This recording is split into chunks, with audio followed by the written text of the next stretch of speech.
KILT FM HD2 Houston. Insider access, exclusive content. Sports Radio 610. The Texans play here. An Odyssey sports station.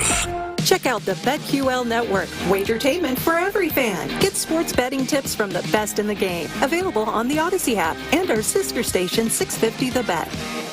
Sports Radio 610 presents Seth Payne and Sean Pendergast. We coming to H-Time. Let's get the work in, man. Let's go. Great day, great day. Oh, give me some juice, baby. Oh, yeah. Let's do it. Hey, what's happening, everybody? Happy Tuesday to all of you. Hope you're having a great morning. Nice to be with you. Appreciate you getting up with us. We are with you until 10 a.m. this morning. You're lucky. I am Sean Pendergast. I'll be here, man. I'm pumped, man. I'm saying if the listeners are lucky. Oh, they're lucky. Yeah. They're lucky. Yeah, there's very little going on in the way of headlines. There was almost nothing going on last night, sports-wise, on the field. But there's still a ton of stuff to get to, man. Trade is still arguably the biggest story of the last 48 to 72 hours, and that includes crowning a new NBA champion. Like, there's still a lot of breadcrumbs left over from the Durant trade, my man. Well, and that's the thing, that we're blessed to be in a position where the Durant trade was kind of the big move, and then things trickle down afterwards. Wait, okay, which teams that might have wanted Durant but now know conclusively they can't? What are they doing? All the follow-up to whatever the hell they do in Phoenix with Jalen Green. That's it's fascinating. Dude. And I have zero ill will for Jalen Green in my heart. No. I feel like Jalen Green is a polarizing guy, and that yet it's not. I know people might be upset with Jalen Green on a basketball front just based on the playoff series, but by and large, if you're honest with yourself, it's at least I personally, I have a hard time acting like good riddance, bum. The kid works his butt off. It's just, this is the collateral damage that happens. Yeah. He doesn't have a rally around you type of personality. He's very soft spoken. So And I think, look, in the end, I think that Golden State series did a lot of damage for Jalen Green here locally. It's one thing to not play your best in a playoff series, especially your first ever playoff series. Let's keep in mind that all these young guys that are on the Astros are coming from a place where for the first couple years of their careers, they experienced extreme losing. Like this past year, and even the first year of Ime Udoka, they were a 500 team. It's not like they were contending for anything. So this is the first to do anything substantial. So, but that said, it is one thing to fail in your first time on the big stage. It's another thing to collapse and fall on your face as badly as Jalen Green did in that series. I think that in the end, you can talk about his personality maybe not being everybody's thing. You know, they would have liked somebody to maybe be more of an extrovert. If that's an alpha. If that's somebody that the team has been putting forth as the face of the franchise, which they had been for a few years. Like in the end, it's just I think the fan base lost belief that he would ever be the guy, and I think clearly to some degree, so did the Rockets, that he would ever be that guy. You know, I think there's, to your point, Seth, I think he's still going to be a really good player in the NBA for a long time. I think his ceiling is probably scoring 25 points a game on mediocre teams. I think that's what I think he's Bradley Beal probably ultimately. Yeah. You know, that kind of thing. So yeah, not mad at him at all. But I'm happy to have Kevin Durant on the team. I was going through the report cards yesterday of the trade. I've never done this before. Just before the show started, I found a GPA calculator where you plug the grades in and it spits out the GPA. You have done this before, but yes, go on. No, I've never done the GPA calculator before, I promise you. I've done the GPA, but I didn't know that there were calculators for it on the internet because I didn't know how to calculate an A+. I know. We did it on the show once, but go ahead. So the Rockets are grading. You're doing fine. The Rockets are grading very, very well on this trade. Via experts. The Athletic, CBS Sports, Yahoo Sports, Bleacher Report, all the lowest grade A- on this trade. A+, really? A+ for the Athletic, A for CBS Sports, A- for Yahoo Sports, A+ for Bleacher Report. That's a little bit of a surprise to me because immediately after I saw a couple of B+, I think from The Athletic and ESPN, but maybe a little time to reflect and what have you. And maybe different writers too. Obviously. But the first four you picked up were A+. First four. Yeah. I Googled them. I Googled Durant trade report cards, and I picked the first four that popped up on the Google machine. That's a I didn't need the GPA calculator for that one. It spit out a 4.0. That's why I pulled up the GPA calculator. Did you get like a 4.5 for an A+? I don't know. I think you get a 4.3 if you're at a school that does that. This particular calculator just spit out a 4. So the Rockets got a perfect GPA. They're the class valedictorian. Rafael Stone, congratulations. You get to do a speech for all the other GMs. You're valedictorian on the Kevin Durant trade. Phoenix not grading quite as well. Phoenix got a D on that one. Phoenix from The Athletic got a D, a C from CBS Sports, and then C- from Yahoo and Bleacher Report. They're on academic probation, according to this particular GPA calculator. They have a 1.6 GPA on this trade. And if you look at their roster now, I didn't look at the Phoenix side all that closely. I know you and I had been looking at their draft capital situation. Yeah. And their salary cover. They're still over the second apron for you CBA nerds out there. I had no idea that they now have 7 two guards on the roster. Yeah, that's like I saw in all the negative grades for the Suns, people kept saying, okay, so you traded for a player that provides you the exact same problem you already have. Is that the roster, like you don't have the full complement of players. You're heavily loaded in the backcourt. With you brought in maybe a better version of the same types of guys you already have, but it still doesn't fix anything as far as making the Suns a competitive team. There was a tweet that came out last night that revealed what Minnesota was offering in this in their offer. Durant didn't want to go there, so it's irrelevant. But if Durant had wanted to go there, it would be relevant.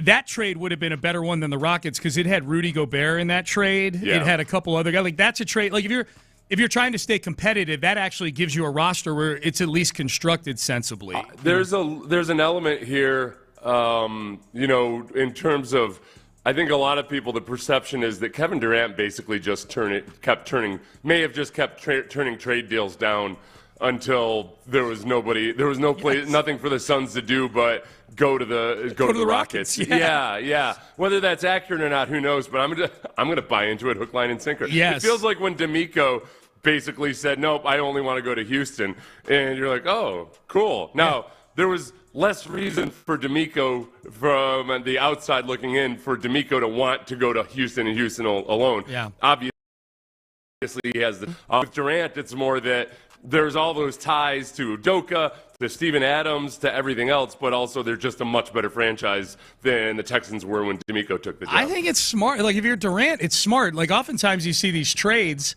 and you want to go to a team. Deshaun Watson's a good example. Now, Deshaun didn't hold up his end of the bargain by playing well, but you go to a team that trades its next 3 first-round picks for you in the NFL. That severely damages their ability to put a championship contender around you. Yeah, the Browns traded for the right to be the 2020 Houston Texans. That's right. It was like, oh, okay, we'll have a quarterback that we like, except even worse because now we're paying him 5 times more than the 2020 Texans were paying their quarterback. Yeah. No, great point. So yesterday, Seth, as you know, I put up a poll the day of the trade as to how people felt about it, and I was surprised that people were here in Houston, that people were so overwhelmingly in favor of the trade that 90% of the voters in my poll felt either okay with it or strongly approved of it. And that's with, it's not like all your followers are from Houston either. Right. So I always give it 90% on a Twitter poll to me is like basically unanimous. Yeah. Because you're going to always have 10% of people from outside of Houston or 10% of people that are just contrarians. So that's pretty that's close to unanimous in my mind. So I put up a second poll yesterday for the constituency that did not like the Kevin Durant trade. Have you looked at this yet or no? I have not. Okay, I do not look at your poll. Okay. Ever. I love when you guess about the pie poll results. Pender poll. For those who do not like the Kevin Durant trade from a Rockets perspective, why do you not like the trade? These were the 4 choices. Okay. KD's age/injury history is one choice. Okay. KD's personality. Okay. KD's likely contract extension coming up. Mm-hmm. We gave up on Jalen Green. Those are the 4 choices. Ooh, boy, that's a tough one. Man, I could see this being split pretty evenly. And those are all valid objections. I agree. I suppose. Yeah. Other than I don't believe like Jalen Green, whatever. But it's valid. If that's how you feel, that's how you feel. Yeah. It's an opinion. You're wrong, but it's how you feel. All right. So of those 4 things, I think the most likely objection is KD's. Well, the contract is kind of tied to the age as well.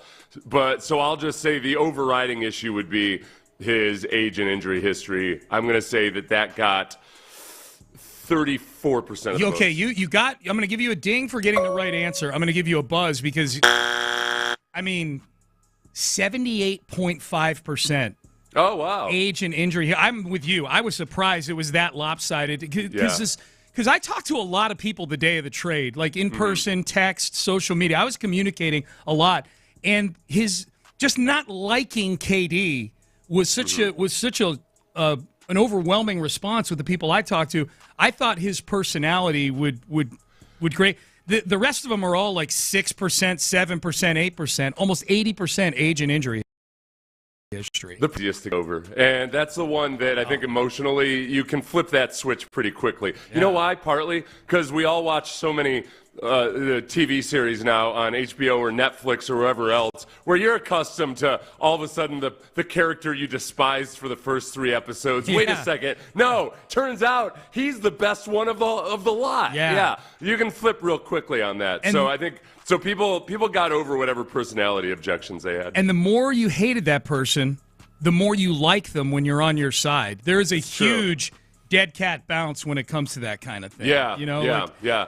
So this is, and I think Kevin Durant is kind of like, okay, when Beverly was here, you knew in your mind, if you thought about it rationally, okay, if Beverly leaves, and he's playing for, say, the Clippers or something and acts the exact same way, Yeah. I'm going to hate him. But everything that he did with the Clippers that you hated, you loved when he did it with the Rockets. Yes. Yeah, man. Like, I'm looking at Durant cooking Emmanuel Acho on Twitter yesterday. I'm like, get him, KD. That's it. Get him. Yeah, don't take no guff from the haters. Called him the worst linebacker of all time. After Emmanuel Acho did this segment where he measures greatness based on how many titles you won divided by how many teams you played for. Oh, so, yeah. like, Steph Curry's the greatest of all time because he did it all with one team. KD won 2 titles. He's been on 5 teams now. So his greatness, his Acho greatness factor is very, very low.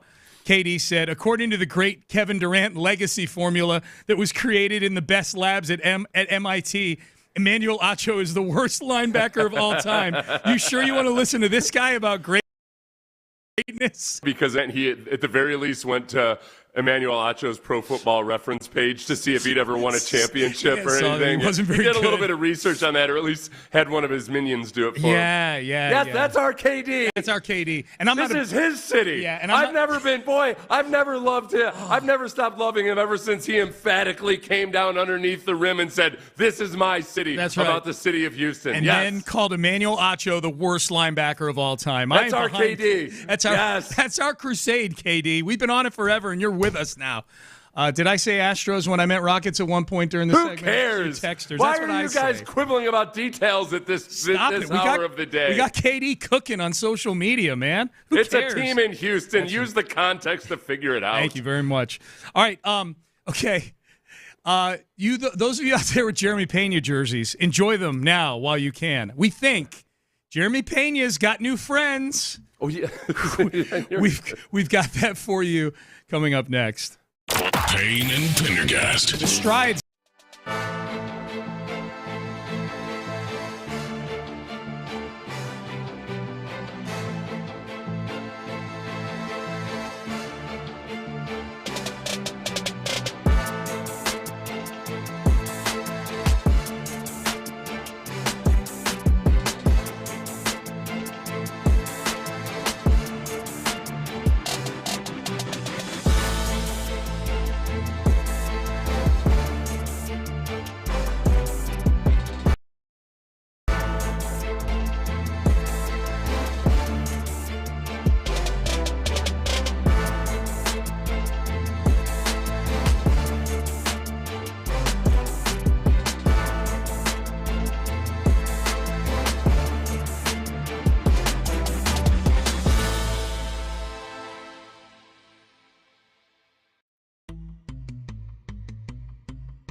To help.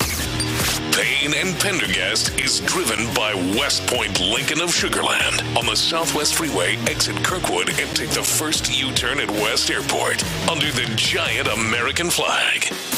Live from the Mokaram Injury Lawyers Studios, Sports Radio 610 presents Payne and Pendergast. I give it to him, but I think I can see the wheels spinning now. We got on a tangent during the break where we were talking about KD cooking Emmanuel Acho, which then sent us to Emmanuel Acho's wiki page to see if they crossed over at the University of Texas at all with each other. Maybe it was playful banter. Who knows? And then I start reading Emmanuel Acho's wiki page. He played for the Eagles. He actually replaced D'Amico Ryans in 2014 when D'Amico suffered his season-ending injury here at NRG Stadium for the second time. Yeah. And that led to us talking about D'Amico suing somebody, whether it's NRG or the Texans, or just sued everybody to see what would happen. He cast that wide net. And then that led to Seth saying, I got to find somebody to sue. Yeah, seems like easy money. Yeah. I'm sure there's somebody in my life who's wronged me to the point where, I know. Yeah. Thank you. This is meant to be. Scott Boras. We're going to sue Scott Boras for emotional damage. Mental anguish and emotional damage. Yes. He's harassing us. He's harassing us. Yeah. By going after Jeremy Pena. I have no ill will in my heart towards Jeremy Pena, but Jeremy Pena retains Scott Boras, and it's at that point it's almost like better get to work drafting my will. I'm going to be dead soon. Yep. Yeah. This is Scott Boras. I'm going after Scott Boras. Anguish, emotional damage, mental health issues that this is going to cause. It's hard for me to do my job with this looming over me. Yeah, which then affects me. So then I'm going to sue Scott Boras as well. This might turn into a class action lawsuit before it's all said and done. Listen, we don't need this to go to court. He's got enough in the coffers to just pay to make this go away. That's true. We're just looking for don't tell anybody. Yeah. But we'll settle real quick. Oh, yeah. Let's just rattle. Nobody tell Scott Boras' attorneys that. Yeah. Okay, everybody? Don't. We'll settle. No, Colin, we will cave immediately. Colin's part of the problem right now, playing Law and Order. No, we're going to have to kill people. Anybody that heard this, we're going to have to kill them. Yeah, we don't want to go to court. We just want to rattle his cage a little bit. That's all. Yeah. No witnesses. No, we just want to saber rattle a little bit. Yeah. For those of you who are wondering what the hell we're talking about, Jeremy Pena hired Scott Boras yesterday, or at least it was reported yesterday that he's hired Scott Boras to be his representation. If this feels familiar, it was about a few months into his reign of terror last year as a starting pitcher that Hunter Brown decided to switch his representation over to Scott Boras. After the best 3 months of his young career, Hunter Brown decided to go get Scott Boras as his agent. Jeremy Pena, similarly, has easily had the best multiple-month run of his career. He had a great month, obviously, back in the postseason of 2022. But as far as the regular season goes, consistently showing that he can be an upper-level player at a premium position on both sides of the baseball, offense and defense. This has been Jeremy Pena's best run by far of his career, and it looks sustainable. He certainly feels, Seth, that it's sustainable because he just hired Scott Boras yesterday. Super agent Scott Boras, whose preference, it seems, is to, instead of giving hometown deals or going Scott Boras, I think, likes to recommend, at least to his guys, like, hey, why don't you dip your toe in the water of free agency? So this is immediately the first thing that I always say and many others say is, hey, everybody, calm down a little bit. Altuve has twice extended his contract with the Astros as a Scott Boras agent. Hey, and also Lance McCullers extended his contract, and then I realized Boras screwed us again. Even when guys are signing extensions, Boras works for the client. Yeah. So if a player wants to get the most money possible and do whatever it takes, then Scott Boras just does the best job of it. and gets these guys deals. Even when guys like Carlos Correa have extreme injury questions, he still gets an incredible player-friendly deal up in the Twin Cities. So to me, it's more of an indication that, like, okay, the rubber meets the road here. Jeremy Pena is not going to mess around, and given the way the Astros operate, if Pena keeps playing the way he has been this year, he's not long for this city. Yeah. He's got 2 years of control after this, and then he'll probably be out of here. Yeah. I'd say 85% chance at least, if he continues to play like this, he's not going to be an Astro for more than 2 years after. Yeah, well, I mean, unless the Astros want to play ball, unless the Astros finally change their behavior and say, okay, I'm guessing, I probably should have looked up Pena's age before we did this, because that factors in, I think. Jeremy Pena went to college, so he didn't come up as a 20-year-old or anything like that. Jeremy Pena right now is 20. He turns 28 in September, so he's going to be 30 when he hits free agency.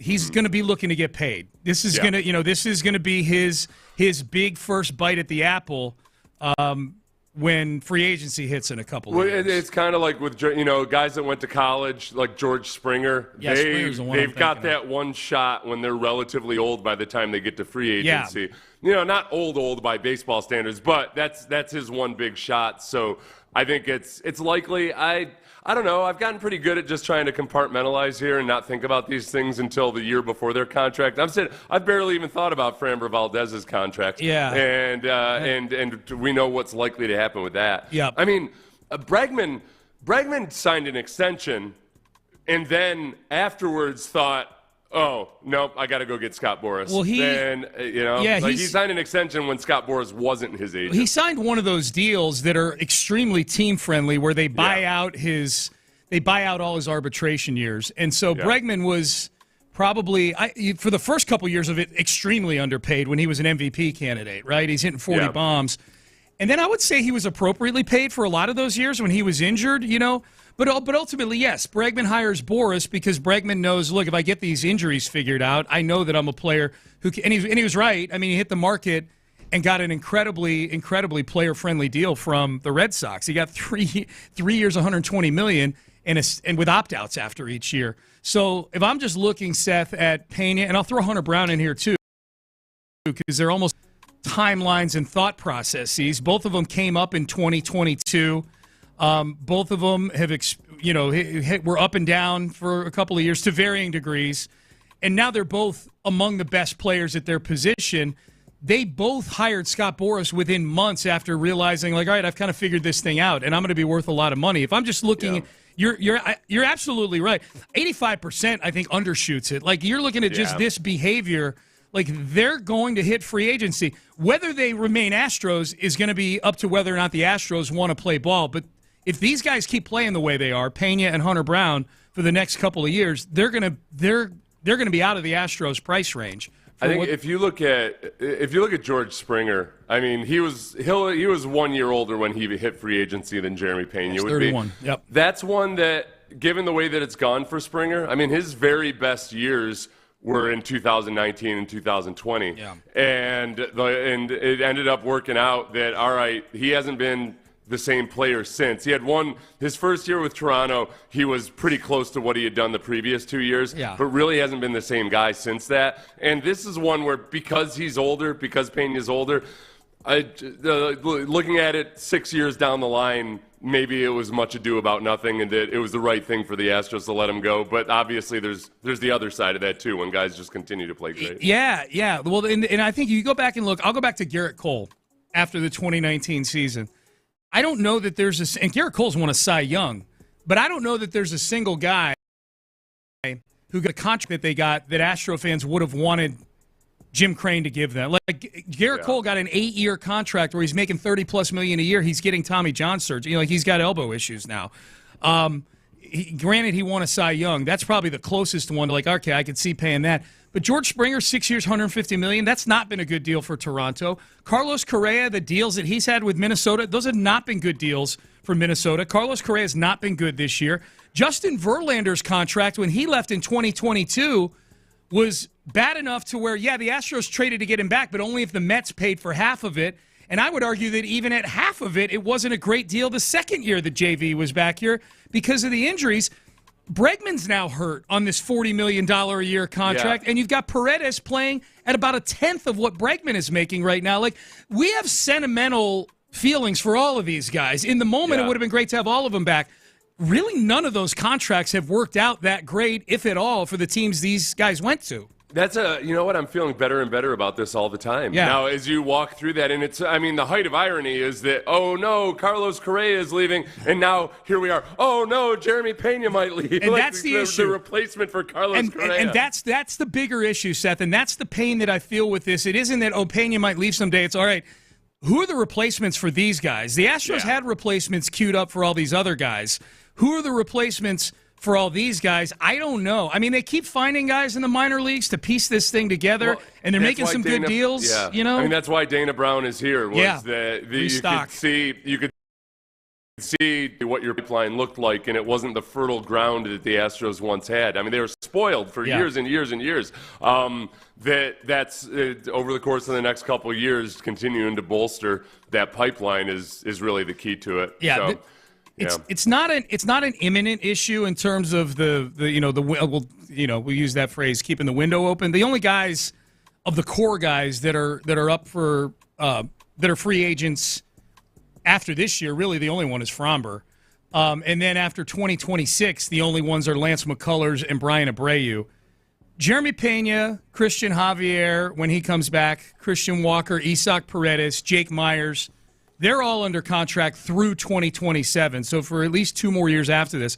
Yordan Alvarez, Yainer Diaz, Hunter Brown, Josh Hader, they're all under contract through 2028. Jose Altuve is under contract through 2029, and he'll be 39 at that point.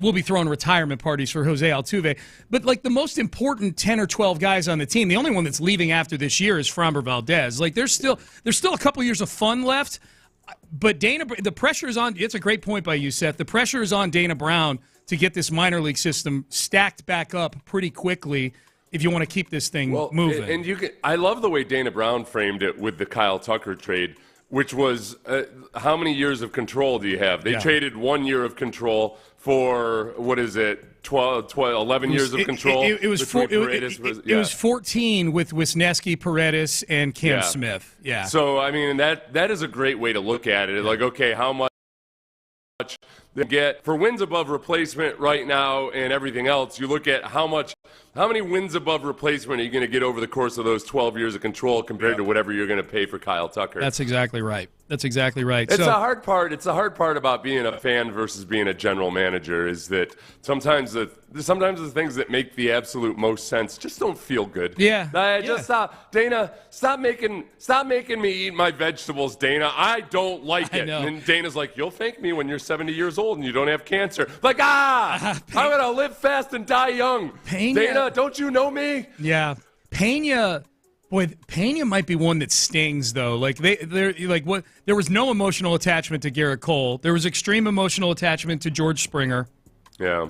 There was a complicated emotional attachment to Carlos Correa, I would say, but it was largely positive, and he left on a high note. He was great his final year here. I think there was an emotional attachment to Verlander that was maybe a little different than the guys that were brought up through the farm, but people love Verlander. Big emotional attachment to Bregman. Yeah. I think there's going to be a huge emotional attachment to Jeremy Pena when the time comes. The Jeremy Pena, and there's so many similarities to Springer, just in terms of different personalities and everything, but total hustle guys. They're just everything. Hey, kids, watch Jeremy Pena run to first. Yeah. Watch the way Jeremy Pena approaches his business. Went to college, played college baseball in the Northeast, which I feel is just people would not appreciate what a miserable experience that is. There's a toughness about it because of that. Yeah. You're playing baseball when it's 41 degrees out and there's still snow on the ground. Yes, yeah. Pena to Maine. And it's a great similarity. It's a great comparison too, Seth, because Springer and Pena were both guys who were kind of undersized. That's why they went to UConn and Maine to play baseball and not LSU probably. Right. They were, but like Springer We had Springer on the show one time on the afternoon show, and he said that if you looked at a picture of him in high school, like he looked like Sammy, my son, freshman year. Sammy was not even 5 feet tall. Like he now he's 6 feet tall. He was a little guy, but so was Pena, and so was Pena, and so was Springer. My favorite Pena story was from that one his rookie year when he first got called up, and the Athletic did a long form article on him, and they talked to two of the coaches who were walking around spring training that first year that Pena came back after getting into a big weightlifting program in the offseason. Yeah. And one of the coaches says to the other one, that guy looks like a yoked-up Jeremy Pena. And the other coach is like, that is Jeremy Pena. Yeah. You know who's going to be a lot bigger 5 years from now is Cam Smith. You look at him and you can just see he's not as lanky as young George Springer was, but he's still got room to put on his man weight. Yeah, that's what's so much fun to think about with him. And I feel like unlike Kyle Tucker, he'll actually work at it. He'll probably. I have no idea if Kyle Tucker ever touched a weight in his life, but he didn't look like it. Yeah. I feel like Cam Smith will. No, yes. I do too. Yeah, I'm with you on that. All right, headlines. Let's get to them here. If you want to text in 713-572. 4610, the number to do that. Day after the Durant trade, the Astros are playing baseball this week. 2 big series coming up, and we got a little bit of news as to how they're handling one of them come Friday. We'll get to all of that coming up next. Texans training camp is just a month.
Solutions.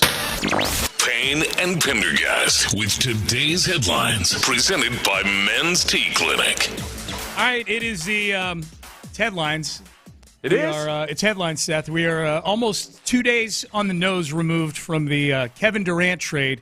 I say coming to fruition. There's still. I was reading some reports yesterday. July 6th is the beginning of the league year for the NBA. So this trade will not be made official until July 6th. Mm-hmm. So there might still be some tweaks to this trade. There might still be a rocket or two that gets thrown into this deal.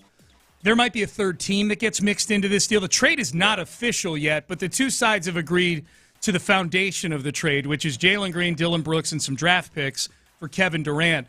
But it could change over the next week or so in terms of just the details of the trade. There's no chance at all that this is some kind of situation where Adam Silver steps in and bars the trade. No, it's not a Chris Paul, Pau Gasol situation from 2011. No. Just checking. No, it's not that I know of.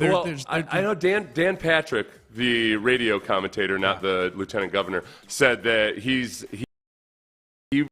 commissioner is not happy at all about Shams Charania dropping this news when the day of the NBA Finals. Okay. And I don't know. That's nothing you can bar the trade based on or anything. That ain't Shams' problem. When these league people get mad at the reporters for reporting things, dude, your league is set up very weird with your, when trade, like the NBA. I think the NBA, for the diehards, I think has some little mechanical things to fix about the way its off-season unfolds. It's a very popular off-season, there's no question.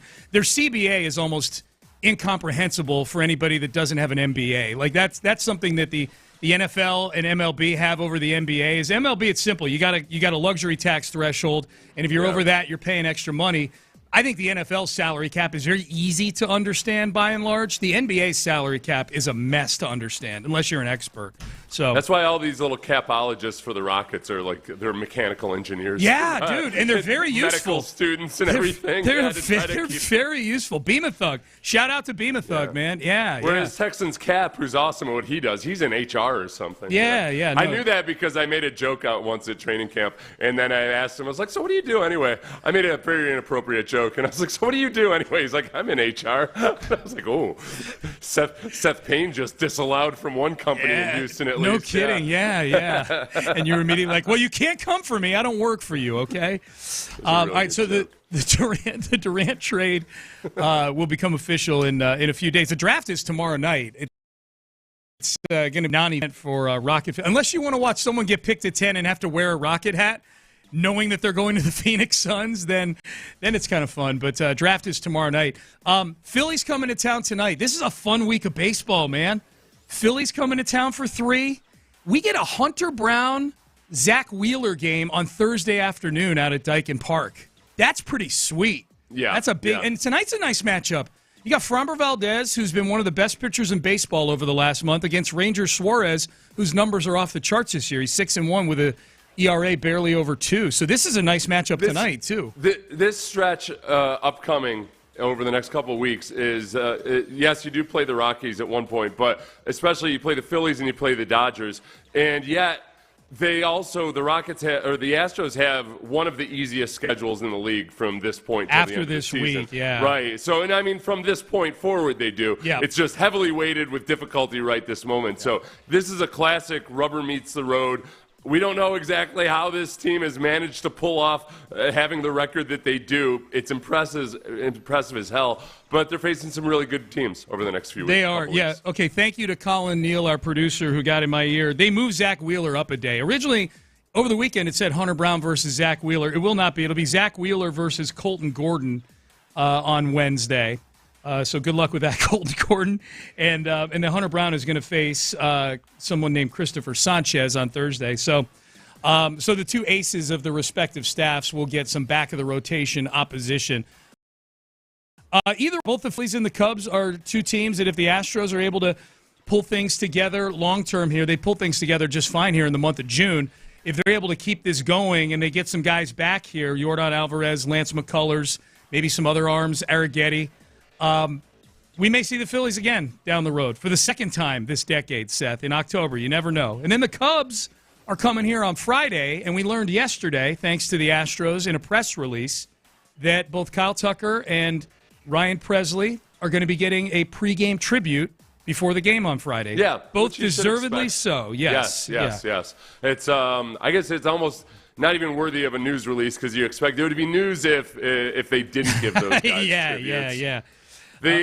Look, I think that they'll be greeted appropriately. I do feel that Ryan Presley has been, on the sum total of things, underappreciated for a lot of the really, really good work he did for the Astros. Yeah. He doesn't look like a classic reliever, throw like a classic reliever, so people never really just bought into him hook, line, and sinker. Yeah, he didn't have that closer type hammer kind of vibe to him. He's perfect. He's perfect in the postseason, though. Perfect in the postseason. I hope his mom, who's very active on social media, just realizes, like, hey, listen, by and large, don't listen to the negative Nancy's on social media. Right. People have fond memories of Ryan Presley. You don't have to lash out. You don't have to lash out it because there's gonna be snark, but just enjoy it for what it is. I think Mrs. Presley's at a stage in her life where she is who she is on social media. She's Popeye. I am what I am. You know. Yeah.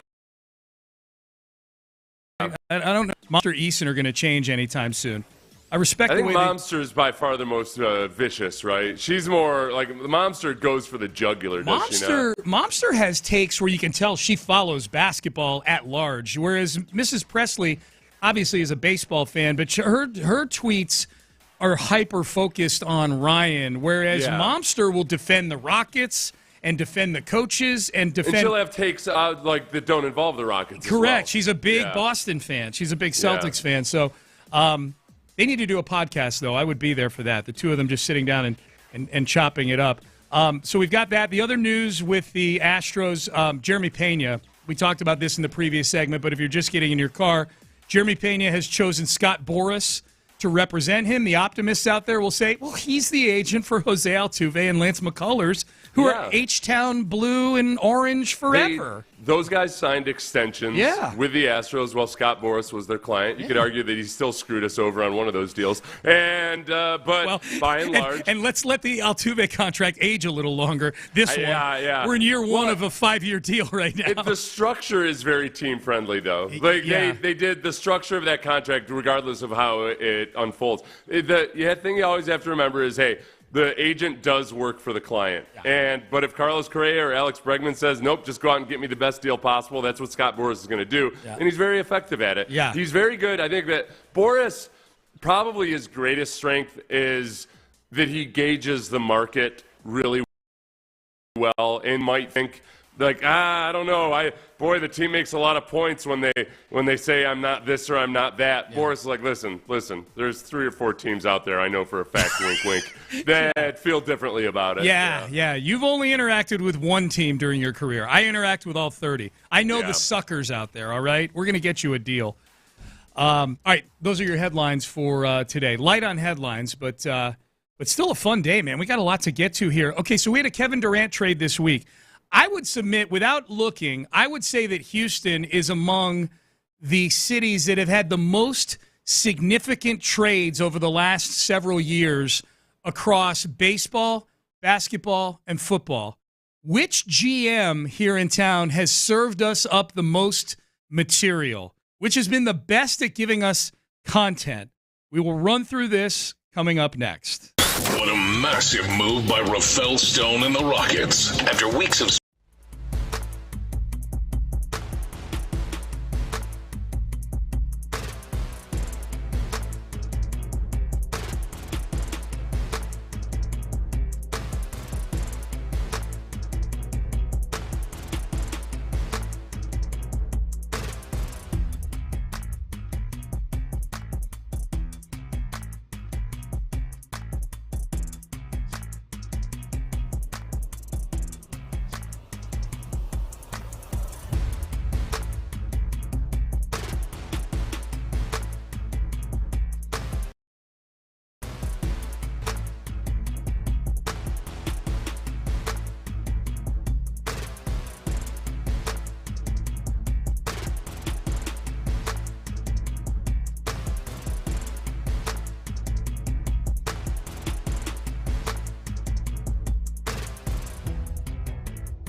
KILT FM HD2 Houston. Insider access, exclusive content. Sports Radio 610. The Texans play here. An Odyssey sports station.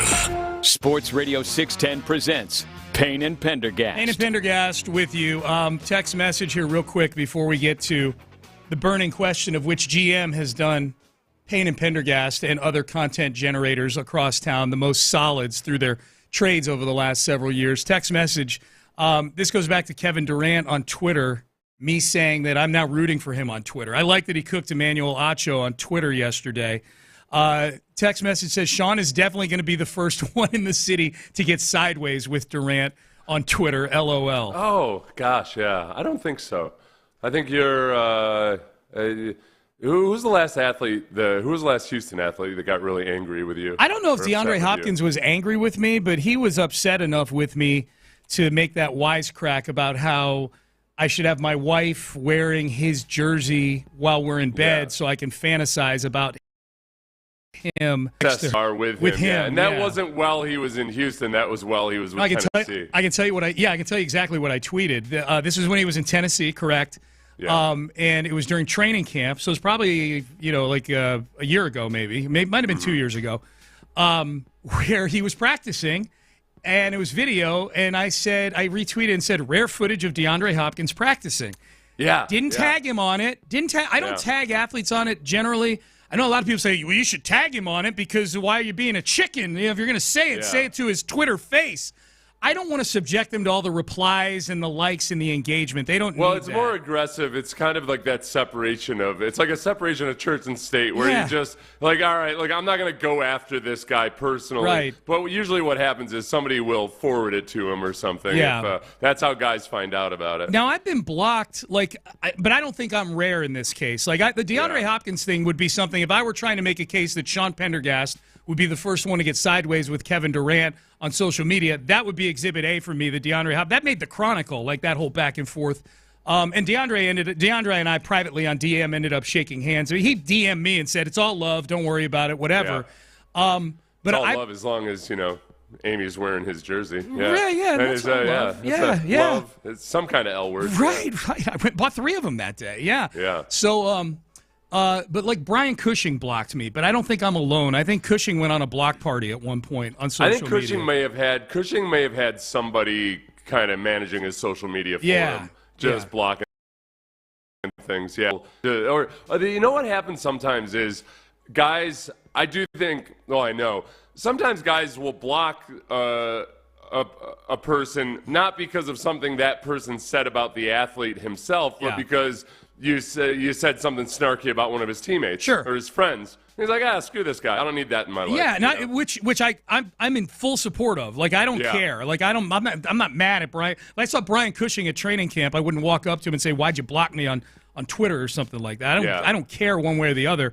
I just think it's funny that at least for one person, I've carved out enough of a persona where they think that my newfound love with Kevin Durant is on a very, very thin sheet of ice right now. You know. Yeah. Now, if you're now with Durant, it doesn't have to be vicious criticism or anything. Right. It might just catch his eye that you criticize him for something at all. Yeah. And you won't, you're not afraid to do that. So that's where it could get very, very public. Yes. And I hope it does. Yes. You've brought this up before where my gut reaction when I see athletes reacting to things that they're not tagged in is like, oh, they're searching their name. And you bring this up, and I think it's a valid point. No, they've got people that are watching and probably are showing it to them or whatever.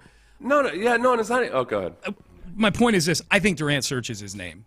Oh, okay. I think Durant's. That's where I was going with it. I think Durant's a name searcher. Like when somebody said something funny the other day, which was there's a guy. I think it was Darth Texan said my worst take ever was when on draft night when I said J.J. Watt's ceiling was Seth Payne. Yeah. That he could be a solid player, et cetera, et cetera. Yeah. Will Kunkel that. And I follow Will Kunkel, so my name came up. Yeah. And the guy Darth Texan hadn't tagged me or anything, but it popped up because I follow Will Kunkel. Yeah. I mean, it was a very. The guy was cool. He wasn't throwing shade at me. Obviously, it was a bad take. No, JJ was slightly better than me in his career. It was. Yes. And he pointed out the delta. I didn't think he had to go to the magnitude to which JJ exceeded your performance. Oh, no, it was like that's a bad. If he said JJ, that's a classic. You know why it's a bad take? That's a classic white guy, like a white defensive lineman take. You know, like lunch pail guy. Look at him. Looks like he grew up in a cornfield. Yeah, well, he must be just like that, like Seth Payne. That's racist. It is racist. But I will say this. That people looking at that take now go, how could you confuse? Like, you were a big dude. You were a big, beefy, 320-pound guy. JJ was much beefier when he came into the league, though. Like, I think some people would say, like, he had a lot of baby fat. Yeah, they're like peak JJ Watt. His physique didn't look like a three technique or anything like that. Yeah. But when he came into the league, like, he was, 15 pounds either way could have determined where on the defensive line he could have been playing. The difference, though, is when you look at his combine stats and everything, I did this the other day. It's just details. I looked at Max Crosby, Trey Hendrickson, and J.J. Watt. Yeah. All of them very lightly recruited coming out of high school. Yeah. J.J. recruited as a tight end to Central Michigan. And I'm looking at it, and they're freak athletes. And I can't... Like, all these coaches out there that were like, I don't know about this guy. Yeah. Looks more like a grinder to me. It looks more like a lunch pail guy. Yeah, and now they're like the best at what they do. Yeah. It's pretty incredible. All right, so which GM, boy, this Kevin Durant trade is the latest trade in what's been years of us getting pretty damn good material from our three teams here. And Seth, for two of them, it's been good material regardless of which end of the spectrum they've been on as a team. The Astros have largely been making deals that are putting the finishing touches on championship-level teams. The Rockets and the Texans have been on either end of deals that are either bringing in star power or sending out star power. So let's go through this here and rate the material that the GMs have given us. I got two GMs for each of the three teams. Let's start with the Texans. Bill O'Brien, in his short stint as general manager, gave us Swap Meet Saturday, I like to call it, where he traded Laramie Tunsil for a couple of first-round picks and a second-round pick. There was other stuff in there. Traded Jadeveon Clowney the same day for a third-round pick and a couple of players. There were even some other trades that day. I think it was the day they traded Martinez Rankins for Carlos Hyde, and there were a couple other deals. He was doing a lot of trading that day. Gave us that, and gave us a deal. the DeAndre Hopkins trade several months later. Those were arguably the headline stories in the NFL Both for days. weeks. Yeah. For at least, well, the DeAndre Hopkins trade, it was a headline story for a full year, it seemed. And not just in Houston. Yeah. The Tunsil and Clowney ones too. There was just so much drama involved with the Clowney trade. Yeah. Remember Bill O'Brien was acting like, hey, he just needs to. They had a deal in place to trade Clowney to Miami, and O'Brien, meanwhile, publicly saying like, hey, he just needs to show up and report, and then we can discuss things. Clowney sniffed out the ambush and did not do that, and ended up getting a deal that was much more favorable to him to go to Seattle. There was so much drama, and they both ended up providing more drama afterwards. But all of it was negative. Yeah. Other than just Clowney, over time, you could see where he never really fully realized his potential. But you still, it's going to be hard to beat O'Brien. Sean, this is providing material. This is the sauciness of their GM reign. Bill O'Brien, pretty good, and I would say too, Seth, even during that season, it was a 2019 actual season, the only actual season in which O'Brien was a GM. It was the 2019 season and 4 games of 2020. Even during that 2019 season, Vernon Hargraves got waived. Texans pick him up. Gary and Conley's available. Let's give him a 3rd-round pick for Gary and Conley. Duke Johnson. Remember there was a Duke Johnson trade in there. I'm like, O'Brien kept it spicy, man, when he was the GM. All right. So he was pretty. So that I don't know how we're rating this. This is it's hard when you grade. Okay, when you grade the first contestant, it's always difficult because it sets the scale. Yeah. On a scale of 1 to 10, I'll put him at a healthy 7.5. Okay, sounds good. And we can always revisit these once we're done. All right, Nick Caserio. Nick's made a lot of deals too. He can't help make deals on draft night. He makes 10 of them. He's a volume shooter. Yes, he is. Him and Morey are the volume shooters. He's Allen Iverson. Yes. I would say the big ones for Caserio would be obviously the Deshaun Watson trade, which is like a year-long saga. Yeah. The same way the Hopkins trade was a shock, but it was a thing for another year. The Deshaun Watson thing has been a thing for 4 years now. It was the actual trade, but the before and after was wild too. Yeah. So, and that was a crossover hit nationally. Yep. But although largely ignored, the national media tried to ignore the Deshaun Watson scenario as much as possible because they didn't want to actually have to talk about serious things like sexual assault allegations. Right. But by the time the trade went down, obviously it was a mega story. Mega story.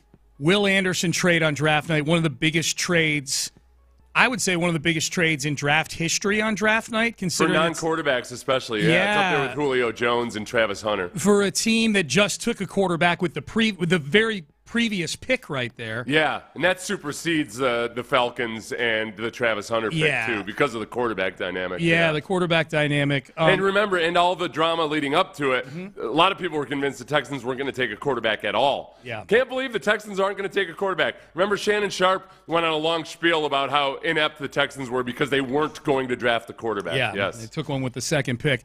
And then I would say the Stephon Diggs trade was a pretty big one when it went down. That was the top story on Get Up and first. I'd have to give him, if I gave Bill O'Brien a 7.5, the Deshaun Watson one was He's got to be huge. more. He's got to be higher than O'Brien, right? I'll put him at 9. He's at a 9. 9.0 for Nick Caserio. All right. For sauciness that he brings with sauciness is what we're grading on, like providing content and sauciness for Payne and Pendergast. All right. Quick note on the Texans as we close the book. Brian Gain gets Brian Gain gets a 1.5 on the Demaryius Thomas trade at the trade deadline because I don't think he made any other trades while he was the GM. And he kept a clean record, right? He never made a draft day trade. I don't think he did. Was that never made a draft day trade? Yeah. So compared to Caserio, it's just night and day in terms of sauciness provided. Yep. All right. So Rockets. All right, we're grading the Houston has been trade central the last 7 or 8 years. How have the GMs done in providing us material? I would say the big ones for the Rockets in terms of trades, Seth, would be the Chris Paul trade in 2017, which the only reason it was a trade, he was going to sign here, but it turned into a trade so they could jerry-rig the salary cap and they gave him a big contract the next year. But we'll call it a trade because it ended up being a trade. And then the Russell Westbrook trade.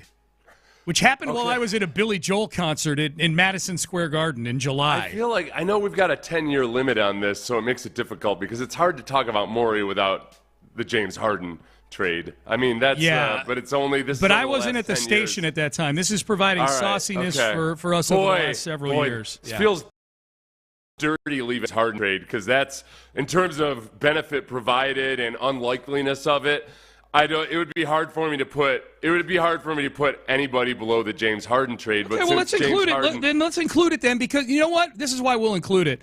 Forget about my timeline being with the station. That trade happened in 2012. I got here in 2014. Yeah, you're absolutely right that James Harden was in the building.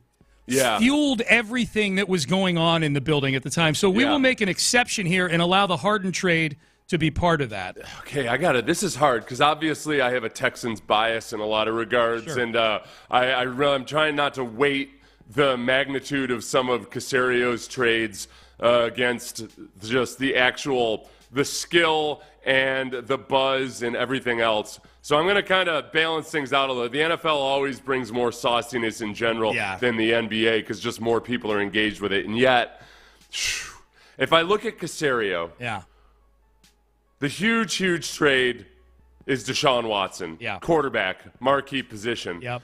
But if I look at the Rockets, the NBA and the superstar dynamic, when you include names like James Harden, Chris Paul, and Russell Westbrook. Yep. But it's also a league in which more trades happen. Yeah. Oh. Yeah. And it's sauciness. It's nothing else. So you're sauciness and nothing else. Not what happened afterwards. No. Okay. Your internal debate right now, it sounds like, is do I put Morey above Caserio? Yeah. And this is where I'm going to go with it. Sauciness it provided at the time. Yeah. There were still question marks with James Harden as to, hey, well, great, he's sixth man of the year, this, that, the other thing. Daryl Morey himself will tell you he didn't foresee James Harden becoming what he did. Yeah. So I'm not grading the actual effects afterwards, but the sauciness of it. I'm going to have to give it partly because it's the NBA and it doesn't provide as much juice as the NFL. Yep. I gave Caserio a 9. I'll give Morey an 8.9. 8.9. I like that. I like that you didn't go 8.5. I like that you went 1/10 of a point close, below. Sean. I know. No, these are important honestly numbers. If roles were switched. This is a classic, like how would this quarterback do if he played on another team? If the roles were switched and Morey was on the Texans and Caserio were in the NBA, then Morey would probably have the edge right now. Those are some of the most fun conversations when the GMs kind of cross over and start talking about the moves in the other sports, and how they view them, and that's kind of fun. All right, Rafael Stone. He succeeded Daryl Morey when Morey left. And he was handed a little similar to Caserio, kind of dealt a very substandard hand. James Harden and Russell Westbrook both wanting out. Traded. I guess I'll add the Russell Westbrook trade for Stone here on the notes because that brought in John Wall, who sat and earned $47 million for doing nothing. Yeah, that's kind of saucy. Yeah. The James Harden trade that Morey and Stone both made James Harden trades. Morey brought him in. Stone sent him out. From the Brooklyn trade are still fueling the Rockets to this day. They got Tari Eason. They got Reed Shepherd. They flipped a bunch of those picks to get the Phoenix picks, which then turned into part of the Kevin Durant trade as well. And then the actual Kevin Durant trade that just went down. Now Stone's issue is it's not his problem, but he had about a 3-year period there where you can't. There's no trades to be made. Like you have no stars to trade out, and no star is coming here in a trade. So he had his hands tied for a few years, and yet with the couple of years where he was a GM that could make deals, these are pretty big deals. Trading out Westbrook and Harden, and bringing in Kevin Durant. On the skill level side of things, including what he got for James Harden, I'd 10. give him very, very good grades on that. Yeah. The problem with if I'm giving the GM the credit for the sauciness of what they pulled off. Yeah. Harden, he did a really good job playing the cards he was dealt. Yes. Rafael Stone did with James Harden. So, but in terms of actual sauciness, I'm going to put him above Bill O'Brien because I think he just did a better job of everything. Fair. So I'll give him a 7 point. I'll give him an 8.0. 8.0 for Raphael Stone. All right, so far, before we get to baseball, the rankings are as follows. Nick Caserio, 9.0 on the P&P sauciness scale. Daryl Morone, 8.0. Bill O'Brien, for a guy who was horrible at his job, a very robust 7.5 sauciness score. All right, let's get AFC South champions 2 years in a row, Brian. That's true. But you guys are back in the. Doesn't matter what it looked like. Yep. Back in the playoffs. Looking forward to the playoffs. That's back when he was just a coach, though. That was back, he was chippy. That was saucy for sure. But he doesn't get points for that, Colin. Valid point. He doesn't get points for that. All right, let's get to the baseball stuff here, Seth. Jeff Luhnow. I think it boils down to 3 trades for Jeff Luhnow. Deadline trade for Justin Verlander, Garrett Cole trade in the offseason, that following offseason, and then a Zach Greinke trade that was reported literally moments after the trade deadline. It went up that close to the two big names there that he got at the trade deadline, Verlander and Greinke, were both at the 11th hour, like they minutes away from the deadline hitting. Yeah. Those are the 3. I mean, Luhnow obviously made a ton of trades while he was the general manager and a ton of free agency signings. But those are the big ones. And deadline deals should carry a sauciness bonus with them, I think, when they're made at the deadline. But that's up to you. I don't want to tell you how to score these things. I think that there's something – you're going to hate this part of it, Sean. You're going to hate this. All right. Okay. You're going to call me a jerk and an idiot and a spoil sport. Yes, the Zach Greinke trade was great, but and he ended up going 32-14. If you include Arizona in that year, because that's the way I had to sort these stats. Yeah. Over that 3-year period, including before he got to Houston, but over that 3-year period, he went 30. Also went 32-14 in that 3-year period. Who? One Charles Morton.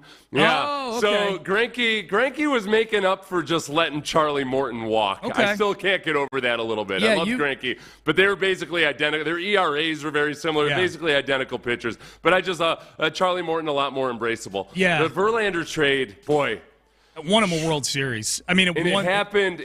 We talked sauciness. It happened as Harvey was ravaging the city. Great point. Like, it happened with Dallas Keuchel convincing Verlander. Look, it's not as bad. It's really bad, but don't worry, it'll be cool. It was drizzling. It wasn't too bad. It was. Yeah, I know. Dallas Keuchel may have lied a little bit in telling him about what it was like in Houston at that moment. Right. Dallas Keuchel did live in a high-rise, right up there, on really? Wesleyan. Okay. Yeah. He lived in that nice high-rise at Wesleyan and Richmond. Yeah, that's a nice one. Yeah. One with a sushi place in the bottom. Yeah. So he wasn't as affected by it. Boy.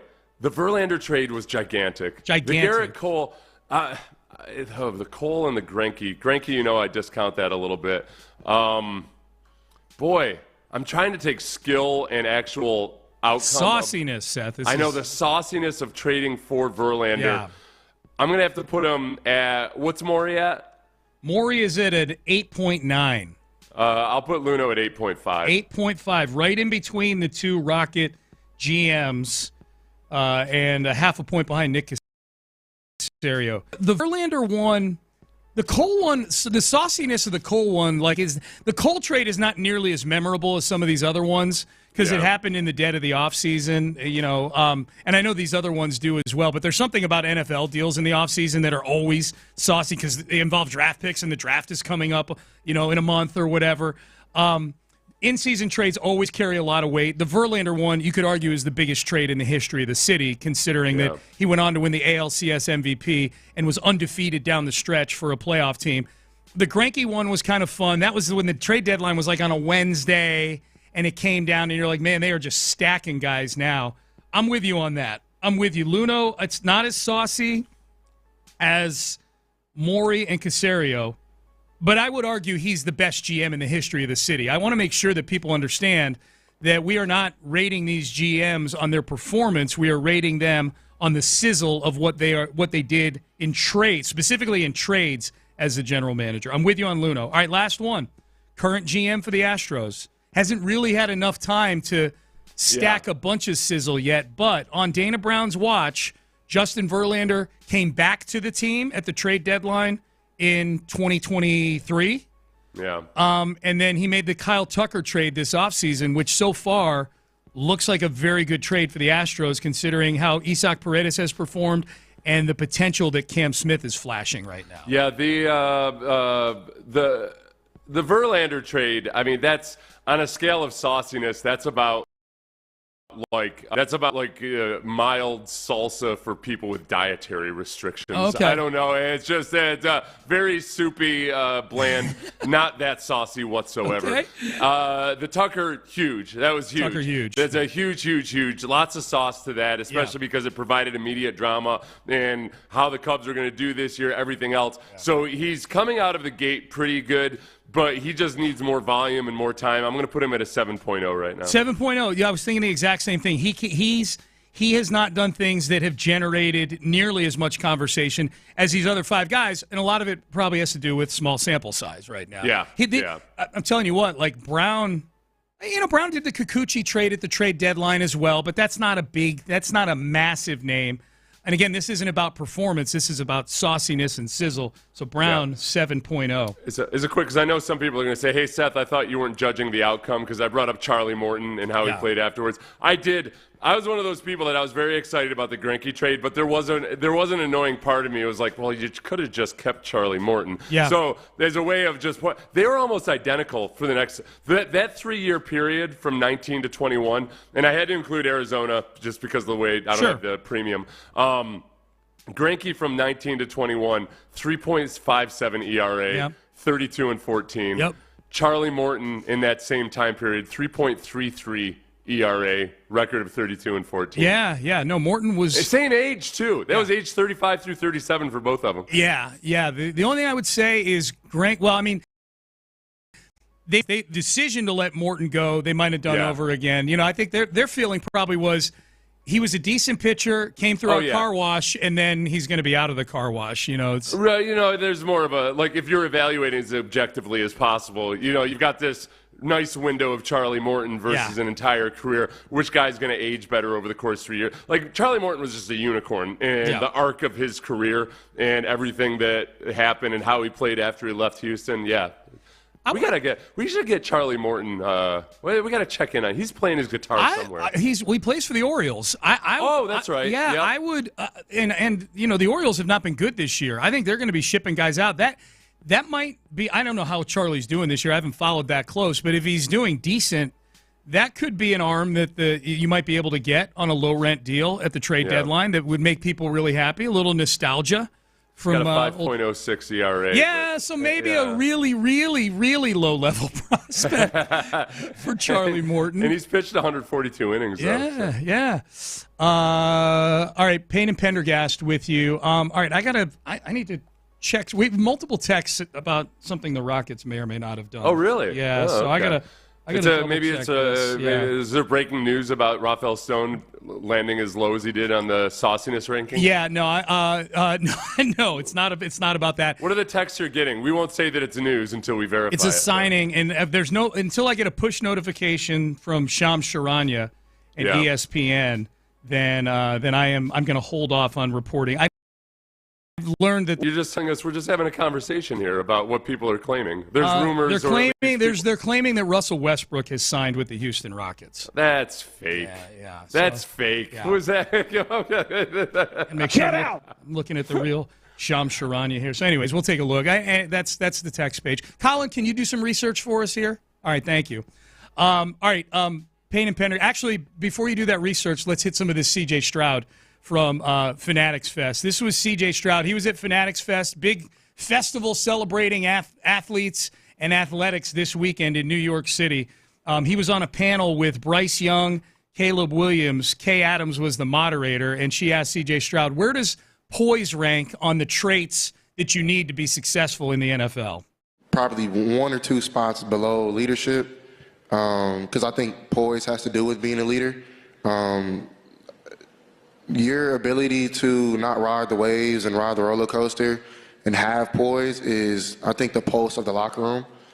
When you walk in, and this is something that I learned in college, but kind of like Eli said, it takes another skill when you're walking in in a huddle and it's a 2-minute drill and it's the last play of the game and you have a dude with 3 kids staring at you in your eyes, ready to get the play, another guy, who's a grown man, just men, wanting a leader, It reminds me of just the great leaders that came before us that weren't in football, and like Martin Luther King Jr., Moses in the Bible.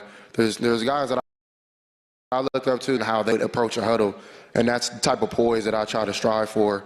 I think it's right there with leadership, and that's how you win and lose games. Yeah, just by the Russell Westbrook thing. I think there's a fake account called NBA Centel that cited a Yahoo writer who hasn't posted in 2 years as the source for that's one fake. person sending multiple texts asking about it. Is this real? Oh, is this real? Yeah. So all right. I couldn't see that the font for the phone numbers are really, really small. So I'm just glancing. Yeah. I'm seeing. So that's clearly fake. It's clearly fake. Shams Charania, the real Shams Charania, tweeted 6 minutes ago about somebody the Knicks are interviewing for their head coaching job. So he is awake. Yeah. Are we sure that wasn't Stephen A. Smith, though? It's not Stephen A. Smith. No, it's Shams Charania. No, we're good. All right, C.J. Stroud and poise. As far as CJ and poise and looking into the eyes of grown men and all of that, I like that he cited Moses and Martin Luther King. And poise. It's always dicey. He pulled himself in. Yeah. Sometimes you don't want to compare yourself directly to those guys. Right. And say, well, basically I'm like Moses here. Yeah, but looking at them as role models of who you'd like to be and like how to conduct your life. Yes.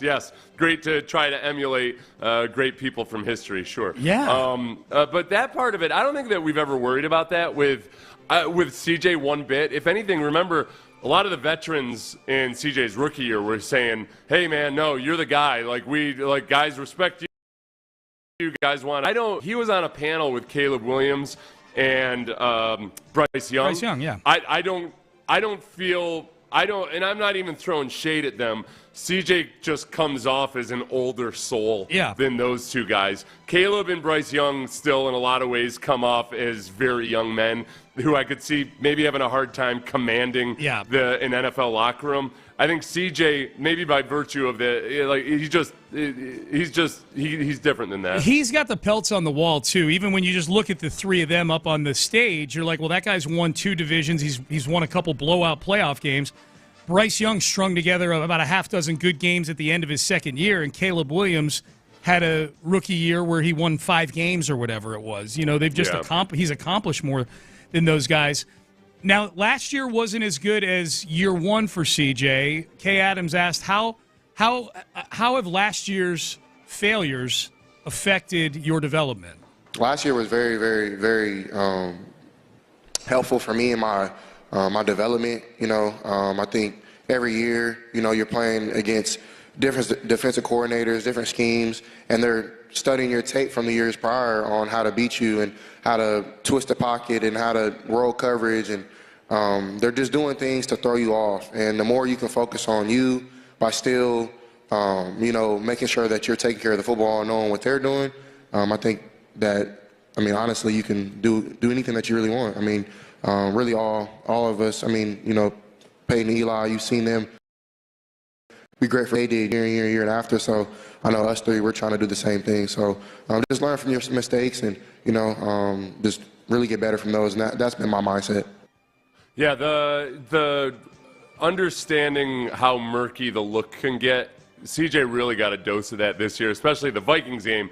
The Vikings game was when that Vikings defense was really humming on all cylinders, and they do a great job of just really confusing quarterbacks and thinking you're seeing one thing and then you see another. And teams did a good job of that against CJ and Bobby Slowick. I think the sophomore slump and the challenges they faced, you saw this year, was as much about Bobby Slowick as it was about C.J. Stroud. Bobby Slowick, when C.J. mentions all those shell coverages, Bobby Slowick didn't do a great job of adjusting to that either. There was the way they were calling the games and the way they were operating, it was almost like they were in denial about the coverages that they were seeing. Yeah. So that part of it it's going to be really interesting to watch with Nick Caley, because there's one thing, Caley, who was in New England and worked with Tom Brady, if there's one thing that Brady was awesome at, it was diagnosing the coverages and then taking the easy money based on, okay, I thought I was seeing this, but I'm not seeing what I thought. Boom. Don't hesitate. You're dumping it to the running back, and then the running back can do something with it. Yeah. Or you're jumping you're jumping down, and you're not going 1, 2, 3, 4 in the progression. You're jumping from 1 to 4 immediately, and that's something that just takes time and experience and reps. And I think CJ did make progress in that last year. Difficulty here is, okay, he made progress last year, but now he's also learning a new system. Yeah. And exactly, it might not be seamless at first, but he's 100% capable of doing it. How do you think we'd be feeling? If you look at the Texans, Seth, and you look at the offense last year and how it dipped from the season before, there's two places people were pointing the finger: Bobby Slowick and the offensive line. What if they had only replaced one of those this past offseason? I would have been really nervous if they hadn't replaced Bobby Slowick. Yeah. And, what I was saying at the end of the season was, look, it's not just the offensive line, it's every position group. We can complain about all those wide receiver screens all we want. You know who was really bad on those also? Was the actual other wide receivers who were supposed to be blocking, who looked like they didn't know who the hell they were supposed to be blocking. Or the fact that the defenses could sniff out a screen really, really well, which means that there's tells beforehand, and that's on the offensive coordinator. So when it came to wide receiver blocking, tight end blocking, offensive line blocking, honestly, Joe Mixon and some of his decision-making on certain plays, every position group had serious deficits when it came to execution, and that's why it drove me insane when Bobby Slowick would get up and basically almost create a fake line between the offense and the scheme and the execution, because the offensive coordinator is ultimately responsible for the execution, and they just flat out weren't executing. So I didn't know. At the end of last year, I didn't really feel like Bobby Slowick knew what he was doing when it came to actually coaching whatever he wanted those guys to do. Yeah, I could envision like a new OC going, all right, they'll get something out of this offensive line. Like, it's a talented offensive line. They got physical talent. Yeah. But if it was Bobby Slowick with all this churn on the offensive line, I would have been holy crap scared. That would have been an indication from the team that they thought Bobby Slowick was just fine. Yes. And that it was all these other guys who, when you look at guys who are playing across the board as the worst version of themselves, when you see guys who have played better in their career and it's position group by position group, you cannot not blame the offensive coordinator for that as well. Yeah. Yes, there's personal accountability for the players themselves, but there were just too many times where it was clear that guys were not on the same page. Yep. It was a disheveled mess. We're getting texts about the sauciest GMs in Houston when it comes to trades. Text message: Yordan Alvarez for Josh Fields was huge, way better than the Greinke trade. Yeah, but that trade, nobody knew who Yordan Alvarez was at the time. There was no sauce. But it was a really good trade. There was no sauciness at the time. Yeah. You guys got to listen to the parameters here. We're grading sauciness, not saucy. the overall outcome. We've never had a sauciness rating in this city before. We're breaking new ground. This is going to drive me insane because I know this is going to go exactly. Remember when I asked whether young men thought Beyonce was hot, and I said, because I'm 50 and I think she's hot, but Beyonce's 40 years old or so now. So I was curious, very specifically, about, do young guys 19 or 21 years old think Beyonce? Do they think of her as hot? Yeah. And we were flooded with people saying, I'm 45, and yes, of course she's hot. Yeah. They couldn't understand the simple instructions. It's tough, it drives me crazy to this day. And then I told you, I posed the same question at Thanksgiving, and my mom, who's 70, was like, "Oh, of course she's hot. Yeah. She's really." I'm like, "Mom, I've got your teenage grandson is sitting there right next to you. That's the guy I'm asking." Right. And your mom's smart too, right? Like she was probably one of the people texting in that day. That would have been awesome. All right, Payne and Pendergast, especially if she was on a text page messing with you. Your mom messing with you on the text page. Just trolling me. Yeah. Yeah, so we were not grading the effectiveness of the trades. It was simple sauciness. That's it, sauciness. All right, Payne and Pendergast with you. All right, we've got the Petty Cast at the top of the hour. This is going to be a good one. We've also got a Take-a-Mania preview cut coming up in the next segment. You will hear this cut again on Friday. Take-a-Mania appetizer from a prominent host of a debate show coming up next. Area 45 with Bijani and Creighton. What do y'all think of the Rockets?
and Pendergast is driven by West Point Lincoln at Katy Freeway, 1 mile west of the Beltway, exit Kirkwood, under the giant American flag.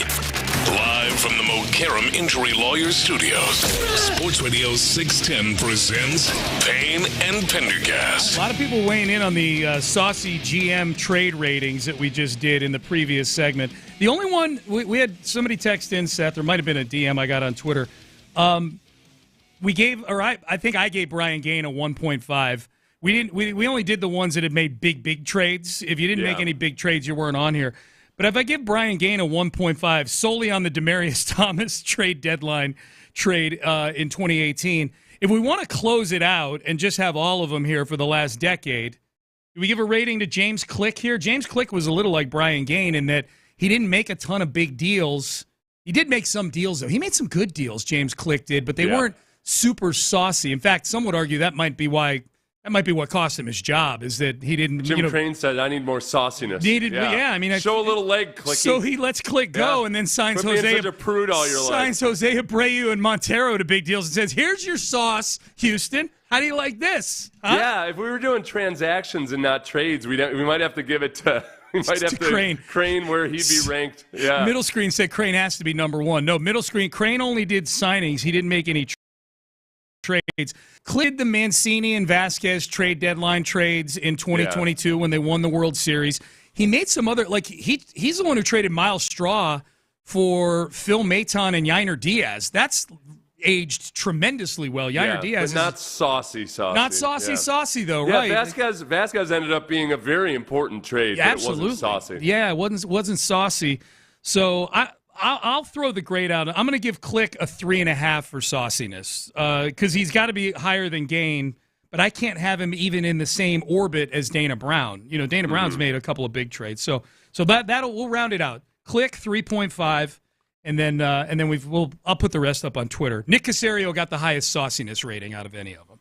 He did, according to Seth, 9.0 on a scale of 1 to 10. Just edged out Daryl Morey. Yep, 8.9. Only because the sauciness of the James Harden trade, as exciting as it was there was still at the time. If you guys can go back in time, remember there was still a lot of skepticism over just how good is James Harden going to be when he's the guy? So I tried to transport myself back to then. I mean, but obviously, very, very saucy trade. Very saucy. And then it led to a lot more sauce over the next few years.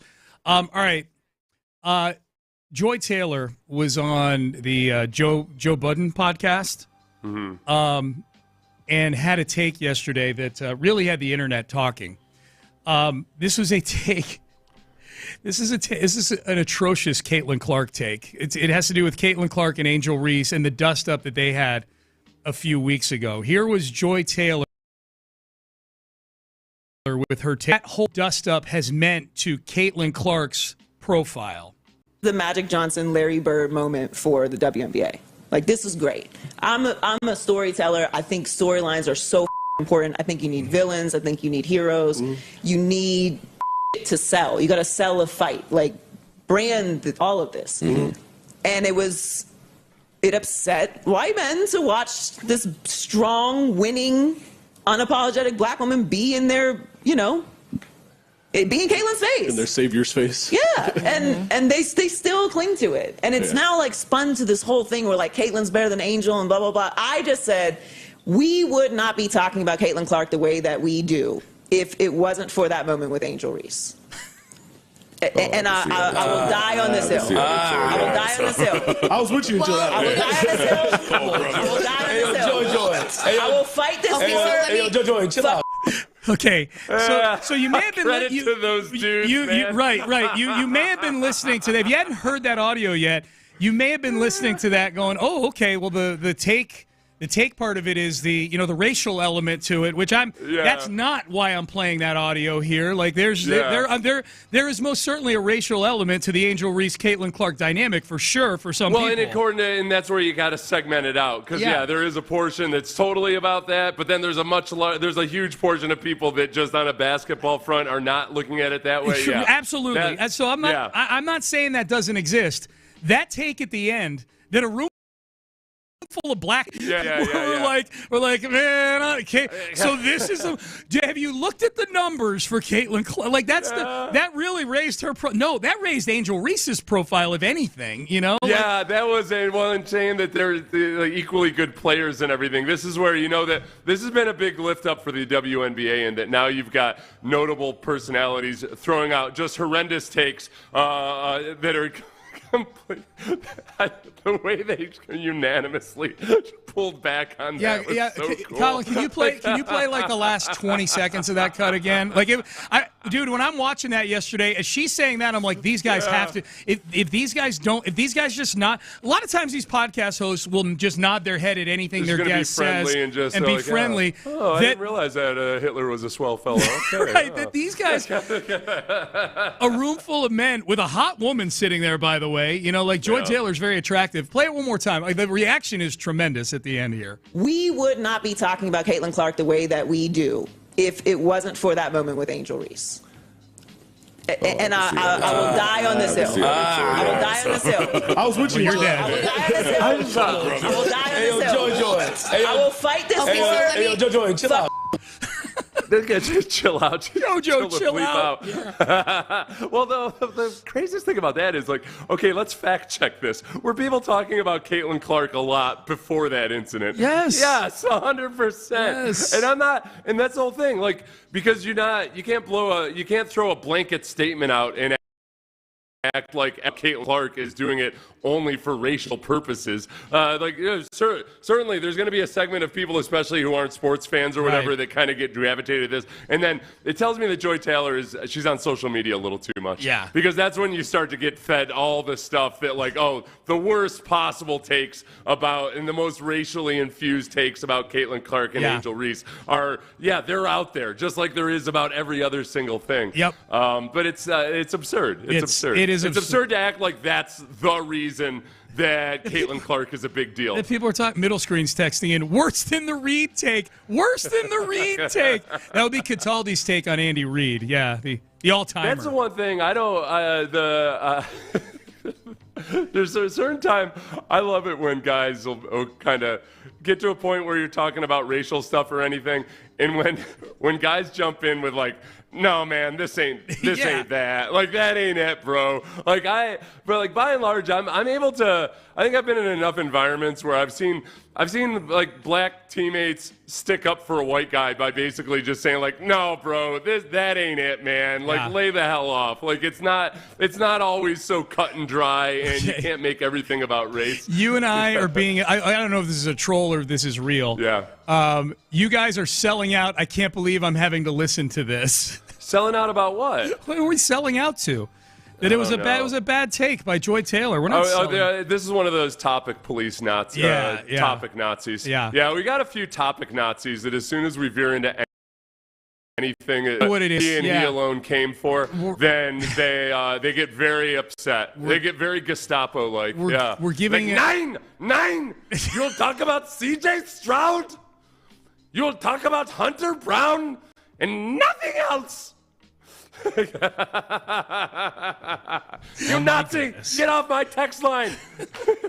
You fascist! Oh my God! You good over there, Shawnee? I thought you were about to. No, I'm good. I'm laughing. I'm fine. I'm fine. I wanted more. So that you'll hear that again on Friday. The question is, will that be enough to beat out John McClain, who said the Damon Arnett signing is the worst signing in the history of the franchise for the Texans, and that's the reigning, defending Take-a-Mania champ right now.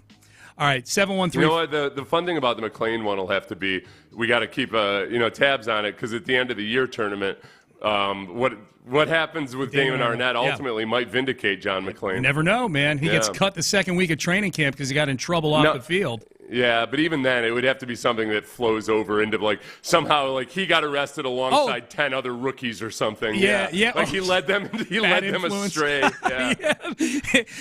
Damon Arnett and the entire draft class just got pulled over. Yeah. Somehow got 15 rookies involved in a dogfighting scandal. Yeah, exactly. Yeah. All right. I feel like that was a good appetizer to the petty cast that we just did, even though it's going to be in Take-a-Mania on Friday. Are you ready to get petty? You ready? Oh, yeah. Okay, good. Yeah, I'm excited about this one. All right, Petty Cat. where you the tell. We play pettiness, we experience pettiness, and we want your pettiness. 713-572-4610. Tuesday Pettycast coming up next. But first, Men's Tea Clinic. The Men's Tea Clinic has helped me with my pettiness because I'm in a much better mood all the time because I've got a much better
FM HD2 Houston.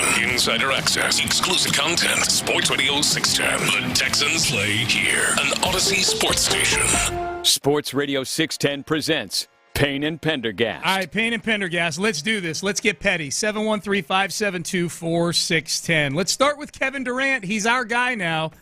He was asked by Kay Adams at Fanatics Fest, what's your message to heartbroken Phoenix Suns fans? Katie, what is your message? Last one for you. A lot of heartbroken Suns fans right now. What would you like to say? That's not true. No, literally, heartbroken Suns fan. Right over there. Whoa. I just felt like, they wanted me to go. So it's like, I'm glad we both, they got what they wanted and I got what I wanted. So we can move on, and good luck to them going forward. And I always remember my time there, but we on something else. Dude, Kevin Durant might be a weekly Pettycast appearance now that he's here in Houston. Where we celebrate pettiness. We're not being petty towards Kevin Durant. Thank you. He could have been more petty in that moment. I would have suggested go die. That's what's your message to Suns fans? How do I phrase this? Go die. That's how I feel about them. That would be petty, yeah. I can imagine that, ever since at the trade deadline this year when the topic came up and Kevin Durant finds out the Suns are in. Suns fans have probably seen it as a foregone conclusion that he's going to get traded. Now they've been watching Kevin Durant perhaps kind of drive his own price down by turning down deals, theoretically, however it might have happened. So they're probably starting to get a little agitated. They're like, oh, great. Yeah. Great. We knew we were going to have to trade him. And it never came to pass what we hoped he would bring to the city, and yet now he's gonna screw us yet again. It's funny. It's kind of the opposite of the Chris Paul trade coming to Houston back in 2017. Remember, Chris Paul was ready to sign here. He was going to sign. They opened up enough cap space. But then at the end of the day, Chris Paul didn't want to screw over the Clippers, his former team. Yeah. So he's like, look, let's just do a trade. Give me a wink that you'll take care of me a year from now. Yeah. I'll opt into the last year of my contract. Rockets give him a wink. Yeah, Rockets give him a wink. And I'll opt into the last year of my deal.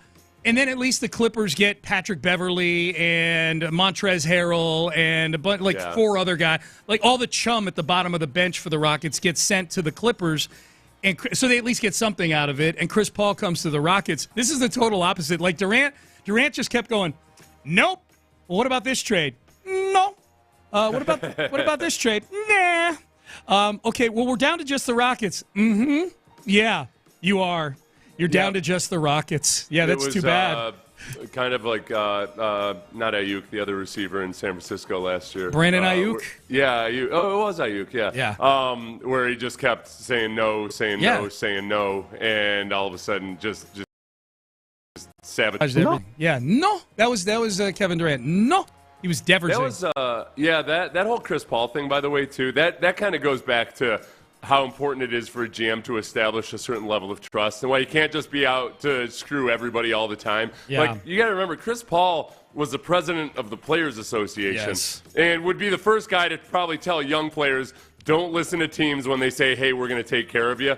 But there was enough of a level of trust that he could go to Houston with an understanding that something was going to happen on down the line. Yeah. Likewise with Fred VanVleet this year. Fred VanVleet agreed to push his option back, partly, most likely, just to help the Rockets engineer things like this Kevin Durant trade. Yep. So there's building that level of trust with the players is very, very big. It's so huge. Credit to the Rockets for both through Daryl Morey and Rafael Stone being able to create an environment like that. Yeah, and I would say the Fertittas, too, because they inherited that Chris Paul situation. They inherited that wink situation. They could have been like, wait, $160 million over 4 years for Chris Paul? What are we doing? Yeah, and I could see if I were Tillman Fertitta, kind of new to the biz, I might be like, wait a second, but this contract doesn't make any sense. Yep. And then maybe them having the front office having a conversation with him about we gotta follow through on this. Yeah, that's me 100%, not informed sources or anything. That's just the way it feels like it all. I think that out. is how it went down. Yeah,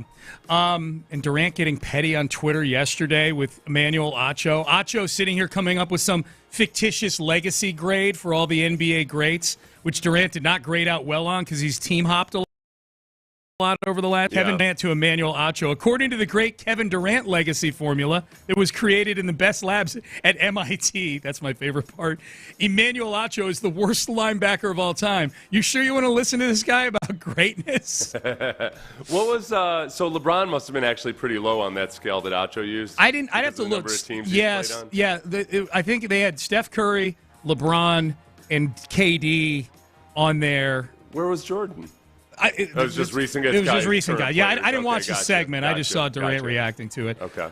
So Kevin Durant, Pettycast. Welcome aboard, Kevin Durant. Welcome to Houston. Rick Carlisle. This is from before Game 7 of the NBA Finals. And I was, I don't know. Let's play it here. Here's Rick Carlisle, who caught a gander at a video before Game 7 of some trucks, or some buses, I should say. Buses in the bowels of the stadium in OKC that were already painted up, ready for the parade, which takes place today.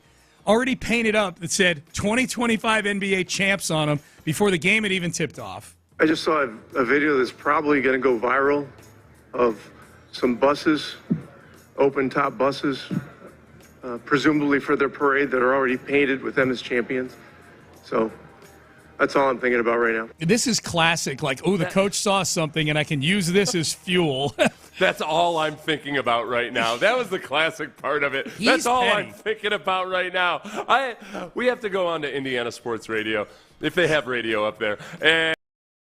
Is Carlisle being blamed for a lack of focus in the moments before a game in which the only thing he's thinking about is the city buses in Oklahoma City? I don't know. That are painted up. I felt like saying, I get what you're saying. This is they're putting they're not champs yet. But does he expect, like, all of a sudden all these workers to come in Monday morning and just quickly paint up all these buses and whatnot? I would be curious as an Oklahoma City taxpayer, if I were one. Yeah. Everybody knows that I own property but don't pay taxes on it in Oklahoma City. Right. About, exactly what I do feel like, would there be a more efficient way to do this to where you don't spend the money for the wraps until after they win the championship? Oh, that's true. They don't paint them. They just wrap them. That's true. Yeah. I don't know. It feels like, I like the confidence, I like the... You got a slush fund somewhere for championship parade wraps? I don't know. Sure, maybe. Yeah, maybe. So that was Rick Carlisle. Petty before Game 7. And I love you can't just send those buses off to a third world country the way you can T-shirts. That's what I said. That was what I retweeted. When that video came out of Carlisle, I retweeted and said, is he mad at all the T-shirts that get sent to the Congo every year? Right. For the buses, it's unlikely to happen. There are a bunch of kids walking around in third world countries today in Tyrese Halliburton Pacer championship shirts, But they're not driving Indiana buses. No, they are not. Because Indiana knows how to they know to wait. Yeah. Right. Exactly. Yeah, Carlisle. Hypocrite. All right, Tracy McGrady. For some reason, Tracy McGrady has gotten super petty over the last Bryant. I feel like there's a lot. Kobe Bryant posthumously, Seth, has all of a sudden been entered into all these GOAT arguments, more so than when he was even alive. When Kobe was alive, it was LeBron and MJ. And now it feels like for some reason it's morphed into, and maybe somebody had a take on Kobe along the way over the last month or so that's created this. But it feels like it's become much more of a triple threat match between those three guys. I know one of the big things was Kobe in the clutch, versus LeBron and others in the clutch. Like LeBron's in the potential to win or tie a game in the last seconds of a game. LeBron's been way more efficient at hitting threes than Kobe was. Yeah. So that got a lot of traction. That might have been what sparked it. Tracy McGrady has decided to put himself into this conversation, which is ironic because Tracy McGrady not only has never won a title, he didn't make it out of the first round of the playoffs as the star of a team. He was on a Spurs team playing like 5 minutes a night that made it out of the first round in 2013, made it to the NBA Finals. But when Tracy McGrady was an all-star, his teams, we know here in Houston, playoffs 3 times, never made it out of the first round. Here was Tracy McGrady on ESPN this week with his take on what might have been had you paired, him with Shaq instead of Kobe. We have too many talented players that come through this league that are championship worthy. What I mean by that, if you take them off a team that is a championship quality team, replace me with Kobe with Shaq. I don't win a championship. You don't think I could carry the Lakers to a championship? Like, I've never had the opportunity. Correct.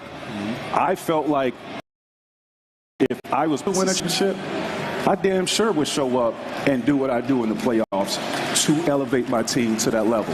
I just never had the chance. So do I get diminished because I never won a championship? He literally just said, if I had Shaq, I could carry a team to a championship. Yeah. He used the word carry a team to a championship. If you put me there instead of Kobe, I could carry a team to a championship. It's a bad take, man. It's a bad take and a petty take. I don't know. Let's see.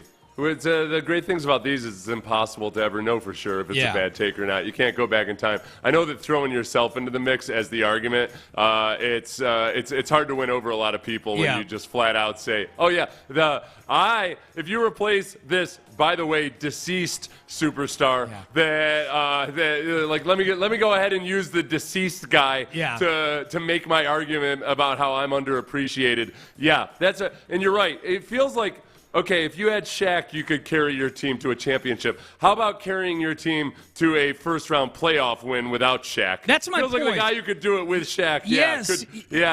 He's just using himself.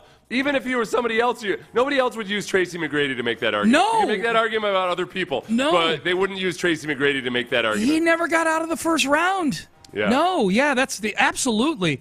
Now, if you're wondering, is it petty or is that analysis? I will remind you that after the Spurs knocked the Rockets out of the playoffs in 2008 and Tracy McGrady was asked about it, here was his take there. It's my fault.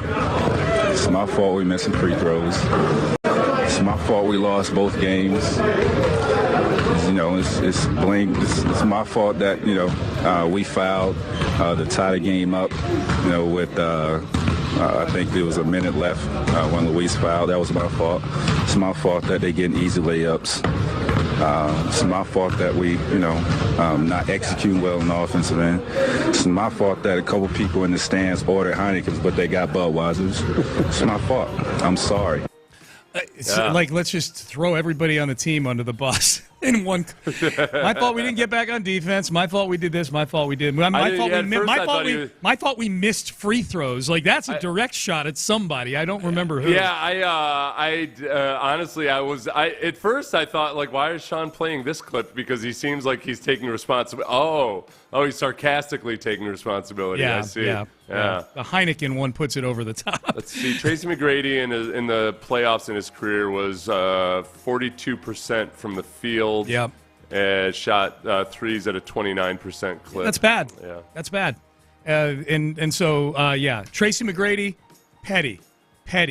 All right, this one is. I'd give you Kobe's, but it's too hard to scroll down that. Yeah, far. it's too long. I know. Yeah, Tracy McGrady. It's an easy page down there. Not easy, but way easier than Kobe's. This was a strange one. I don't know how to feel about this one, but it does feel like there's a degree of pettiness going on. Victor Oladipo, two-time former Rock, played for a little while. The other time, he was just a contract in a deal that sat and chilled in Houston for a little while. Victor Oladipo tweeted this out the other night, Seth, just after Tyrese Halliburton went down with his Achilles injury. And he says this, Victor Oladipo, obviously former All-Star NBA player, former Rocket. In the finals? So we're just going to keep playing, right? It's okay, right? It ain't happened, huh? This is just part of it, right? But what would this playoff run be without Halliburton? What about Dame? What about Jason Tatum and so many others? I bet we'll just blame it on the moment, though, LOL. And, hey, he got millions, right? So he'll be all right. So what truly matters? The athlete? It's all good, though. I promise you I'm going to be part of this change. It doesn't have to be a norm or just part of the game anymore in any sport. We can and will protect the players better. Y'all enjoy the rest of the game. Rest up, Hallie, bro. This will make you stronger. A bunch of emojis, bunch of hashtags afterwards. So he's an advocate of the 5-game series that people are pushing. Well, I mean, obviously, this is a thing about player safety or player health, I guess we'll call it. Yeah. But the part that, so we're just going to keep on playing, right? They're going to keep playing the game. Yeah, they're going to. They're not going to stop the game. They're not going to. This is them, not a DeMar Hamlin type situation. We're just going to keep playing the game like it didn't happen. Yes, that's what we're going to do. And honestly, if the DeMar Hamlin situation had happened in the Super Bowl, they would have kept playing. They would have played the rest of the Super Bowl. Yeah, it would. It was. There is a show must go on element. Situation. Yes. Yes, they. Yeah. So that's what would this playoff run be like without Halliburton? They wouldn't be in the finals with. I don't like. Are you wanting me to answer these questions? I don't Victor know. Oladipo? Yeah, I don't. Yeah, like we're just. How can we continue to exist in a world like this? In the finals, where we just continue to play a game after a guy has an orthopedic injury. In the finals, yes. So we're just going to keep playing, right? Right. Like, it's okay, right? Yes, it's okay to keep playing. And I think the big thing, too, is people sometimes want to blame, like, oh, they made him play with this calf strain when clearly he was at risk of an Achilles tendon. Most athletes are going to play through a calf strain in Game 7 of the finals. Yes. I would think. Maybe Oladipo wouldn't. I don't know. I want to play this in the Petty Cast because you made this point when I was out on vacation. You did a Petty Cast with Sean Bijani that college baseball coaches are becoming unsung heroes when it comes to pettiness. Yeah. The college baseball season just ended a couple of days ago. LSU beat Coastal Carolina in the College World Series. Coastal Carolina's head baseball coach is someone by the name of Kevin Schnall. He was ejected in the first inning of the elimination game for arguing balls and strikes. Didn't hear the warning, quite hear it. So he checked with the ump, and the ump said, "No, I just warned you." And he stepped out of the dugout to say, "Yeah, I was yelling at you because you missed three calls." Ejected in the first inning of the elimination game for saying that. Here's Schnall on the initial ejection. Now, as a head coach, I think it is your right to get an explanation of why we got warned. And I'm 48 years old. I shouldn't get shooed by another grown man. Right? So when I come out to ask what the warning is, a grown man shooed me. So at that point, I can now hear him say, it was a warning issued for arguing balls and strikes. And at that point, I said, because you missed 3. At that point, ejected. Okay. Yeah, you warned me, but you warned me not to do this again, but that was before you missed 3 strikes. Yeah. By the bylaws of the NCAA, that negates the original warning. Yes. Right. Extreme incompetence erases any efficacy of the warning. I love that he hated getting shushed or shooed away. Shooed. Yeah. I didn't know what he was talking about at first because he was ejected. I felt like shoot. Wait, is that a term they use in baseball? Because you got to hoof it on out of there. On your I don't shoes. know. Yeah. Oh, shoot! Like shoot away. Fly. Now his one of his assistants got ejected as well, and got hit with a 2-game suspension because these umps can do that. They can Colin, from what I get, you're a college baseball fan. They flash that number 2. It means not only are you ejected, you get a 2-game suspension. So assistant coaches actually get an automatic suspension because they're assistant coaches. Yeah. But the 2 games comes from Schnall. Like the bump. Or the flop. Gotcha. Okay, so the assistant got ejected. This other umpire comes running over to support the home plate ump. Yeah. And ends up tripping over the home plate ump's foot. And Schnall benches over that. If you guys watch the video, there was a guy that came in extremely aggressively, tripped over Campos's foot, embarrassed in front of 25,000, immediately goes 2-game suspension and said, bumping the umpire. Immediately does that. There was no bump. He was embarrassed. I shouldn't be held accountable for a grown man's athleticism. Okay, this is the thing. Okay, everything Schnall has said, if you took him at his word as the way everything went down, that sounds horrific.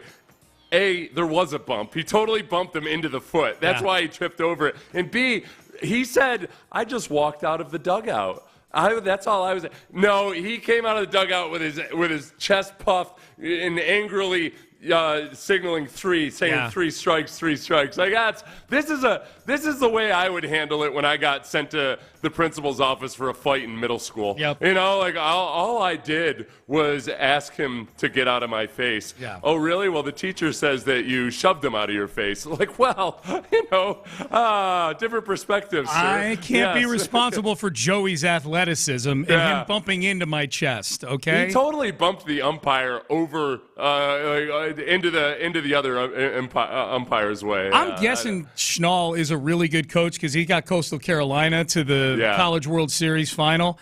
He definitely seems like a guy who would ask for the manager if his steak was slightly undercooked. Well, not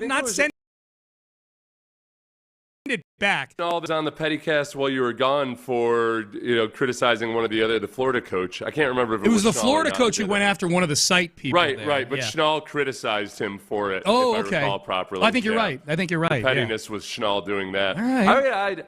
I don't know. College baseball coaches seem to have really gotten even pettier. And I can imagine as a baseball coach, that's one where NIL is hard for any smaller school to compete with in football or basketball. But there are still a lot of people that are going to pony up money even for some of the lesser programs. Yeah. Baseball, it's got to be brutal. It's got to be. The amount of money that some of the SEC schools are going to pay for baseball compared to Coastal Carolina, it's got to be just vast. It's that in-between sport that some of the schools are willing to invest big in and others invest nothing in. All right, Payne and Pendergast, we went a little over, but that was a fun Pettycast. All right, up next, there is concern on the text page about Jeremy Pena. We need to circle back to this. Jeremy Pena has new friends, and we will explain coming up next.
Payne and Pendergast is driven by West Point Lincoln of Sugar Land on the Southwest Freeway, exit Kirkwood, and take the first U-turn at West Airport under the giant American flag.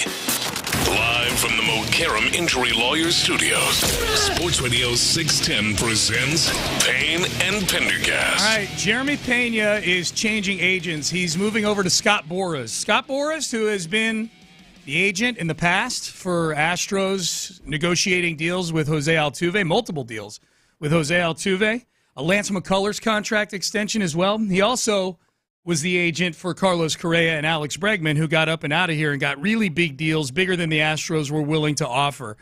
Jeremy Pena, who is having by far the best season of his career. Like Hunter Brown last year, when Hunter Brown started, had the best season of his career, choosing to change representation and move over to Scott Boras, which leads me to this question on the text page, Seth Payne. Astros question, with Jeremy Pena changing agents and signing with Scott Boras, is he good as gone now? There's more to this text, but I want to start there. Do you feel my gut feeling when I saw that push notification yesterday was uh-oh. Uh-oh.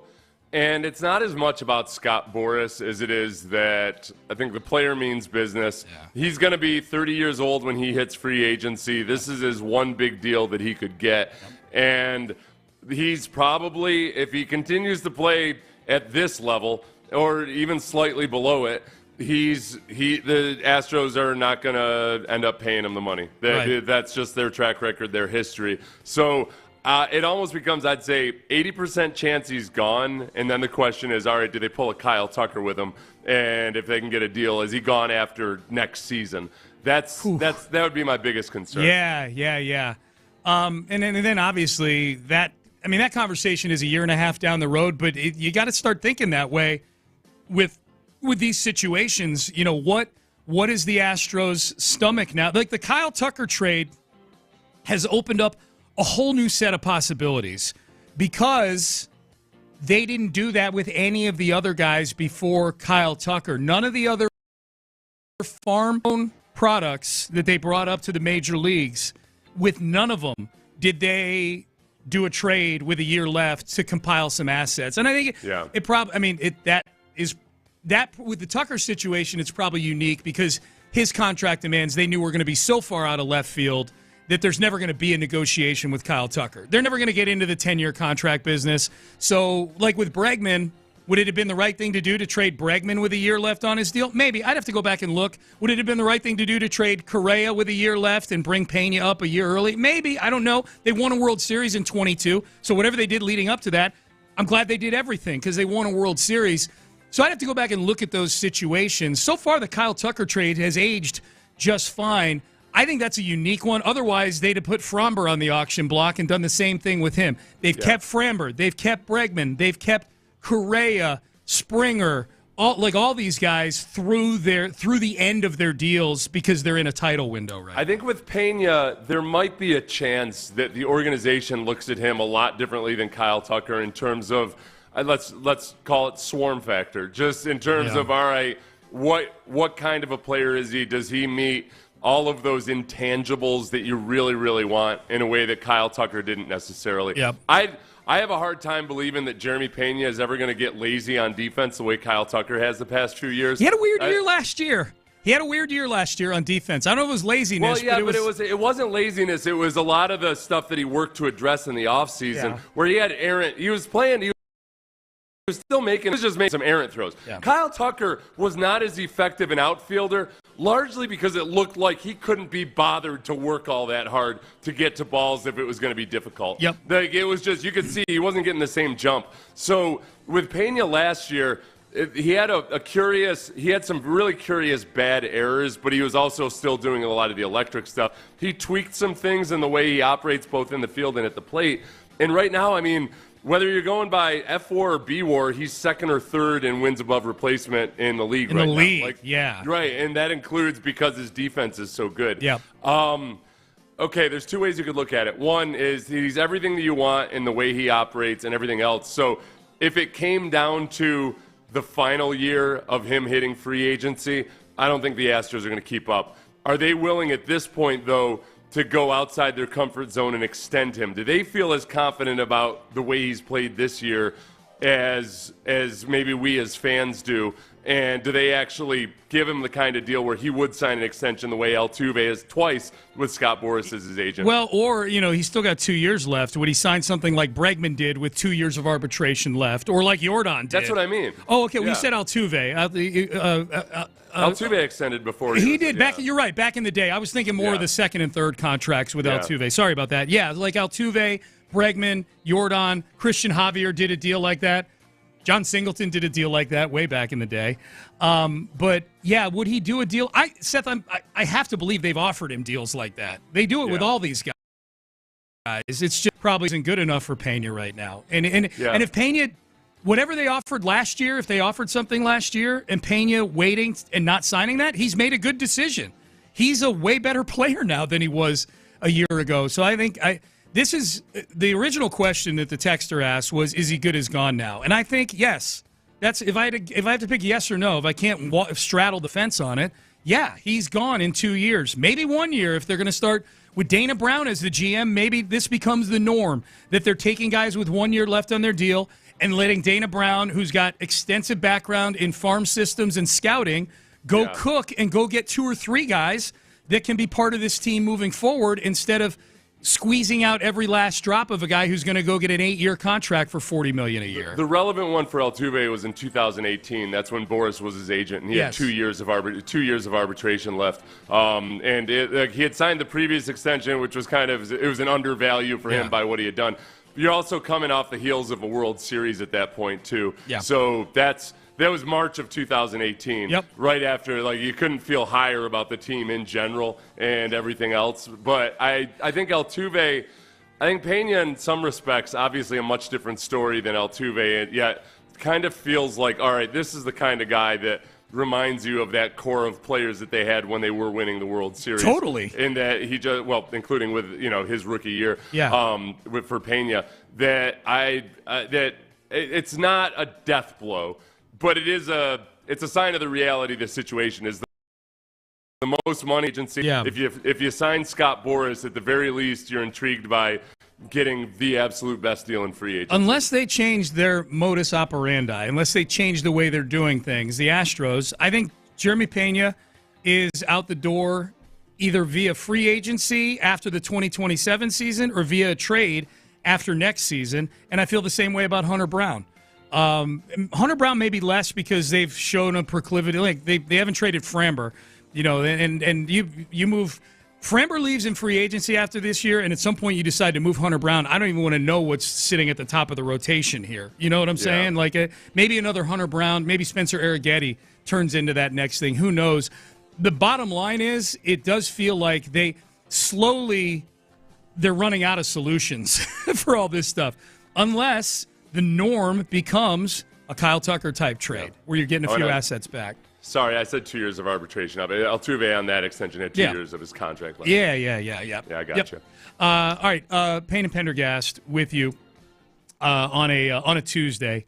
We'll circle back. We'll circle back about Kyle Tucker. There's speculation about Kyle Tucker's future that we'll get to a little later in the show. So the Rockets now have Kevin Durant. And I think they put themselves firmly in the conversation to be one of the last 4 teams standing in the NBA. What exactly are the Rockets trying to conquer this time around? The Rockets had to conquer the Golden State Warriors back in the day, and it didn't work. What exactly are they trying to conquer this time around? That is next. Payne and Pendergast. The strides that Cam Smith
1038.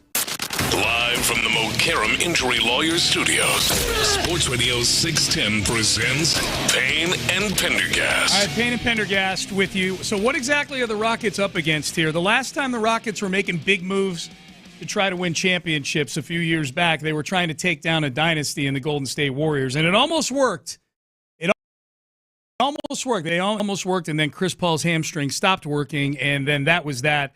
And we know that we know what unfolded over the next few years. Now here we are, and the Rockets trade for Kevin Durant. They've got a nice young core, I think a deeper team than that team that went after Golden State back in the day. But are they dealing with another team that's built to last as an NBA champion? Are they going against another multi-year juggernaut here in OKC? This was Brian Windhorst on ESPN laying out exactly what OKC has. They've won the championship. Here's what their future looks like. In the next couple of weeks, they are in position to sign Shea to a contract extension. It's going to be huge. Yes. It's going to be the largest one ever. He's going to be years in that contract where he's over $70 million. 2, they got Chet Holmgren, who they can sign to an extension this summer. Jalen Williams, who they can sign to an extension this summer. They're going to lock those 3 guys in for 5 years. Now, with the way the league is structured right now, they're trying to squeeze teams out. They're trying to squeeze because of the second apron. Even if the Thunder lose some of these role players, even if they can't keep, and I'm not going to speculate who they may or may not, because of the 15 first-round picks. I mean, guys, they have the 15th pick in this draft on Wednesday. I mean, who knows? Maybe they draft a guy there that ends up being really great for them. Maybe they don't. They got 14 more first-round picks in the next 7 years. They got guys sitting out right now who can contribute. That cut is the worst advertisement for people to tune into the NBA draft tomorrow night. Right. The NBA draft is tomorrow night. Well, how valuable are first round in the NBA? Well, Oklahoma City has 15 of them stacked up over the team that just won the NBA championship was able to stack up 15 of them over the next 7 years or whatever it is. 15. That's crazy. That's incredible. It is. Man. They've done a great job. Yeah, they've done a great job. And it's and yet how do you say this without sounding like you're just being petty? The Oklahoma City is not so clear-cut a dominant force that you think, oh, wow, the rich get richer, and then it's going to be nothing but Oklahoma City on a garden path to 10 straight championships. Yes. They've got to do something with some of those picks. They very easily could have not won this championship, obviously. So it doesn't feel as daunting as, say, if the Warriors had 15 first-round picks over the next couple of years. But they've got a lot to work with. And when you look at it with a team like the Rockets right now with all of their picks they retain, or Oklahoma City, you can use those to make, whether you use those picks to draft players or to use them as parts of trades or what have you, they got a lot of dry powder to work with. Yeah, I just don't like this OKC team is really good defensively. Yeah. They're not as scary as some of these other teams that have been multi-time champions the last couple of decades to me. Yeah. Now they're young though. They're young. There may be room to grow. There's also an element of not really wanting to acknowledge SGA for what he's done and how he performed, incredible as he was in the finals. I think there's a little bit of just from the gut, like we'll wait and see if he can keep the nose. There's a little bit of a James Harden thing going on with SGA, in that people just don't like his style of play. Yeah, they feel like he's a foul seeker. He's a mid-range guy. When you go like, okay, what's this guy's signature move? What's his signature move? His signature move is he buries an elbow in somebody's stomach to create space and then knocks down a 12-footer. That's not sexy. So here's one more from Windhorst, citing previous dynasties and how they kind of handled roster turnover. If you think about the last really great team that lasted for 10 years, you're talking about the Spurs, the 2000s, you go back to the Bulls. Look at the players that were supporting Tim Duncan and Manu Ginobili and Tony Parker in 2014, completely different than the ones that were supporting them in 2007. The Bulls in the 90s totally flipped that team over around Pippen and Jordan because they were able to bring in extra players. The Thunder are in position to do that, even under the current rules. So Stephen A. brings up a good point. We are in the parity era. Not only have we not had a repeat champion, Molly, we haven't had a team in these last 7 make it out of the second round. Yeah, it's funny. When he brings up those teams, Seth, it's the other teams I think about are the New England Patriots, who won Super Bowls with Tom Brady in the early 2000s and then won Super Bowls in the next decade with entirely different people around him. Entirely different. I mean, it's football. It's a very short shelf life. Entirely different. I think of the Astros, too. I think of the Astros. The team that won it in 2017 looked, by and large, very different from the team that won it in 2022. Office, the ones that don't necessarily just shove all the chips to the middle of the table, but the ones that are able to make those big acquisitions but still keep enough dry powder to keep doing things. I think that's why Rafael Stone pulled off such a coup, obviously with the help of Kevin Durant, wanting to come to Houston so badly, and Phoenix's willingness to play ball with that they've still got plenty of moves left to make if they want to make them. Yeah, and that's where, in basketball, it's almost like those draft picks are your farm system in baseball. And with the Astros, a lot of why they were able to sustain that was that they had built up such a healthy farm system. They do such a great job with player development. Yeah. As a basketball team, you're going to have to make hard cap decisions and let guys go that you'd rather keep. And it's a matter of just how do you build it's not a matter of just keeping the current roster together. It's how do I build out the entire organization in the grand scheme of things. I don't feel as frightened as a Rockets fan about this OKC team as I did those Golden State teams. And maybe it's just something about the Golden State teams. They were really good defensively, but they were elite offensively with Steph, and they could just bury you in 2 minutes. They could bury you under a 13-1 run. That was... You could be doing the right things for the entire game for 3 quarters, and Steph Curry and Klay Thompson and Kevin Durant for a couple of years, would just flip that thing on its head in a matter of 3 minutes, and all that work that you'd done for the previous hour and a half of your life is just wiped out under 4 or 5 3-pointers. Oklahoma City's a different kind of scary. I think they're a defensively scary team that I think gets away with a lot of stuff, honestly. I think they'll bring the ball. They do a lot of reaching in and things like that. If they get if you get the wrong refereeing crew with that team, it's going to be a long night. They're just, I just look at Steph and Klay at his peak, Draymond obviously at his peak, and then when they had Kevin Durant, it was a different animal. I just look at them differently than I do SGA, Chet Holmgren, SGA, and Jalen Williams. That's their big three. That's not as frightening a big three as whatever Golden State was throwing out there and some of the other dynasties before that. Let's not let Golden State off the hook for their moving screens, but still. Yeah, that's true. There was a little bit everybody gets away with something. If the league decides to crack down on some of the officiating, some of the rules, where's Oklahoma City going to be? Like, they really did that with Golden State, didn't they? Yep. Yeah. Really took care of that dodge. Okay, that's fair. That is fair. Yeah. Plus, they have to learn, first and foremost, Oklahoma City has to know how to actually handle a celebration. Yeah, let's get to that here. Isaiah Hartenstein and the Thunder. I was depressed when I saw the aftermath of their locker room where 2/3 of the beers aren't even opened. There's still full champagne bottles in there. Why was this the case? This was Isaiah Hartenstein, former Rocket, by the way, of the Oklahoma City Thunder, explaining why there was very little splashing and celebrating going on. Isaiah, Tanya Gunguli, New York Times. What was the celebration like when you guys got to the locker room? Because when we got there, there weren't bottles being popped like you normally see. Did we miss that? And how much? First of all, none of us knew how to do it. So it was more like, like those like YouTube tutorials. And so we were just asking AC how to do it. It was kind of not really in sync because no one knew how to do it. But yeah, shout out to AC for kind of teaching us how to pop champagne, I guess. So, you seriously didn't know how to open a champagne bottle? No.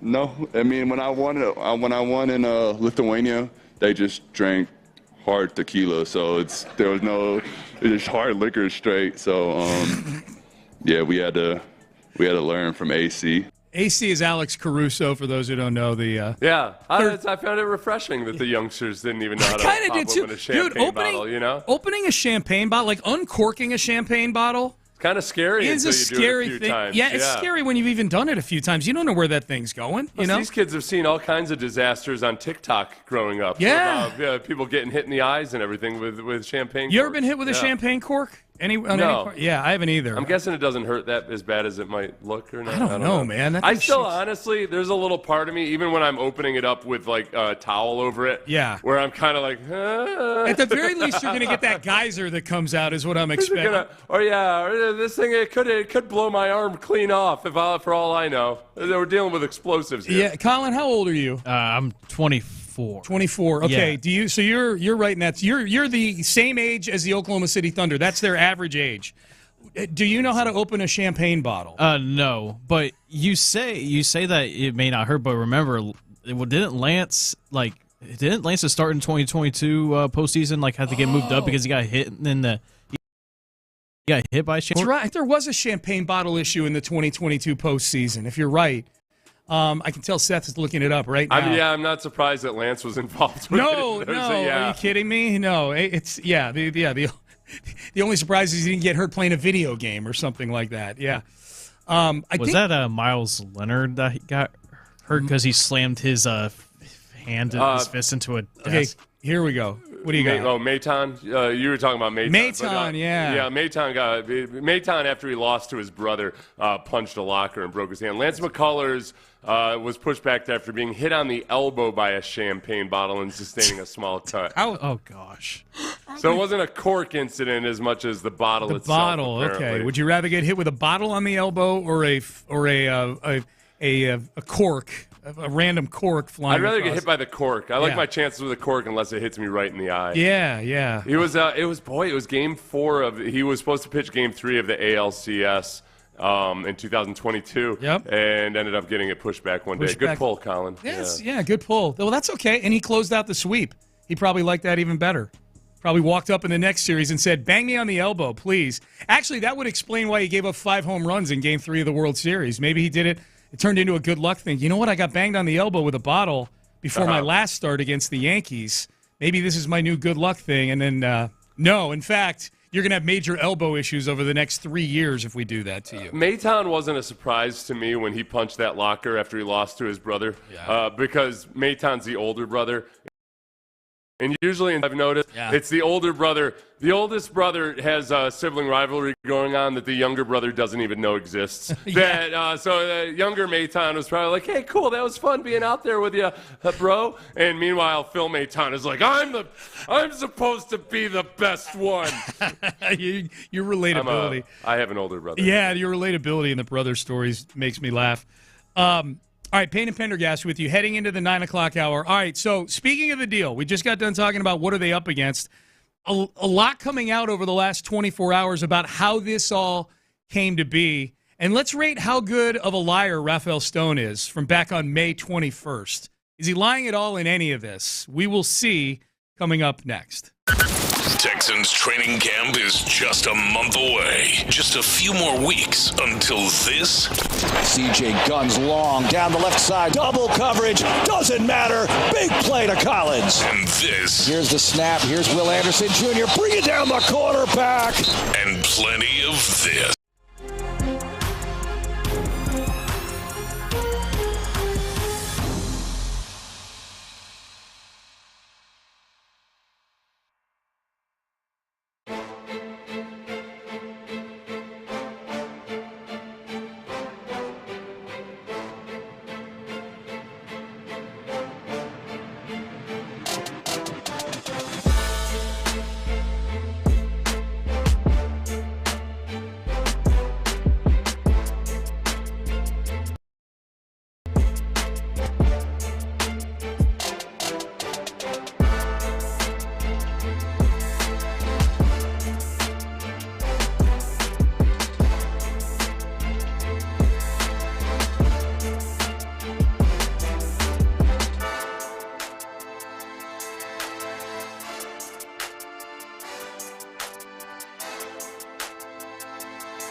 KILT FM HD2 Houston. Insider access, exclusive content. Sports Radio 610. The Texans play here. An Odyssey sports station. Sports Radio 610 presents Payne and Pendergast. Rafael Stone played the Kevin Durant trade perfectly, and we're going to hear why in just a couple of minutes here. Brian Windhorst on how Kevin Durant handled his end of it to help make this a really good deal for the Rockets. This was back on May 21st. This was Rafael Stone, I believe right after he did his press conference to end the season. He and Ime Udoka met with the media, and Stone in that press conference said a couple of things that were interesting. He said, bet on continuity, which if you had bet on continuity, you would have lost your money. And also kind of dismissed those stats, the data that one of the reporters brought up about all the lineups the Rockets had and all the ones that didn't have Jalen Green in them were the best performing lineups. So he kind of dismissed that. So, that's right. He thought it was dumb. Rafael Stone poured a lot of cold water on things in that press conference. Shortly thereafter, he did an interview with Vanessa Richardson, Rocket sideline reporter on Space City Home Network. And Vanessa asked him about the what's the bar that needs to be cleared in order for a trade for a superstar to happen. Versus getting a superstar. I'm not going to ask you what you're going to do because I know that you wouldn't tell me, but what factors play into that decision? Well, the superstar usually in the NBA, it's largely points, which is at least as much. Points are a factor of who shoots. Some of that is like offense driven, so it ends up being cyclical. Like, if you engineer your offense around one player, they're going to score more, they're going to get more assists. I don't think that's in Ime's DNA. So some of this is like just how we're going to go about it. I think we're going to be a team-focused team. And that doesn't mean we won't do a trade for a really talented player. But I also think we have really, really talented players on this roster. And I think they're all improving. And so before we trade one or two or three or four of those guys for a more veteran guy, we want to make sure that we give this current group room to grow. The huge caveat to all of that is the job is to win championships. That is my one and only goal. And if we think there's a better path than continuity, we would pursue it. But right now that bar is pretty high. Okay, bar's high, but it was cleared this weekend. Right, and the bar really wasn't that high in terms of what they had to give up. Right. I think that's the biggest thing is that any notion that somehow the Rockets were just going to sell the farm to go after Kevin Durant, I think would have been a bad notion to have. If the price had been, as at one time was, the Suns at one time were understandably hoping to get full impact players, young star players, whatever it might be, and the Rockets are loaded with guys with huge potential there. What we feared was, oh man, the picks are the picks, and I don't worry too much about the first round picks, but if they were to give up two or three of their young core players, that would be bad. That would be just trying way too hard to bring a guy into a situation that isn't as fertile and doesn't have as much potential with just the addition of one piece. So I think that nothing that Rafael Stone said there seems to contradict what they ended up doing. Yeah, it's the bar. The bar has to it has to be the right situation if you're going to go after a superstar, and they didn't have to give up an arm and a leg to get Kevin Durant. Yeah, no, that cut almost lays out exactly what happened. Which is, hey, we love these guys, but the bar is kind of high. But I got to win championships. Colin, if you could play the most interesting part of that cut to me, and we don't need to play the whole thing. I'll down cue you on it, but play it from the beginning again. Is at least as much. Points are a factor of who shoots. Some of that is like offense driven, so it ends up being cyclical. Like, if you engineer your offense around one player, they're going to score more, they're going to get more assists. I don't think that's in Ime's DNA. There you go, right there. That's the interesting part to me, is where in that, and that was the interesting part when Rafael Stone said that, which is I don't think, talking about getting a superstar and having that guy be the center of the universe, I don't think that's in Ime's dealing that out first time as evidence that there wouldn't be a trade. I think it's interesting now that the trade has been made, one, that Ime Udoka is obviously very fond of this particular superstar.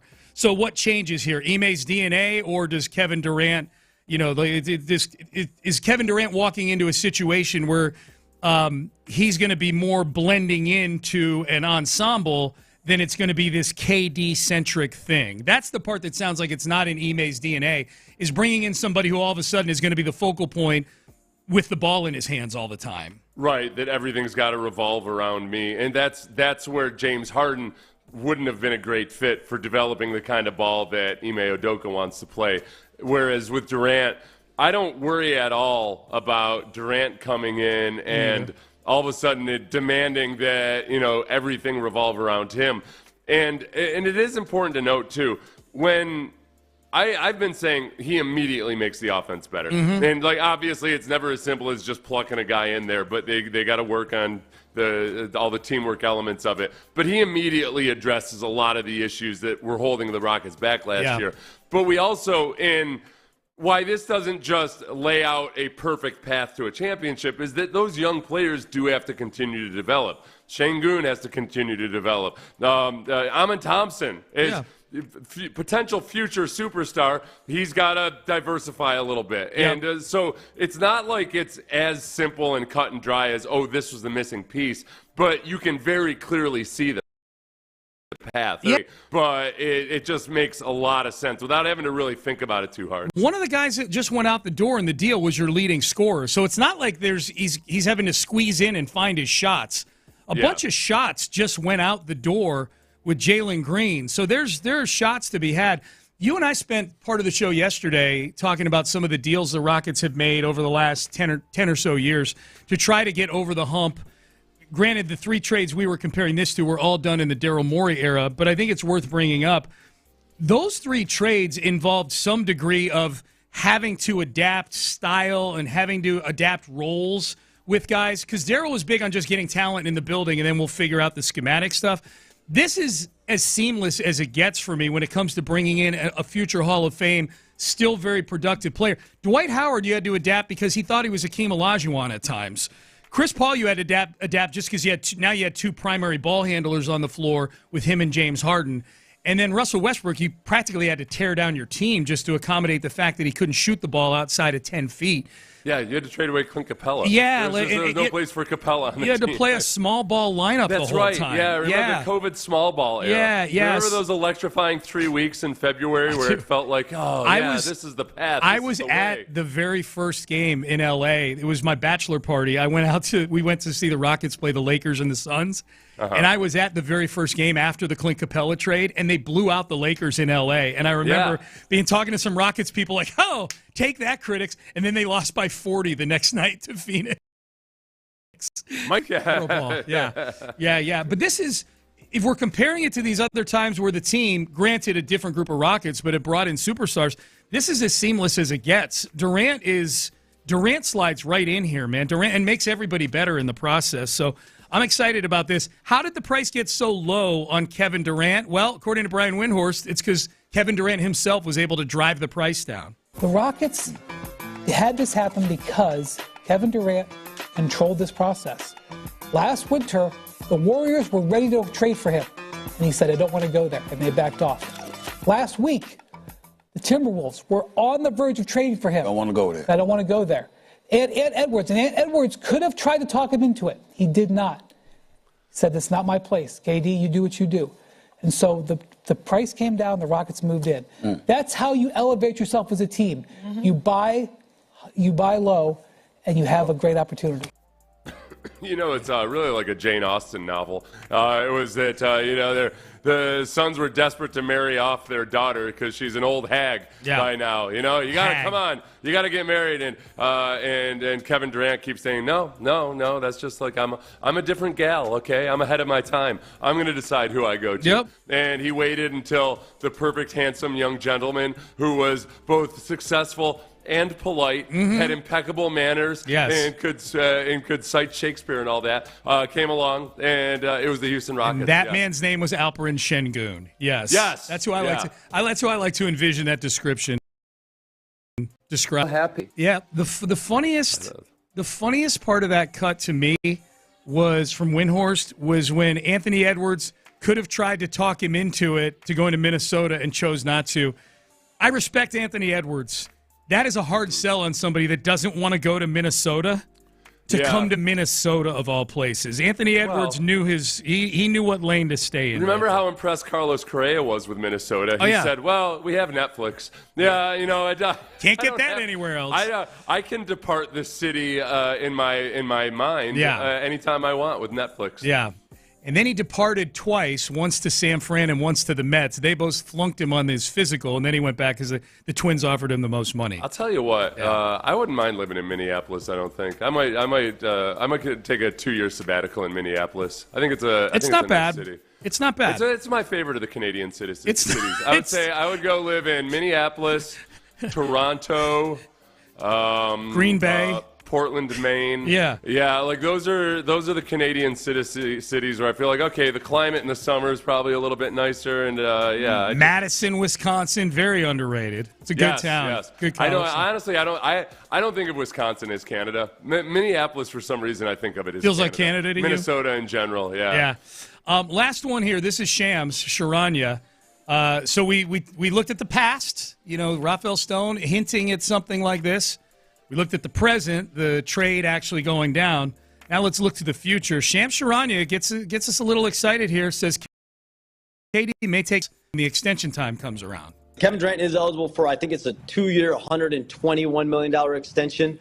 Like, will it be all of that? Will it be a part of that? Like, it would not surprise me to see how, Kevin Durant is approaching this. This is a partnership. I think there's a goal in mind here to end his career in Houston on both sides, on both fronts. And how can both sides be best suited to do that in a way? Pat, in the NBA now, we're throwing words like second apron, first apron. I mean, what the NBA is dealing with right now, what teams are dealing with is essentially some version of a hard cap. And so how can he make it easy on Houston? How can Houston do right by him? I think that will be a conversation at some point this offseason. Okay, do you think it's more likely, Seth? I 100% think that KD and his representation have talked contract with the Rockets, 100%, what the future looks like.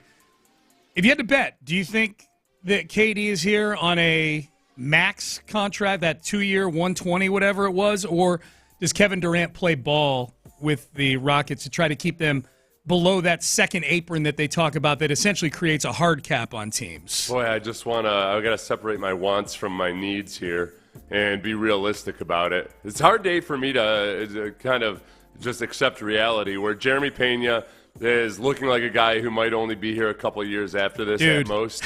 I think that Kevin Durant, is he going to drive a hard bar? Is he going to play at a discount? He doesn't feel like a play at a discount type of guy. He doesn't. Yeah. So I'm gonna say realistic, and I will not hold it against him. I think it's more likely that he gets the max. You would say that you thought he would take less than the max.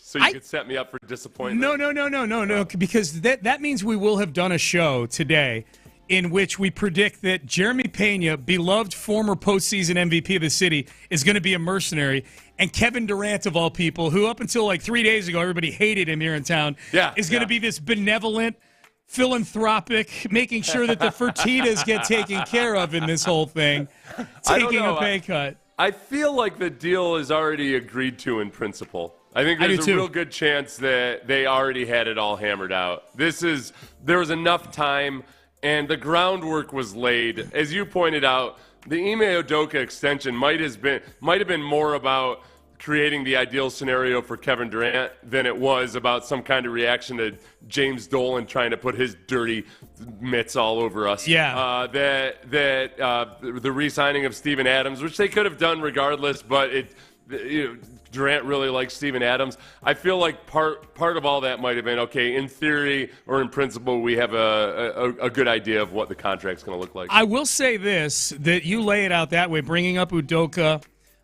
Steven Adams gets re-signed. Royale Ivey, Texas guy, remained on the staff, probably could have gone to some other place. Very highly thought of assistant on Udoka's staff. DJ Augustine coming in and being part of the front office here, another guy with history with Durant. If ever there were a scenario, and by the way, a good team with a good nucleus that I think has the potential to win an NBA title, if ever there were a situation to go, Army 45 a year, not 60. It would be this. That's a lot of money, though, man. That's a lot of money. Even for somebody with a lot of money, that's a lot of money. Durant's pretty frugal. Like the entire time he was in Oklahoma City, he lived in a duplex. It wasn't like he had a huge mansion or anything. I mean, frugal by professional athlete standards, maybe. Yeah. I don't know. That's a hard one. I hate even forecasting that because it almost turns it into like, is this guy selfless? If he doesn't do it, you're mad at the guy. Yeah. I'm not going to be mad at him if he gets the max available or allowable. Yep. All right, Payne and Pendergast. Payne and Pendergast with you on a Tuesday. Do y'all think Thompson will be demonstrably better than Green when it's all said and done? I'm assuming Thompson is Amen Thompson. I think he's demonstrably better than Jalen Green right now. Until they acquired Kevin Durant, he was the best player on the team, including Şengün, in my opinion. My 4-person power ranking of Thompsons would be Amen Thompson, the Thompson twins at 2 and 3, and then Jalen Green below with those 3. So it's a 3-person Thompson. Jalen Green Thompson. By Jalen Green. Yeah. Were the Thompson twins actually twins? The group, the singers were actually a 3-person group, if I'm not mistaken, which is ironic. I'll double check. Did they not understand the way just nomenclature? Possibly not, but they made a couple. They made a couple good one-hit wonder. Amen Thompson himself is a twin. I would put Asar Thompson. That's right. Yeah. So in twins named Thompson rankings, both Thompson brothers above the Thompson twins. Bingo. Yes. Yeah. Hell yeah. All right. Payne and Pendergast. Coming up next.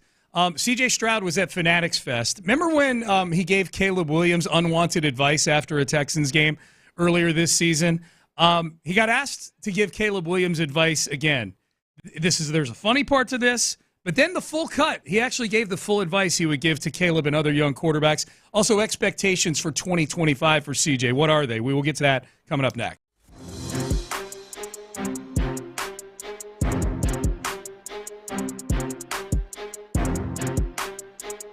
Nothing at all.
last long.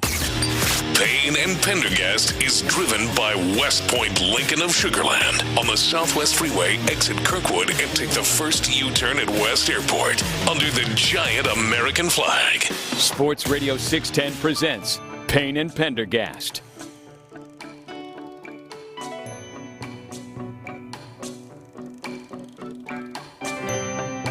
The Thompson twins, Seth, right here. Yeah.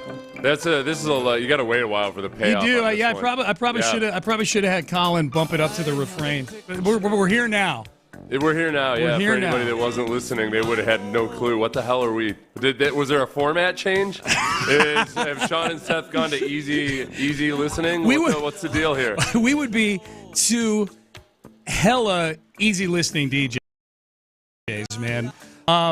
So yeah, this is the Thompson twins, who were a 3-person band back in 1985.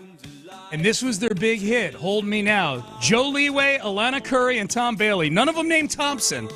Oh, okay. Definitely not twins. That's a rabbit hole I'll be in after the show. Hell yeah, man. This figure out exactly what they... What's that? This is their only hit, you said? No. They had a couple of them. Oh, okay. This is their big hit, yeah. This is their big hit. Yep. If I have to guess, they've got super teased up wavy hair and yes. a lot of they're wearing some kind of futuristic looking jacket with big shoulders. Yes. Yeah. One of them even looks like they've got like a belt or some strap that comes down diagonally across their chest on the whole thing.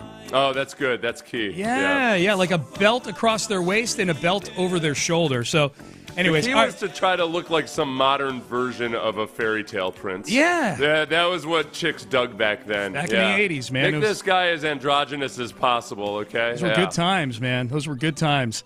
All right, so there you go. That all stemmed from someone asking if Amen Thompson would be eventually demonstrably better than Jalen Green. And the right answer to that is yes, he already is better there are than Jalen at least Green. 2 Thompsons better than Jalen Green. At Amen least. Thompson and the Thompson twins. That's right. Yeah. That's right. None of whom are named Thompson. And nor are they twins. They're not even 2 people. They're 3.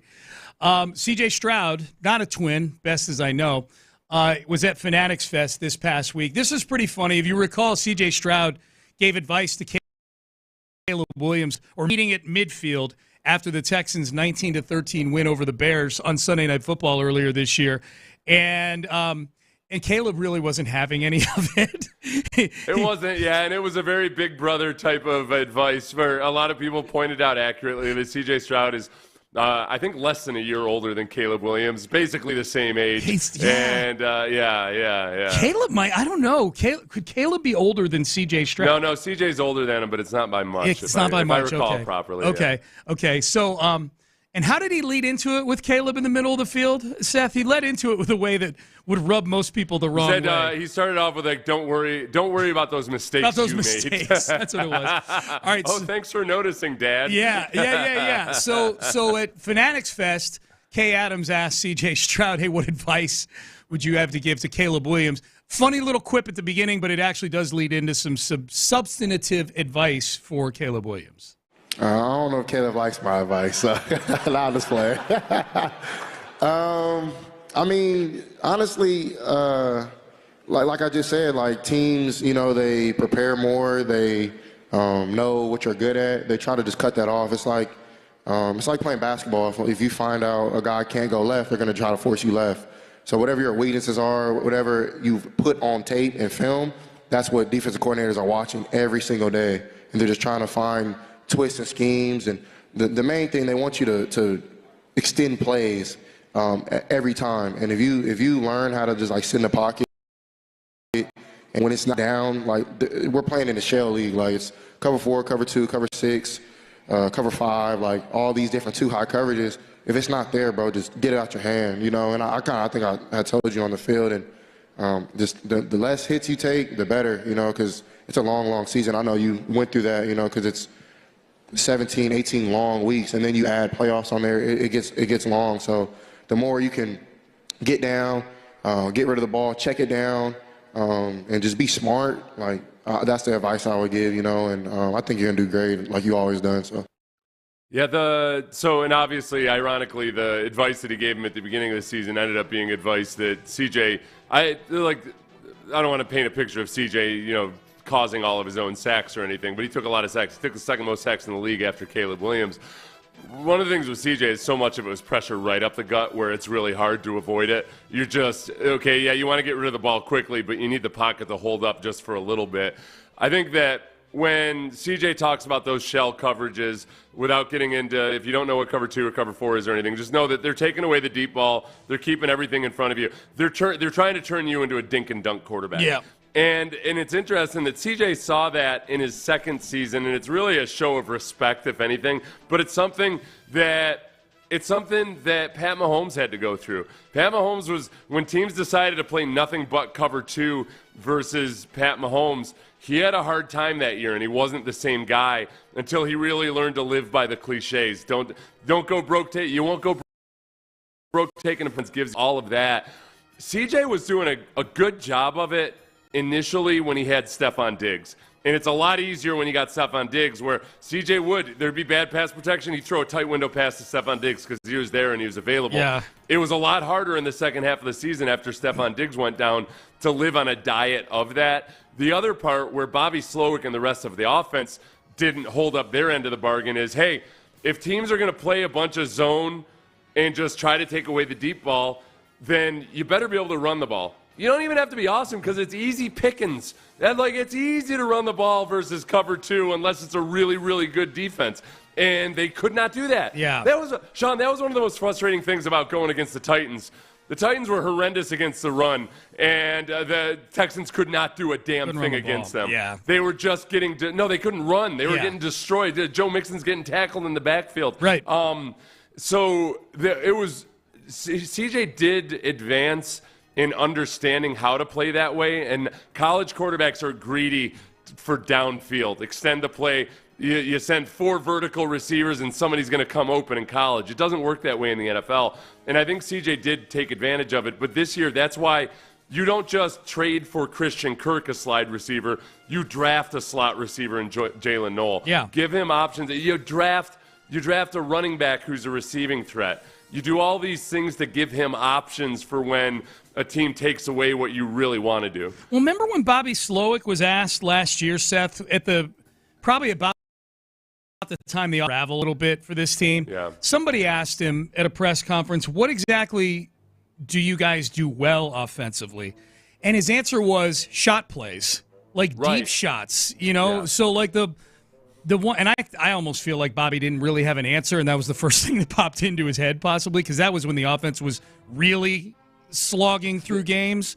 Yeah. But if indeed that's his answer, it's the antithesis of what you're talking about the team needing to do to be successful. Their strength is shot plays. Bread and butter. Well, and you got a your strength is shot plays. You got an offensive line that can't protect your quarterback. Well, and what they didn't really help him out with either, and partly it is, when the pass protection's as bad as it is, it's hard to have a whole lot of options. That goes back to Bobby Slowick as well. The pass protection being as bad as it was had some systemic issues to it.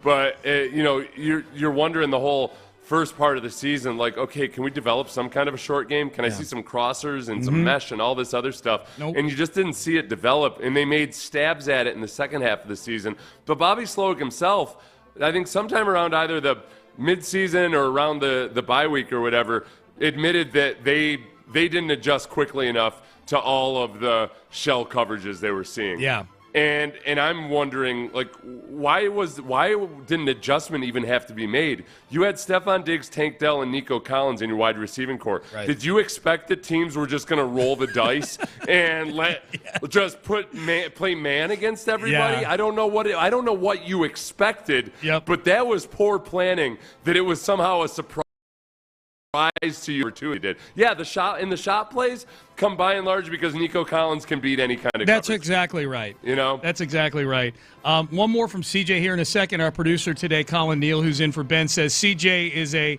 month and a half older than Caleb Williams, so they're about the same age. Yeah, he was. CJ was born in October of 2021. My God. Yes, and Caleb Williams was born in November of 2021. No, 2001, like not 21. Like, no, 2021, Sean. They're toddlers. Okay. Last year was just a case of the that horrible age 3. I knew what you meant. I'm just heading off the text page to point out that they're not infants. Yeah. They're recalcitrant, disobedient youth. Yes. AI can make them babies if we want them to. They can make anybody a baby on AI these days. Are you creeped out by those videos like I am? I'm creeped out by those videos. I didn't know when you do YouTube videos, you have to check a box if something was digitally altered that would be misrepresenting. And it was a video where I did that Photoshop of me and Simone Biles on vacation in Rome in front of the Roman Colosseum. With my arm around Simone Biles' shoulder. Yeah. I felt like I didn't have to disclose. It's if it's digitally altered in a way that would fool the viewer. Yeah. And I feel like anybody that would have been fooled by that picture. Plus, I was shrunk down to 5'4". So I looked only a little bit taller than Simone Biles. Yeah. That would be the big part, because otherwise I would believe everything in that you were hanging out with Simone Biles in Rome. I'm like, this is totally believable. Yeah. One more from CJ Stroud. What are your expectations for 2025? I can't say that like last year was a good or a bad year in my opinion, but in terms for this year are probably higher than a lot of people's outside expectations, just because, I mean, for me to be able to, do some of the things that, God has allowed me to do, and to be blessed enough to win Rookie of the Year and to be in the playoffs twice, I know the sky's the limit. Like, if you would have asked me 5 years ago, 6, I would have like, man, you have. I'll take that. Yeah, like I have no shot to be who I am. I would have never thought, but it's nothing but, like Eli said, and preparation and the hard work when nobody sees. So I think my year 3 expectations are, whatever I really make them. So he, in that sit down, he says, like Eli said, at least 3 or 4 times in the cuts that I've seen and that we've pulled here. He really was vibing whatever Eli Manning was saying sitting up on that panel. Oh, yeah? Yeah. He said, like, in like multiple answers, like, like Eli said. Like Eli said. Did you watch that whole interview? I didn't watch the whole interview. Okay. I just saw some of the cuts that Houston Stress. Or the whole panel? No. It was Peyton and Eli had kind of like a little playful banter going back and forth where they were teasing each other, and I found it distracting. I was like, hey, I'm here for the young guys to talk, okay? They did give some really good clips. Peyton and Eli had really good advice for both of them. So that's where, you said earlier, like, CJ just comes across different sitting up there. He was sitting next to Bryce Young and Caleb Williams. You watched the whole thing, and that kind of came through in the panel as well? Yeah. Yeah, I think, and I think that answers that CJ gave. I'm biased, obviously. Yeah, sure. But the funny part was at the beginning. I should go back and grab this today. The Peyton Manning is talking about those 3 young quarterbacks and playing as a rookie, and he's like, and that's how CJ was supposed to have the awesome. That was how CJ was able to have the awesome rookie year that he did. And Bryce and Caleb too. Like, you got to get that. He threw him at the end. We need that. That's it. Thanks for the platitudes, buddy. Yeah. When I was looking up Caleb Williams' age, guess what? I'm not gonna. The second prompt when you Google somebody, I'm always intrigued by what prompts come up first. The second prompt is Caleb Williams autosexual? Sean, I have a question for you. Is Caleb Williams autosexual, and what is autosexual? Yeah, I don't know. I don't have an answer to that question. According to AI, which is notoriously wrong, Caleb Williams has come out as autosexual. Autosexuality refers to a sexual orientation where individuals experience primary sexual attraction and desire towards themselves. Towards themselves. That's what I was going to say. Auto means self, yeah. AI got bilked by a brilliant troll. Yeah, by a brilliant fake report. Okay. Well, I'm an autosexual then. I love myself, It's, yeah, primarily? Yeah, More than anybody else? Amy would say yes. Yes. Yeah, yes. All right, Payne and Pendergast with you. Final segment coming up. We'll find out what the guys on In the Loop got going on. When Alex Bregman signed with the Red Sox, when June rolled around, I'm guessing he would not have guessed he'd find himself on this list. We will tell you what it is coming up next.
from the Mokaram Injury Lawyers Studios, Sports Radio 610 presents Payne and Pendergast. All right, Payne and Pendergast. So it's, what's today, June 24th? June 24th. So we're about a month away from the MLB trade deadline. And fortunately, for yet another season, the Astros are a relevant, soon-to-be playoff team that should be making some decisions here at the trade deadline. We'll talk about the Astros in just a little bit.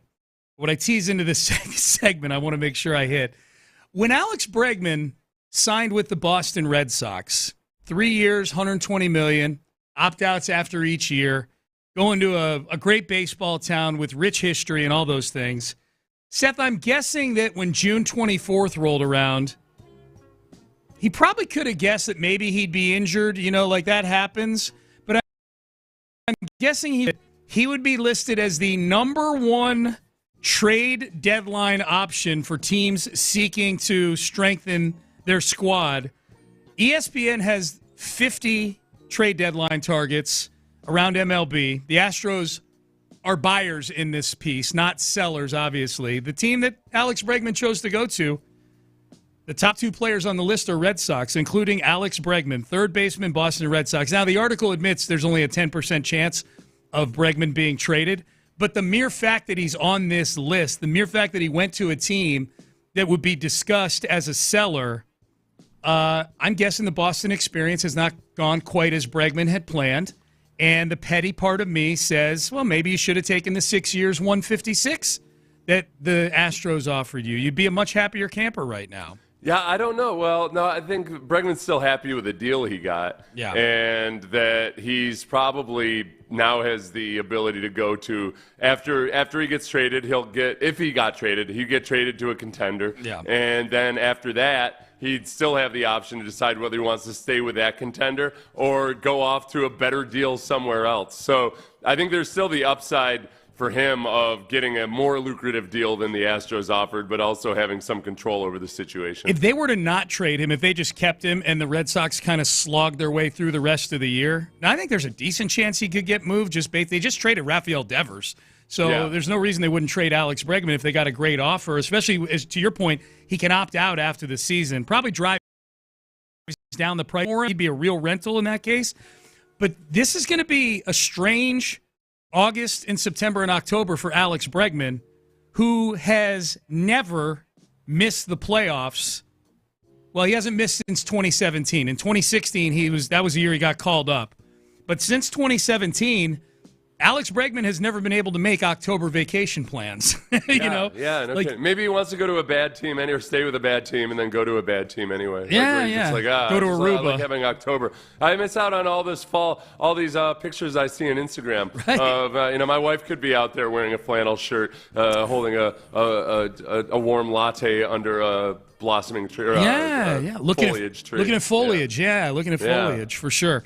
It's just wild. The best fits for Bregman, according to this article. Well, the article says this. Bregman's been an elite big league hitter since he entered the league in 2016, but has leaned more into power this year with his highest isolated power since 2019. He was on a tear when he got hurt. I do feel bad for him about that. Most of his underlying power indicators, launch angle, velo, blah, blah, blah, are at career highs. His $40 million salary and the chance to opt into 2 more years at $40 million significantly shortens the list of teams that would take on the deal. That's interesting. In this case, what they're saying is that the $40 million salary and his ability to actually opt into it scares off some teams because they can't afford a $40 million above average third baseman. Yeah. I think some of the teams, I think some of the teams would view it like you are, Seth, like if they're trading for him. Like, this is all Yankees, and the Mets and the Tigers and the Cubs are all teams that are listed as the best fits. Detroit supposedly was right in the mix until the very end for Alex Bregman. They might look at this as a second chance to get in front of Bregman and get a chance to, show him what Detroit's all about. And then maybe he opts in. It's a risk. At this point, do you feel it's more likely that Alex Bregman opts in or opts out of next season, given the fact that he's going to wind up missing so much time with a soft tissue injury?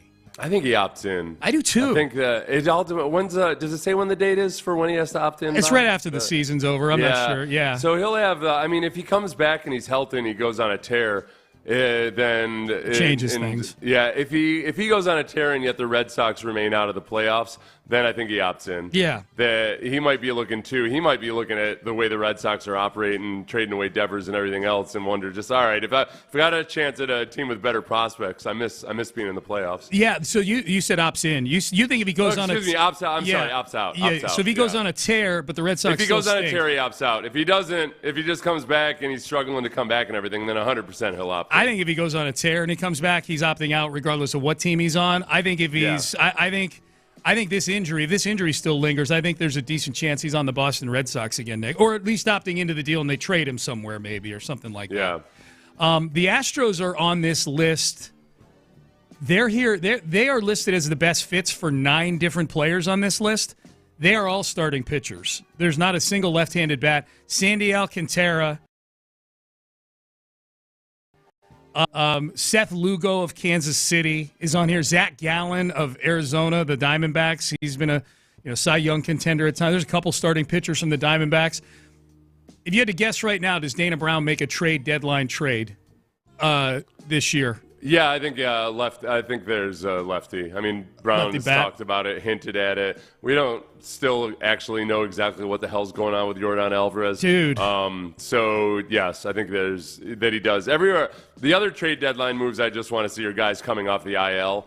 But rounding this lineup out and just getting the best out of everybody in your lineup, whether or not Yordan comes back, because you got to be able to just mix it up a little bit. Yes. At the plate. 100%. Yeah. So, and I think I think there's as good, if not a better chance, he makes a move for a starting pitcher, just because they've got so many guys right now that probably should be in Sugarland in the rotation. Like all these guys, this starting rotation right now should be at the beginning of the year, barring injury, should be Hunter Brown, Framber Valdez, Ronel Blanco, Hayden Wisniewski, and Spencer Arrighetti.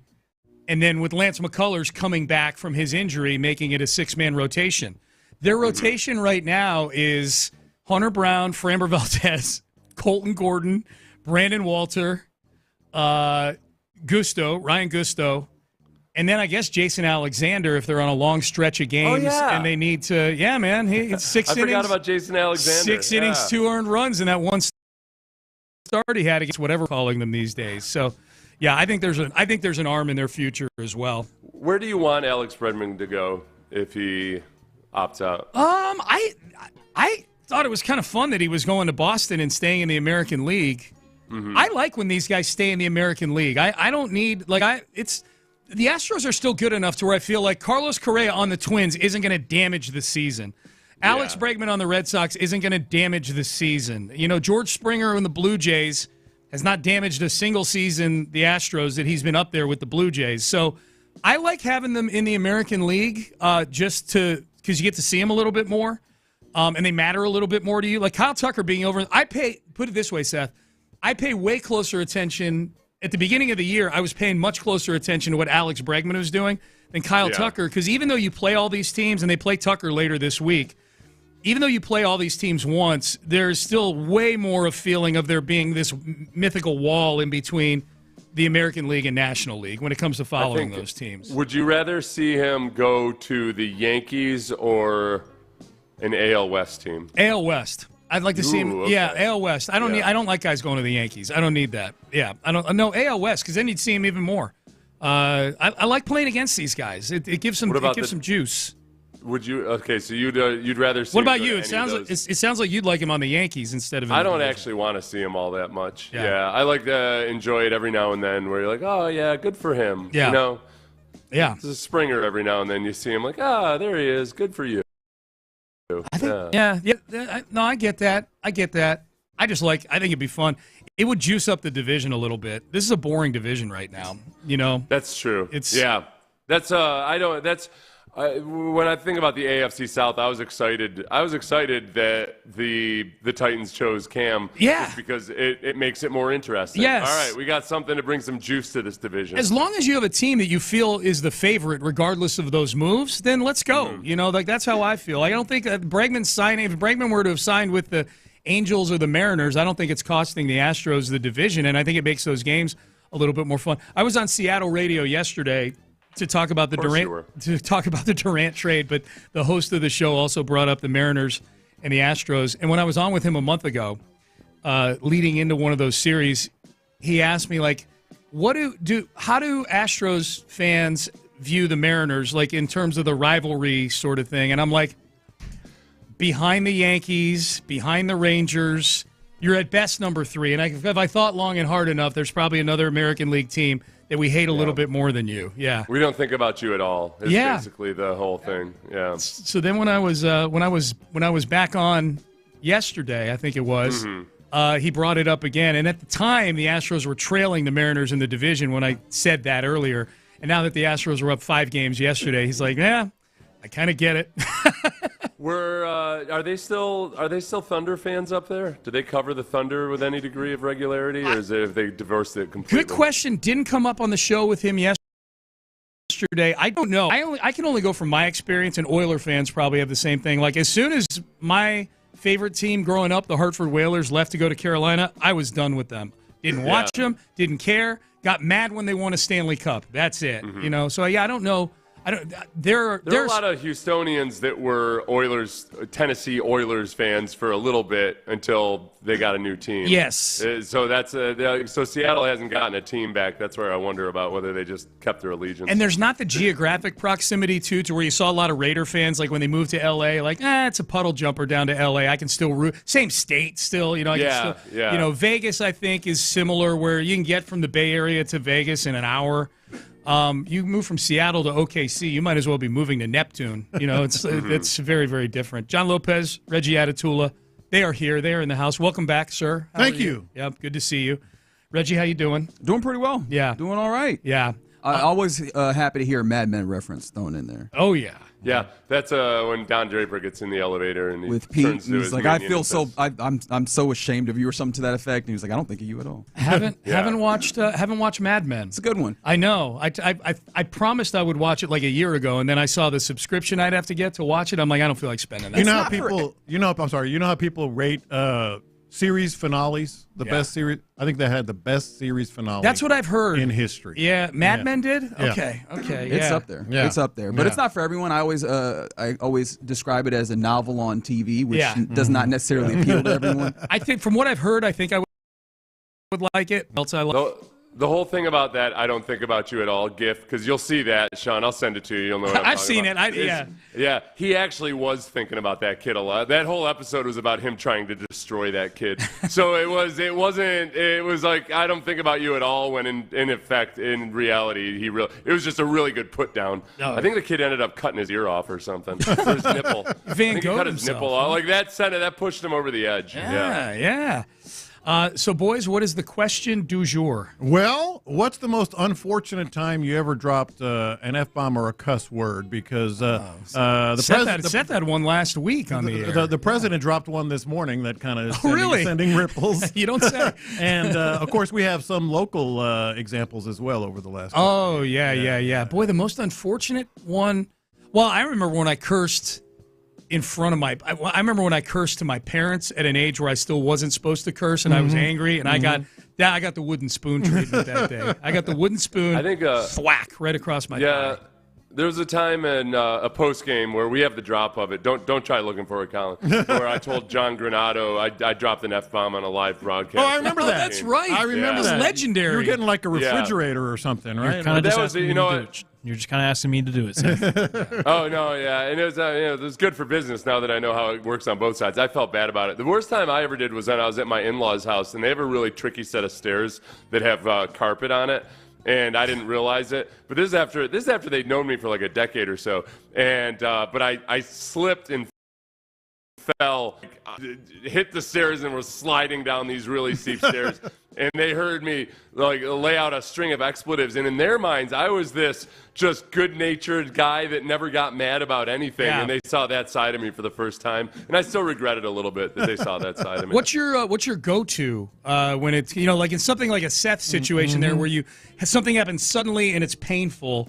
Mine is usually in Spanish. Oh, it is? That's when I revert to Spanish. Okay. Start cussing in Spanish. Yeah. That's a nice added layer of protection if you're around some of us that, do you have a go-to, Reggie? I mean, not necessarily. However, it made me think of I think we all have like a favorite cuss word to utilize. Yeah. And it made me think of the fact that my favorite cuss word to utilize is not FCC usable. Yeah. However, there is another side of a coin, at least as I view it, which is the word crap, which you can say on FCC. And I'm like, why is one good and the other isn't? Yeah, right. It's a reputation. Yeah. One word has a reputation. I probably say the words bleep me more than any other expletive there is. I like that.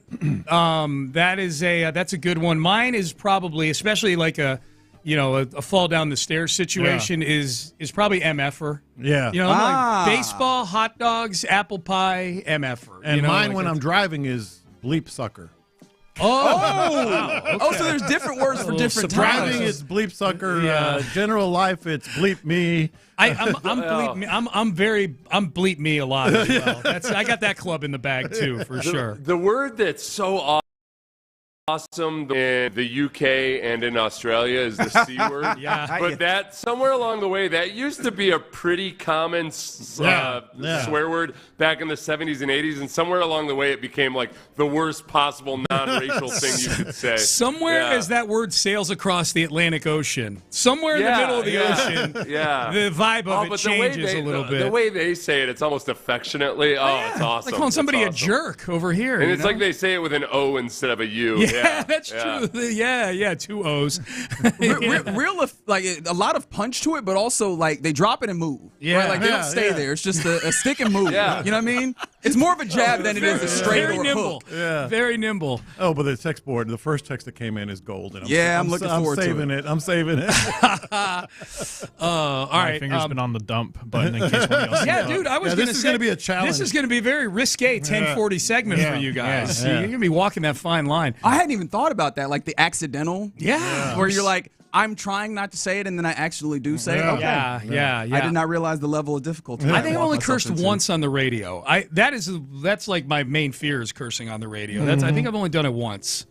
Have you done it before? Once for sure. Yeah.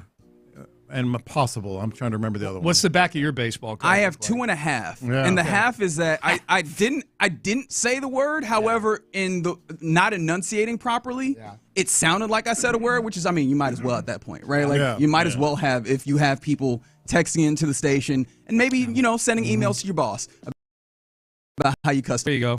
Seth, I kind of have an idea what the back of your baseball card I feel looks like. I know. I feel like Bonnie Blue here talking in a room full of virgins. I'm like, oh my gosh. I was going to say it looks like Barry Bonds on the back of the baseball card. I've had at least 6, so they've all gotten dumped. Thank you to our producers. Oh my God, that's beautiful. All right, we'll get out of your way, fellas. Seth, antibodies to you, my friend. Yeah, antibodies and a Bonnie Blue to you. Hearty F-bomb to all of you kids out there. You bleep. There's a secondary thing happening right now, fellas, which is not just the inopportune time, but the colorful cuss word that you use. Oh, yeah. That's what I'm saying. That's why I was curious what y'all's go-to is. This is fun. Yeah. All right. It's risky but fun. I like it. Figgy's going to be on notice. Yeah, big time. All right.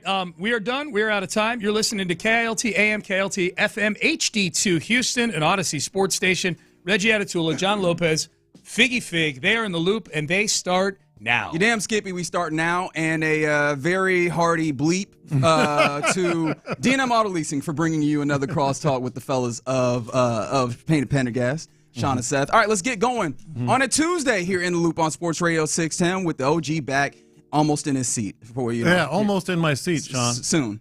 Eventually. That will also induce some cuss words at some point. You get into relationships where you just sort of realize like this is just how it's going to be. That's right. And so someday I'll be a better teammate. Don't worry about it. I wouldn't. If I don't mind. All right. How are you doing? You miss anything? I'm glad. I told you didn't like Figgy. Didn't I say you don't like basketball? Yeah. I said it. He was like, I don't want to hear to talk about We all did a this full Kevin basketball Durant. show in honor of John Lopez. I don't want to talk about this huge, this ceiling-raising move that Raphael Stone pulled off on the Rock. I don't care about Allow me to explain. You know how much I love basketball. But allegedly. I'm glad I wasn't here yesterday because my first reaction to the trade would have been wrong.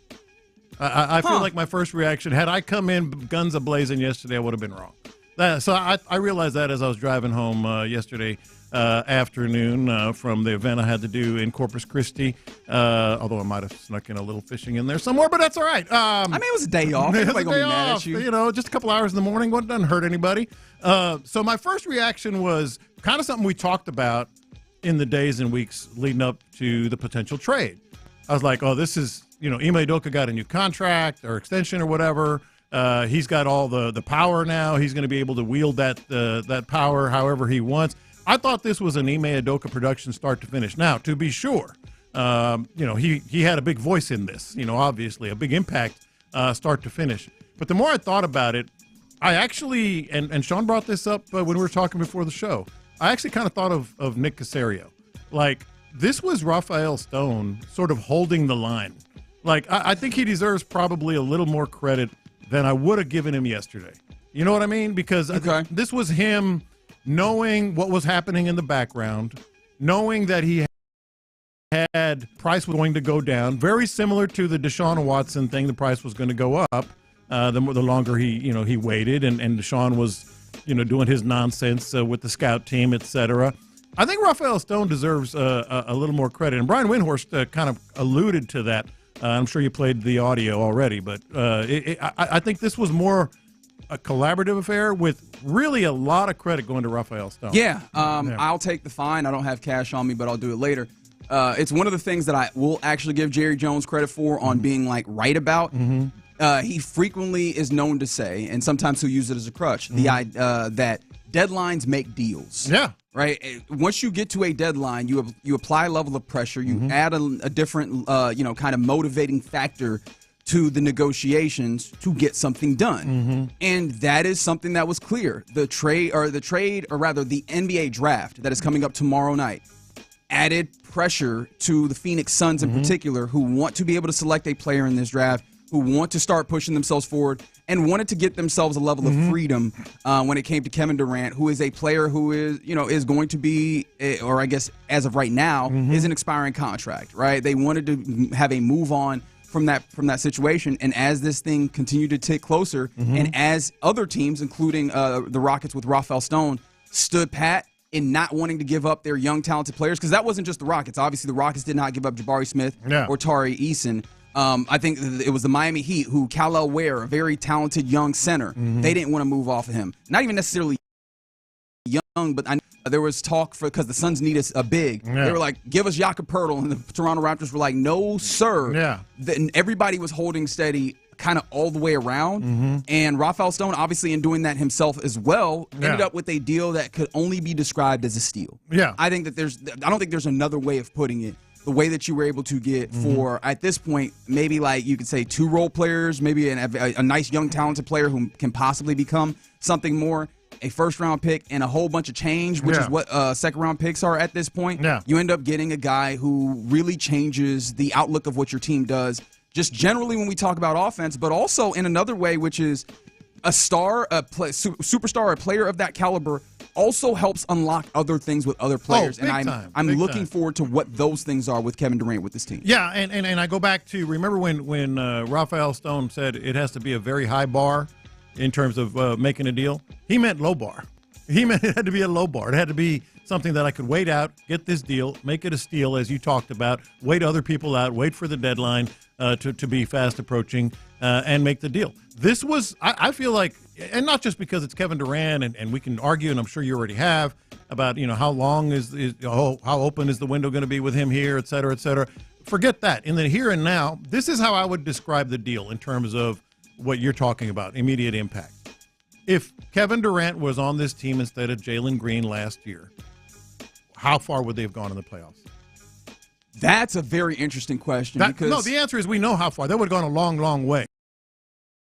If not, than what they did this past playoffs. They would have gone further than what they did, because I think as much as Jalen Green gave you a lever of like some effort on defense, I think you get that from Kevin Durant, and you get an opportunity to knock down shots late in games. And if I go back to that series in particular, there were some games that were gettable if you could just get a little bit more offense, which Kevin Durant undoubtedly gives you. He gives you more than the single digits and maybe tapping into the double digits that Jalen Green gave you clearly. Let's say Dillon Brooks wasn't playing for whatever reason, slight injury, whatever. and you just put in Kevin Durant instead of Jalen Green, at minimum, you would have been facing Oklahoma City in the conference final. At minimum.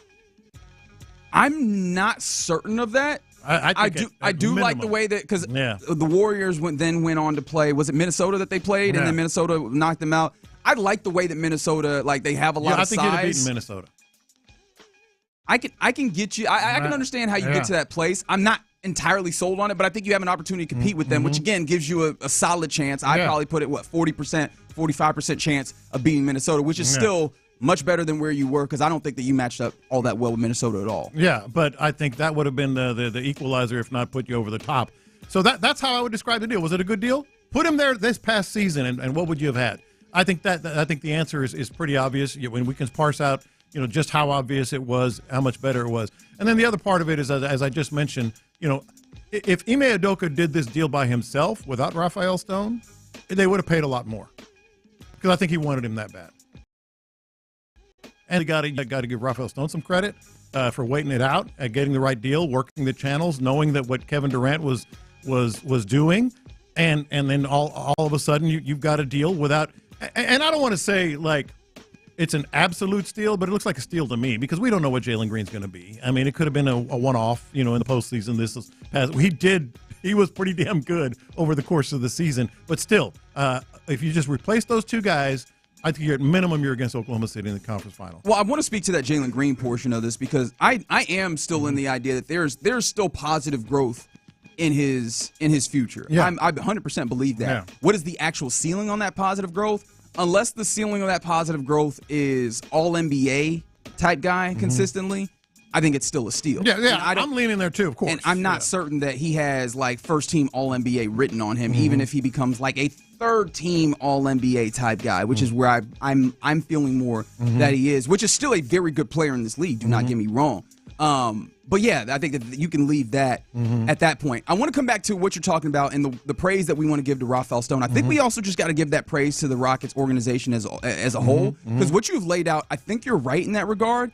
And it speaks to the proper distribution of responsibilities and roles to get you to this place. Yeah. The idea that Ime absolutely wanted KD. His relationship with KD is a huge reason why KD has the Rockets on his list of desirable locations to land at. That is, the way that they're going to work out. I think he also has some concerns about like what the ego, for lack of a better term, or what KD brings into a locker room. I think you look no further than Ime Udoka establishes the tone, and I imagine KD falls in very nicely with that, even if you have those concerns, which I don't to begin with, to be honest. But then on the other side, the organization takes that and finds a way to get the deal done properly, and they work it out very well together, including, right, like adding DJ Augustin, and then obviously Royale Ivy being on the staff kind of pointed in some ways to the idea of KD coming here. Like, it just feels like as an organization, I'm going to find the right price for the guy that fits what my coach wants to do. Yeah. It works out really well, which again we've seen on the Texans side. That particular synergy that happens with D'Amico Ryans, these are the things that I'm trying to accomplish. Nick Caserio, go get me the right things for it, and you ultimately end up in a place where you're putting together a good football team. In the case of the Texans, and with the Rockets, you end up with a situation where now it's all on execution, because it's not like you don't have the roster capable to get something done. And that's why I'm glad you brought that up, because that's why I'm comparing it to what Nick Caserio did with Deshaun Watson. He turned having absolutely no leverage into leverage. Like when the Deshaun Watson thing happened, they got to trade Deshaun Watson. What kind of a bag of peanuts are they going to trade him for? Yeah. No, he turned having no leverage at all into leverage, and we know what happened since then. Raphael Stone, and I think it's him more than Udoka, because I think Udoka would have been a little quicker to the trigger on this deal.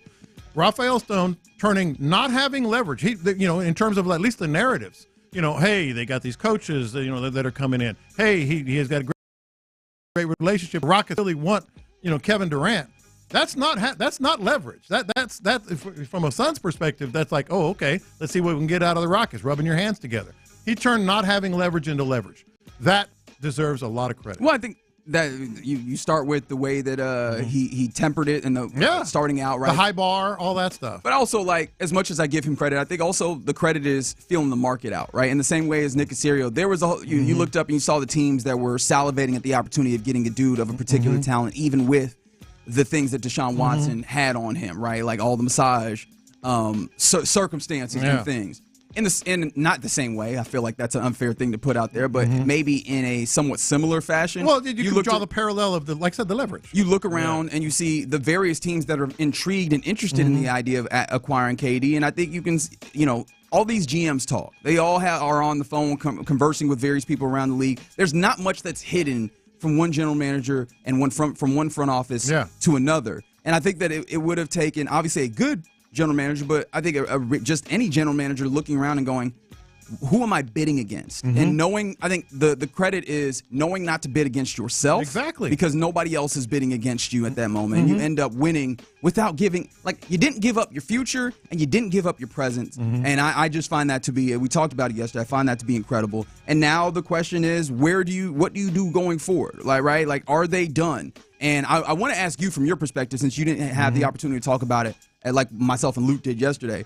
Do you see this as a situation where boom, you drop, you go and do it? Or do you still see something that you need to do? That's something that we'll have a conversation about as we continue on with the show. But just immediately, what's your thought there? My immediate thought is, yes, you place him in there and you're a much better team. I mean, it's not even close. Because I'll go back to the reference I had earlier about if you put him on this team last year, you know what you would have gotten.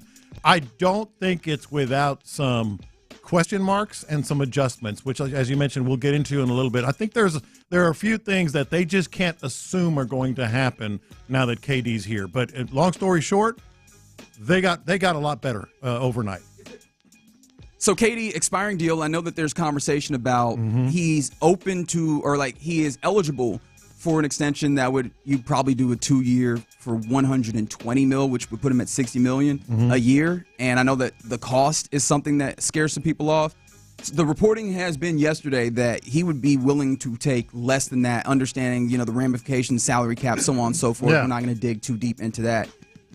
How do you feel about KD at maybe a 50 or maybe a 45 annual number? And secondarily, would you have a problem if this ends up just being a rental and you don't sign an extension for Kevin Durant? You have him for this upcoming season, considering what you I don't expect that to happen, but I wouldn't have a problem with it. You mentioned it. I mean, they didn't sacrifice their future. They're going to have a run. They have a window now. They're the second odds-on favorite to win the championship right now behind Oklahoma City. I've always said it. If you have a chance to win a championship, do everything you can to win a championship. Period. But I don't think that's going to happen. I think he's going to come in at an extension. Probably $5 million. I mean, if I'm to take the idea that he'd be willing to do a little something, give a little something back to make sure that it works, that would be the logical place that I jump to, is just shaving off a little off the top that helps you kind of navigate the salary cap ramifications and getting yourself to a place where even if you sign that extension, and this is the thing that gives me a level of comfort, and it gave me a level of comfort before the deal was made. Even if you sign him into an extension, I don't think you put it at a place where it goes beyond where Amen Thompson gets his I think, max extension that you're ultimately going to get. And yes, 832, KD did say he wanted to finish his career here, so I think that gives you more leverage. But I was just talking, even the worst case scenario, now that the deal is done, as it's currently situated, could you get away with a situation of not extending him? It feels very, very clear that you likely would. But yeah, would you? I think I would extend him. Yeah. But I'm like, even in the worst case scenario, I think, this is, again, to speak to how good of a deal was ultimately made and how the Rockets are now situated pretty well. We'll talk more about what the next steps need to be for KD as you're moving forward. And yes, you're right, 832. Did y'all see the video? Or sorry, did you see the video of KD working out with Jabari? Yeah, man, already, right? Less than 48 hours into the deal being announced, or kind of the trade being reported. They're working together. They've worked out together in the past. I think that Jabari maybe stands to be one of the people that gains the most from this. That's a conversation. That's a question that can be asked. Who on the Rockets stands to gain the most? Because I think there's a number of guys that could stand to gain from KD being here. And let's talk about it. That's what we're here for in the loop right here on Sports Radio 610. Before we get there, though, coming up next, let's go here. The Astros are comfortably in first. How comfortable are they? Are they as comfortable as it seems? Because it feels like you can argue both sides. I'm interested to see which side the OG John Lopez wants to argue. Let's have that conversation next. All right, let's talk about Driftwood Shores at Wolf.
610. The Texans play here. Figgy, let's hit him big time.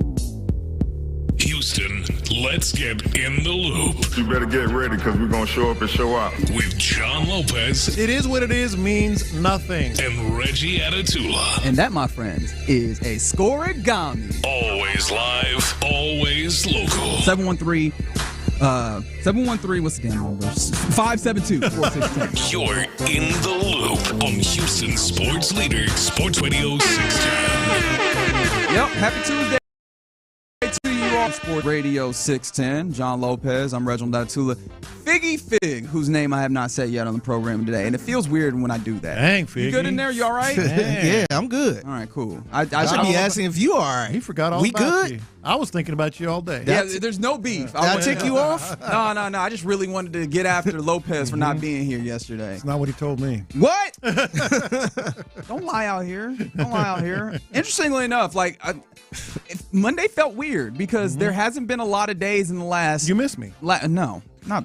Show was You can say it. Show was great. You can say it. I'd put Luke in that chair right now if I could. Jokes.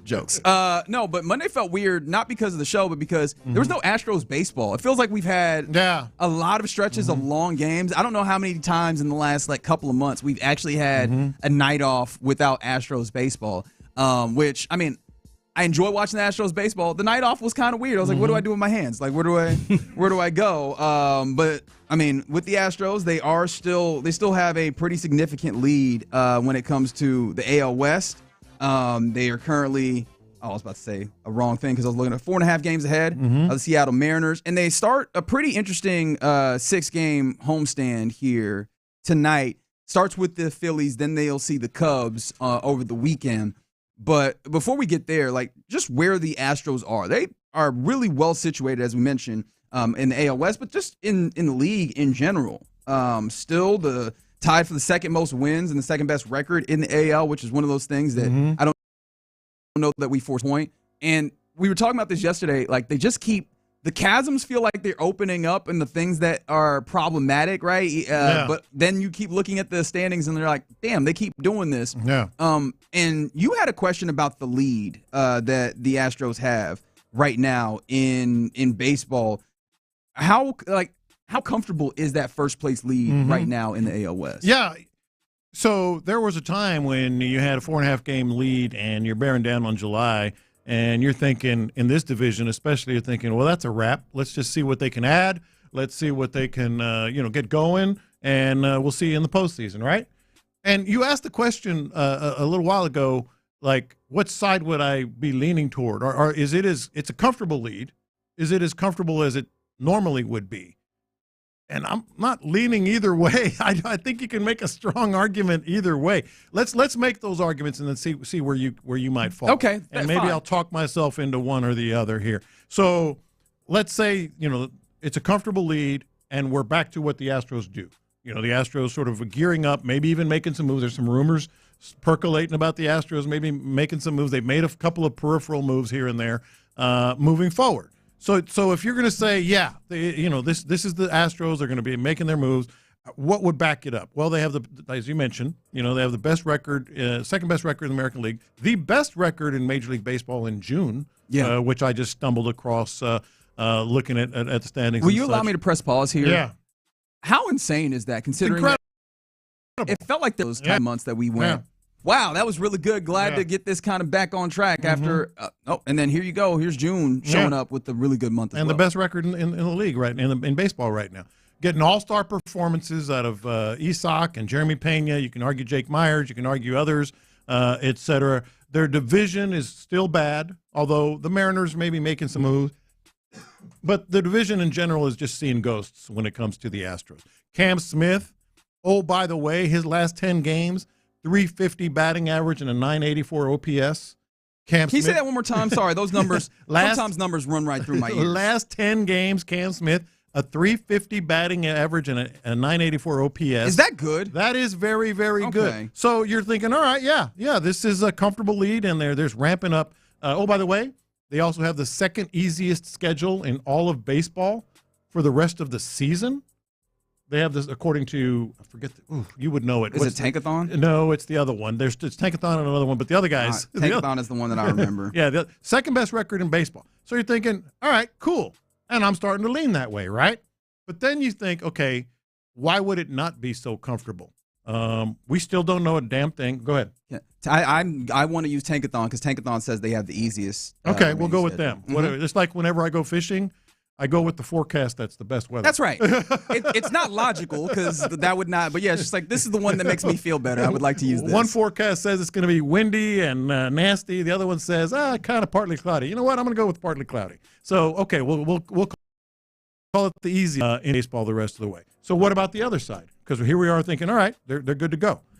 Still don't know a damn thing about Jordan, McCormick, McCullers. Well, we know Jordan's not swinging a bat yet. Yeah, well, that's all we know, et cetera, et cetera. And you got to have those guys. I mean, you just got to have those guys to make any significant run. You got someone back off the IL, though. You did. You got Taylor Trammell back on the 26-man roster. You got Taylor Trammell, left-handed bat. So there's that. Yeah, fourth outfielder a little bit. I think that how much impact should we put in that? Because Taylor Trammell was doing pretty well in AAA as well. Like 293 or something. I mean, that's not anything to scoff at. No, that's I meant that in a good way. Yeah. So do you think that helps to a significant degree, bringing in a left-handed bat, one that looks like he's been productive, and does that at all change your thoughts on? I mean, the trade deadline is still a number of weeks away, but does that at all give you a bit of solace and maybe give you some ideas on whether or not they end up actually trying to acquire a left-handed bat? Well, it's funny you say that because one of the other reasons you might lean toward no, it's not as comfortable as it usually has been. Christian Walker continues to struggle. They need a left-handed bat. Taylor Trammell would be one. John Singleton? You can't get rid of him. John Singleton? Big John back again. I mean, look, it's a heartwarming story, and I saw his wife posted a really cool video. You know, it was really heartwarming. Putting back on the Astros. It was cool. But that doesn't make him any better. I was about to say, is it heartwarming? No, the video was. For her. Because she was excited, and it's cool. What are you doing? I'm just saying, like, no, let's be for real, man. No, you are. No, like, is it a heartwarming story for us, him coming back? No, I agree with you. It's a heartwarming story in terms of just like. For her family and all that stuff. Well, just in terms of like the feels, for lack of a better way. Like, it felt cool to see her do that. But it doesn't make him any better. It doesn't make, what he's done here, all of a sudden he's going to flip a switch. So there's that. But there's a reason they brought John Singleton back. They're covering their bases here, so to speak, especially first base. Didn't they just sign a guy or bring a guy up last week? Are you talking about Wes Clark? Yeah, maybe the first baseman. Yeah, and I don't know that Wes Clark is going to be something that affects your major league roster by any means. But Christian Walker is going to lose at-bats if he continues to struggle. Which he's going to lose some at-bats.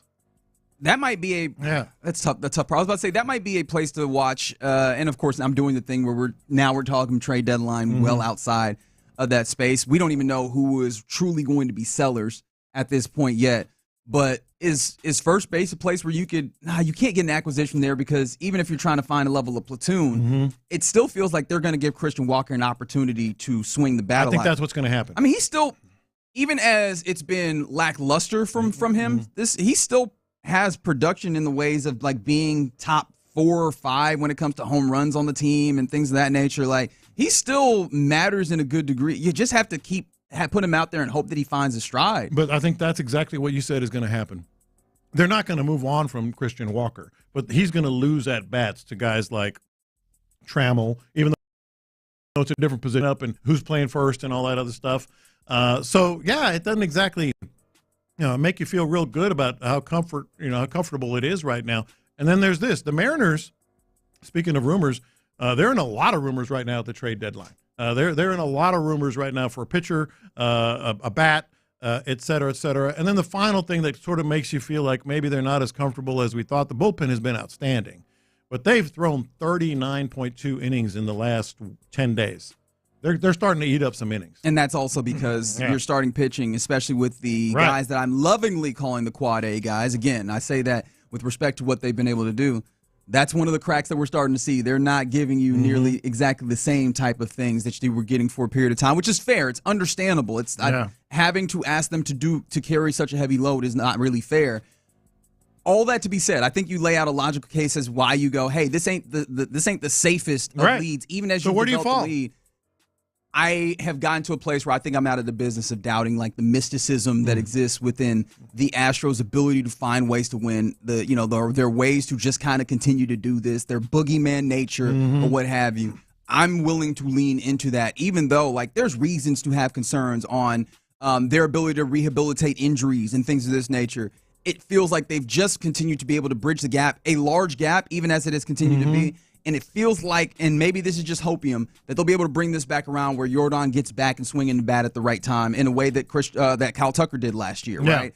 You'll get enough pitching back so that you at least have 3 ready to even get you down the stretch and finish you out with an AL West division win. I am in a place where I am leaning into the experience and the nature of time and time again, the fact that the Astros have gotten this done. I think that they've earned, at least for me, the right for me to believe in their capability to navigate this. And I got to give also Joe Espada credit because he's navigated this pretty well himself as well. I'm with you. If I had to pick one or the other, I would say it's a comfortable lead for the Astros. I don't know how I would feel moving into the postseason, in terms of making any noise. So that's where I would draw the line. As currently constituted, I'd be in that same place. And of course, hope is the word that I'll use here. I hope that by that time, at least some of these question marks that have popped up have had answers to them. Whether it's like, hey, have you gotten some of these pitchers back? And I just thought about the question of in 2 months, if I'm asking the question, have you gotten some of these pitchers back, would be insane. Right? Is JP France back? Is Christian Javier back? Would be an insane. Is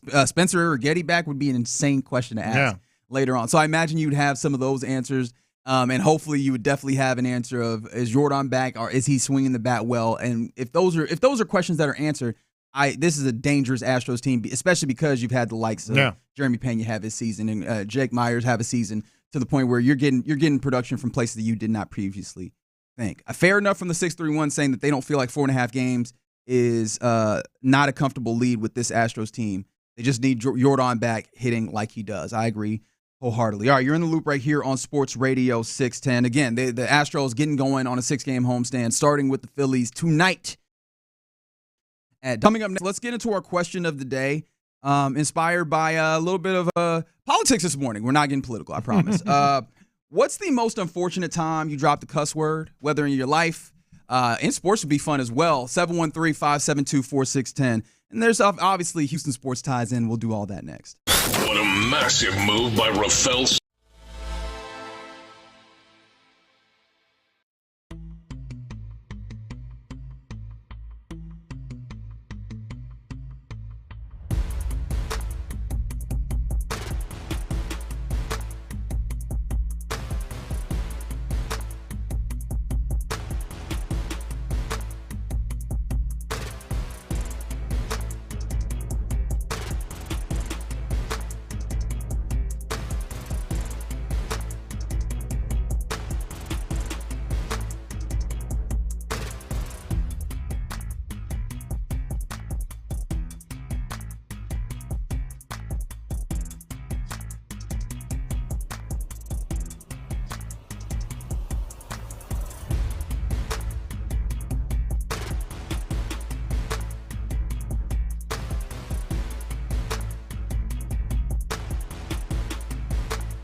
Live from the Mokaram Injury Lawyers Studios, Sports Radio 610 presents In the Loop with John Lopez and Reggie Atatula. Yeah, happy Tuesday to you. Let's get into the question of the day here in the Loop. You ready, Figgy?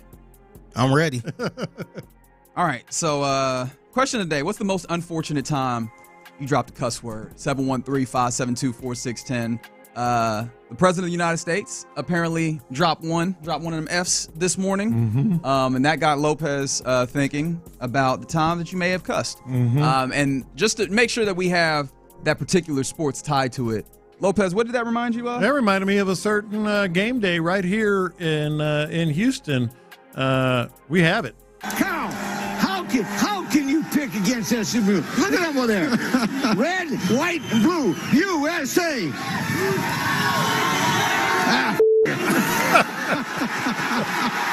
Live on TV. That is Lee Corso selecting the University of Houston Cougars on College Game Day over SMU. Although, to be fair, I would pick U of H, like, regardless. How many times do you think Lee Corso picks the head just based on what head it is as opposed to, like, what the actual team is? Oh, it's all cinema. Yeah. No, I know it is. And I think, in theory, it's supposed to be this is the team I think will win. And I don't think the coach, like, is lying. But I imagine there's sometimes that I could go either way. Which head would I much rather wear? Sasha head is much better than the SMU mascot head. Oh, yeah. Without question. And how about his last one upcoming?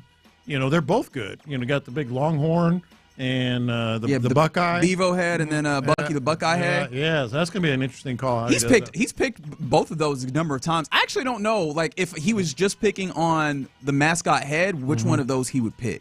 Yeah. Between I thought he was kind of leaning in wherever he was at. So kind of feeding into the crowd a little bit, too. Probably largely. Yeah, probably largely. So the worst time, most unfortunate time that you cussed. You got a lot of life, so I feel like you got opportunities here. Funny.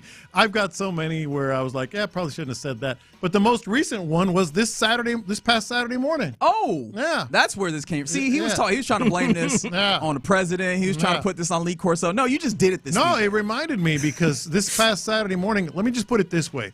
So I was speaking at the Episcopal Church men's breakfast. Oh Lord. Church, yeah.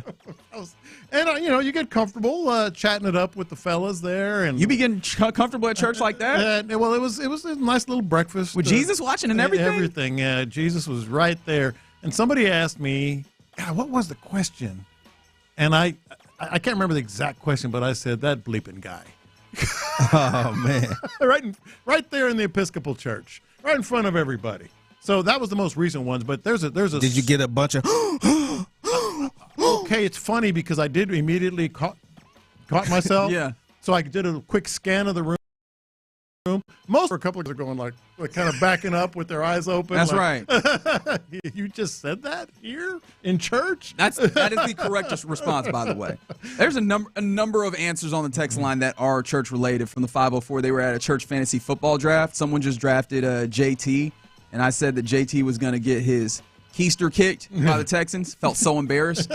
I will say, this didn't really rise to the level, but the weekly basketball run that I play in, nowadays here, back being in Houston. It's a church league? It's not a church league, but we do play at a gym in a church. Okay. And so sometimes you get to plan and, do stuff. And oftentimes we play in the evening when no one else is in the church, or maybe like some people are cleaning or what have you. But when I get frustrated with myself, sometimes I'll let off a really loud expletive. Yeah. And there was one time I did that where I was like, oh, yeah, that probably echoes. There might be some other people in here hearing just a loud cuss word in church. I should probably not do that. No, I did that. Mine was kind of church related, too. I wasn't in the church, but I was walking to the church. I was about to go in. I was in the parking lot. And I realized I left something in the car. I'm like, oh, bleep. Just turned around. I'm like, oh. Was it an old church lady right there looking at you? No, it was not. It was not. But I kind of felt bad. I tried, and this is weird, but I tried not to cuss on the way to church. Yeah. I put on some gospel music, try not to cuss and all that. But sometimes it just be a small little, damn it. I'll be like, oops, sorry, guys. How about this one? My bad, big dog. This one left the mark. My first communion. Oh, no. My first communion. I ate the body of Christ, and I said, bleep that. How old? Like that's 6, right? Yeah, I was like, okay. Yeah, 6. Which at that point, I feel like at a certain point, if you cussing, it's not your fault, right? Like if you cussing at 6, I imagine that in the church, nobody went, oh, look at that bad kid. They all looked at your parents like, what are y'all doing at the house? Yeah. Like that was more about the parents than it was about you, right? But speaking of parents, from the 281, they said the first time in front of your parents, which, go ahead and give me the story, big dog. But also that made me think about the fact that myself and my mom is really religious, right? Like in church and everything. I've always enjoyed like having more of an adult relationship with her as well. Like, I realized at some point that we had gotten there, but I was very much, I don't cuss in front of my mom. Like it just does not happen that way. Except, I got to a point where, sometimes you'll talk about something and maybe you'll say like bull or, BS or whatever. I remember the first time I actually said BS, but not the. Yeah. And I remember in the moment being like, oh. Yeah. Like, all right, let's see how this goes over. And she didn't really flinch. But then what I realized is that soon thereafter, we let in like the minor cuss words into the relationship.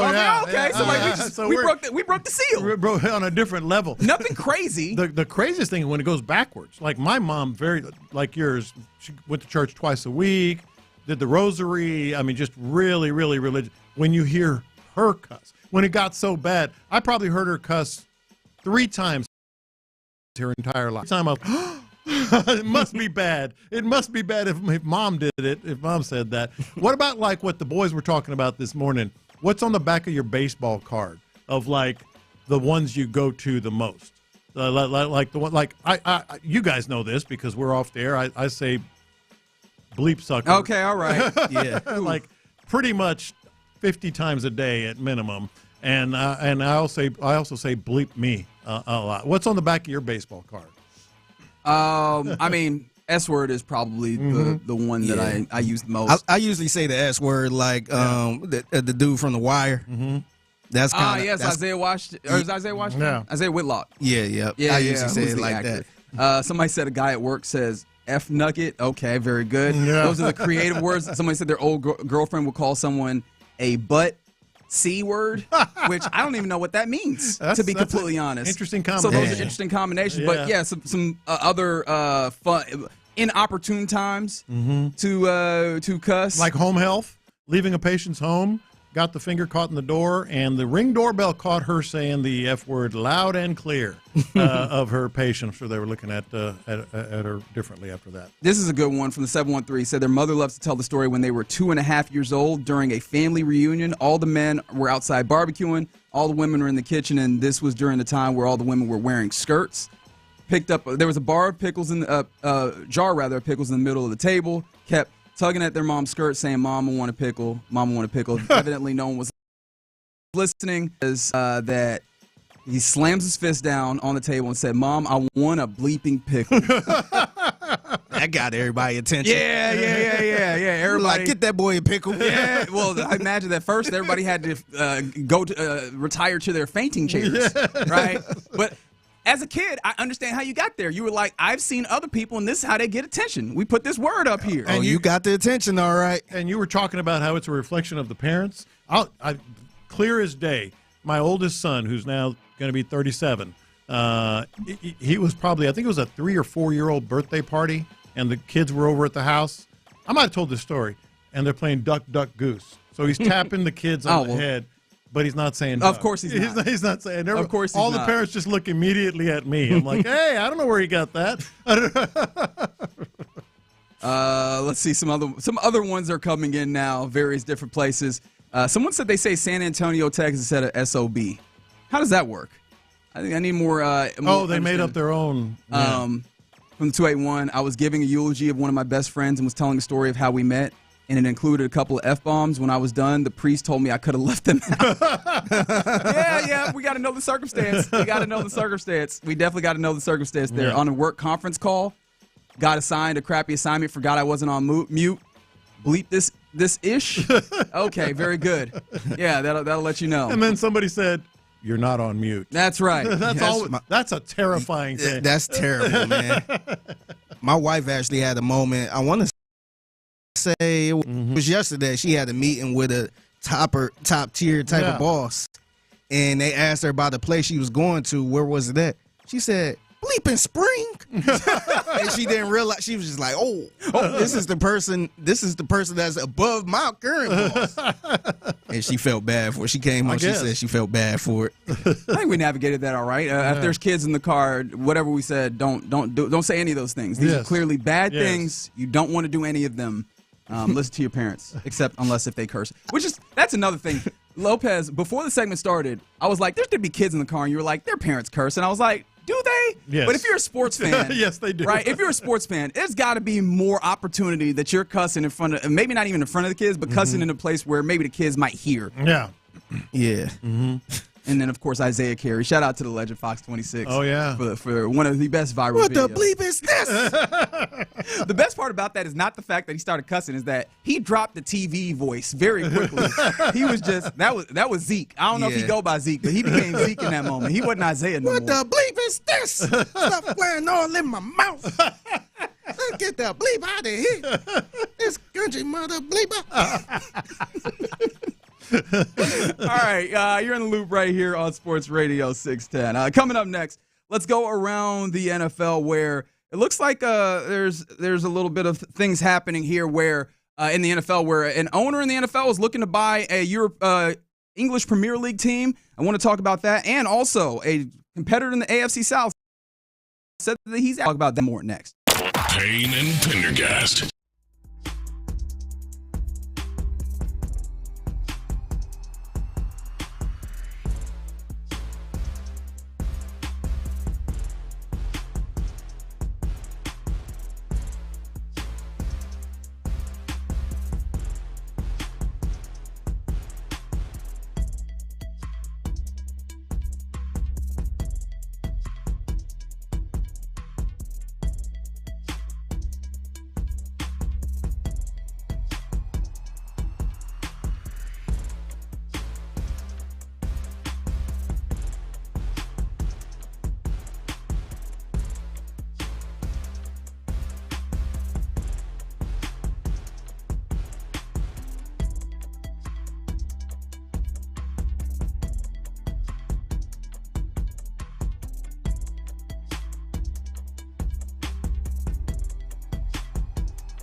station. Let's go around the NFL in the loop style. Why are you smiling? Because I love football. Here's John Lopez and Reggie Adatula I'm going to tell you all about how much fun you're going to have this season. on Houston sports leader, Sports Radio 610. All right, we're about to go around the NFL here in the loop on Sports Radio 610, but of course, as it seems is always the case with the question of the day, y'all saved the real good ones for right when we go to break. A couple of stories of the inopportune times that you cussed. One came from the 7-3, 15 years old, mom wouldn't let them do something, turned around and whispered the B word, immediately was picking themselves up off the floor. He said that 5-foot redhead was country strong. Yeah. See, look, when you upset your parents, it adds a different level. It just takes them to a different level. Just like this from the 509, said dad was their baseball coach when they were 12. They made the final out of a game, and apparently Pops told him, good hit, and he told him to F off. Oh. Pops said, I brought you into this world, and I can take you out. Yoked him up against the wall. Yeah, Chuck, I know you were in that space. Oh boy. Wait, why you tell him to F off? He was just mad. Because his dad was being sarcastic. Oh, okay. Got it. Oh, was his dad being sarcastic? Maybe his dad wasn't being sarcastic. He was just real mad, I guess he thought his dad was one of his little friends, and he found out on that day, not one of your little friends is the answer there. All right, let's go around the NFL here now on Sports Radio 610. We begin in the AFC South, where we've got a little bit of an update from the horse's mouth, and that's actually no pun intended because he is an Indianapolis Colt. His name is Anthony Richardson, and he says his shoulder is actually ready, right? So the team is reporting for training camp July 22nd, as I think the Texans are also same day. reporting 28 days on the 22nd. Wow. 28 days from today. Less than a month, baby. Yeah. Can't wait. Yeah. Cannot wait. But Anthony Richardson gave a positive update on it. He said, I'm all good when he was talking to Zach Goodall of 24/7 Sports. He said, not really even a bump in the road. I feel like I tripped. I fell. I just got back up and hit the ground running, talking about the AC joint sprain, which is the same injury that he had prior. And earlier this month, Shane Steichen, when talking about it, wouldn't give us a timetable, which is why I was very much in the place of thinking, okay, it's going to be Daniel Jones, and we're going to see what that looks like. And honestly, I'm more intrigued, and I think that could have a level of impact for the Colts, especially with the way that Shane Steichen seemingly puts quarterbacks that are mildly capable in their best chance to succeed. But if Anthony Richardson is to be believed, right, after undergoing surgery to repair that AC joint in his right shoulder, he says he's good. Do you believe him? And what does that mean for the Colts? And I guess in a different way, what does that mean for the Texans? I mean, I believe him, but we'll see how sustainable it is once you start throwing the ball more, getting hit, etc. But my initial reaction, good. I want Anthony Richardson quarterbacking the Indianapolis Colts. I'm not his biggest fan, and in terms of, he's a fine fella, but in terms of as a player, good. I hope Anthony Richardson's the quarterback. He's not accurate. He's not real good. Is there anything in you that thinks that the AC joint played any factor into him being like one of the worst kind of completion percentage quarterbacks in the recent history? I mean, unless he's had an AC joint since middle school. Fair enough. Because fair enough. He's never been an accurate quarterback. Damn, so he wasn't accurate since middle school? Not that I saw. I could be corrected on that. Lopez was out here grinding that middle school tape, baby. No, but I know it sounds awful. I'm just telling you what the reality is. He's not an accurate quarterback. He's not. And look, the Colts are very calling for the Josh Allen trick. Which that was what happened when I saw the Josh Allen thing actually coming to fruition, where he actually made himself into an accurate quarterback, something that we had not previously believed was a capable thing of doing, taking yourself from being inaccurate to making yourself accurate. I think we were all, at least I was looking at him like, okay, so now people are going to have even more reason to fall for look at the big, strong guy. I will fix all the other things, because we know that coaches in the NFL already operate with that sort of hubris, that teams were just going to fall into that. And Anthony Richardson seems to be, he's not the first, is he? He's in terms of the Josh Allen impact.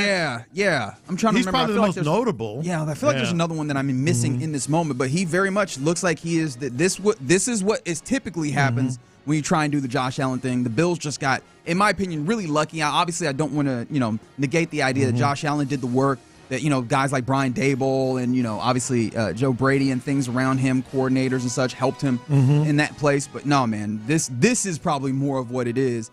We'll see what it looks like when they get to training camp.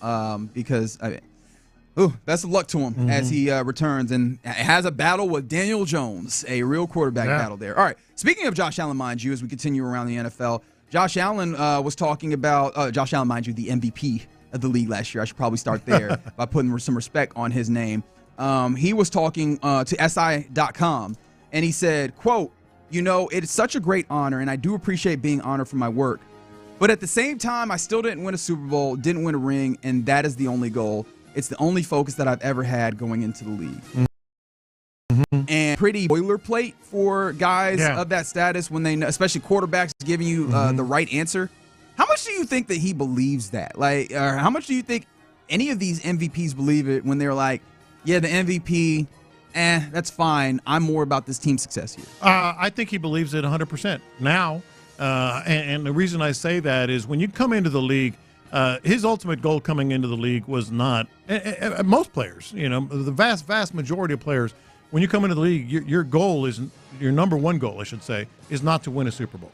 It's to make it in the league and get that second contract and have success. Once you get those contracts, once you get to that level, then it absolutely, I believe him 100%. Right now, today, there's nothing he wants more than winning a title. He would trade the MVP trophy for a world championship, but he's already gotten his status. You know what I mean? It almost like it's like a moving target almost in terms of what your number one priority is. Yeah, I think I'm right there with you on that. So, but Josh Allen, to be fair, he also went further as to say the one positive about winning MVP means your team is in a good position. You're making the playoffs. You're playing well. You're doing whatever you can to help your team to win football games. But at the end of the day, you got to make the playoffs, and you've got to win 3 or maybe 4 games, and that's what we need to do. So. And especially him because they've gotten so close so many times. Right. I guess if you are inclined to do the legacy conversation thing, that is where for him he is in that particular stance, right? Yeah. He's done the thing where, as you mentioned, he's bona fide as one of those type of guys, and then conversation becomes, are you going to win games? Are you going to win Super Bowls? And so that is where he is in that trajectory. And so I found that to be an interesting thing when it came to offseason kind of talk. Generally, he's doing the thing, but he still has his eyes on the prize there. Some other things around the NFL. John Textor, who has an ownership stake with Crystal Palace, has agreed to sell that ownership stake to Woody Johnson, the owner of the New York Jets. Now he's selling a 43% stake in Crystal Palace, so he won't become the majority owner there, but at least he'll have a good amount of money tied in over there. And the reason why I bring this up, by the way, Crystal Palace Premier League soccer. Yes, English Premier League soccer team. Not the best, but not the worst. They've had a good run of things over the last few years. But the reason why I bring this up is I'm very interested in these teams that have, or these ownership groups that have multiple interests, because there's a lot of money that these owners have, but we often think about how much money do they have in relation to the team that they own. But their ownership group has to concern with themselves where that money is going in all these various different places. And I bring this up because the Boston Red Sox trading Rafael Devers, there was a secondary portion of this that I didn't talk about very much, but I saw some people discussing the idea that could this have been a money-saving situation because on the English Premier League side, the Liverpool was owned by the same ownership group as the Boston Red Sox. Yeah. Had just signed a big-time player named Florian Wirtz up there for major money, a historic signing. And was getting rid of Rafael Devers an opportunity to balance the book? Do you have any thoughts or any doubts or thoughts in the idea that owning that secondary team like Woody Johnson will now with Crystal Palace changes it all, the dynamics and the workings and maybe the money that's available for the NFL team? I was just fascinated by this because I don't think it makes any sense whatsoever that ownership in one league would, and maybe you're on the complete opposite side, but the way I look at it, ownership in one league is a completely different thing, a completely different pool of money, completely different investors from in another league. And the example you gave, obviously Red Sox and Liverpool, and now Jets and Crystal Palace, those are, to me, I don't see how they could even allow for that to happen. Those are two different budgets, so to speak, and then one budget never impacts the other. Like Rafael Devers, as your example, that has nothing to do at all with the budget that's over here. They're not going to save money over here. Well, the budget, not necessarily, but you got to sign the checks, right? All these checks are being, in theory, signed from the same place, which is that ownership group. And the comparison I will use, and this gets a little bit closer to home because I am a Manchester United fan. Manchester United Football Club, again, another European soccer team, is owned by the Glazer family. Do you know what NFL team the Glazers own? Yeah. It's the Tampa Bay Buccaneers. And a lot of Manchester United fans have felt that the Glazers have kind of situated the Manchester United situation to where they take money out of that organization and kind of line their pockets with that. But has that been proved? I mean, proved is to some degree, yes, like because they do. I mean, they do kind of to the ownership group or what have you, and they are very clearly. I don't know that you necessarily say that they're putting it in with the Bucks, but you could tell that they have a different level of investment and involvement and care for the Bucks than they do over there. And I do wonder, like, does that at all give you pause at any times on whether an ownership group has their full commitment to what this particular team is doing at any given time? Maybe I'm naive. It really hasn't. I look at them completely different, and I look at this particular one way different. I mean, Woody Johnson is obviously a very, very wealthy man. He's 78 years old, and this is a 43% investment. This, to me, is an investment.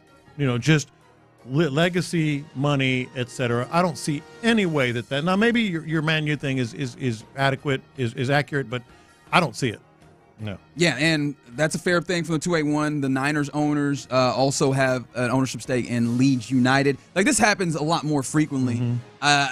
These are things that I don't think that we, especially as Americans in our very American-focused way of looking at things, sometimes we don't see that. But I have noticed that happens at times, not in all circumstances, because every owner is going to operate a little differently. Yeah. But I guess maybe this is a roundabout way to say, are the Jets ever going to be good? Like, is this going to hurt Aaron Glenn in his circumstances? Because Woody Johnson has already been a problematic owner to begin with, right? We make fun of him for having his children look at Madden ratings in order to determine how they do some of their things up there, right? And what then happens if, especially a new doggle over there when it comes to buying into I think does that take some of his attention? And is that possibly a good thing if he has more of his attention over there and allows his football people to do football things with the Jets? I think the reality is the perception is going to be that. The reality is not going to be that. I see him just throwing some money over there, getting the investment going.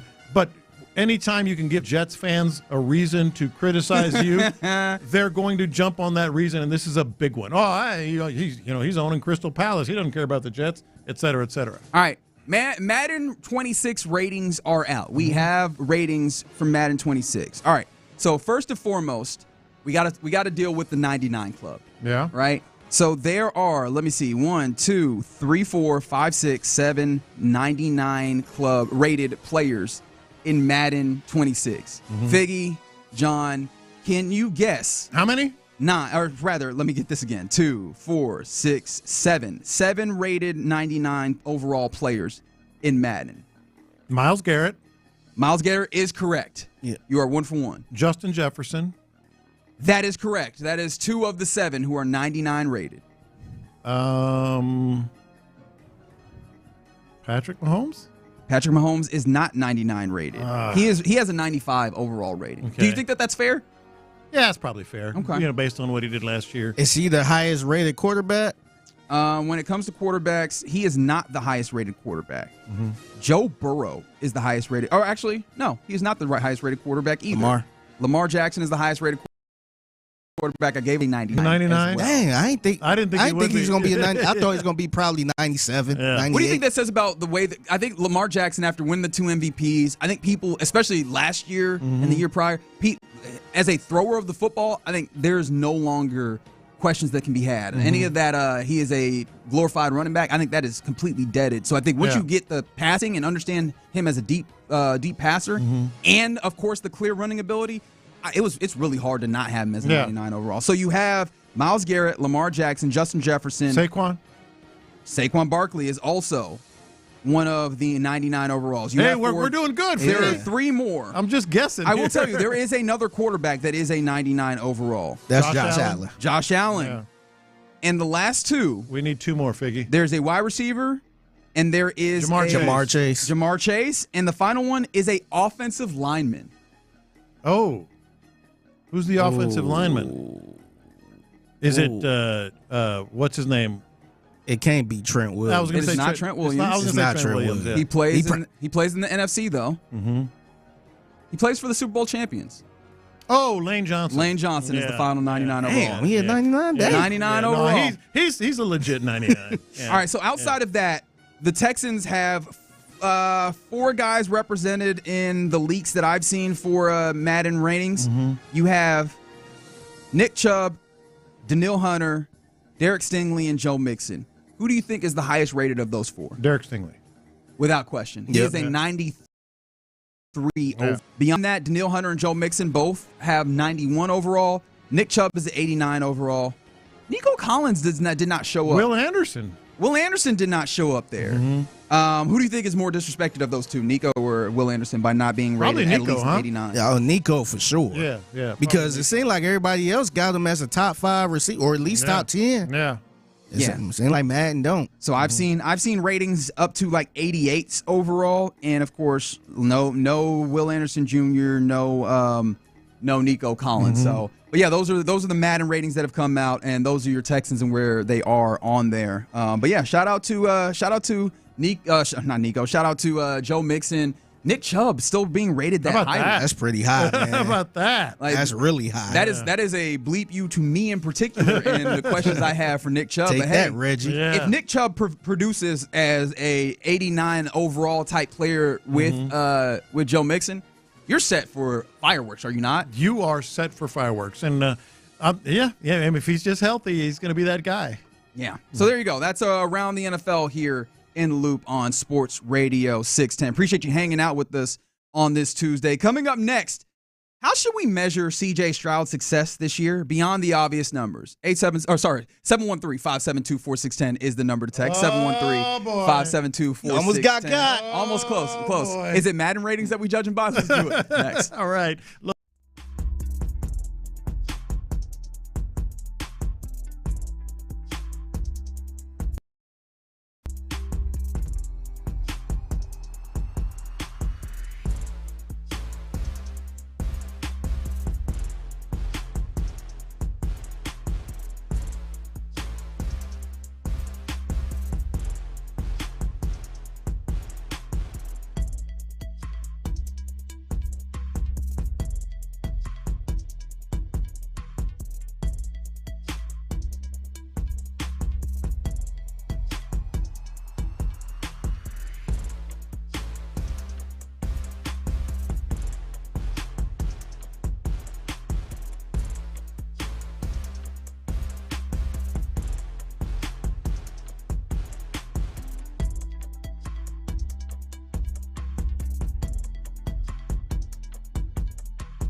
The Texans play here. Live from the Mokaram Injury Lawyers Studios, Sports Radio 610 presents In the Loop with John Lopez and Reggie Atatula.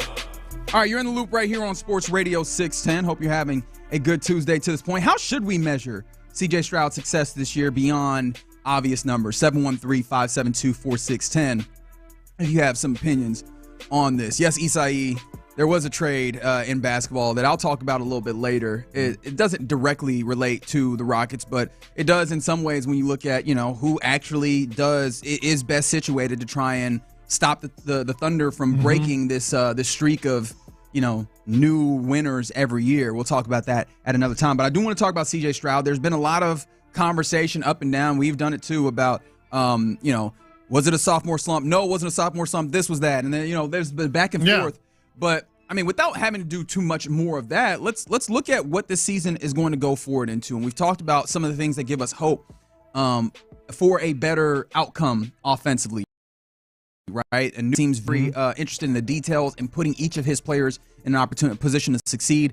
And an offensive coordinator who is given the reins entirely, or maybe at least largely, to the quarterback, C.J. Stroud, and the quarterback's coach, Gerard Johnson, to allow them to do the things that, make winning plays on the field, a la Tom Brady in a situation that I imagine is somewhat similar when he was with the New England Patriots. But that's what we generally want to happen. How do we gauge if it's happening, if there's success? What are the metrics? What are the things that we look at to see if it's working? Yeah, so I was thinking about this driving home from Aransas Pass yesterday. I was listening to, I'm sure you guys played a lot of it, the Fanatic stuff from C.J. Stroud. We hadn't had our opportunity to get to it. Well, but I was listening to it, and one answer that he gave struck me, and brought up this question because he was talking about, I guess she was asked, Kay Adams was asking about, the good year and followed by the year that was, widely criticized. It might be cut 12 here. Figgy. Yeah, I'm interested to see because I was listening to it on the drive home because you're driving. And you wasn't listening to us? No, I wasn't. What's wrong with you, the man? show wasn't as good. Anyway. Wow. I'm texting Luke right now because that's a direct shot at Luke. Luke, you don't be doing the show by yourself, buddy. Luke, that's right. I'm going to need Luke. I love you, Luke. So this one in particular, Figgy, really stood out, and I'll explain why. Last year was very, very, very helpful for me in my development. I think every year against different defensive coordinators, different schemes, and they're studying your tape from the years prior on how to beat you and how to twist the pocket and how to roll coverage, and they're just doing things to throw you off. And the more you can focus on you by still, making sure that you're taking care of the football and knowing what they're doing, I think that, honestly, you can do anything that you really want. Really all of us, Peyton and Eli, you've seen them be great for so many years. That's what they did year and after. So I know us three, we're trying to do the same thing. So just learn from your mistakes and, just really get better from those. And that's been my mindset. So that got me thinking, how are you going to gauge whether he has success? I think this is a successful year. He mentioned Peyton and Eli, two vastly different quarterbacks in terms of numbers, right? Right? Yeah. And so, but both considered to be winners, Super Bowl champions, and widely successful. So rather than go through all these things one by one and reacting, let me read all of these things to you and see if any of these jump out as to yes, C.J. Stroud had a great year in 2025. Is it going to be leadership on the field, the thing that he mentioned right there, mastering the line of scrimmage, knowing what defenses are throwing at them, etc.? Is it going to be efficiency, which is maybe a little more Eli or certainly some other quarterbacks you can think of, over volume, like the gaudy numbers of his rookie year, the numbers that took a step back, but obviously with precarious circumstances surrounding him? Is it going to be playoff success, the numbers, win?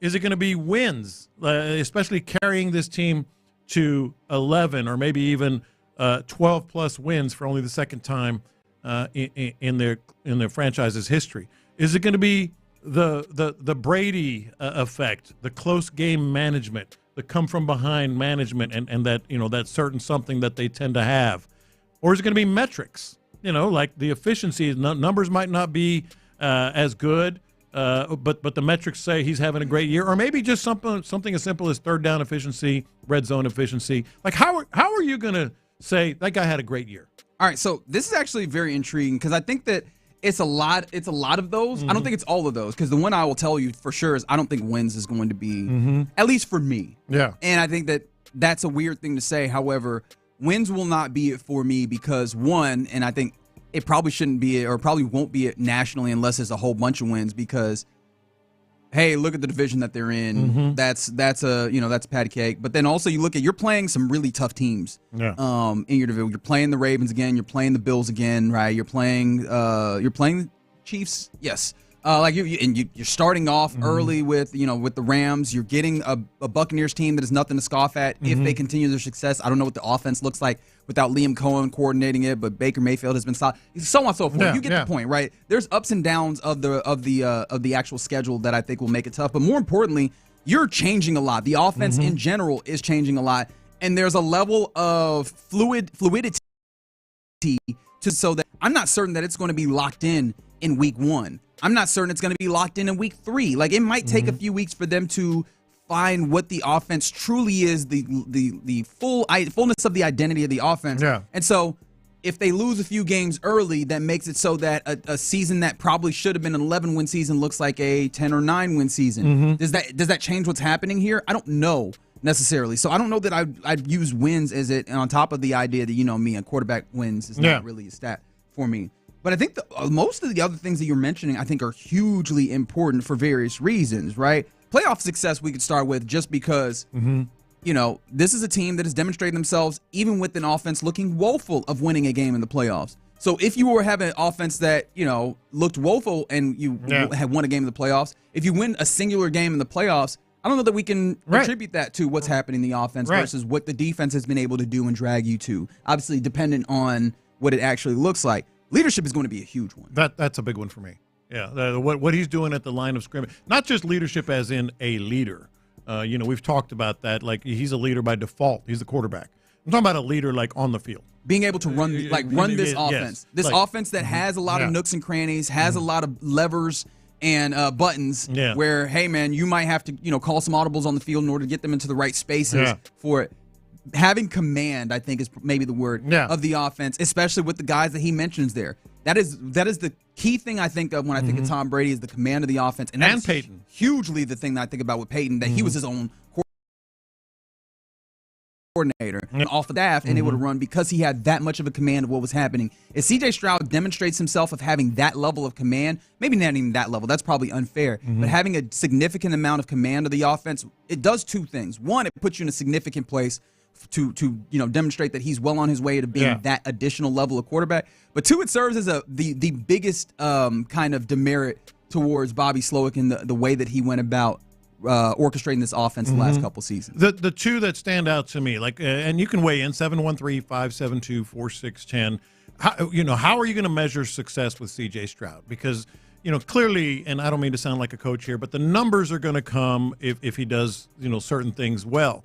But the two that stand out to me is exactly what you said, mastering the line of scrimmage. That is a huge ask, especially when he's, on his second coordinator in 3 years, and the first time that he has this thing that he asked for, and that's control. It's one of those things, Reggie, that I don't know if you can really put numbers on it, but you know it when you see it. You knew when Tom Brady was running, particular. We wouldn't have to say Tom Brady and Peyton Manning because those are the two at the highest level. Drew Brees back in the day. Some of these quarterbacks, Patrick Mahomes right now knows, he improvises a lot, but he knows where to put the ball and how to run that offense with, obviously, with the leadership and the coaching that he has. So the mastering the offense, you'll know it when you see it. And then the second part is I do think close game management is going to be huge. Game management is when that shows itself the most. It's a close game, it's a playoff game, it's a big game, whatever, and he has to put them in the right play at the right time to win a game or to tie a game or whatever. Those two things to me are going to be it. Yeah, you talk about clutch game, and I think that ties in with efficiency over volume. if I mean, we were just talking about the Madden ratings having a lot of respect and love for what Nick Chubb is going to be in year 2 after the injury that he sustained with his knee. If you are doing that, if you have him in tow and you have Joe Mixon and you're running the football as it seems like you will, there's not going to be as much throwing of the football. Being efficient with the opportunities that you have will matter a significant amount. Plus, how much we're talking about this because of like the national narrative. You know what does great for a national narrative? Big time moments that end up showing up on SportsCenter, big time moments that you see on Red Zone. And it feels like in the right opportunities, those clutch moments, so to say, you know, CJ Stroud being in that space where he is, you know, making the perfect play in this circumstance is going to go a long way in showing the development and the acumen of CJ Stroud. So, yeah, I think that all of those will be a part of it in some way or another. And on top of that, like, hey, man, you said third down efficiency, sure. First down efficiency will be a big one, especially to show the big change that happens, because that was a big issue for this offense, was not getting enough yards on first down, putting yourself behind the 8 ball. So those little things like that will also go a long way. Figgy, what would you say is going to be the biggest measure of success? Like, he had a successful year. And I will say this. I don't know if it'll matter if he throws for over 4,000 yards to me. There are a lot of great Patrick Mahomes that threw for less than 4,000 yards. But what would you like? Okay, that's the point. That's how we know he's going to be successful. Yeah, I think not taking as many sacks. I think staying upright, not throwing a lot of picks. I don't think he's not really a throw a lot of picks guy anyway. But I think if he could be more efficient, I think that's a good year. He don't have to throw for 4,000 yards or anything like that. He doesn't. I don't think he does. Yeah, being meticulously efficient would be huge. But I want to leave this here because we're talking about us. CJ Stroud, what are your expectations for this 2025 season? I can't say that like last year was a good or bad year in my opinion, but internally my expectations for this year are probably higher than a lot of people's outside expectations, just because, I mean, for me to be able to, you know, do some of the things that, you know, God has allowed me to do, and to be blessed enough to win Rookie of the Year and to be in the playoffs twice. I know the sky's the limit. Like, if you would have asked me 5 years ago, 6, I would have like, man, you have. I'll take that. Yeah, like I have no shot to be who I am. I would have never thought, but it's nothing but, like Eli said, and preparation and the hard work when nobody sees. So I think my year 3 expectations are, you know, whatever I really make them. So. Yeah. I mean, I don't like some of the quarterbacks that threw for under 4,000 yards include Josh Allen and Patrick Mahomes. They were pretty efficient. And considering the run game that you expect to have, it could be better. I do love that he was like, I have high expectations for myself. Not telling you exactly what they are. They all do. Not going to tell you. They all do that. 832, you are right. CJ Stroud name dropping is elite. Peyton, Eli, Moses at one point, MLK. Yeah, why not? Look, if we're going to drop names, they might as well be the highest ones. Give all the biggest names that you can. All right. You're in the loop here on Sports Radio 610. Thanks for hanging out with us. Coming up next, let's get into what's popping, including the Astros starting a big 6-game homestand. What do you expect from it? Plus, a little bit of news, agent news, as it relates to the Astros and why you might be losing another player in a few years. We'll talk about it next. What a massive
by Chef.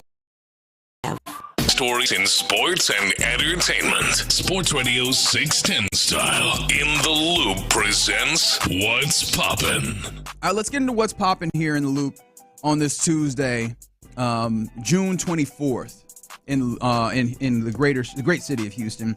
And we begin, honestly, I would begin where I was in the break. I'm going to be honest. Shout out to Isai on the YouTube page mentioning he's still nervous about Fred VanVleet. Not sure if the Rockets will pick up his team option. Obviously, they add Kevin Durant. He is the biggest number on your salary cap sheet for the upcoming season. Fred VanVleet would be the second at that $45 million thereabouts. That I mean, option. you have to. Yeah, it's done. Well, he's going to be back. Yeah. I think that they could easily pick up this option and be good under the second apron, which is really the big thing. You want to make sure you have a little bit of flexibility, even though you're in that space where you're paying the luxury tax or what have you. But the second apron becomes really prohibitive, and the Rockets don't have a pick as of right now. However, Danielle Lerner of Houston Chronicle did tweet or did report rather. It'd be weird to just call it a tweet, but did report earlier that the Rockets, should the right player fall and should the cost not be too high, would be interested in trading back in to the NBA draft that's happening tomorrow to maybe select a player. First and foremost, do you think how likely do you think it is that all those circumstances align for the Rockets and they go actually trade for a pick in this draft? I mean, I wouldn't bet on it, but certainly, it's probably on the table. I mean, because they do have to get. I mean, well, and we'll get into it at noon. We're going to dig in a little bit more on the Rockets, but there are certain, including, how are you going to play Reed Shepherd now? I mean, you're going to play him more. Yes, absolutely. You're going to play him more. 100%. But how is that going to play out? I think that plays out with Reed Shepherd being your backup point guard. Yeah. But yeah, we'll get there. I could easily still see them opting out of the contract and doing a deal that pushes him out multiple years. Would you rather have Fred VanVleet, now that we have this situated with Kevin Durant, would you rather have Fred VanVleet for just this year and then him a free agent next year, or would you rather have him here for the next 2-3 seasons at a more manageable, maybe like $30 million a year? I think 1 year right now. Yeah, I have with not Durant. A huge Fred VanVleet fan. No, I am. All right, I am. But you're talking about the second apron. What are the only? What you were telling me earlier? It's just $3 million. Yeah, just $3 million. Yeah. And I mean, they still have a mid-level exception to utilize. I'm getting real into the salary cap weeds. So that $14 million that they would be able to use to maybe sign a player. I actually don't remember if that full MLE can be split and maybe used for a couple of players. I'll have to look into that. But they have a couple of means of adding, players on the periphery, but that's going to be something to watch. June 29th is the date to remember, because I believe that is the date when they have to make the decision of whether or not to pick up that team option of Fred VanVleet's contract. All right, so there's that. I will come back to the thing that I really wanted to get to, which was the Houston Astros. They start a 6-game set tonight. I guess a 6-game homestand, a couple of 3-game sets. First is against the Phillies. That'll take place. That'll start tonight with the Astros at Daikin Park, and then you get the set of 3 versus the Cubs, which with possible reunions. But before you start tonight with Ranger Suarez on the mound for the Phillies, and of course Framber Valdez, one of your aces, going for the Astros. Like, what are you looking forward to learning from this 6-game homestand that's coming from these two? Well, one of them is a really good team, at least in the Phillies, but the Cubs aren't anything to sneeze at either. No, they're not. First of all, Ranger Suarez, worth the price of admission. Oh, worth the price of admission deals. If you're thinking about getting to the ballpark tonight, because he and Framber, that's going to be another interesting one. How they handle late inning situations. It's going to probably be a low scoring, close game. What I'm looking for in the next 6 games. Clearly, this is the best level up of competition that they've had in terms of a good stretch for a long time. How they hit. I mean, we've kind of gotten spoiled, with some players, like Isak and Cam Smith. They've been playing some pretty poor competition. It's a step up. You're facing one of the best pitchers in baseball today. Then you got Zach Wheeler. Then you've got is it Christopher Sanchez is the third pitcher for the Phillies.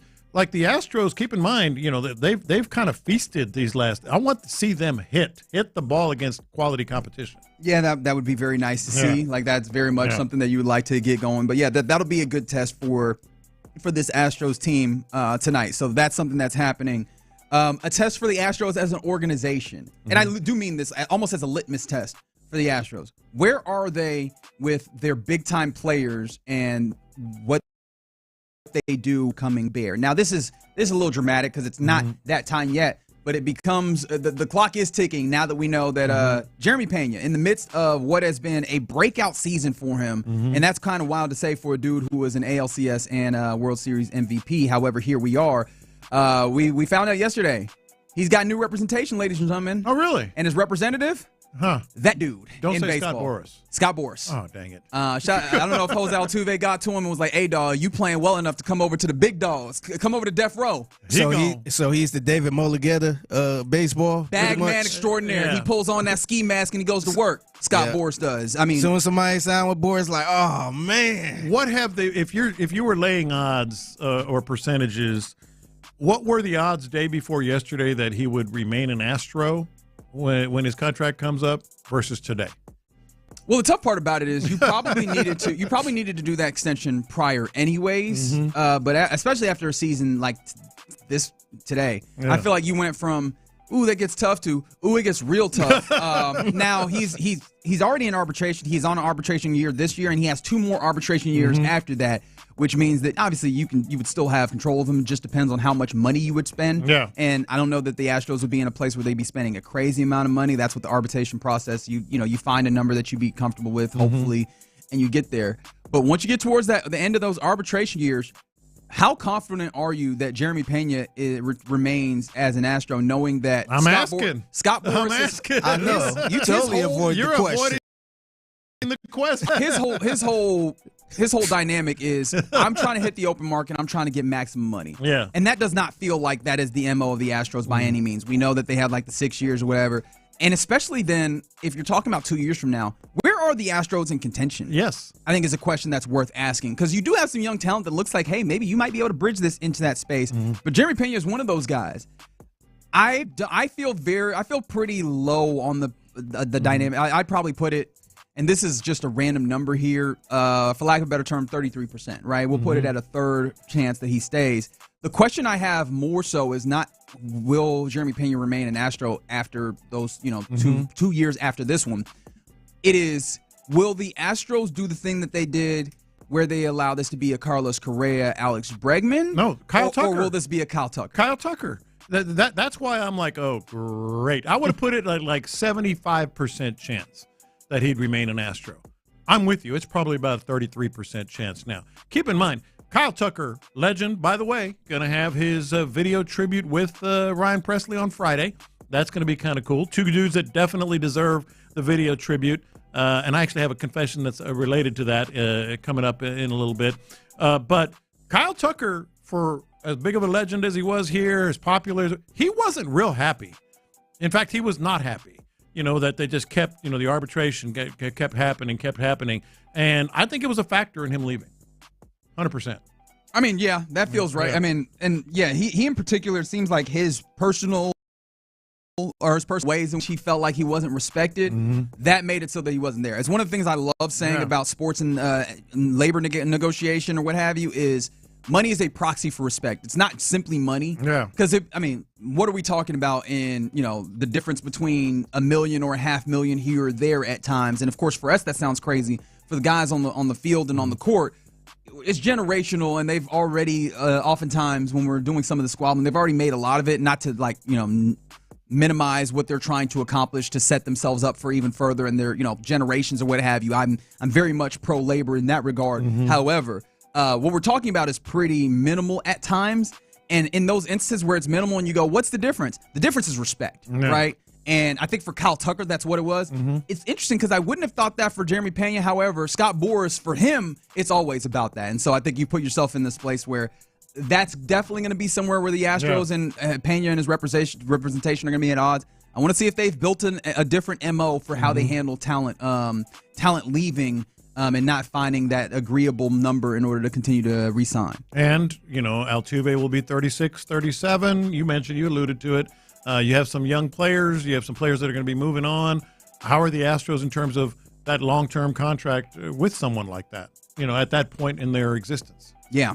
Some other things that are popping since we've just been basketballing it up, and we're in that time period where moves are being made. the Celtics are one of those teams that a lot of people are looking at, and I think some Rockets fans are even looking at, because they're talking about that second apron. They're dealing with that head type, and now that Jason Tatum is going to be gone for a year, they want to find a way to make themselves a little bit, ease their salary cap. So there was conversations about the likes of Drew Holiday, maybe Derek White, maybe Porzingis being traded in order to free up some space.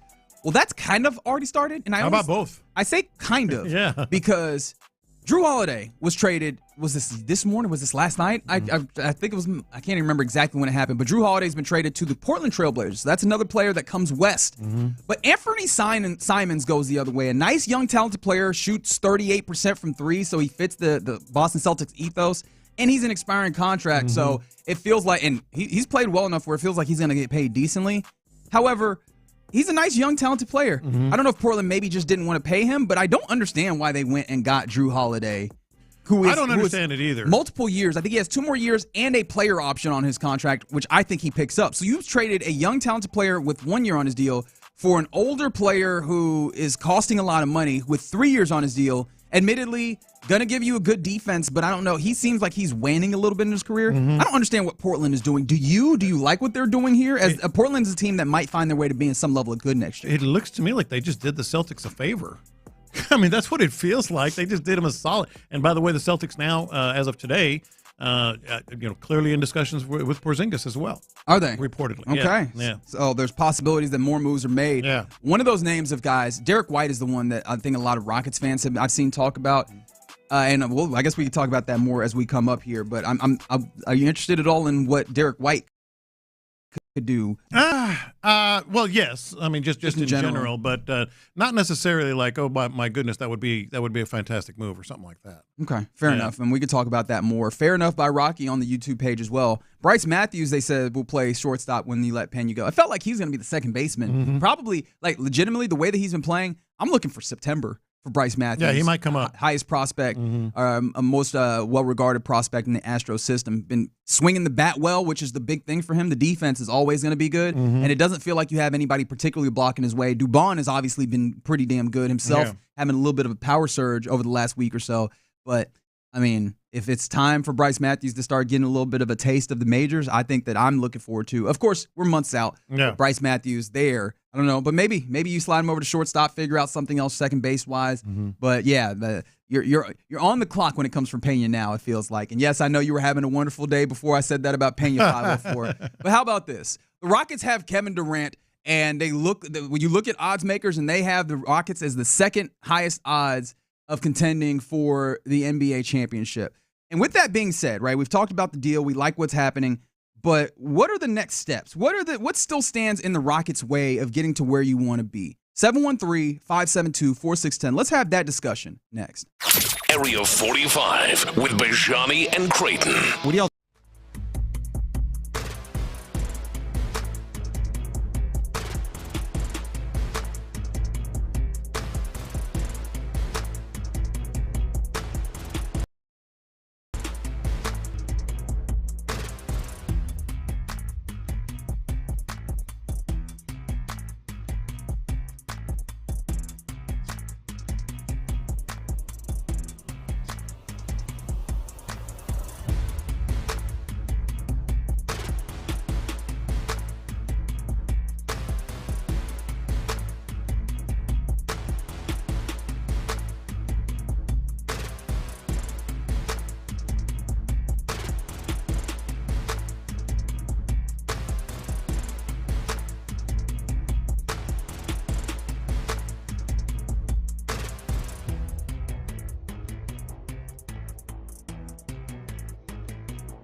to Houston. Insider access, exclusive content, Sports Radio 610 here, an Odyssey sports station. Sports Radio 610 presents In the Loop with John Lopez and Reggie Atatula.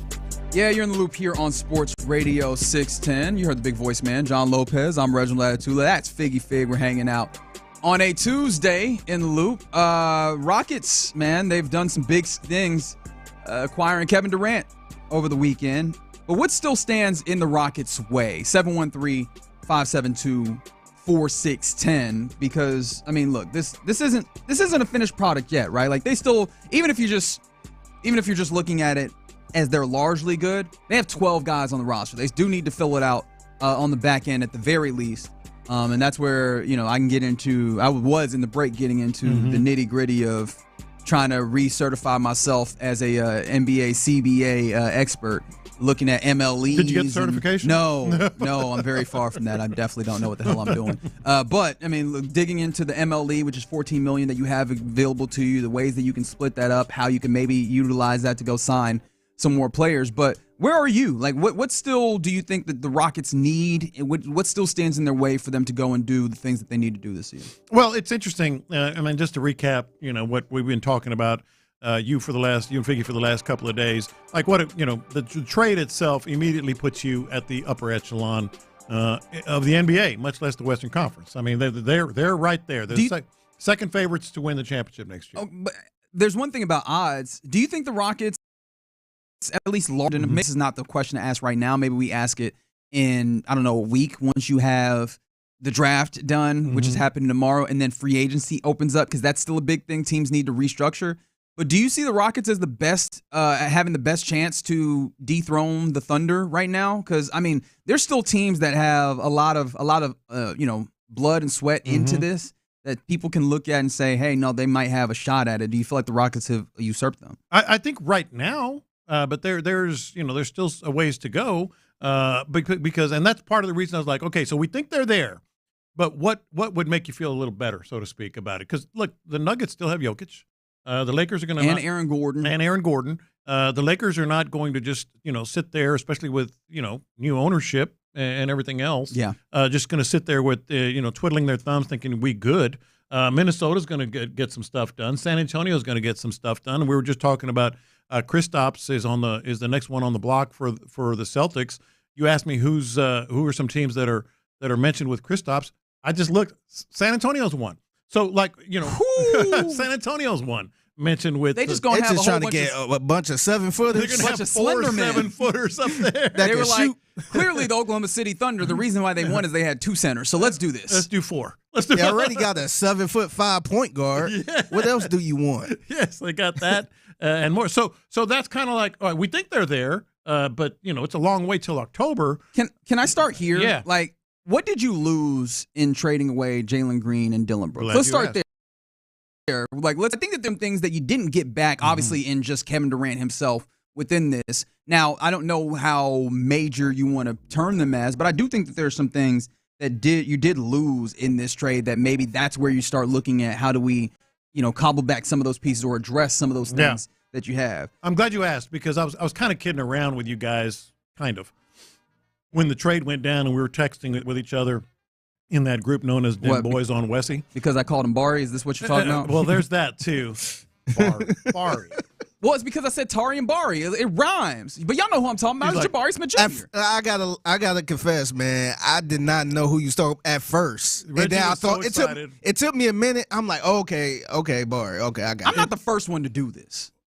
You're one of few. It took me 2 minutes. The thing is, I think that's the first time I seen it spelt like that in writing. In writing. The first time because I hear people say Bari all the time. Yeah. But when it said Tari and Bari, I'm like, Bari. Jerks. Who's Bari? But that's neither here nor there. Well, it's kind of here. Anyway, the law firm of Tari and Bari.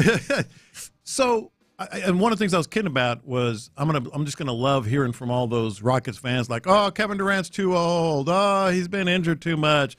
And all of a sudden they're going to be like, hey, Kevin Durant. Let's change their tune real quick. You know what I mean? Hey, if they could change their tune with Russell Westbrook when he got traded here, they could change it with anybody. But that's not what I want to talk about here. I just thought that was kind of going to be funny, and I'm sure it is. But Dillon Brooks was a pretty integral piece defensively. We know that, but let's get to a little. This is little stuff. You'd rather have Kevin Durant and a chance to win a championship, than not. But Dylan Brooks disrupted pick and rolls. He did a great job. Oh, you going real X and O. I like this. No, let me sit up. Let's talk about perimeter. Yeah. Let's talk about perimeter. Yeah. Not only did he do that, but he was a good defender, and he let a man sort of have the second go. There's the second guy. Well, that's going to change a little bit. Not that he can't do it. We know how good he is defensively. That's going to change a little bit. And if you have him up top, clearly Kevin Durant, and you want to get into the weeds, let's get into the weeds. Clearly Kevin Durant is a great weak side defender, great off-ball defender. Mm-hmm. He can come in and help block shots, etc. But that still means the opposition is going to be penetrating with a little bit more ease. They're going to be in the lane a little bit more. Now, if he's being drawn up to to be a primary perimeter defender at times, which I think that. No, I'm saying even if he's not, simply because there's going to be more opportunity in the lane because there's one fewer, big time defender. This is a great defender, a great defensive team, but there's one fewer defender on the perimeter that you can count on, especially now. And this is the other part of it when Reed Shepherd's on the floor. Okay, I'm actually. And maybe this is copium. You let me know, because I feel like you're on the outside. You're on the other side of the rose-colored glasses that might be on right now. With the starting lineup that we've seen proposed out there, Fred VanVleet, Amen Thompson, Jabari Smith Jr., Kevin Durant, Alperen Sengun. I think Jabari has to step up and be a little bit more of a perimeter defender. Absolutely. But maybe in circumstances where you're trying to finagle it in situations, you're trying to match up. I think Tari Eason is the guy that they're anticipating stepping up into that role of really good pick and roll defense and adding that additional element. Where I know you were talking about Dylan Brooks as like a primary, taking that primary responsibility. He had an ability to kind of guard up sometimes and guard probably about anywhere from 1 to 4 at times. Yeah. I think you have Amen Thompson who can do that, and then you have Tari Eason that you probably feel good guarding like maybe 1 to 3, and then Jabari could probably guard 3 to 4 or 5. My point is everybody's stepping up. I think Jabari and Tari, which I think as part of the benefit of this, have more space to do that. And now the responsibility on the other side of that is now you have to pick those things up. So I don't think you're losing that nearly as much. You just have to be diligent from a coaching perspective of putting Tari and Bari in that space to do that. The thing that I do think, and I've seen people mention this, if you want to get a little nebulous, toughness is one of those things that I want to speak to because obviously Dylan Brooks very much viewed himself as the villain and get into those spaces to the point where I think he did it a little bit much. And Ime was also somebody that did this, so I kind of like that you pulled that back. But that constant physicality that Dylan brought, he was a catalyst in that way. Where do you think they get that from? Because I think Amen does some of that, but KD isn't that. Alperen isn't that. I don't know. Fred is some of that in a way that I don't think we give him enough credit for. But is that also Tari and Bari that are going to have to bring that? We asked the question, and what still stands in their way, and I think that's part of it. Everybody's role is going to have to elevate to a higher level.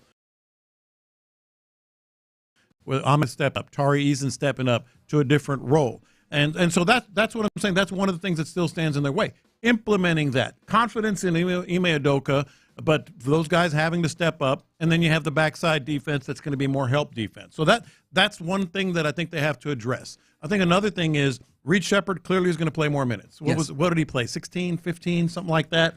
It's going to have to be in the 20s, and he is going to be in the 20s. There are limitations. There are limitations with Reed Shepherd on the floor. I feel much better with his particular types of limitations when he's playing point guard. The problem was in rookie year, it didn't feel like you could play him as this out-and-out point guard, so he had to play alongside Fred VanVleet, which means you had two small guys that could be picked on. I think what they're going to be committed to is that Reed Shepherd is your backup point guard. So when he's out there, he'll be your one, and maybe then you can have a, depending on how you're doing your minute split, is it him along with Amen on the floor at the time, or is Tari Eason on the floor maybe playing that too? Or, who do you have out there? But I feel like it gets a lot easier if he's just the one and there's only one guy to pick on. Because even when he's picked on, he is pretty smart in using his hands, kind of poking the ball out, being, kind of just smart with what his size is. And if it's not two of them that can be overpowered, if it's just him out there, I think the defense is neutralized in some way. And it just becomes important for Reed to be the guy that knows when to get his shot and when to dish to other people and do that at an efficient level, which is, of course, still a step up for him at some point, but I think that it's within his realm of possibility. No, I think it's within the realm of possibility.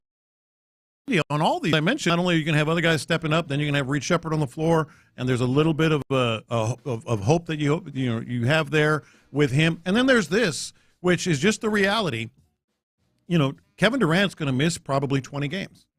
It's possible. It's quite possible. He's missed 20 games 3 of the last 4 years, at least. Mm-hmm. Whether it's just slight injury, you're limiting his time on the floor. He played 70-something a couple years ago. He played 78 a couple of years ago and hadn't played more than 62. And last year he played 62. He played 62, played 55, I believe, the year before that. So he's going to miss about 20 games. So that's another thing that you have to overcome. How are you going to play when he's on the bench for damn near, a quarter of your season? So it's not like, clearly, let's be very clear, you want him, you're better because of him, but these are all things that you're still going to have to overcome. Certainly. Yeah. And I think that's where, again, Jabari Smith Jr. is going to have to be a level of growth as well in order to give you more offense in the instances where, if Kevin Durant misses an extended period of time, he's going to have to grow into some of that. And that's also where seeing Reed or maybe even seeing Cam have their opportunities to be more of a go-get-it offensive kind of opportunity, which is part of the growth and development that you're hoping to see from this roster overall. And it's why it can't just be dropping in Kevin Durant to be the offense. It is he can be an offensive catalyst that helps the rest of these guys find an offense and will help the coaching staff find an offense that can also be sustain itself with the added oomph of KD coming in and just being an incredible jump shooter and a dude that gets to his spots and so on and so forth. And who has to make the biggest leap with the backdrop of with the defense, everybody stepping up, with Reed Sheppard, and with Kevin Durant missing games, who has to take the biggest leap up? Who has to take the biggest step? Because in order to win games without Kevin Durant, in order to be better on the defensive side, and in order to mitigate, any other, shortcomings, for lack of a better way to put it, that you might have. I mean, it's a men, right? Men, I think, shooting-wise, because this is one of the things I think you lost. I forgot to come back to this. Dylan Brooks was one of, if not your best, spot-up shooters that helped you space. And, I mean, Kevin Durant is a great three-point shooter, but he's going to space in a way because of the gravity of teams guarding him, but he's not going to get as many open shots per se. And so who are the guys that are going to maybe give you some shooting to help you continue to add spacing? I mean, Reed Sheppard is one of those guys, but I already talked about I think he's going to be more on ball. Maybe in some instances, periodically, you'll have him slide in as a spot-up shooter in particular lineups. But I think that this is where Jabari Smith Jr. is going to have to find the Auburn Bari. I was going to say Jabari, too. But maybe that's another guy that also isn't on the team. I know there's someone on the text line who absolutely loves the idea of bringing in Quentin Grimes, although I think they're thinking about him as being a ball handler. I wouldn't want that. But as another dude who adds a shooter, I think that could be some. I think that's one of the things that you are still missing is you still haven't done a great anything much for adding the shooting that you need around an offense for this team, because this team was still woeful shooting-wise. The other thing is also penetration, dribble penetration. Jalen Green was the guy who did that. Yeah. You still don't have a lot of that. Amen Thompson, you think, but I think he just slash as a slasher and cutter, right? Yeah. Who is the guy that you have that will dribble, penetrate? Well, that's part of the question. Who's going to step? Who needs to take the biggest leap? I think Jabari is one. Now, I don't know about Jabari dribble penetrate. No, I was going to say I don't know about dribble drive. Oh, okay. I'm talking about stepping up. Yes. To an altogether different level. Can Reed Sheppard be that? That's another thing that he's gonna. He's done enough of it. Like I vividly still remember watching him in summer league last year and going, "Oh wow, there's more stuff in here." Yeah. Especially on ball that I had not properly given credit to. I think he has some of it. I don't know if, especially a guy that you're looking at being at best 6-man kind of thing, is the guy that you start looking for that in. And are they going to be a team that maybe just isn't a dribble drive type team, or is that just going to be another development for for Amen Thompson? But I still all of those things with him on ball. I feel like the lack of shooting kind of hampers it because teams can drop. Teams can go under. Teams can be like, hey, you have a runway, but we're not allowing you to get to the rim easily. So those are the things I'm still looking at as things that can hold the Rockets back internally without even talking about the external, whether those things outside that stand between the Rockets and their goals. But internally, those are things I'm looking at that they need to address. I don't think they will in the draft, but once free agency opens up, I think that those are things that they're still looking at trying to fill some level of answers with. And yes, Killer Cam Whitmore is one of those guys that serves as potential answer to any of these. But I'll ask you just like I asked Lou Morrow, how comfortable do you feel like him sliding into the rotation for this team is? Because in theory you could see it, but it felt like the reason why he didn't play last year was not because he couldn't help, was because it felt like Ime Udoka did not, or he in this, but Cam Whitmore did not fit what Ime, the criteria Ime had for his guys getting onto the floor. Yeah, Cam Whitmore has been mentioned a lot, and I'm with you. I'm not exactly sure. Boy, he has a long way to go. I don't know if he needs to take the biggest jump, but he's got a long way to go to be able to be that guy. And it's not the on-court stuff. No. Cam can drive. Cam can shoot for sure. Defense is something that needs to work, but like it feels like he needs to be on the same page mentally with Ime and what this team is doing. 100%. And it's weird because that feels like a bigger gap than those other things, even though I think those other things, physical gaps, are actually way bigger than Cam's space. And maybe that's unfair for me to say that, but Cam getting in the right mindset with Ime and them getting on the same page, at least from my perception, that could go a long way in helping you answer some of these as well. Yeah. All right, you're in the loop right here on Sports Radio 610. Appreciate you rocking with us. Coming up next is about the time where we do our lunchtime confessions brought to you by the Men's Clinic. I kind of want to hear what confessions the OG has been harboring up from the weekend on the water. We'll see what he has next. Texans training camp is just a month old.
Radio 610. The Texans play here. Sometimes it's sports, sometimes it's not. Whatever it is, Reggie and John are keeping it real. It's In the Loop's Lunchtime Confessions, presented by the Men's Clinic on Sports Radio 610. Watch this. These are my confessions. All right, so you guys remember why I decided Friday, rather late in the game, admittedly, to take yesterday off? Do you remember what the reason I gave? Yeah. And that was? You said because we took Juneteenth off. No. So you wanted to pay us back. That sounds by right. taking I wanted Monday to take off. the real Juneteenth off, Monday. The day that it should be. What kind of conspiracy theory is this? The real Juneteenth off? Per John Lopez. No, remember. Well, you did live back in 1865 now, so that makes sense. No, the reason I gave was because I had an event I had to go to in Corpus Christi, and it was Sunday, and, no reason to drive back late Sunday. Just get here early Monday and whatever, piddle around the house, take the day off, be ready for today's show. Well, as it turned out, and it wasn't my fault, first of all. It wasn't my fault. As it turned out, I did do that. I did spend the night there Sunday, but my son decided to come down Sunday night, my middle son, BG. Your favorite. Well, that's arguable. And said, hey, you want to go fishing in the morning? Who could say no to a son?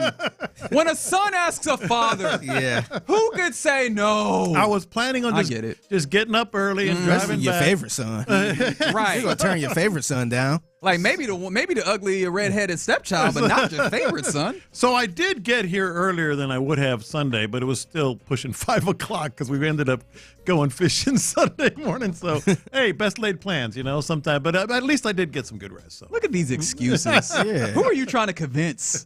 Like, you made that a whole confession. Hey, you want to go fishing tomorrow? You know what? Let's go. Watch. We're going to find out that the part of the story he didn't tell us was the day before. He was like, hey, BG, I need you to ask me. I need to ask me something. Sounds like Lopez is appropriating Juneteenth for his benefit. That's right. There's a lot of people appropriating Juneteenth for their benefit. But you know what? You know what I think? I believe that you shouldn't get a gift day off in the mouth, right? Yeah. A day off is a day off. That's how I did justify it. I was like, well, I'll still get there relatively early, get some rest, slept good last night. I bet you did. Just got a little fishing and sun in. That's right. That's all. Did you remember? Never mind. These are my confessions. Now that we're another day away from it, I know people were rooting for the Pacers and the ways that they had played, and I really enjoyed the style of basketball that they had and the story that they had. I was happy Oklahoma City won the NBA championship. Really? A lot of people were not. I was happy. Why were you? Thank you for asking. Mm-hmm. I don't need regular season dominance devalued anymore. That's a 68 win. To be fair, right, since the turn of the calendar, the Pacers were on that same type of pace. They were really good. But I will never forget the 73 win, 73 and 9 win. 73, 9 and lied. That's right. Warriors losing the championship, even though I kind of wanted the Cavs to win in that moment because I was being a hater, as I think we all are at sports at times. But what that did to basketball in particular, but I think a lot of sports, is just continued to devalue the regular season, which I don't think we need any more of in any of these sports where, oh man, winning all these games, the regular season doesn't matter. It matters if you win the championship. And now we were getting further and further from the idea of you playing really well in the regular season, me, you going to win a championship. And so I kind of needed that connection to stay. And Oklahoma City just dominated the regular season, and I really didn't need another bucket in the in that particular data set of team does really good in regular season and loses championship. I just don't want any more. I kind of felt like it did a little bit of the opposite, though, because at the beginning, we did have OKC probably going to the finals because they were so good. But at some point, we were kind of like, man, I don't know who's going to win. Yeah. At the beginning, we were saying OKC. But shoot, probably about game 3, we was just like, man, I don't know. Indiana can win this one. Yeah. So it did keep the suspense a little bit. But during that time where it was Cavs and Warriors, everybody knew it was going to be them two at the end. Look, I see your point, Reggie, and I think it's valid.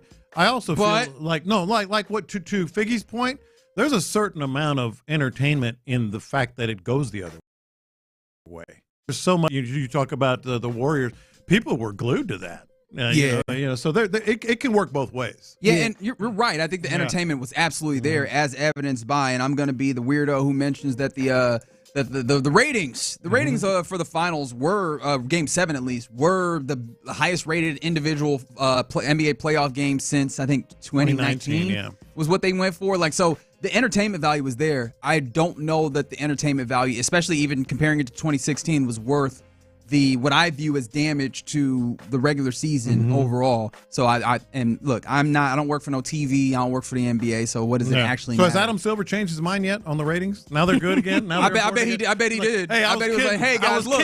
See, look, ratings. About the ratings. Look at the ratings. Hey, he sent that mass email out and said, hey, look at the numbers, guys. Look at the ratings. Subject line, all caps, ratings. Let's go. 3 exclamation points. Yeah. Get out there and sell some stuff with these ratings. They didn't matter 2 weeks ago, but they matter now. That's how it go. These are my confessions. Speaking of the NBA Finals, right now, OKC, they are holding a parade. A parade is actually going on. Oh, is it? Friends and family. Yeah, I was looking at it. I saw someone say that Oklahoma City, like downtown Oklahoma City, probably looked like a Kmart on a busy day. Yeah, they getting a lot of jokes, to be honest, because to me it don't look like it's totally empty, but it look weird, man. They got SGA out there on the grounds, and they got this big ass fence up with the people behind. Look like they in jail. I'm just like, man, this don't look appealing at all. That's my confession. It don't really look appealing. And I'm like, man, I'm so happy for them fans because they do have probably the best fans when it comes to home court advantage. Yeah. But looking at this parade, man, I'm just like, man. I saw somebody tweet, dozens of people at the parade. There's tens of us. Yeah. Tens of us. Yeah, I'm over here. Everybody under the comments. I think NBA tweeted this out, but everybody in the comments kind of laughing at them. And this is my favorite comment. I never even thought of this, but they got SGA in here. They said Maple Jordan. They call him I kind of hate that they do that with any Canadian. They are just Maple insert name here. Maple Mamba. Maple Jordan. Yeah, any of them. Hey, we can laugh, but I mean, it's Oklahoma City. What do you want? Yeah. You know, I mean, they're all out. They're doing their best. Yeah, they're doing their best. Yeah. These are my confessions. I kind of don't want to see the Kyle Tucker and Ryan Presley video tribute Friday. Oh, why not? Wow. I think it's going to kind of make me feel like, I don't know, sad, lamenting. Generally like, yeah, hey, you did it. You know, we appreciate you and all that. And these two dudes were badass, man. Yeah. These two dudes were so good for them. I mean, and plus, you know, they're going to show the final out of the 2022 World Series. Presley on the mound, Kyle Tucker catches the ball. I mean, yeah, that's true. I'm like, come on. I don't need to see this right now. Now, would have been worse. We're doing all, but so it'll be a little better. But sometimes it makes you feel really good and happy for them and all that. I think I might be a little bit. Wait, but see, so what are the times that you feel good? Because this feels like the when best they did circumstance. Correa, you're like, cool. You're still rocking and rolling. Springer, you're still rocking and rolling. I don't know, something about this one. I'm like, what could have been? I mean, if you're looking at Kyle Tucker, just look over to the opposite side. Look at Cam Smith and be like, I get it. I feel better now. I'm just telling you what my confession is. It makes me feel a little weird, a certain way, as the kids. How would you feel when Bregman come back home? That's an interesting one. I'm curious because it seems like every time you bring up Bregman, everybody's just like, oh, screw that guy and all that. I wonder how people are really going to act. You know, my gut is telling me it wouldn't be as bad as this. I guess because, you know, Isak and all that, and Bregman was never, you know, you knew it was never going to happen, that he was never going to stay. But like something about Tucker and Presley. And I guess part of it, you know, being in that stadium when they won it, and it was, you know. I feel like you knew that neither of those guys were going to stay more than the Bregman thing. At least we were. Presley, you wondered a little bit, but it was kind of leaning once that they way. brought in Hader. No, I'm saying, but he pitched the whole season with Hader, you know. That was ticket time bomb. No, I don't disagree, but I'm saying you kind of wondered, well, maybe, you know, they'll make it work or whatever. And then Tucker was just frustrated. I think the Tucker part for me would be, you know, man, why they do him like that? Like they could have. Maybe that's part of it. Yeah, I think with the arbitrary and all that stuff going, I'm like, man, come on, man, you could have paid them. I think with Presley, it's kind of like, man, damn, man, he was so good, and look at him now. It's kind of sad to see a little bit. And our girl Perry is already texting. I already know I'll be crying. Like, it's just a different thing with those two. I kind of don't want to see it. It's interesting. Yeah. Yeah. These are my confessions. I guess I didn't realize that this is also kind of another NBA related one, but obviously Tyrese Halliburton had the Achilles injury. A lot of these. I think it was 8 last year, all the way across the NBA season. That's a lot, but it's not even like from there. This is where my particular confession comes from. The mythology of Achilles always annoyed me. Mm-hmm.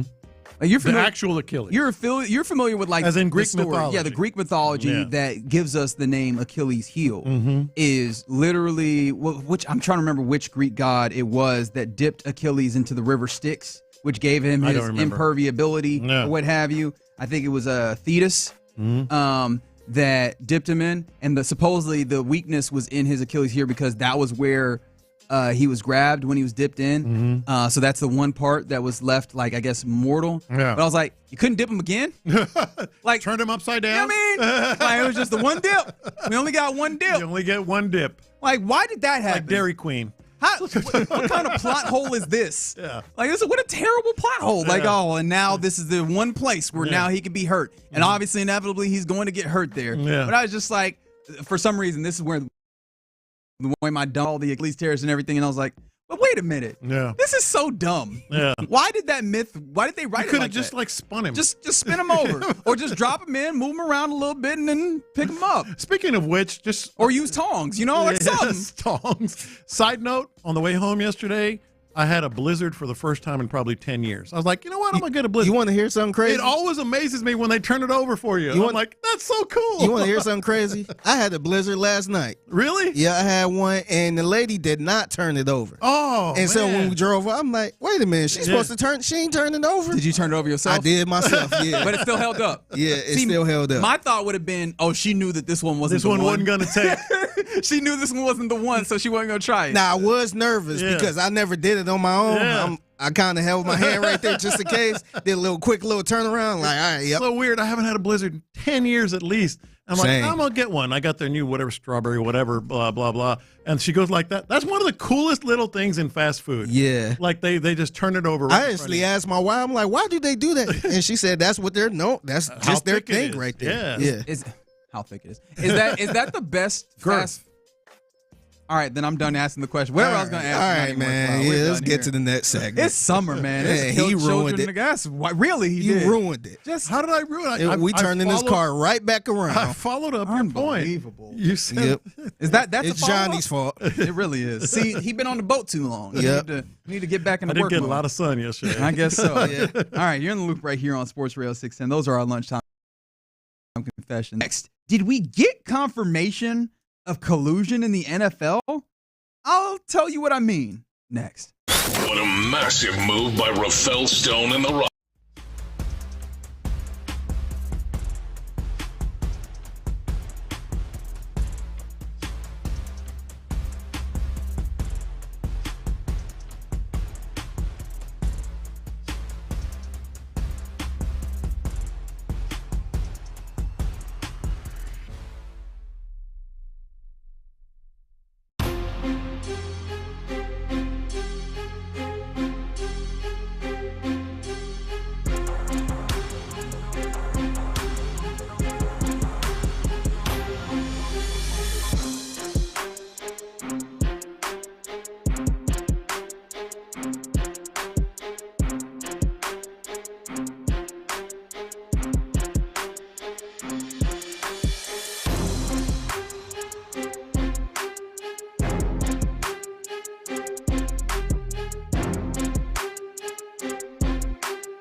A survey of pharmacists who recommend branded vitamins and supplements.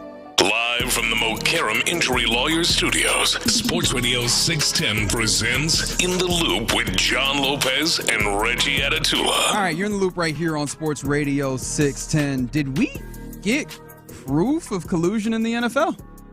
That is the question right now because Pablo Torre, who is on a journalistic run, he is right now, and on his podcast, we might have to protect him at all costs. He's on a heater. He is. Has tended to independent journalism of Meadowlark Media. He has his podcast. Pablo Torre finds out in his latest podcast he collabed with okay, cool. I thought it was, but you know how sometimes you go to say someone's name and then it sounds wrong? I always get him and Robert Flores mixed up for some reason. Shout out to Roflo. Houstonian in his own right. Yeah, I always get them mixed up for some reason. MLB Network now, right? Roflo? Yes. I think so. Yes. Shout out to Roflo. But regular on the afternoons. Yeah, that's true. That is true. Yeah. Make sure you keep it locked to Sports Radio 610 and catch the drive. Every once in a while, Robert Flores will pop up. But I'm talking about Mike Florio, Pro Football Talk, joined with Pablo. And what they did was they got the documentation and the paperwork from the NFL's arbitration hearing with the National Football League's Players Association when it came to the NFLPA's allegations of collusion with the NFL. Now, this particular charge was ruled in favor of the NFL against collusion. However, within the documentation, we had not gotten a chance to see this for a long time, and it had been hidden for a while. And neither the NFL nor the NFLPA were willing to kind of disclose information from it. And Pablo was able to get into some of the reasons why. And so I have a little bit of audio from the podcast to give you some ideas, but it really pertains to, the idea of three quarterbacks that were named when it comes to contracts and the collusion of not getting guaranteed money. There's Lamar Jackson and his deal that I think was probably the most obvious of them. There was Russell Wilson with the Broncos, and then there was Kyler Murray. Those were the three that happened there. And so I kind of wanted to point to some of those. And, of course, it all kind of has to deal with J.C. Tretter, who at the time was the president of the NFLPA as a player, and it all kind of ties in there. But I did want to start here. Let me start with the Broncos. And this was one of the evidence that came out in kind of the discovery of litigating this was a text that the Broncos ownership sent about Russell Wilson, I believe. And this is cut to. Part is the fact that the new co-owner of the Broncos, Walmart CEO Greg Penner, forwarded Denver's final contract offer to Russell Wilson to two of his fellow members of Broncos ownership with the following message, quote, "If we can get this done, Broncos general manager George Payton feels very good about it for us as a franchise and a benchmark it sets versus Watson for the rest of the league," end quote. And again, Mike, here is the Broncos ownership celebrating what's good for them, but also for their competitors. That's so clear to me in this expedited discovery. That is not to me. Okay. That's not collusion. That's not that's stating an opinion. And I generally, Players Association, I'm on your side. I get it. It's hard, all that stuff. Short careers. That's not collusion. Well, I think that's not, because that's an owner saying, hey, this is going to be good for everybody else. Right. That's not sending it to everybody else. That's not saying that's why you're doing it. It's saying it will be good for everybody else. Now, the additional context that's necessary is that this all comes from the January 2025 ruling. That is, I wanted to make sure that was clear. 56 pages of this that was pointing to the management council that the NFL has. And it's funny because you would think with the NFL that owners make their own decisions. Why would you need a management council of owners? Yeah. But they have a management council that kind of sometimes suggests things to the league. And one of the things that they had in one of these meetings was a suggestion as it pertains to guaranteed contracts, kind of suggesting that this is not somewhere that the league wants to go. Yeah. And so when you have that in the history, I believe that was the owners meeting in March 22nd, where the commissioner encouraged those clubs to reduce guarantees in veterans contracts. When you have that, where it's like, hey guys, y'all should try and do this, and then you have on the back end at least this one, and there's other ones that we could point to, but this one instance of, hey, a team and team owners talking in a way that says, hey, look, we're basically complying with this thing that has been almost put down from the league. That would seem to point to it. Well, the first part would be closer to collusion than that text, to me. Because he's saying, you probably want to do this, Right. Wink, wink. That, to me, would and first of all, let me make it very clear. I do think there's collusion in the NFL. I mean, just in general, yes, there is. What I'm saying is when you're looking at these particular things, the first part might lean toward more collusion, but the second one, it's not collusion. It's an owner saying, hey, this is going to be good. Well, I think the idea is that these are all points that point back to they're spokes or they're hubs or spokes on the hub that is the collusion kind of thing that comes back to that owners meeting. This is another one. I thought that this was the one that was most clear to me as it was happening. You remember when Lamar Jackson was trying to get his contract and he was looking to get a deal with the Baltimore Ravens. It felt like the Baltimore Ravens, weren't able to get a deal, and then he requested a trade. Lamar did. He clearly wanted guaranteed money. And we saw a lot of owners jump up at the opportunity of saying that they did not want Lamar Jackson. This was what Pablo Torre was saying about that particular situation with Lamar. Was that, quote, only a couple teams expressed interest to the Ravens before they chose to non-exclusively franchise tag him, again, as NFL fans will recall. And that meant that the Ravens could still match any incoming offer Lamar Jackson received. But, quote, afterwards, no team reached out directly to Mr. Jackson, end quote. And Mike, at the time, I remember thinking this. Now I continue to just wonder about it. No team reached out directly to Lamar Jackson, two-time MVP when he's on the block. Wow, what does it feel like to get a piece of information? The encouragement to collude that was introduced in March of 2022 by the Management Council to the owners, it felt like a tangible example of what happens when collusion occurs. That's obviously Mike Florio giving a little bit his opinion there, but we all thought it at the time. We did. Yeah. Now I will say there was a fun anecdote that came from this documentation, which is that Lamar Jackson cited in these hearings a broken microphone on his phone. Which is what disallowed him and Eric DeCosta, the general manager of the Ravens, from having as much communication in order to get a deal done. Okay. So I'm guessing you're not believing that's what caused the level of. Hey, you can get a new phone in 5 minutes. That's not a problem. But no, look, that one, and even his reporting is obviously good, but he's kind of just reporting what we all knew. No teams were interested. And that just smacks of them colluding against it.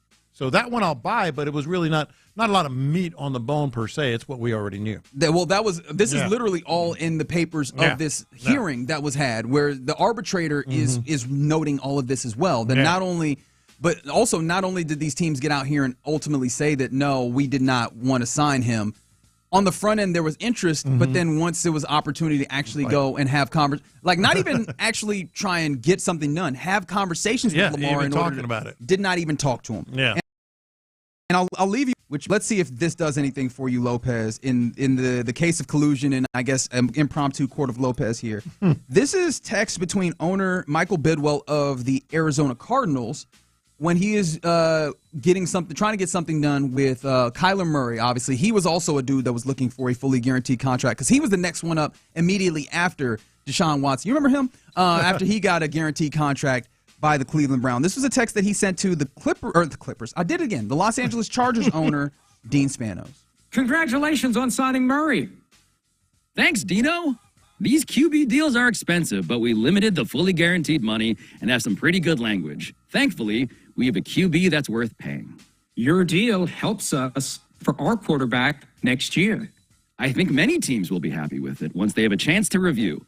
Cleveland really screwed things up, but I was resolved to keep the guaranteed relatively, quote, low, unquote. All right, is that collusion? You're still in that space where you don't feel like, because again, I think that in the individual you can say that, hey, these are instances of just like, hey, we're happy that we're getting things that work well. In theory, the way that the NFL works is that these teams are all competitors, but you're seeing time and time again, along with this management council thing, all these owners at least operating in a way to try and operate as if the teams are not the Cardinals versus the Chargers, but the teams are the owners versus the players. Like just sort of, you say court of Lopez. I can't say that's collusion. In my mind, in my heart, I don't think they do. I know they do. But when you just listen to that, one owner saying, we got him, we didn't have to do the guarantee. The other owner saying that's going to help us. That is still not colluding. That's not saying we did this so you could, or will you do this because we don't want to, guarantee. That would be collusion. This is just saying what happened. It seemed like they know the phones are tapped. They know the code. Yeah, it seemed like they know they being wiretapped, so they can't say too much. Yeah. But behind closed doors, they like, nah, we can't. Exactly. We got to stick together. I think you're 100% right. Like anything I text, anything I say is going to have to be sort of the wink, wink. But by itself, it's not. Yeah, it's like not collusion. if you in court and they point at that, I couldn't say that's collusion. Yeah.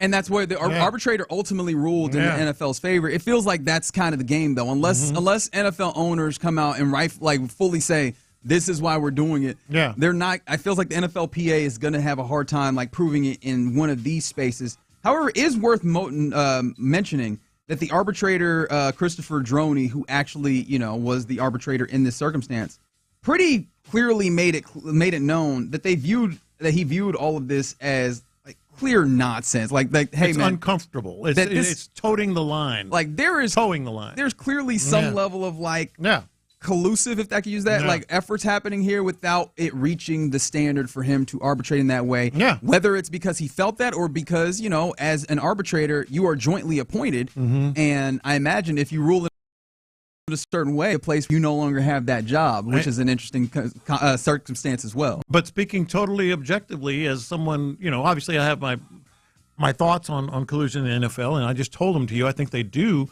But just objectively looking at this, I would feel the same way. I'd be like, I can't call this collusion, but it's towing the line. It's clearly wink, wink, speaking in code. And this is why the NFL continues. I think this is why the NFL and the structure that it has continues to kind of have the upper hand, is that they have all the power, and then with the way that the system has worked, it's hard to prove anything counter. And they know how to play the game. They do know how to play the game. Yeah. One thing I will say, and just to make it clear, he said that there's a clear preponderance of evidence that teams accepted and acted on encouragement of the management council. So that would be what I was talking about there. The question that I think was asked that was fair is, well, the NFLPA had access to all these things, and they could have leaked it, and they didn't until Pablo and Mike Florio went and found it. Why was it?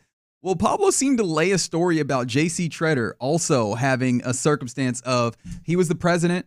They appointed a new executive director of the PA, seemingly unilaterally without really going through the process of allowing the players to get in. So he was a little bitter. That ultimately, not bitter, that ultimately allowed, once J.C. Tretter was no longer a player and couldn't be president, eventually he became a special advisor in the PA. This kind of felt like a situation where Tretter himself was trying to situate himself to be eventually the new executive director of the NFLPA. And for some reason, his personal interest of trying to kind of work his way into a level of power made him in a place where he did not feel, or he did not want all this information out that they gained for fear of exposing himself and his own machinations. Yeah. Which, that's kind of wild that the players had a guy at the top who felt like, he was doing good things and fighting for him, but ultimately did not allow more of this information about the ownership of the NFL that probably would help the players get some level of leverage that they never have, because he personally had moved and shook in a way to try and get himself a little bit of power in the players. He didn't want to throw himself under the bus. Yeah, exactly. Looking out for number one here, man. Yeah. So it was a very interesting story all the way around when it comes to the NFL. But it's, like you said, it's stuff that we kind of know, but it's interesting to see more of how it works and the inner workings of it. When it comes to the possibility of collusion, when it comes to those labor negotiations in the NFL. All right, you're in the loop right here on Sports Radio 610. Speaking of the NFL, let's circle back around to this. NFL.com put together a list of the top 10 offenses projected-wise for the 2025 season.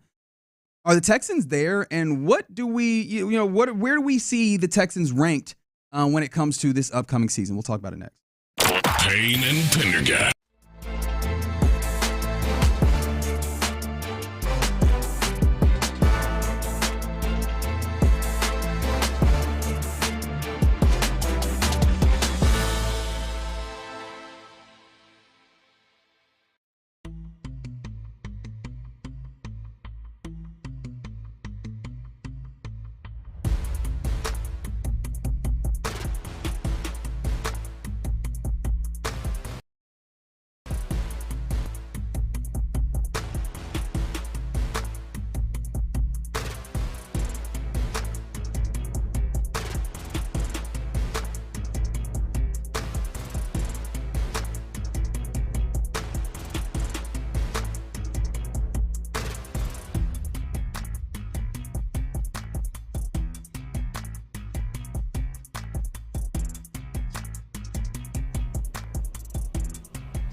Sports presents In the Loop with John Lopez and Reggie Atatula. Yeah, you're in the loop here on Sports Radio 610. Who are going to be the top 10 offenses in the 2025 season according to NFL.com? That's what we're going to do here. And where do you think the Texans rate? 713-572-4610. Where do we rank? Where would you rank the Texans in the 2025 offenses? I was very intrigued to see this because obviously we know the national perspective is not always super dialed in, but it's always interesting to see what that national perspective is and where people are looking at. And for me, I'm really trying to see when Houston hits that point where, people view them differently. Because it felt like that was starting to happen after the rookie year for CJ, after D'Amico's first year. There was a lot of interest in them, but still, it wasn't like everybody was making them Super Bowl contenders or anything. We might have done that a little bit here locally. Hell, CJ was getting mentioned as an MVP. But CJ himself was getting a lot of love, but then that kind of fell off. I kind of want to see when that comes back, and did we get any love as of right now? So I'm going to do this way. I think a lot of people like doing a top 10 list, 10 to 1. I'm going 1 to 10. Okay. Because I think you probably would agree that Texans are more likely to be 10 than they are to be 1, right? Yeah. Oh, yeah. Like, I think that'd be fair That's to all you understand. can do right Even as you're looking at this offense trying to be better, I don't know that you're looking at them as being the best one. So for the interest of drama, we'll do it this way. Who do you think is the number 1 offense in the 2025 season? I would say the Baltimore Ravens. I would too. That's not where they went here. What? You went with the Buffalo Bills. That's fair. I was going to say fair. Yeah, I was going to say if not Baltimore, Buffalo. That's right. Yeah, I don't have a problem with that. Buffalo. Is Baltimore number 2? No. Oh. And this is where I'm like, eyebrows up, and I will do a little bit of my favorite segment that I like to call reading. It is the Tampa Bay Buccaneers. The reason that's stated here is... Wait a minute. Yeah, right? Yeah. They smoking on some good green over there, man. Before I get to the reasoning that they give to us here, does that give you more or less confidence in how they're going to view the Texans? Because the Buccaneers... Oh, more for sure. Okay. Yeah. Why is that? Yeah, just because... Well, they're clearly thinking outside the box, and I think they're clearly thinking you're going to read in a minute, which, of course, you do well. I think they're looking at acquisitions and weapons. Definitely talked about weapons, right? Wide receiver room, mentioning Chris Godwin working his way back. Emeka Egbuka obviously being drafted over there. You have Bucky Irvin, who was fantastic toting the rock last year. And then they added, they have the likes of Rashad White and Sean Tucker as depth in there. And, yeah, man, Baker, there's also just a lot of love for Baker. He mentions it pretty, this is the second to last sentence. Savvy offensive coordinator Liam Cohen left to become the head coach. But on the plus side, the new play caller isn't a new face as Josh Grizzard was internally promoted. That feels like that not a small thing to just throw all the way down. By the way, they have a new at the OC bottom of this. That's never done it before. Yeah, well, he's been in the building though. He does know the process. Doesn't know the process. But yeah, I did feel like that was a little low, but to throw that, but 2 there feels a little much. But I can't admit. Tristan Wirfs is a fantastic offensive lineman as well. The pieces are largely there for them to be a productive offense. I just don't think I would go 2, especially over who they put as the number 3 team, which is the Baltimore Ravens. Yeah. I wouldn't put them there, but it does make me feel a little better about it because the Texans added weapons. That they might be ranked higher. Okay, we'll see. Yeah. But the Ravens are 3. Do I need to explain any of this? They still have the tandem of Lamar and Derrick Henry. All of the passing attack is still there, unless you view Mark Andrews as a depreciating asset, which I can understand. Oh yeah, and that's right. They added DeAndre Hopkins as maybe a red zone threat or what have you. Number 4. I'm gonna guess. I think the logical choice I'm gonna say Washington. You agree, Fig? Yeah. You both be correct. Yeah. And the first name on this, C.J. Stroud took the league by storm in year 1 before taking a step back year 2. Can Jaden Daniels avoid the sophomore slump is the question that they have. There's a lot of talent that this offense has, and they added a couple more. Obviously, one of them, Laramie Tunsil, to protect Jaden Daniels because he had a little bit of running to do. But Deebo Samuel addition, I'm still intrigued to see how capable Cliff Kingsbury is in utilizing Deebo Samuel, a very particular wide receiver. But then remember, they also roll out Josh Carnley Jr., one of my favorites in this draft. So we'll see if they're able to protect better and continue to produce. But they have a lot of that continuity that you talk about there. 5 for Philadelphia because it made more sense, but I know how everybody's in love with Jaden Daniels the way they were in love with C.J. Stroud after a rookie. So Philadelphia has to be 5. Fig? I'm going to go with Philly, too. Not Philly. What? Not Philly. A team in the NFC as well, though. Team that took them pretty deep. Detroit Lions. Okay. Philly was putting 50 on people. League leading. Yeah, especially with Saquon. Yes. Yeah, but the Lions led the league in offensive scoring last year. No, I get that. Yeah. And that's one of those things that comes back here. Now, I mean, are you familiar with Philadelphia's postseason run? They did lose. How strongly do you think the loss of Ben Johnson should be attacked on to the Lions here? Yeah, it should be. Yeah, I don't know how strongly, but yeah, boy, Philadelphia. And I'm not a fan, of course, but that's a lot of 6th at best. Are they 6? No, I think the whole Tampa Bay thing threw everything off now. Yeah. Denver is 6. Jesus. We're talking about Bo Nix and offense. You're starting to get the feeling of what this list is, right? Yes. Eagles 7. Oh my gosh.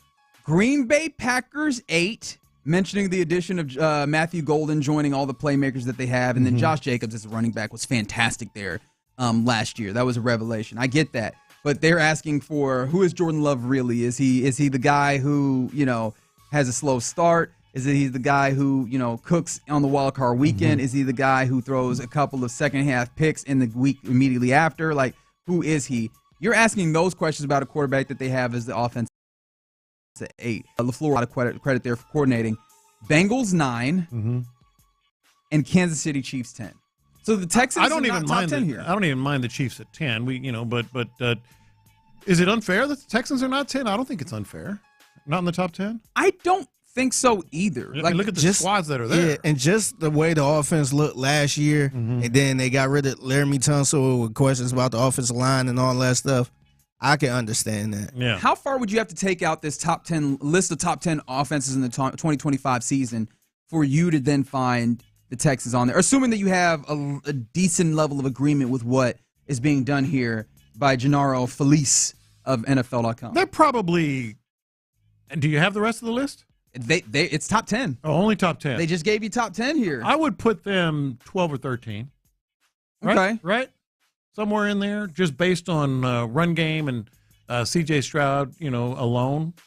But and the weapons they brought in, we talked about that with Tampa, with Christian Kirk and Jaden Higgins and Nick Chubb, and I'd say they'd be right in there, 12, 13. I think I would go a little bit lower, also because it's something that we talked about earlier, right? With the way that this team is trying to go about it, game plan offense, you have a couple of guys doing things that they had not done before, in Nick Haley actually calling plays in a way that he had not prior.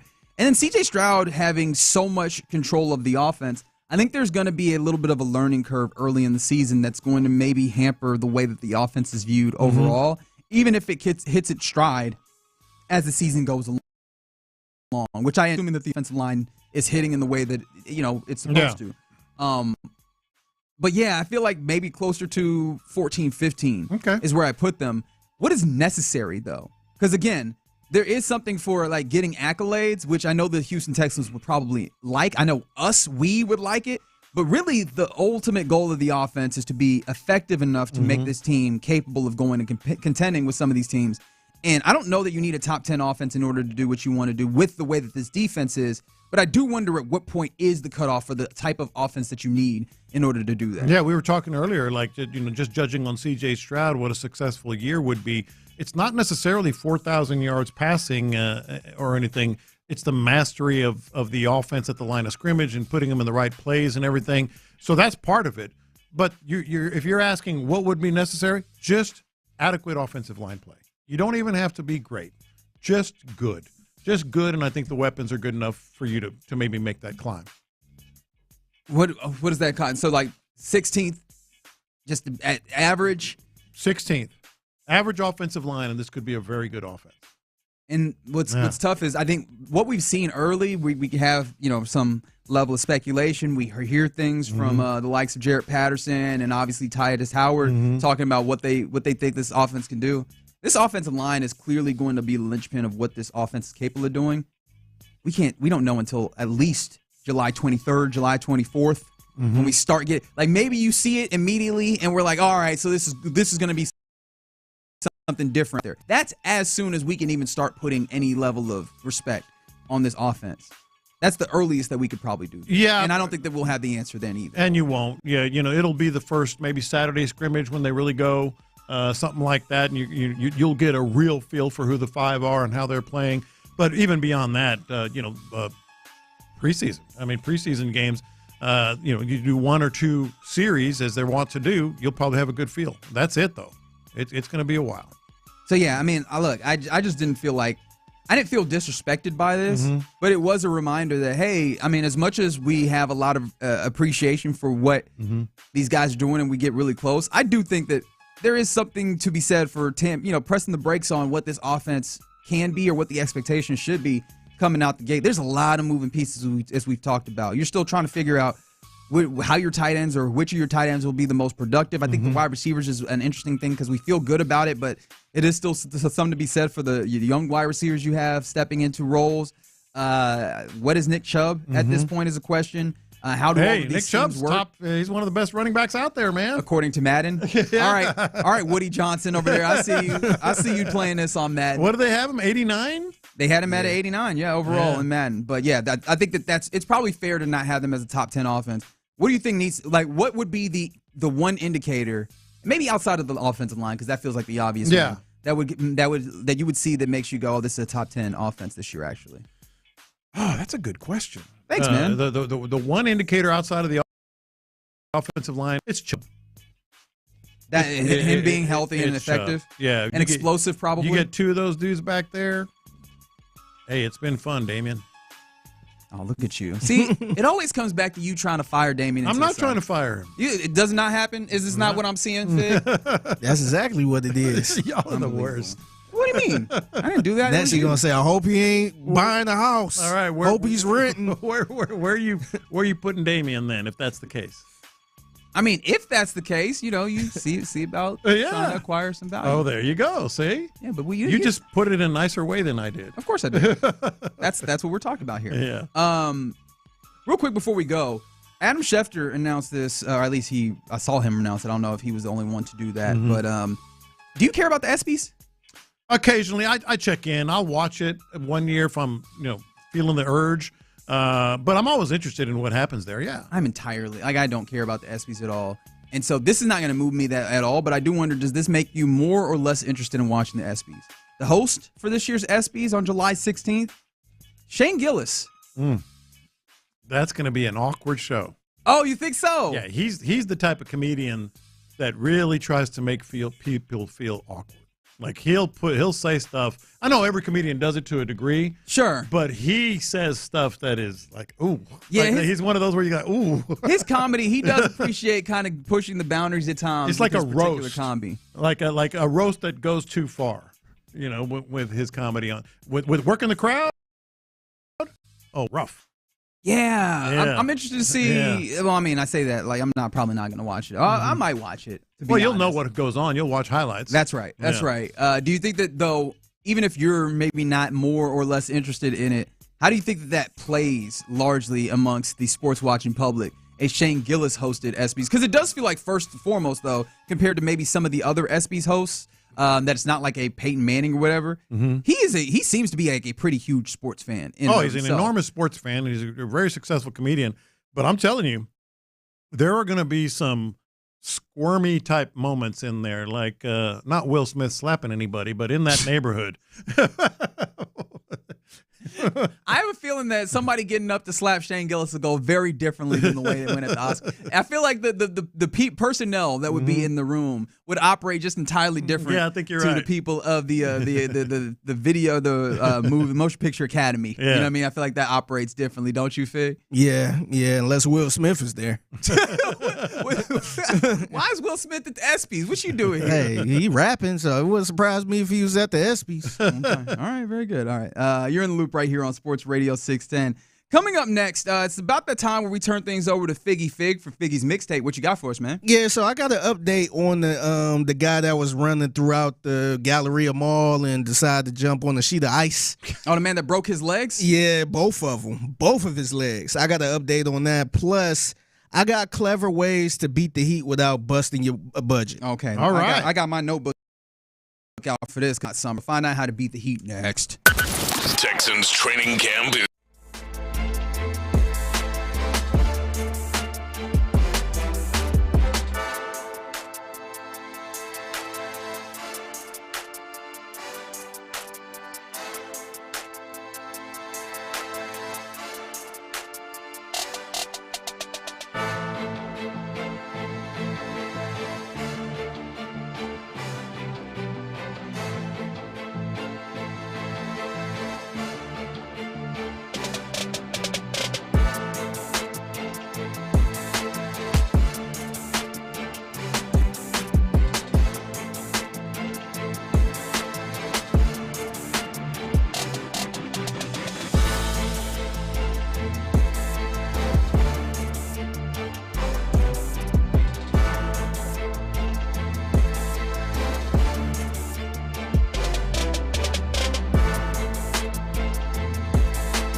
Radio 610.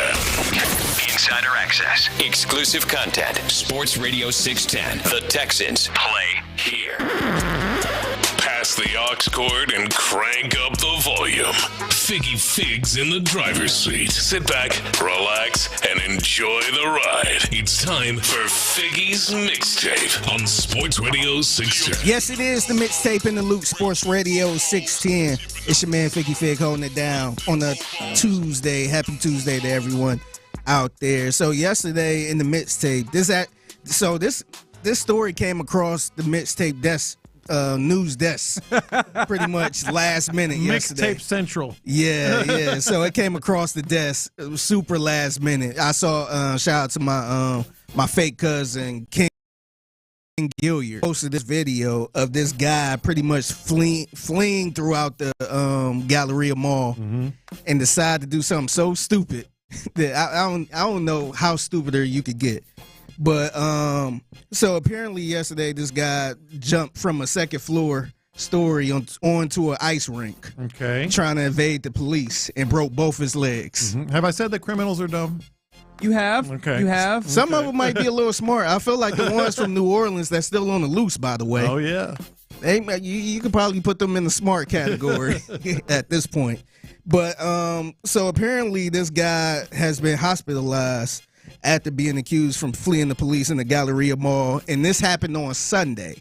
I guess we just found out yesterday when the video came up. Do we know what time on Sunday? Like, had he found out? It was 2:20 p.m. So he had already found out that KD was a rock and he decided to go out here stealing stuff? Yeah.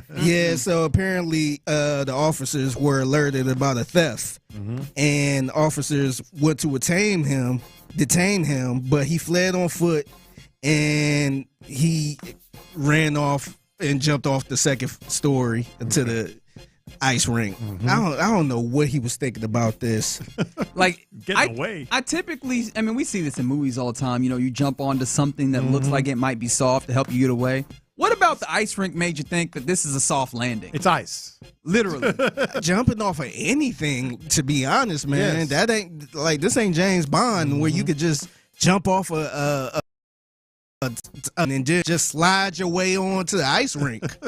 I think I don't know what, some superhero. Yeah, I really want I want some truth serum to be real in this moment, because I want to inject him with truth serum and find out what he was thinking at the moment. Like, if he was smart, he wouldn't tell us ever. Like, take that to the grave, because you make yourself look dumber. But I just really want to know what the thought was in that moment. Yeah, it's funny because after the mixtape, I decided to post a video because I was talking about it. I'm like, let me go on and post this video. And currently it got 56,000 likes. So it's going crazy. I got over 3,000 comments. This phone just been going off. Yeah. And people just making all type of funny jokes. The one that stood out to me the most was somebody saying, look at him laying there like Andy about to walk in the room. That's so true. He broke both of his legs, bro. He was just sitting there, and he was on the phone. Oh, God. He was sitting there on the phone. I'm like, dog, what are you doing? Yeah, wait, so he was on his phone when he stole it, and then he was still on the phone once he had broken his legs? I guess so. Yeah, he was laying there. He couldn't do nothing. So I guess we're not going nowhere. I guess what did he steal? I'm not sure. Yeah, I'm not sure. I'm sure we'll probably find out real soon. But yeah, he was just laying there looking so awkward. Everybody said he was looking like the Family Guy meme. Oh, with Joe? When he goes, oh, okay, that one. Okay. Yeah.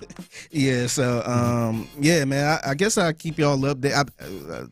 I just want to know what he stole. What was worth doing that for, man? The first time that he speaks to us, it's a stake. I will be there. Because I just want to know more. And I just want to know why. Like, what brought you to this place? And then I think I brought this up yesterday, and Lopez, I want to get your opinion. Like, the gallery has got to be like the worst place to try and do a snatch and grab, like a grab and run. I would guess, right? It just feels like there's a lot. It's far to get to an exit. Yeah, you don't know. You got to be really calculated to do like a. And I hope you didn't park in the parking lot. It got to be a lot of parking people. garage is the worst in the town. You know what I mean? Like, that's why I said you got to be really calculated on some bank robbery type stuff. You got to have a getaway car out there. You got to take off, run fast. You can't just jump in the back seat and just take off on some the town type stuff. All right. The town. No, seriously, man, that mall big as hell. Is the town on the list of potential whatchamacallit? Oh, I love that movie. Kix Rock said that he was laying there like Lieutenant Dan. Okay. Okay, we've got some deputy reporters here on the text line from the 832 said they think he posted a selfie of himself on social media. And then from another 832 and a 281, apparently they think he stole a pair of sunglasses. Oh, God. Man. So a pair of sunglasses admittedly can be really expensive, don't get me wrong. But you don't need them. And then also, I was like, it's not like there's no sob story on the other side of this. Like, my 5-year-old really needed these sunglasses to see or something. There's nothing on the other side of that. And you broke not one, but both of your legs. It's not worth breaking both your legs. Brother, I don't even know if he, I'm sure he would have got in big trouble, but doing no hard time. So is it worth doing that jump like that? Well, I mean, clearly we would say no. If I was those cats from New Orleans, I wouldn't do that. No. Like, I'm going I would back. be like, I'm caught. I'm good. Hey, you got me, big back. dog. You got me, man. This the end of the road. You got me. I would not do that. No, I would not do that. Man. Another joke somebody said was he was running from police and got caught by ICE. Wow. That one hits pretty hard in the current environment now, doesn't it? Yeah. So I wonder if he's going to walk again, man, at this point. That looked bad. But, hey, salute to the police. They ain't had to do nothing to catch him. I imagine that, and our law enforcement listeners could probably let me know. It seems like, from the outside looking in, there's not much that police enjoy or hate less, or hate more, rather, than having to run. So, yeah, they probably did appreciate that greatly. Yeah. All right, it's the mixtape in the Loot Sports Radio 610. So, it's going to be a hot summer. Every summer, I feel like it's a hot summer. Truth. And the Today Show on NBC had somebody on there pretty much giving tips on how to stay cool and not run up the price of your, running the AC and all that stuff all the time. And I think Reggie might relate to this a lot. Turn up the thermostat to 78 degrees. What? I knew, Craig, you were going to be like, I don't even want that. Why? 78 degrees. Because it is the most efficient way to run your air conditioner. Listen, you asked me for max tips to save money. I'm 78 is like you're turning the heater on. Listen, it's like, let's turn the heat on. The energy department actually says turn it up even more when you leave the house for work. Close the curtains, draw the blinds down. So much heat gets into your home through your window. If you have ceiling fans in your home, look up, make sure the blades are spinning in a counterclockwise direction and you're feeling the breeze coming down. Here's the thing about ceiling fans. They aren't cooling the room, they're just cooling you. So when you leave the room, turn them off. Turn up the thermostat. 78. Yeah, even I was like, Reggie, I can agree with that. Yes. Okay. Hey, Reggie's going 80. Let's go to 80. I guess I'm just a warmer individual, but 78 is wild, man. I ain't even doing none of that, man. That's 77 the max. Well, I mean, I've already told you that my apartment worked different. It's just the heat rises. See the way my bank account is set up. No, but sincerely, like I'm trying to stay cool myself. Like I'm not out here doing that. The one thing I will say, I am a big advocate of make sure that fan going the other way to draw that heat up. Like when I figured that out, I was like, wait, what have I been doing for all my life? Like this changes the game here. Yeah. I like their reaction when she goes, turn it up to 78. They all go, what? They go, turn up the thermostat to 78 degrees. What? I knew Craig.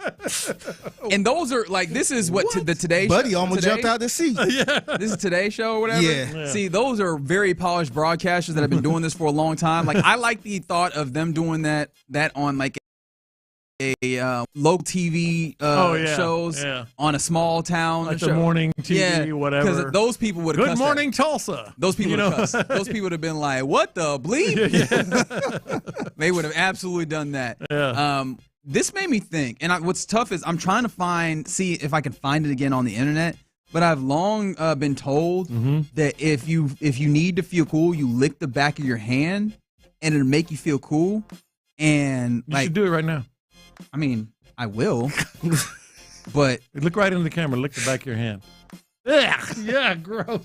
It does make you feel cooler. Like if you just need a moment of reprieve. Right there, it made you feel cooler. Yeah.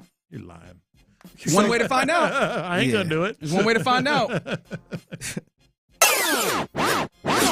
All right, it's the mixtape in the Loop Sports Radio 610. So the Double XL released their freshman list, and I'm sure people on here are like, who give a damn about the Double XL freshman list? I'm sure some people probably like, what the hell is that? In the year of our Lord 2025. Yeah. So the Double XL freshman list is pretty much a. Yes, John, you're raising your hand. Yeah, I'm one of the people. So it's, gotcha. So it's a magazine that used to release. They call it the freshman list of the newest rappers of the year. Okay, and it's kind of like an honor getting on there, especially if you a newer up and coming rapper. Yeah. So they put you on the cover and all that stuff. So John, I'm glad you raised your hand on this. I want you to read the new names of these rappers. Lord, this is gonna be a mess. Oh, very good. It's like, yeah, I'm gonna screw and let them me up. be clear. I know one person on here. I don't know any of But it. you probably would know how to pronounce it better than me, just as a rap fan, because they always put some weird twist on how to pronounce things. Oh, I've actually heard of 3 of these. No, 4 of these. All right, I'm going to go through the list. This is the 2025 XL freshman class. Double XL, sorry. I'm going to say Ian. That's Ian. It's Ian. You see, you got in your head. I went British. You got in your head. It is IAN. It's very simple. You went over the top. You missed the E. That's the easy one. But see, I went British on that. Laser Dim 700. Is that right? I guess. But I don't know. If I know. We're going to go through this list, and I want to compare it to the 2010 list. Ray Vaughn, Nino Pade, Lou Shimmy. Is that Low Shimmy? I don't know. Lou Shimmy? Is that LOE Shimmy? I thought it might have been LOE Shimmy. Low Shimmy. I'll go with that. Eam Triplin. This sounds like AI. Did you make an AI list? No. Baby Chief Do It. Oh, look at you. I did not see that. 1900 Rugrat. YTB Fat. Samara Sin. And Jello. We all know Jello. Yeah. So that's the only one I knew on this list. Samara Sin is actually, I think you would enjoy her. She's a really good rapper in my estimation. Ray Vaughn, I think, is on TDE, I believe. Yeah, I do remember him. All right. So those are the ones I got for you. I wanted to bring this list up and kind of compare it to the list of 2010 because I feel like these names are getting a little out, man. Yeah. I feel like in 2025, like I don't understand these names at all. This was the list from 2010 on the Double XL freshman list. Okay. J. Cole. I'm familiar. Hill. Okay. Nipsey Hussle. Knew him. Freddie Gibbs. Yep. Big Sean. Wiz Khalifa. OJ the Juice Man. J Rock. Fayshawn. Sean. And is it Donis? I think it's Donis. To be fair, I think that those names sound equally like unintelligible if you are unfamiliar with any of them. I don't know. Nipsey Hussle is a cool play on things. On Nipsey Russell. J. Cole, yeah. Yeah, these are some cool names. I mean, like, Big Sean, you'd think rapper, right? Big Sean. Yeah, because you've gotten used to the naming convention of Big Blank. Yeah. But see, you could kind of look at these names and be like, okay, I kind of have an idea what this rapper is or whatever. These like Laser Dim 700. Who the hell is that? A group? That sounds like some cutting edge Japanese electronics. Yeah. No, it sounds like I got a gun. I got that Laser Dim 700. Oh, okay. Is that what that is? A power tool. You know what? You're right. The only one that does sound like a leveler, like a leveling power tool. Yeah, it does. Like you're right. The 2010 list, those sound like the conventional, as you put it, rapper names. How many, like, the only one that sounds like a rapper name to me, my very amateur expertise here, is like YTB Fat. That sounds like a rapper name. Okay. Yeah. And Jello. The other one's Lou Shimmy. Was it 1900 Rugrat? Yeah. Like, who the hell is that? Baby Chief Do It. 1900 Rugrat sounds like a really weird phone line. I don't know, 1-900 Rugrat. Sounds like they should be doing a made-for-TV commercial. This is the Laser Dim 700. Absolutely. With the Philly Maze here with another fantastic product. Yeah, the Laser Dim 700 to get those stains out in no time. Yeah. But so you're going to go listen to all these? I'm going to probably check them out just to see. I'll give people a one song max. If I don't like that song, that's it. I'm out. Yeah. But I say that to say I feel like I'm old now. That's looking exactly at what these the rappers. That's the whole point of just bringing this list up. No, that's exactly what this is. See, who the hell is this? The 2025 XXL freshman list for you was seeing all the juniors. And whenever the draft comes around and all of a sudden, here's Asante Samuel Jr., you go, ooh. Oh, no. Yeah. It might even Here's Frank Gore Jr. Yeah. It might even be worse than this, man. Yeah. Or this might be worse than that. Because I'm like, who is this? I sound like I don't even listen to rap music. And I do. I just don't know who these cats are. You're just getting old, that's all. You're just getting old. But there's nothing wrong with getting old. Ain't that right, Lopez? No, there's nothing wrong with that. Nothing wrong at all. I'll let you know. When it happens eventually. I'll let you know. That's right. You're still very young. Appreciate you hanging out with us. That's Figgy's Mixtape. 1:20 p.m. every weekday right here on Sports Radio 610. At the Figgy Fig on social media is how you get at him. If you have something or if you see something that is mixtape worthy, shout him out. He'll shout you out when it comes time to play. Here on Stereo 610. Coming up next, we'll talk to the fellas of The Drive. And also, you acquire KD. Do you still have an opportunity for a big move in your back pocket? Let's talk about that more next. All right, let's talk about getting.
See, Tim.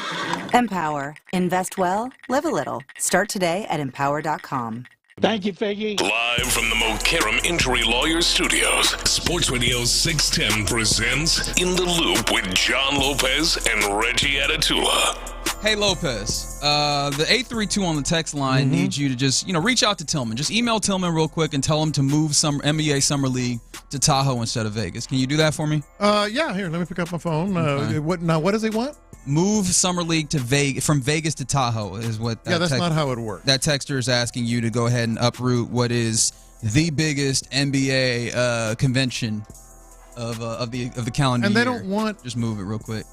They want the event in Vegas, man. It's Vegas. Yeah. In Tahoe in the summer, all you're going to do is go rainbow trout fishing, which I'm down with that. We're actually not that far from Summer League now, I think about it. That's crazy. Draft tomorrow, free agency soon thereafter, and is the draft still 2 days? It is now. They made it into 2 days, which is the dumbest. Like bad. If you wanted to criticize Adam Silver, the general or the commissioner of the NBA, it's there for you. Like the NBA draft is not the NFL draft. You don't need 2 days for this. You need to tell Adam Silver you're not the NFL. He's just he probably trying to cover it up a little bit because he did it last year because of Bronny. Now probably just want to. I don't think it was just because of Bronny. Man, how much you want to bet? Well, the bet I'd make is they did it because the TV. Everybody was glued the next day because Bronny was going to get drafted. That definitely helped. Yes. Don't get me wrong, but I think the thought process is just, can we take this event and make it into a 2-day TV product as opposed to a 1-day TV product? But the second round of the draft just does not move the needle.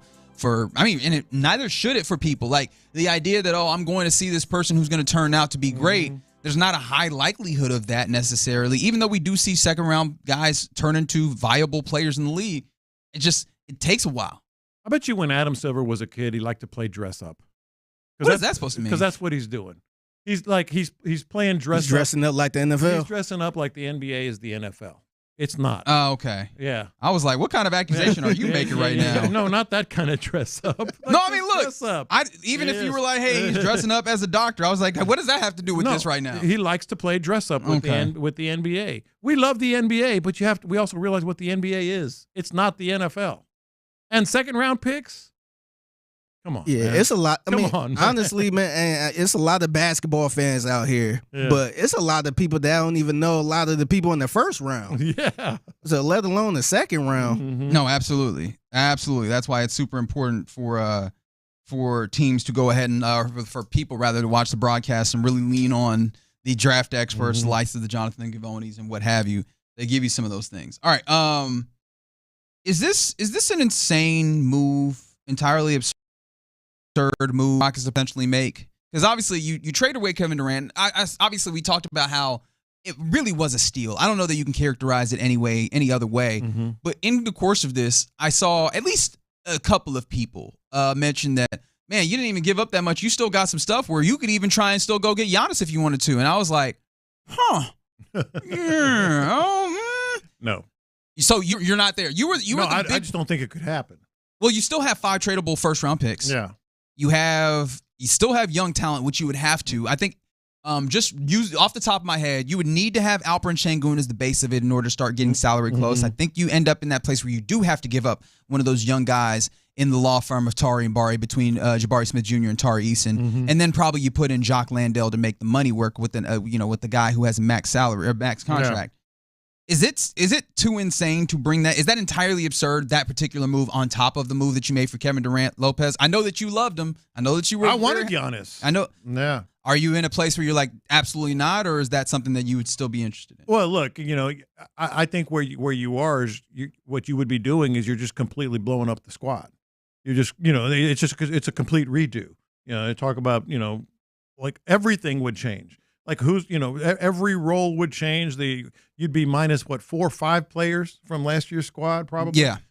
No, you're blowing it up, and we know that the Rockets have been smart. Or certainly with the Durant deal, they were smart, kind of waiting it out and getting the deal they wanted. With Giannis, I don't care how smart you are, it's going to cost you a lot. The thing, I just couldn't get there. Even though, like, hey, the cost. You still have the ability to pay the cost. The problem is the beauty of the Kevin Durant trade for me is that you still have that future in addition to having the things that you have right now. Yeah. At that point, you are, giving up some of your future.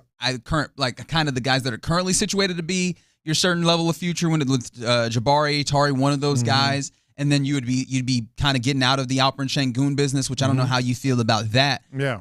But then also all of those draft picks that I think continue to offer interesting futures of capital in order to make your team better if you need to. But then also as guys get better and maybe get to the time where they need to get their cash in, right? If you're capable of signing them back, cool. If you're not, where do you replenish talent? Because especially in this new modern NBA where it's not just about getting guys and paying a whole bunch of them like maybe the Warriors did. It's getting guys and then finding ways to supplement them with younger, talented guys as well. Those draft picks become useful in that way as well. And so giving out those future assets might not be the way that I want to play it personally in order to go to what I think, Figgy, you were describing almost as like the old school Big Three model. It's a super team. Which, again, it feels like we had just moved out of the era of the super team, especially because the CBA actively is trying to knock that down. No, it'd be fun to watch, but I don't. Number one, I don't think it would happen. I don't think you want to blow up your squad. Your point is obviously accurate, too. Even if you do somehow get them in, how long do you have them and what's behind them? Yeah, no, I was preferring Giannis for a while there, but no, I don't think so. I mean, I wanted to speak to it just because I saw that kind of coming up. Now, someone did hit us up on the text line and said, I mean, Ben Simmons, he's done in Brooklyn, it looks like. Now, with that being the case, he was in L.A. Or LA rather. So people are talking about didn't the even idea notice of trying to get trying to get Ben Simmons. Like, I don't know how much I like Ben Simmons as an addition. Like, he feels like he fits very nicely with the role that he had with the Clippers as a backup center. And I feel like you're good here center-wise, right? I feel like you're largely okay with Alperen and then Steven Adams where you can get to that double big if you want to. Jabari as a big that kind of slides in there. And then maybe you end up with, do you keep Jock Landale? Maybe do you return Jeff Green possibly on a relatively friendly deal? I think you're talking about someone at the very back end of it there. Maybe you want to use Ben Simmons in that way. I'm not all that in on that. I'm good with what they have right now, man. Just the way it is. We were talking earlier, just little tweaks is all you need and be able to fix roles and get elevated play from certain players. You're good. You don't need to, and it's not a matter of like you don't want Giannis. It's just you're good with the way you are. Yeah. All right. So right now, let me speak to something I'm sure that this man walking in, Ron Hughley, would love to hear about. And I say that entirely facetiously. I don't think he has any tie to this. I saw this earlier. It just came down today. Apparently, James Harden is being sued. And it does have a tie to Houston because the allegations did take place in Harris County, the home that James Harden has. Apparently, he's being sued for negligence in what is being as a sexual assault case. So supposedly, James Harden's nephew, Justice Armani Blackburn, is being accused of sexual assault at a New Year's party at his home, not his, but James Harden's home in Houston. So the plaintiff is alleging that Blackburn, the nephew, raped her at the party while she was unconscious, and then alleges that there was negligence against Harden due to the conduct of his security. Conduct? Yeah, I'm very intrigued as to what that actually means. Yeah. Says that Harden is vicariously liable, reading directly from the lawsuit, for actions of his guards and their corporate employer, who were named as defendants as well. So, I mean, James Harden, he seemed like he had found a level of stasis in this in the league. It seemed like he found a good role. And, I mean, obviously this isn't specific to his play, but This is not a place that you want to be if you're James Harden having to handle things of this caliber and this particular tenor. I wonder what Tony Busby's involvement might be. Okay, is that was the takeaway? No, I mean, it's common sense. It's like he's sniffing around. It's common sense at this point. But like that's lining up right with you're putting the ball on a tee. Yeah, you know. I guess I wasn't gonna do nothing this. Yeah. This is July, but hell, I guess we can jump in here and do something. You don't think that's a little bit strange? Yeah, we can go to Italy next month. I got this thing to mess with. No, I'm being dead serious. That's right. I understand. That's right in his wheelhouse. Man, it's just like, what is it up? What is up with folks getting into this particular kind of trouble? Especially in this. Don't do that in this area, man. Like, come on, man. Yeah, that's. Well, hopefully, whoever is being accused of, hopefully that didn't go down. Yeah, it's obviously a would be a terrible situation. What I miss, boys? What I miss? Apparently James Harden is being sued for negligence, and his nephew is being accused of sexual assault. That's Went happening. down at his house. Yeah, went down at his house New Year's is what the allegations are. So that's turd alert there. Yeah, maybe that pops up in the segment there for Tyler. But guys that would never be accused of such behavior. What is negligence? Not doing your due diligence. Yeah. The negligence, but the security too. Yeah. Which I was like, how bad do you have to be doing your job security wise? Were you just sitting there eating a ham sandwich or something? Like what were you having to do as security for people to be like, nah, you were negligent on your job in that time period? As we welcome in the fellas of the drive, Clint and Ron. It was good.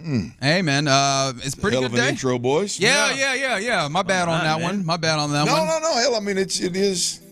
Hey man, it's happening out Life there. on the edge, baby. I guess so. Life D&M on the Auto edge. Leasing, always appreciate them for giving us the opportunity to talk to the fellas. That's what he went with. That is indeed what he went with. I like that. You stay in them streets. Sometimes them streets get you, baby. Fair or foul. Sometimes they was in the house. Yeah, they were in his house. That's okay. But I ain't talking about literally where he was. That ain't what I'm talking about. Yeah. That was street. He was also in them streets giving away honey buns and $400,000. Come on, guys. That was years ago. He was literally in a plane. But that's it. All you have to do is give another man one full duffel bag of honey buns one time, and I'm going to bring that up pretty often. You don't understand the meaning of these young men, all right? Somebody had to explain that honey bun thing may have been a bit different. Hey, at some point, man, you got to quit flying around with them young rappers. It was a good friend. You know, I'm sure Tyler, you very good friend. I know you love James Harden ought to be flying with Jay-Z. You love monsters, I don't think Jay-Z does. Jay-Z stays at the house. I'm going to get you a whole bunch of monsters. I guess that's different. That's not weird. That'd be cool. What if your favorite thing wasn't monsters to drink and it was, Little Debbie's? And I said, here, man, it's your time, it's your party. The Nutty Buddies are pretty tasty. Here's all the Nutty Buddies. Those are great. Star Crunch for me. Are Nutty Buddies great? They are. Yeah, I like Nutty Buddies. If you say so. Peanut butter, chocolate, deliciousness. Star Crunch was the one for me. That was it. Cosmic Brownies, ladies and gentlemen. Cosmic caramel in there. Wow. Is that judgment I hear over here? No, I just had fun listening to your conversation with Clint and shows with Tyler. That's right. I was like trying to keep up, going, okay, which side am I going to do? All right, let's do a little consolidation of the conversation with our guy Clint. You got anything you need to get off? I don't, man. I didn't get. I sidetracked it down the way in, boys. Sorry. That's right. I got a lot going on, man. A lot going on. You've been moved emotionally, like to anger type deal. Okay. One of those types. Do we need a little bit of a therapy session before you go? Are you good? No. It ain't nothing like it. Not physical anger. Just one of those that I knew better, man. Oh no. You know when you get involved. I'm intrigued. You get involved in something, and you just know when you're getting involved. Like there's something, the gut ain't right. There's just something. Doesn't feel right. And it ain't what you're getting involved in is or isn't going to work. It's like just you're getting fed a line of bull job, and you know that it just. Gosh, dang it! I can't believe I signed that contract. God. Ooh, you know what I mean? It's a contract. You bought your time? Did you get a timeshare? No, timeshares. That look, they might have got me about 20 years ago. Timeshares ain't getting me. Oh, no, I mean, it ain't nothing important. It's all good. It's just one of those, man, where we get involved in a lot of stuff nowadays. Man, you signing all kind of contracts with your OG sauce and your podcasts and this and that. Ron's over here got all his, what's it called? Foolish Club meeting. Foolish Club. Damn, I didn't want to butcher it. Foolish Club going on. Signing contracts. Me and Ron had a bunch of conversations about, people trying to slide them contracts in front of you and all that. And I knew it. I put it off for a solid month. Yeah. Put it off for a solid month. I was like, no, I can't. You know what, hell, man. And now you finally had to make a decision. Old buddy was way too persistent for it to be the real deal. My God. I'm hearing you got gotten. That doesn't seem like the Clint that I know. Have you got yet? Or is it like you're on the path to get got? Well, I'm in the middle. I'm in the middle of it, but I got got. I mean, let me tell you. There is once the ink dries on the contract, there ain't no getting out of what you owe. I mean, there ain't no. It don't matter that old buddy told me what old buddy told me going in. Don't worry about that, man. We'll take care of it on the back. Don't worry about that. Don't matter that part gets left out. That's what's taking so long for me to get on some floors. I mean, that ain't what I'm talking about. I just knew better, man. I just knew better. My gut knew better. Everything about it knew better, and I did it anyway, and it bit me square in the ass. And it ain't even about the money at this point. I bet Landon's like I told you. I mean, the money pisses me off, but it ain't even about the money at this point. Why you just get mad? It's just about, like, I feel like you need to hold grown-ass men accountable. That's pitiful. Like, you know what I mean? And what's the way for you to potentially do that?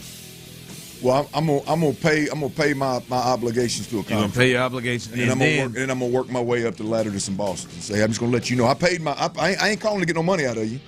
I paid my dues, but I do want you to know how your business is being operated. Have you thought about maybe going after this prior to the paying of the money? Not to say that you're not going to pay the money, but maybe I've only got one contact. I've only got one contact with the company, and there's a reason why I'm not getting. You know, I'm not being allowed to talk to other people.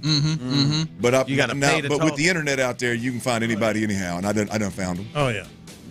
I want to see. I want to hear the follow up on this, but for the time being, I am content with just listening to the drive. I bet you wouldn't.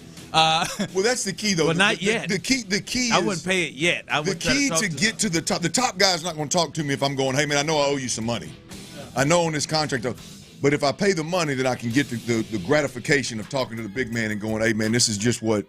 I hear you. It's just what happened. I feel bad that I coerced this out. I feel like you were holding it in, and it sneaked out. It's Clint is a real. If you let him talk long enough, he'll go ahead and just start telling.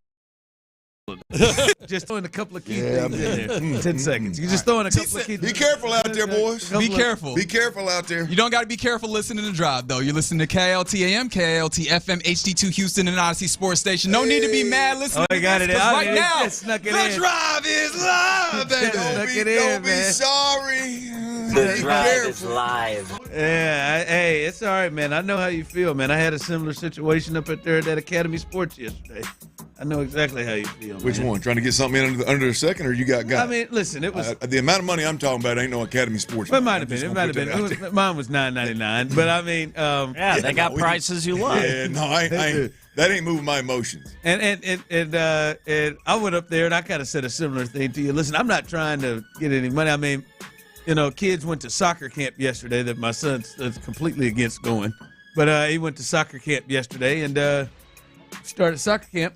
You know, Court went and bought some shin guards, and I'll be damned, there's only one in that packet. That boy came walking out saying, should I have 2 of these? I said, yeah, shin guards. He said, well, there's only one in this packet. I said, really? And so I, you know, of course, as a father who knows his son just has everything all over that room, I went and searched the entirety of the room to see this thing fell out somewhere. Slide out somewhere? Slid out somewhere. No, it didn't. And Academy made a little mistake, gave me one shin guard. So I ran it up there. First went and found the size he needed, the actual one, to make sure it was 2 in there. And just said, hey, I just want to let y'all know, I have a receipt. But there's is that my boy Ron? One shin guard in here. I understand. I'm willing to pay here. I don't know how we can maybe. No, it's just $10.99. But how can we get this $10.99? How can we make this thing work? Well, you don't have the receipt. Do you have the credit card that you paid? Yeah, the card you paid on. You know what? I said, yeah. My wife has it. It's with her. She goes, oh well, maybe she can come up and get it. I said, oh, okay. I said, well, it'd be nice if we could just take care of it right here. They're like, yeah, it would be. It'd be nice, but. Gotta have to wait for that original credit card to come up there. Yeah. No receipt. Original credit card. You're 0 for 2. I was 0 for 2. Yeah. How'd it work out for you? I got out of there. I took it to court. Just gonna have to go through and get it with her original credit card. But I wasn't gonna pay first until maybe we just do an exchange there. Yeah. I did. I ended up paying like you are. Ended up paying mine anyway and taking it a different way. But man, tough situation. Well, there, once you sign a contract, boys, it's like ultimately in the big scheme of things, nothing matters beyond that contract. It don't matter what was said. It don't matter how all of it unfolded. It is at the end of the day, did you sign that contract? That contract say a year? Yep. It felt like it ripped my nuts off. Ain't no getting out of 6 months. Well, wait a minute, buddy. I mean, hell, in order for me to sign. It said at the month mark we can round table this thing. It ain't gonna be no. There ain't gonna be no problem. You don't want to keep going, ain't no problem. Now came 6 months later, old buddies. Hey. Well, I don't know. Let me go talk to the higher ups. Oh hell. So yeah, man, it's gonna be. You learn. Won't make that mistake again. Well, I probably will. I move and shake a bit now. I sign a lot of stuff that I don't pay real close attention to. But that's what pisses me off about this. And this wasn't hey Clint, you didn't play. I mean, I read this thing with a fine-tooth comb. I went through it, Ron, and I came back and said, hey, I ain't real sure about this 12 months. Oh, hey man, about that 12 months, man. Just 6. It ain't no big deal, man. This is just trying to get you to sign it. Yep. We got you. All right. Got him. Yeah. Some people out here are trying to guess, Tyler, what it is. I was about to say, I mean, I feel for y'all, but people it's all very vague to me right now, so I don't know what to say. You bought solar panels, didn't you? You text in what you think. Text in what you think, Clint, who is trying to drag you to the. He's hot about it. He's hot about it, but nobody knows exactly what he's talking about. I'm not. Solar panels is the first one going through. I'm not sure. I'm not as hot about it, Ron, as I am. You're disappointing yourself. Well, no, I'm tired of it. I'm tired of dealing with it for a month now, and it's like, okay, now what's the right way to handle? Sick and tired of being sick. I'm sick and tired of being sick and tired. You got a problem with me getting high? Mm-hmm. You can do something. You can do something. Yeah, if I knew like a clear path to ultimately putting it to bed, like the way I want to put it to bed, then I'd do it, get beyond it, move on, boom, boom, wash hands. I just can't figure out the right path. I'll get there though. We'll get it all figured out, baby. Ain't no heel for a stepper now.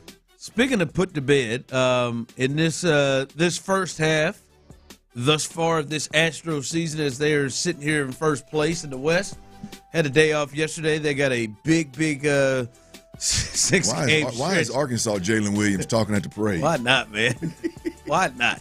A lot of shirtless gentlemen in Oklahoma. They about to tear that little Oklahoma City up. Hogs are winners. Telling you, boy. They're about to tear it up. But yeah, they're gonna tear up that runway getting out of there. There's gonna be a 12-seater bigger jet leaving Oklahoma City as soon as that parade's over. He's headed to Toronto, ain't he? Ain't no doubt. North of the border, baby. Somebody's checked in thinking it's home security. Somebody screwed Clint in. I don't think it's home security. But who would you say, Clint, has been? If you had to do it right now, Tyler and Clint, who would you say? And I want you guys on a count of 6 to say it at the same time. Okay, I'm ready. I'm choosing 6, but I'm just going to go with 6. This is the question. Who is the Houston Astros team MVP? Right now, if you had to say it right now, who is the Astros in your mind? You're going to count 6? You're going to count to 6. Okay. I'm giving you a little. You got your answer, Clint? Oh, yeah. You got your answer, Tyler? Oh, I'm locked and loaded. On the count of 6. Hopefully, this is the same thing. Text line coming in. Pest control contract. I don't know if that's my boy Sean was Ooh, that's a good guess. He's money, baby. Sean's all right. money. MVP. All right. Oh, I'm nervous. 2. Oh, God. 3. Jeremy Pena. You said 6. I said 6, man. God, follow directions. Well, dirty. Who says 6? You did that one even on purpose, dude. Well, Come on. who says 6? He did. I did. You got to follow. I mean, why the hell would you say 6?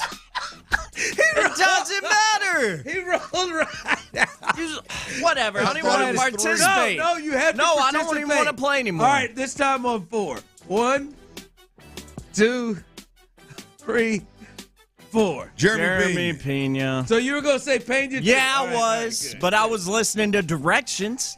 I did. I left some context there. Kind of like old buddy on this contract. It's a false start on Stoerner. I mean, he did it. He said 6. That's forgot that right snap count, sorry. quarterback. Sorry, I pulled a Laramie Tunsil. My bad, y'all. You were a professional QB, man. You know how mad he would have been at somebody would have jumped the hell? off. I was misled once again, just like old buddy with that contract. That was misled. It was 6, clear as day. Who counts as 6? I'll forgive you right now. You give me your best, angry voice Campo. What he would have given you if you would have jacked up the snap count. That's the wrong coach. Campo would not have. Or Nut. Let's go with Nut. Dave Bruce got hit. Coslett. Yeah, Bruce Okay.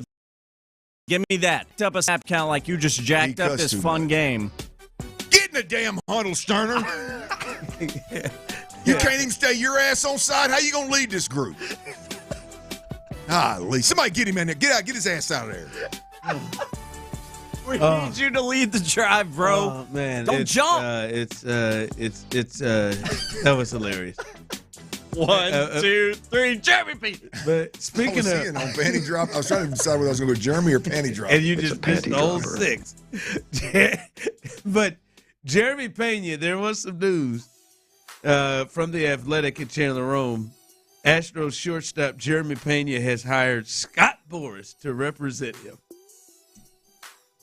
So No, God! Is Jeremy next? What, to bounce? Is Jeremy the next one? The next ex-Astro? Listen, I'm just saying, fellas, we've sat here and watched it in our 5 years here. And I think the Astros are even more going towards that route of things, right? We've sat and watched, and I would say, you tell me at this point right now in their careers if these players are probably guys that are more accomplished than Jeremy Pena. When I say accomplished, just where they are in terms of how people view them in the game, right? Garrett Cole, I think, was probably more at a higher level than a Jeremy Pena when they decided to move on from him. I would say George. I say Correa. I'm just talking about at that time from what Jeremy Pena has been. Bregman, Tucker, remember Verlander went to the Mets that first time before they brought him back? All of them dudes, they said, nah, man, we ain't going to pay. Like again, especially last year, Tucker and Bregman. Like, we're not going to pay those guys. When you hire Scott Boras, Clint, you know that means, hey, man, we ain't doing no deals. We're not doing the Yordan Alvarez deal. That's not happening, Jack, when you hire Scott Boras. So we've watched the Astros let a lot of these guys walk, and they have been successful doing it. As you lose Tucker and Bregman, and you're sitting there, and you're still have a 5-game lead in the West, and right there with the Yankees for the second best record in the AL. Does this make you a little nervous on Jeremy Pena in his future? You think Jeremy might be the one they keep? I don't know. I don't know about that, boys. I do wonder how much Dana Brown is going to change the approach here. Now, it obviously didn't change much with Tucker, but that wasn't one of Tucker was not one of his. I kept it real. Pena's not one of his either. Yeah. But I do wonder, if I remember correctly, Dana Brown, when he came from Atlanta, one thing that stuck out, correct me if I'm wrong, boys, but he said he likes to pay his. He likes to pay and keep his. I remember him saying something to that effect. I'm paraphrasing something, and I immediately thought, that's not how Crane typically does business. So I do wonder, is Pena going to be under his wing, Dana Brown, general manager wing, long enough to be viewed as a guy like, all right, I helped mold this guy? Is there a Dana Brown effect? I got a feeling that we'll really find out with the way down the road with the Cam Smiths and, that group. But you think this may be a deal of Dana going to pay the Dana guys? Well, I just wonder the Dana Brown way of thinking, if it's ever going to, or at least what he said, if it's ever going to take, I would imagine it's going to apply to guys that he brings in. I mean, Dana Brown is pretty proud of the guys that he brings in. Dana Brown was pretty proud of, hey, man, we got Cam Smith up here. We'll get Ronel Blanco as this guy. Let's get him in. Now, I know he wasn't a Dana guy, but he's pretty proud of the guys that he's got his fingerprints all over in terms of bringing them into the organization. I do wonder if with him at some point, if Crane kind of changes his approach. I mean, listen, I would have thought they would have kept one of these cats. But, I mean, they're pretty consistent. Yordan and it's worked. Yordan is the only one, and he gave them a huge deal. Yeah. Right? Like a deal in which there is no way had he done what Tucker and what Pena's going to do. By the way, Pena's got 2 more years of arbitration. There you go. Right? He's 27 is where we've gotten here. But, again, when you sign Scott Boras, like you're going for the big money. Right? That's generally there's no specials or no deals. And listen, how long Jeremy Pena is going to keep this up? I don't know if he's like right now. Jeremy Pena, there's an argument. Jeremy Pena is playing the best shortstop in baseball.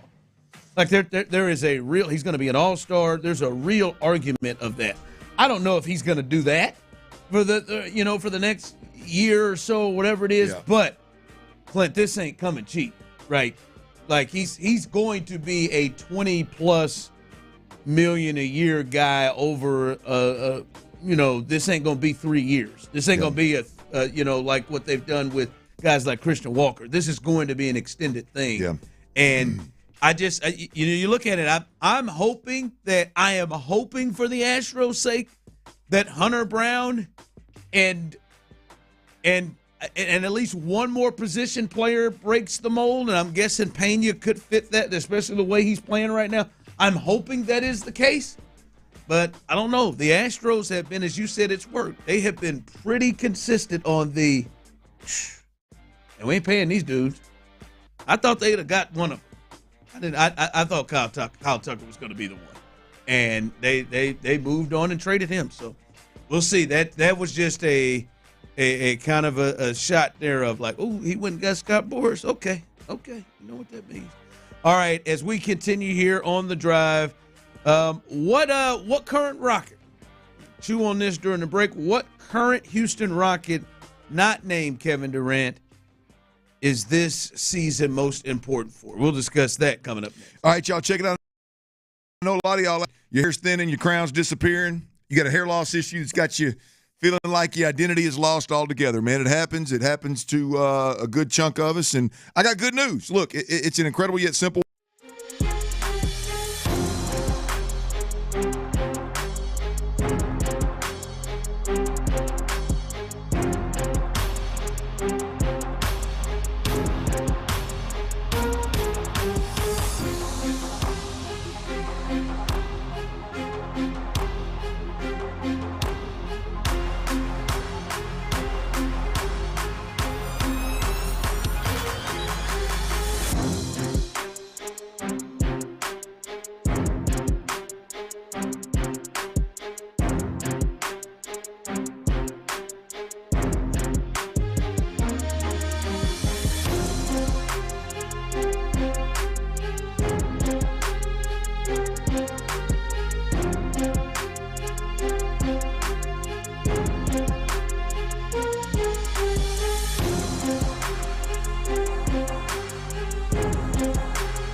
Training camp is officially on, and Mark Vandermeer and John Harris have you covered. Exclusive interviews, inside info, and the best football conversation in town. 6 to 7 every night on Sports Radio 610.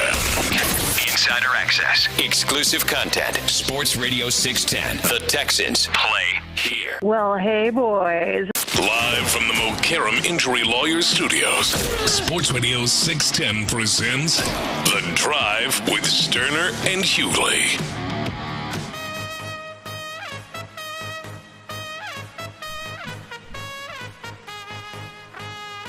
Old Jordan Poole got traded to the New Orleans Pelicans. Hadn't been the same since Draymond dropped him in practice at one time.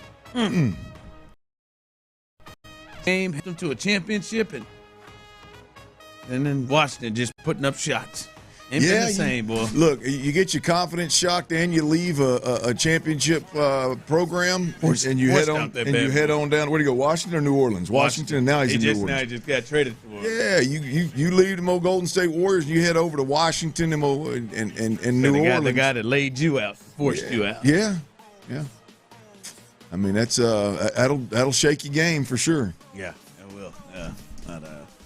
But speaking of the NBA, the Rockets, they obviously have made the biggest move of the offseason thus far, and that is bringing in Kevin Durant. But I know you had a question, Clint, and the people can answer as well. Those of you on YouTube and Twitch, what's good? You can jump in on the conversation.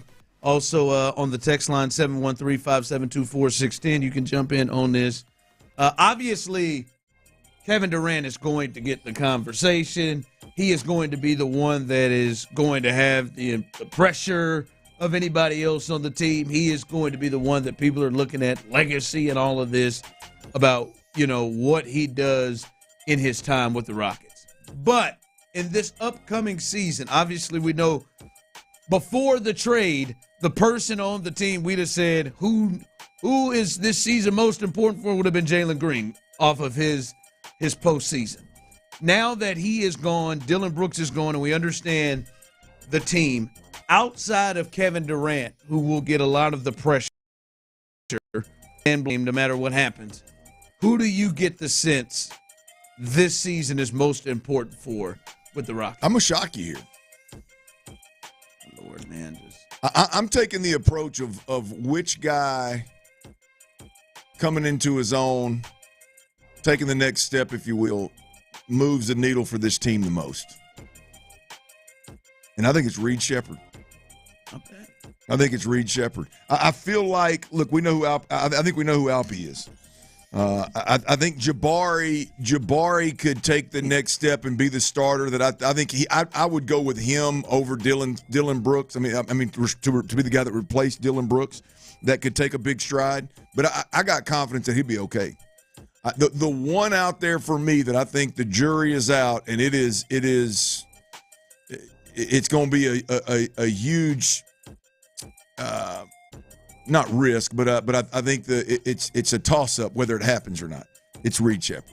If Reed Sheppard comes into his own, I'm not talking about if he just comes into his own and can shoot, can be a sniper, can be a dead eye, I think it changes the makeup of this team.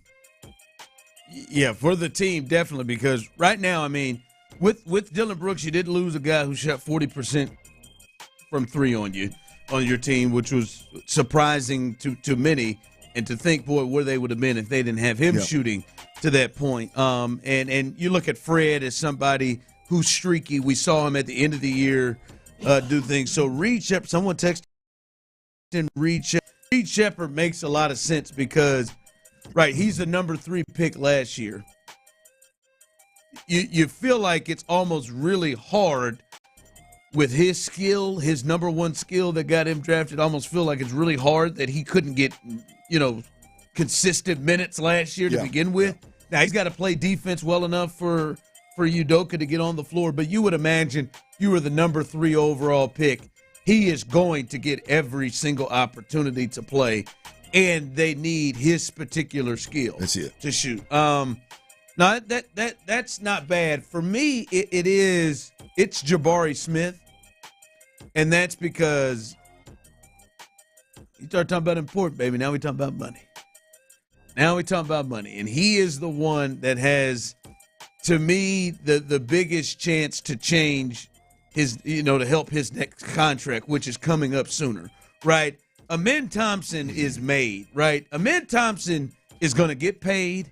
He might get a max deal. He is going to get paid. I feel like Kobe. Like there is a belief in him, now that he's going to his third year, that he is going to, like, they believe him as a cornerstone already with this group. Şengün's already got paid. Jabari Smith Jr. is probably the next one up for a contract, and he needs to really, to me, establish what he is, right? Like he was one that was coming off the bench after the hand injury he had, and never he was, and he was maybe the best outside shooter, consistent shooter they had outside of Fred in that series, and wasn't getting enough time. He wasn't completely cemented with his role. Right now, he's got a chance to be a big time role player, a big time part of this team with an established role that I think could get him handsomely paid, and for them to understand what he is. So I would go with Jabari Smith Jr. because his contract is coming up sooner, and like Reed Sheppard doesn't have any fear for the next couple of years where he's going to be. Jabari could be. Jabari could be the one looked up in trade. I think he almost got traded for Durant. So Jabari to me is the one where this sucker is most important for him. Yeah, I think I know who he is. I think he's going to be tremendous in that new role. So you're already confident that he is going to be able to step into that. Yeah, I do. Look, I think to me, if the question is phrased, who benefits the most from the KD trade and KD being here, I think it's Jabari Smith. The path is cleared for him to be a starter, and everything that we've watched him do so far screams starter. It doesn't scream role player. Doesn't scream come off the bench.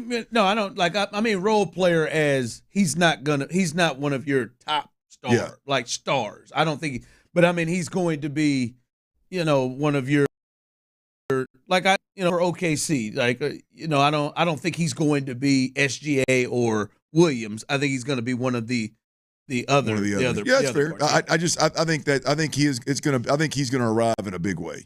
I think the like I said, the wild card here is Reed Sheppard. Like, I just think Reed Sheppard is obviously a piece they wanted to keep around.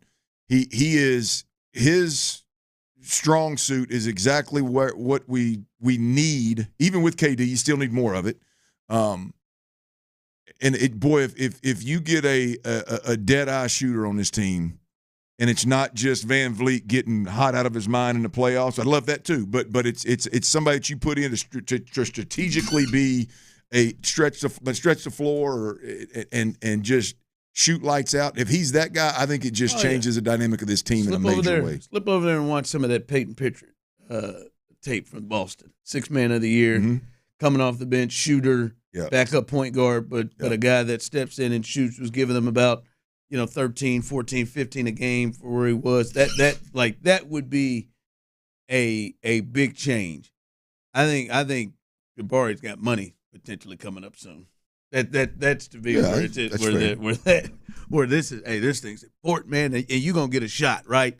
And I think it'd be bad if they look up there and they sit there and say, man, I think Tari Eason maybe gives us a better shot in the lineup than Jabari. Like that, like he can't let that happen. He's gotta take over that position and that role in that spot. All right, coming to but Jarrett Patterson had something to say that really stuck out to Clint about this O-line group, which still remains the biggest conversation point for this team, the Houston Texans, coming up. We'll let you hear what that is coming up next. It can rocket ship to the stars. Texans training camp is just a month away. Just a few more weeks until this. CJ guns long down the left side. Double coverage. Does it.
3330. That's 346-371-3330.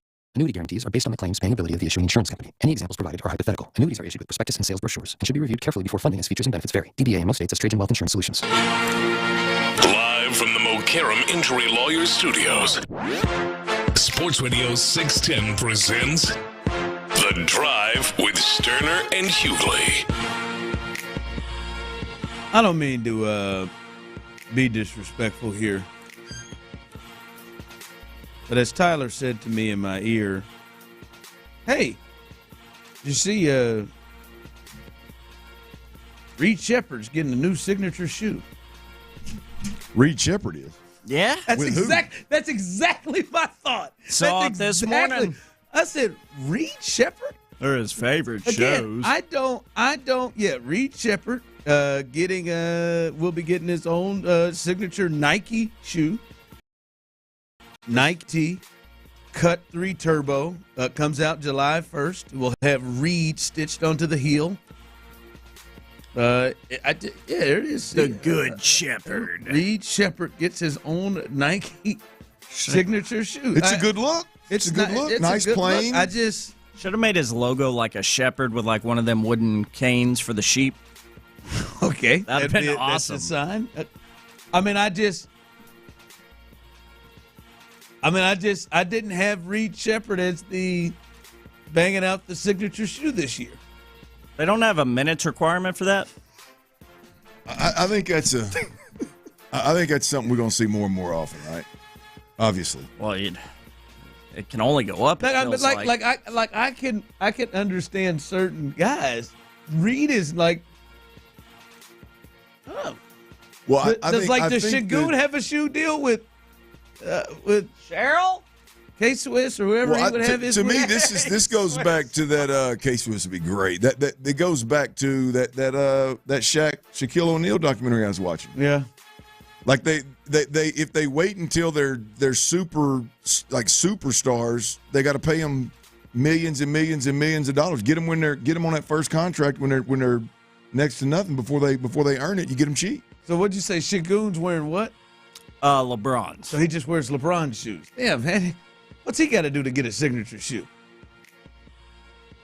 I don't know. I don't know. I continue to be disappointed as they're ready for the draft, and I see like Cooper Flagg is really staying with this New Balance thing, and like I can see that one. That's what the whites used to do. I can see that one. Reed Shepherd looks like he's getting ready to go mow the lawn. Like I feel like Cam Whitmore is at the end of his rope here in a second. Reed Shepherd got a shoe. This son of a bitch got a shoe. He gets on the floor. I can't get it on mop-up time the first time. I gotta look that shoe up, man. I can dunk. I should be a signature shoe. It's a nice, simple design, Dirty. I like the shoe. I just didn't see it. Hey, man, Nike's coming through here. Man, Nike said, boy, we got to get our hands on this Reed Shepherd. You think people are lining up at the stores around H-Town? If I'd have said to you, Reed Shepherd just got a signature shoe coming out, the first thing you said, Reed Shepherd, with who? Who would you have guessed? I would not have thought Nike. I would have thought maybe Skechers. Skechers, it is, yes. Yeah, I was going to say stop it, but Julius Randle is really trying to, no question, to convince us that this is his preference. I forgot they do have Julius Randle. So, I mean, Converse? Are they still making shoes? Is somebody still making shoes? I don't know. Them Chucks? Boy, I remember that whole Kentucky team had to wear them Converses. I felt real bad. I liked them Reed Shepherds, though. I like the shoe. I like the shoe. I did it like, and again, I know some may think, I was going to say, does Amin Thompson have one? How the hell did Reed Shepherd slide in here? Reed out here doing Reed got the right representation. You ain't lying. Hey, all them boys you mentioned, they better check who the agent is. You ain't lying. Somebody texted, yes, where does Amin? Does he have one? Amin, are you with Adidas? What is going on? I know Reed Shepherd. Rob Dillingham also to debut the shoe. Rob got one too. I know. Rob got one too. I know what brand of kicks. They play the same amount of minutes over in Minnesota. Reed feels like Asics. I would not have gone Nike after that first year. Feels like Asics to me. I think Tyrese Halliburton just got a deal with Puma this year. He can't even wear them for a while. No, he can wear them, but he can't move in them. Can't hoop in them. You wear that left one, but he just got his this year. He's all NBA. Old Reed Shepherd, baby. His dad, Jeff Shepherd, baby, the old former Kentucky Wildcat, got this thing rolling. Yeah, you better check mom and dad. They got basketball backgrounds, don't they? They do, yeah. I bet one of them worked for Nike somewhere along the way. That makes sense. And Rob Dillingham was at Kentucky with him together. Just got on that train with him. Got on that Kentucky train. I think it's Reed Shepherd. I think Reed and Rob are the only people in that first round that might have shoe deals already. That's a Kentucky Blue connections, baby. Yeah, man. Oh, but wow, good for him, man. Somebody said y'all shoot, but y'all sleep. I'm not saying that Duke can't ball. I'm just saying there's nothing about Reed Shepherd that said Nike's got to hunt him down for a shoe deal that comes out in July. There's nothing. It's nothing about that. Anybody saying they expected a Reed shoe to drop is lying. I would have thought. No one saw. You said you've been talking about Shaq going after these. I would have thought Shaq may be going after Rob Dillingham. I would have thought that he probably was going after this. This is right along the lines of what Shaq was going after in with Reebok. I mean, does the Bald Mamba even have one? He's a 2-time champ now. No, he doesn't. Okay. If Reed's got a shoe, all right, Caruso should have a shoe. I mean, Reed's got to do something with that Magnum PI mustache he's got, for the record. You get your own shoe. You can't go out there looking like old Magnum PI. It's like you just clean it up, man. Let's go. The hell we doing? Jarrett Patterson. Wax that thing off. Jarrett Patterson had this to say about. That's a Texans player. With his own signature shoe as well. Jarrett Patterson has his own signature shoe as well. He got a chance to sit down and talk about this offensive line, and this is something that stuck out to Clint listening to Jarrett Patterson. Yeah, so we got some really young guys. We also got some really vets. Yeah, but it's kind of interesting talking with older guys like Cam, Trent, and Lank, just like how much ball they've played and all the little insights about D-line play, whether it's run game, pass game. Like all those guys have been a tremendous help, and they've been great as well. Like they're super solid, all super great guys to get alongside to have them be able to play next to them this year. All right, what stuck out to you about them? One, if I was D'Amico Ryans, I'm gonna ask these guys to quit using vet. That sounds awful. But the talking about fixing the offensive line problems, I think we've talked about a lot of what can get done in the offseason and what can get done in OTAs and what can get done in minicamp, and a lot of that has to do with C.J. Stroud and his communication. A lot of it has to do with the camaraderie, the chemistry, if you will, in that room, the overall accountability in that room. And I just thought it was really interesting, Ron, to hear Jarrett Patterson, who played next to, what was my man's name, Shaq Mason at guard last year, and was in the room with Laramie Tunsil, really the majority of his career here. This is year 3 for him, so all of his career here. Next to and in the same room with those guys. Which just doesn't surprise me because I think there's a reason why D'Amico Ryans and Nick Caserio moved on from these guys. But now to hear Jarrett Patterson talk about these vets in a sense of vets. Yeah, those right there. In a sense that these guys have seen a ton of football. They're pouring into the young guys and how critical and how important that is. One, I think it's very telling about what the other guys were doing before D'Amico cleaned house ultimately. But it is what I think is something that's very real about helping these young guys and having veterans vets that are those kind that are with these guys in the trenches and are literally trying to pour into them. I think that's a big change, Ron. I just think that's super valuable. Forget about Cam Robinson's never going to be as good as Laramie Tunsil, but if Cam Robinson thinks the game and communicates the game differently than Laramie Tunsil does and takes the initiative to pour into young guys the way Laramie Tunsil may not have, then that is a huge advantage. Trent Brown, he talks about as well. Those guys, if they are the kind that'll pour into the youngsters, I think it could be a big game changer for the Texans. Yeah, and I guess meaning in the vein of everybody's now kind of pulling and going down the same kind of mindset. Well, yeah, everybody is trying to go for the cause. Well, you just like I always talk about it in terms of quarterback play, right? Like right now in Pittsburgh with Aaron Rodgers. I mean, everybody gets stuck on the Aaron Rodgers conversation. The reality of it is they've got a quarterback up there that has seen every pressure under the sun, has communicated it, has beat it, has seen. I mean, there's nothing that anybody's ever going to throw at him that he hasn't seen.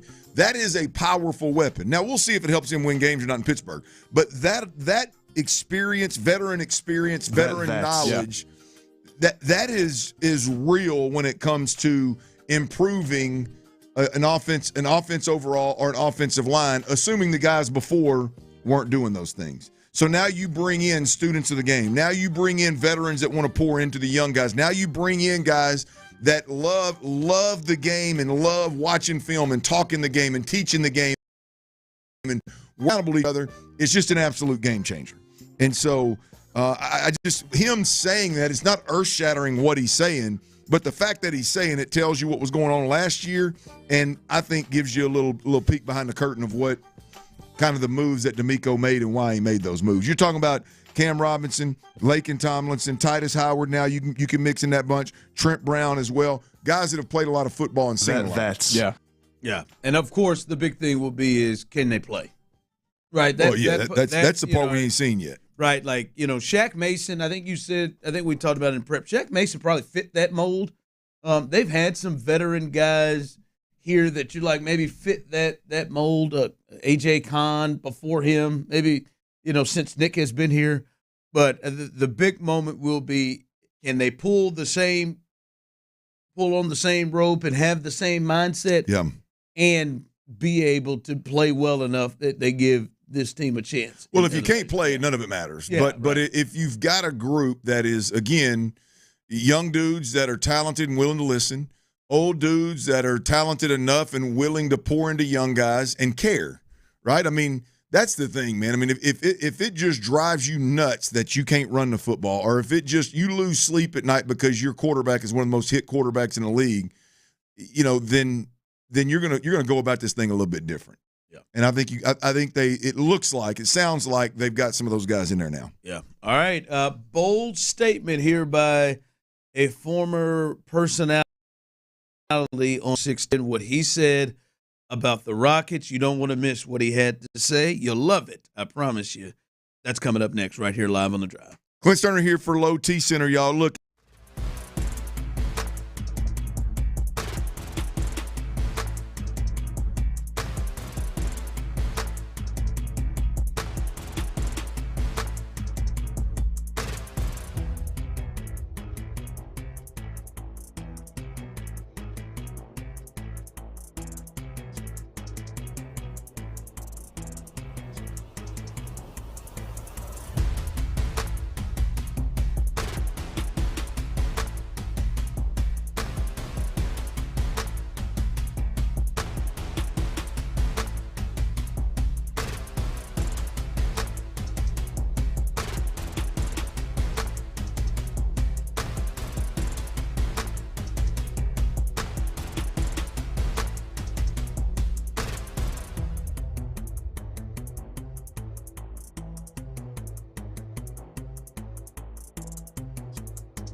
You're in good hands with Allstate.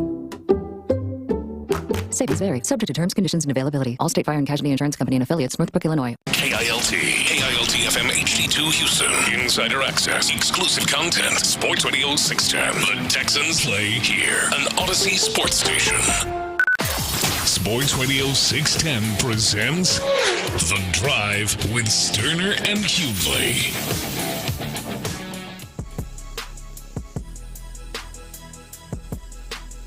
All right, welcome back into The Drive as we are having a good time here on a Tuesday. A lot going on. The biggest news, obviously, is the Rockets have a whole new feel to them as Kevin Durant is now a member of this team. And now, of course, comes the expectations when you make a move like that. And Nick Wright, FS1, First Things First, formerly here of Sports Radio 610, in the loop with John Lopez. He is an alumni of that great show. Had this to say about the Rockets now that they have the rights and services of one Kevin Durant. I think I'll pick them to win the West. Really? I think they have a great blend of what we've seen works right now in the NBA, which is, you talked about the defense, bang. High-level coaching, no doubt about it. Depth and a guy who can get you a guaranteed 25-plus, which Kevin Durant still is. Like, there's no question about it. All right. He said he thinks he's going to pick him to win the West. Is he going to pick him, or does he think he's going to pick him? Ooh, oh, you're right. Let's hear that again. Let's. Good call, Dirty. Good call. You were there, listening Clinton. that time. All right. What the hell is that? Fair, very fair. I'm sorry, man. It just. No, that's fair. Hell, I deserve it. It slid out easy, man. That's fair. He slid out easy. On 6. You're listening this time. Okay, let's try it again. He may have said, I think. You're right. He left himself an out. Let's hear it. I think I'll pick them to win the West. Really? That's good. That's good. He left. Damn. That is real smart. That's whack. Television, radio, media mindset. He's left himself an out right now, just in case the team who he wants to win the West, the Lakers, do something just in case. He's left himself an out there. That's good, Clint. That's good. I didn't catch that. Oh, that's as lame as Nick's hair. I think I'll pick them to win the West. Okay, not bad. He did give some good reasoning why, though. It's non-committal, man. It was. It was. He's got a foul. Are you picking him or not? I think it's a ballsy. It's a ballsy.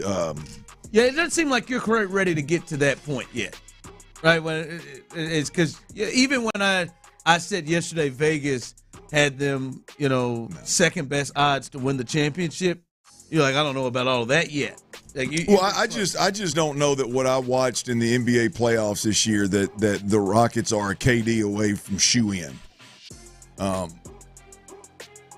That's just a bold prediction to me. I mean, especially on a year like this where you saw, like you mentioned, the LeBron James of the league, the Kevin Durant's of the league. They're like down the stretch, we're banking on Anthony Edwards being the guy and coming into his own. We're banking on them two teams we just watched in the playoffs, carrying the load. Brunson, like Tyler, I think it's easy right now to look at what we just watched and go, yeah, man, KD would have had these boys competing with that bunch we were watching. I don't know that bunch we just watched wasn't just kind of an anomaly here this year when you saw some of the older heads, more established superstars not in the mix. I just don't. I mean, I think the Rockets I love where they're at. I love what they're doing. I love the identity. I love Ime Udoka. I love everything about them. But they still got a bunch of young dudes around KD that have to take the next step. Yeah, let me pose this to all of you.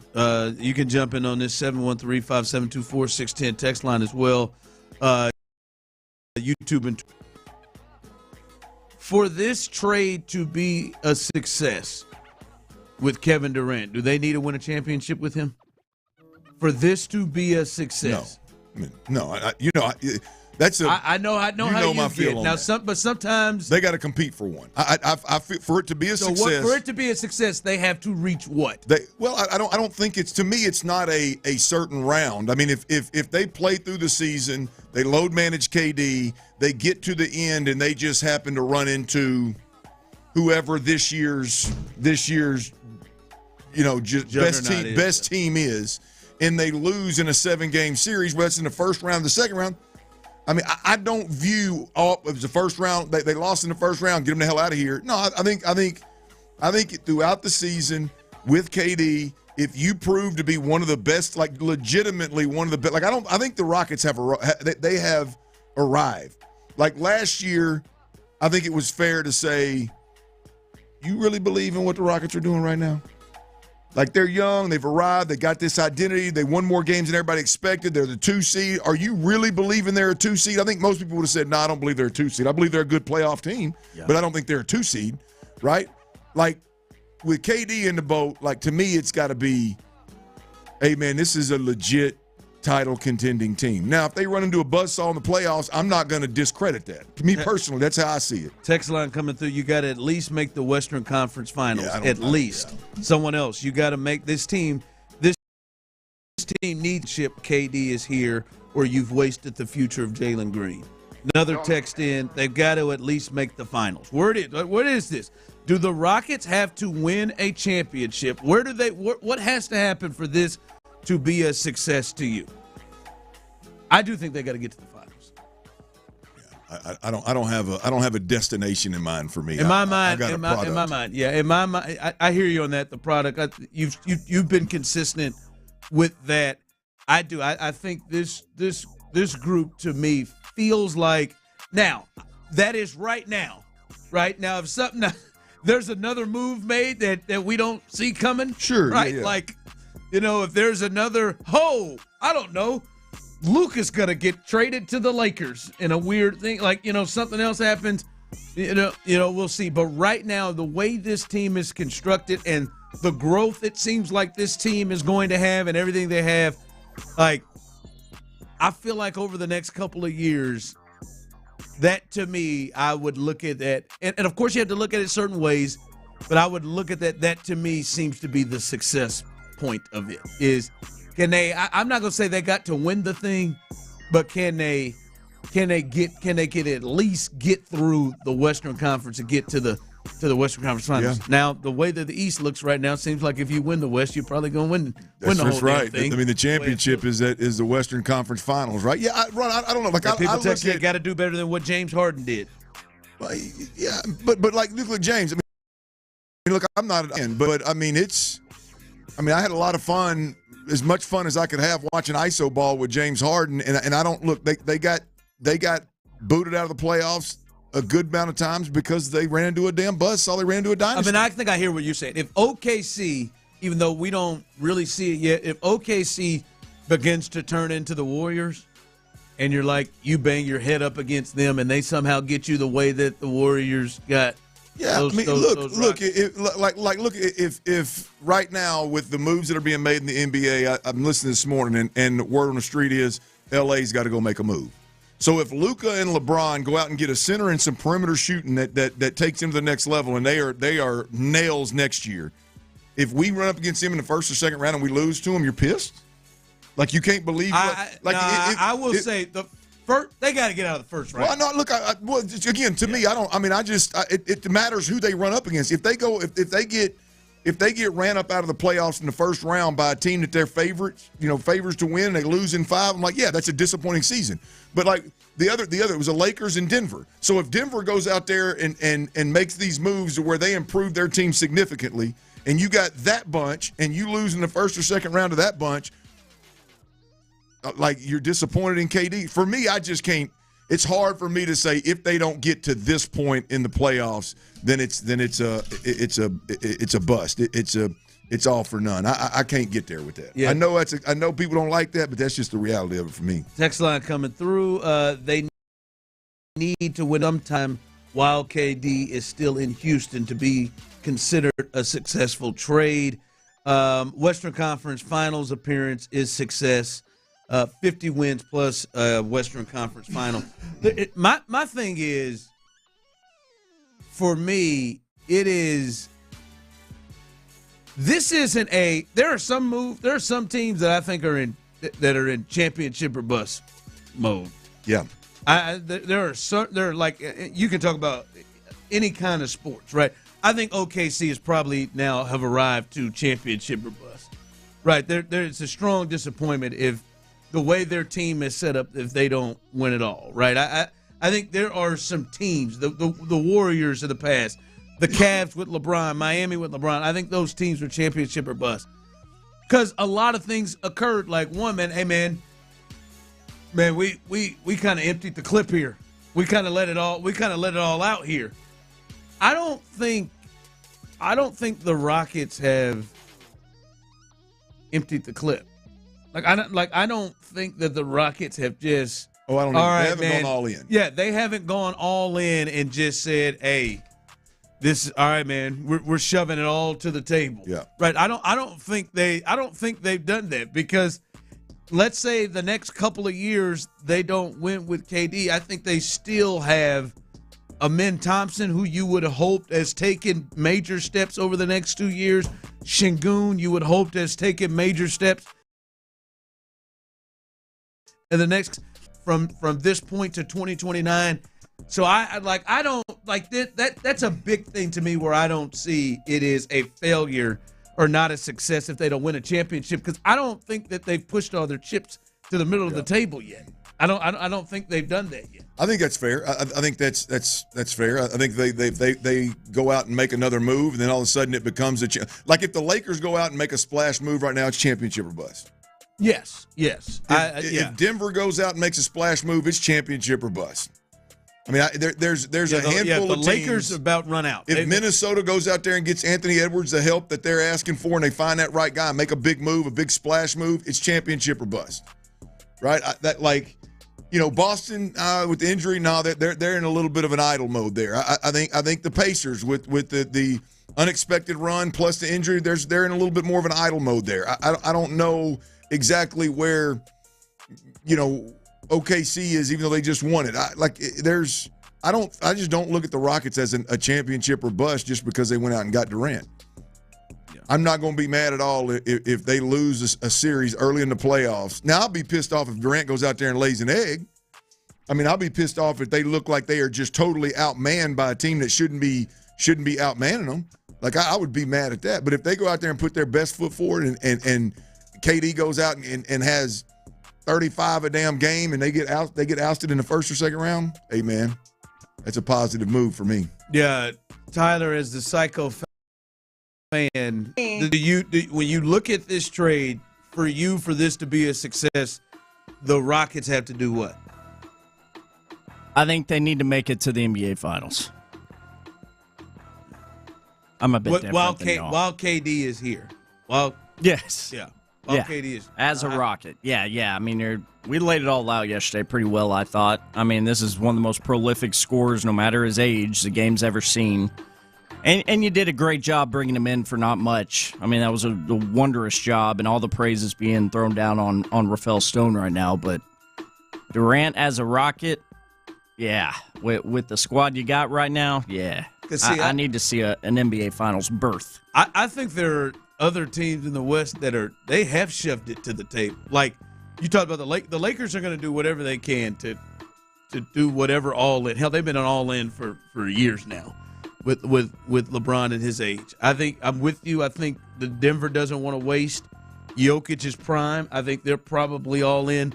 I think teams like the Rockets and the Spurs are not doing that, but the Rockets made a big move to help themselves get to that next level. And I don't know, boy.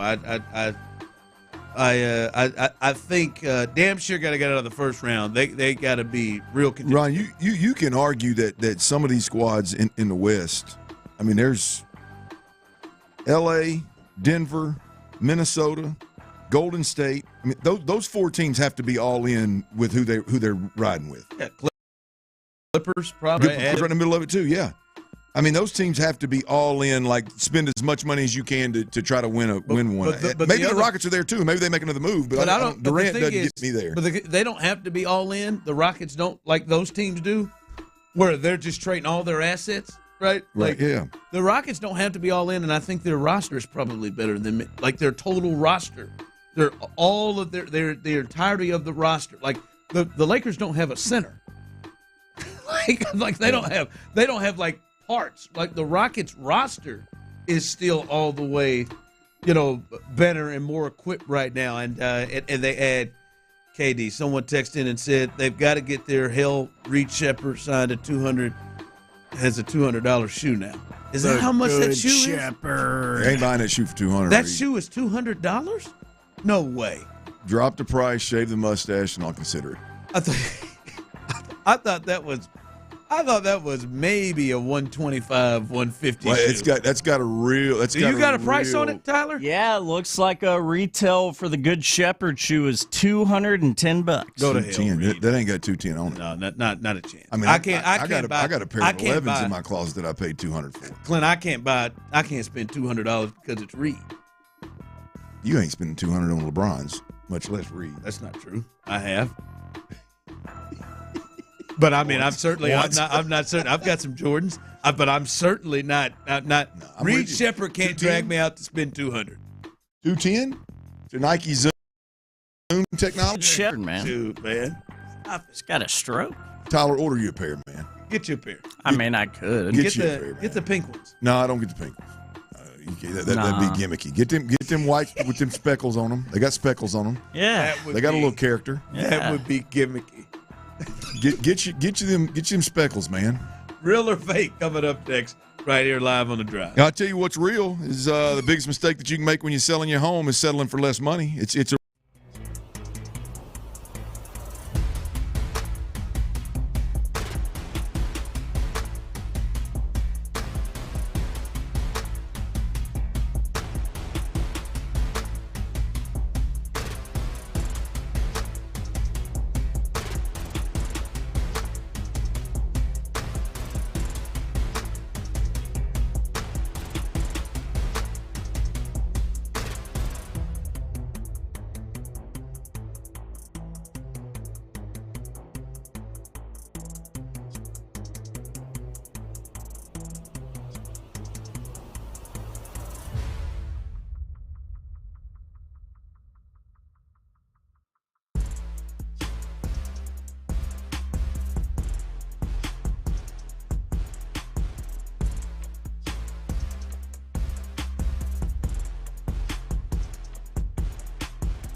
insider access, exclusive content. Sports Radio 610. The Texans play here. Sports Radio 610 presents The Drive with Stoerner and Hughley.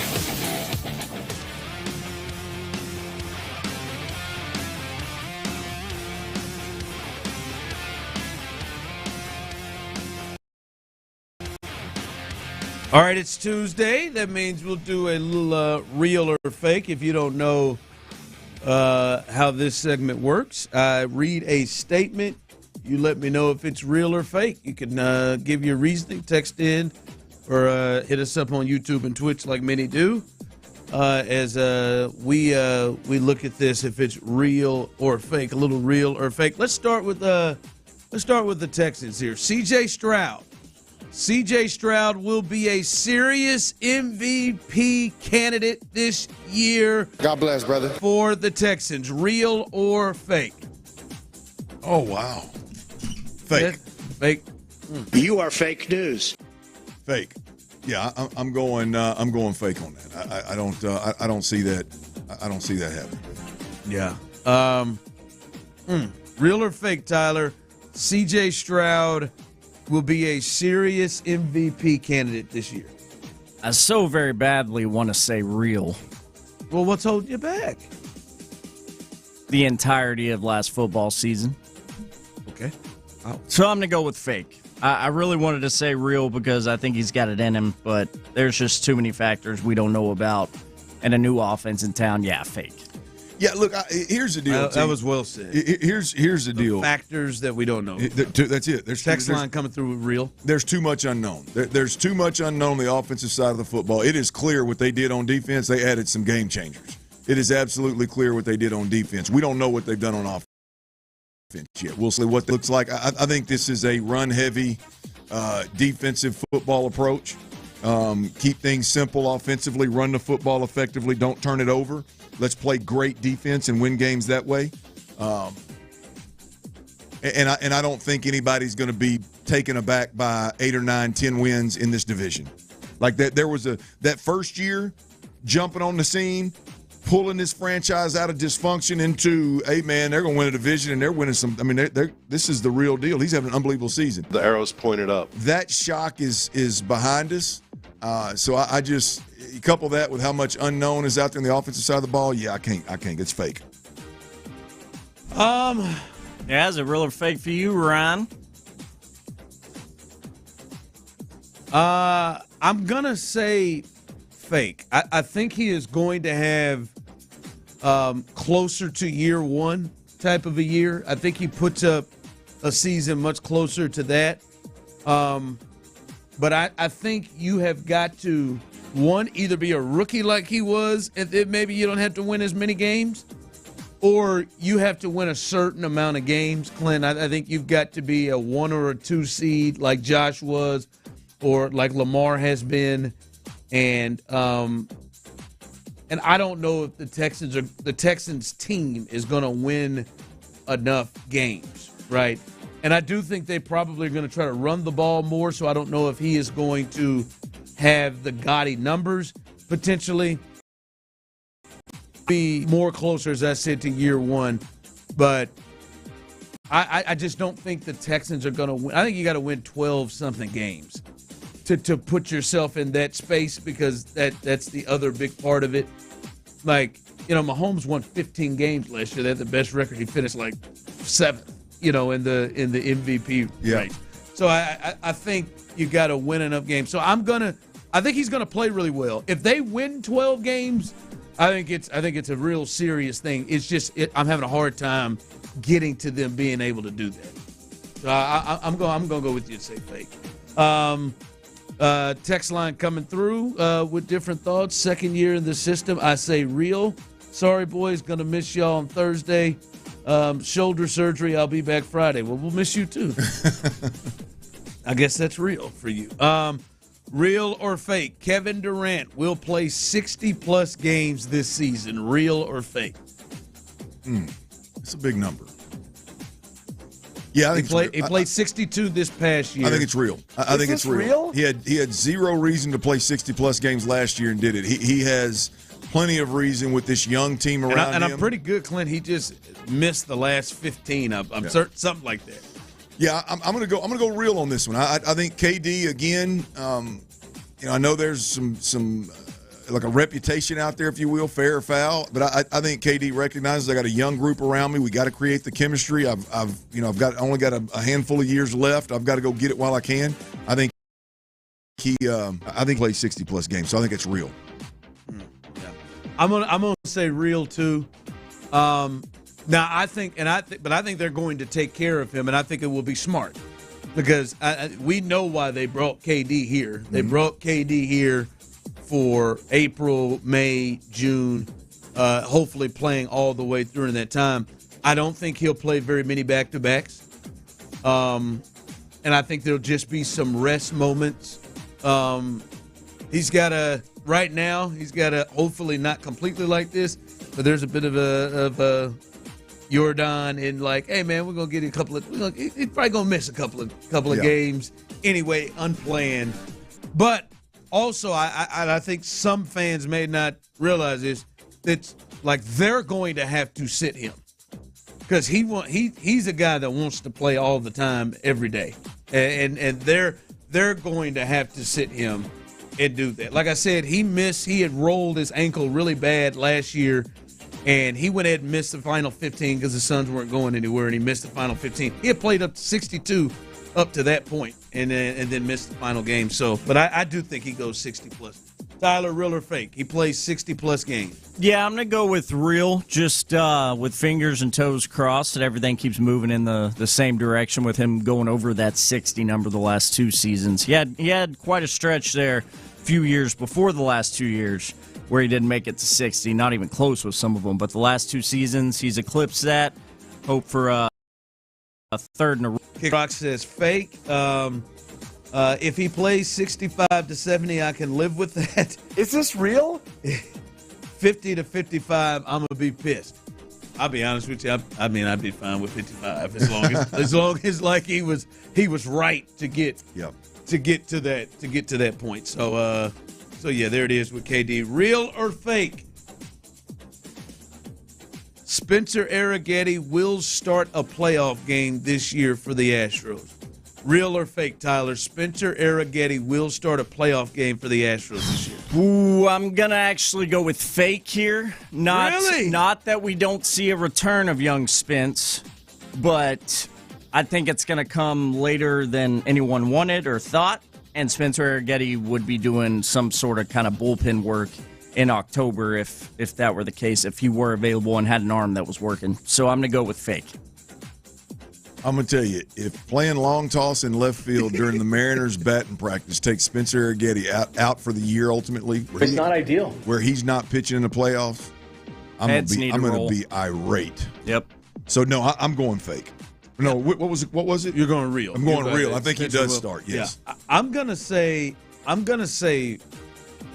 fake, just because I don't think it's going to be that he is not capable of being able to pitch. I think it's going to be because I think Lance has probably put himself in a position where he is going to go. I think they probably use 3 starters. Like if there's a point where they use 4, then maybe. But I think Lance is going to be the one at the end of the year. We think, all right, how many starters are they going to use in series?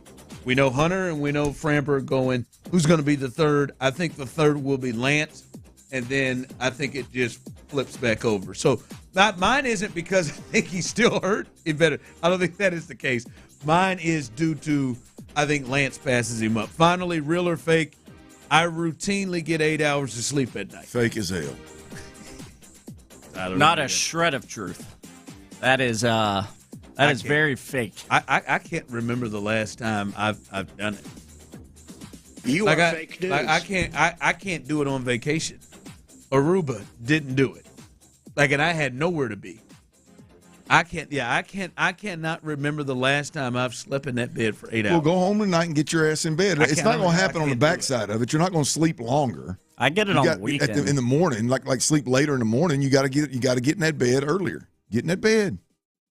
Telling you, get off. When you get done with your little deal, you do your little foolish club deal tonight. Get your ass in that bed. That's the deal. Get straight off that. Go to bed. You get 8. Clint, there was a real time where I could bang this thing out to 10. I can get 10 hours. 11. Like I could sleep till noon. I think I slept 15 hours last Saturday. I can't. I'd call that a coma. Literally I can't.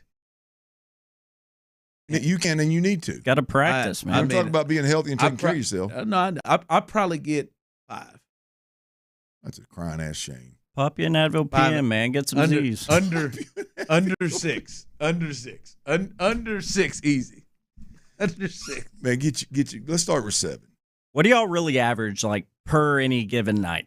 How many hours of sleep? I'm telling you, I probably like what I do. Last night I went to bed about 12:45. No, that's a lot. 1. I got into bed about 1 o'clock. 12:45. Party, baby. I was watching Stick. I was watching Old Stick. Watching the show on Apple TV. Owen Wilson, shout out to it. It's a good show. Wow. Doing some work for the show. Topic thoughts. Wow. Till about 1, and then I got up. Had to get breakfast going about 6:30. Yeah, you burning the candle at both ends. You're gonna pay for it at some point. Yeah. Someone texted in, Ryan, you're a horrible liar. You don't sleep that much. I mean, what? You think I sleep 3? I mean, you're a father of 3 with a full-time gig. You should be in bed before 1 o'clock in the morning. I should be. That's just the reality of it. Yeah. 1's pretty bad. It's terrible. It's especially when you've been thinking about it for a couple weeks. I have been. I know you have. Yeah. All right, some news from the Astros and Yordan Alvarez will pass across on the other side. And coming up, is the NBA going to have to look at things like the way Major League Baseball is with a certain epidemic that's happening? We'll discuss that coming up next. All right, y'all, the big focus in America today, man, it's on your health. And more people are looking beyond pills and steroids.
For well-qualified plus tax and $10 connection charge. Payout via virtual prepaid card. Allow 15 days. Credits end and balance due if you pay off early or cancel. See T-Mobile.com. Exclusive furniture where low prices live. Live from the Mokaram Injury Lawyers Studios, Sports Radio 610 presents The Drive with Stoerner and Hughley.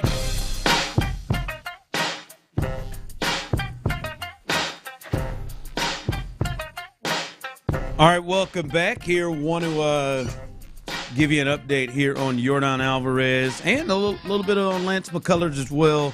Some of the injury situations here with the Astros. But before that, man, we're taking off later on this week. We damn sure are. Heading on out, man. I was just looking before I left the house. My father taking our golf clubs for a roll today, playing a little round of golf. Are they? Today, they're the last ones who have touched those golf clubs as well from the last time they went and played a round of golf. Looks like we're gonna be playing a little golf up at Traverse City, Michigan, which we are heading up there on Thursday and Friday. We'll do the show live from there on Thursday and Friday, and you need to make your way on out there. And it's said to be a beautiful time. Obviously, we will experience it. We talked about it, Clint. They've got it all. Resort, spa. That's where we're staying. The Grand Traverse Resort and Spa. Luxury accommodations. They've got it all. 3 championship golf courses, Clint. It's going to be a good time. Yeah, all kind of wineries. They got over 100 miles of beach. I'm telling you, shoreline there to enjoy. This time of year, look around these parts, it's pretty common for folks to try to get out of Houston, get out of the heat, and we just want to make you aware of Michigan's ultimate all-season destination, which is Grand Traverse Resort and Spa. Man, it's the luxury accommodations. You mentioned the golf courses. I'm taking my wife, so we're gonna experience some world-class spa services, as well as what I mentioned, the wineries, the shorelines, and here's the key. They're making it easy for you to get there. You can experience it all with a nonstop flight on United Airlines from IAH to TVC. It's a premier getaway in northern Michigan, and I know exactly. This is my first time up there, but to hear people tell it, woo-wee, this is some kind of place now. Clothes. Yeah, what he just said.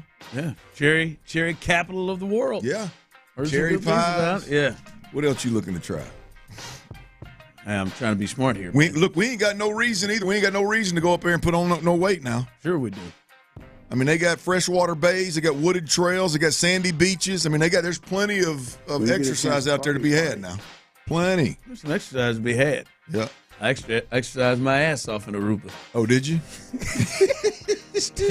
Still managed to put on a good 5.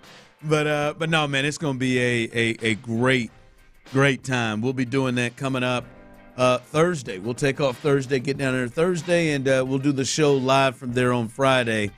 And it should be a fun time to see everything they've got. Sandy beaches too, huh? Okay, all right. Mm-hmm. Again, guys, it's 90-something today, and as hot as it is here, and there's 88 right now. 88 on my side of town. 89 just clicked over. 89 and H. Yeah, it don't feel like 89, I bet you. And up there, man, you're talking about the 70s, and you can get from runway to fairway, to be honest with you, that quick, huh? Look out now. Easy, man. Straight flight from Bush that you can go and take. So I would advise you go and look at that. By the way, also wanted to let you know with the Astros here, they put Sean Dubin on the 15-day IL strain. That's retroactive to June 21st. Jordan Weems comes back up to the major league club. But as we said, Yordan Alvarez. Here is the latest with him. Clint, he has begun swinging a bat by hitting off the tee on Sunday afternoon. He is scheduled to hit off the tee in the batting cage again today. Wow, dude. Or it's good news. He's swinging a bat. Mm-hmm. I mean, I'm having a hard time, trying to figure out how long he's going to be, how much longer he's going to be. Like, swinging off the tee, how fast does swinging off the tee? And I do wonder if this occasion, Clint, he will actually have a rehab start. Remember the last time before they knew of his fracture, they said he wasn't going to have a rehab start. He would face some guys, some live pitching, and then he'd get right back on it. The last time he faced live pitching, obviously, they found out it was a fracture. So we'll see how long he is going to be out, Clint. But he started Sunday hitting off a tee. He is scheduled to hit off a tee again today. So not knowing the process of how long of that will be, they have been able to survive. But damn, you really want the big fella to be back in there. Yeah, I mean, ideally, you look at what the Astros are doing right now. I don't know how sustainable it is long term over 162. It's been great to date, and we've seen some young players, some not young players, kind of take that next step and really carry the organization to where they are right now in terms of leading the division. Put us in a really good spot to be patient with all these guys, but like we talked about yesterday, man, at some point, the beauty about what the Astros are going through and what they've done so far is you're going to plug in some pretty important players. And none of them are more important and bigger than Yordan Alvarez, for damn sure. You plug that bat into the middle of this lineup, you get Paredes back 100%. You got Pena at the top, Altuve obviously doing his thing. I mean, you can make some real noise here down the stretch with Yordan Alvarez back in the mix. And then you mentioned Spencer Arrighetti. You mentioned Lance McCullers. You get those guys back plugged in, then, we're on to something right there. So it's beautiful what the Astros have been able to do, but the real beauty is you're going to plug in some serious contributors down the stretch, and, hopefully they take us to the next level. Lance McCullers, right foot sprain. Obviously, we know he went on the IL. He has been playing catch at Daikin Park. And he threw off the mound yesterday for the first time since the injury. Hopefully that is something for him that is a quicker thing, because the latest report with Spencer Arrighetti is with that broken thumb, he is reported to Florida last week and continues to build up to game action. So, as we said, it'll be big to try to get one, if not both of those guys back as soon as possible, so you can kind of not have to try to get a three young guys and Colton Gordon and Walter and Gusto to have to fill the innings that they've been having to fill. Well, here's the question: who gets back quicker, Spencer Arrighetti or Lance McCullers? Lance will kill himself to try to. Well, I mean, there's no doubt, but I think Spencer's close, man. You think so?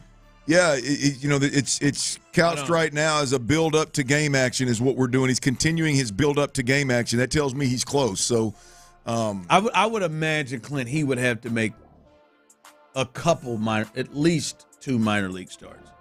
Yeah, I don't know what he's doing out in the Gulf Coast League. I'm assuming there's some games that are being played out there where he's getting some starts. At least that's what they told us about Abreu. So I don't know. I don't know what that looks like, but it's got to be getting close to seeing something out of Spencer Arrighetti beyond just these Astros injury updates. Yeah, hopefully, man. So that is the latest there. Zach DeZenzo has not progressed to hitting yet. So that is – and Chaz. Damn it, Chaz. These nuts. Chaz needed to be back by now. Why is Chaz? Chaz always got – Chaz. I'm really down on Chaz. You gonna come at me about white boy Chaz? Chaz always got some kind of soft body, some kind of soft body injury. Like he's always got something. The old soft body.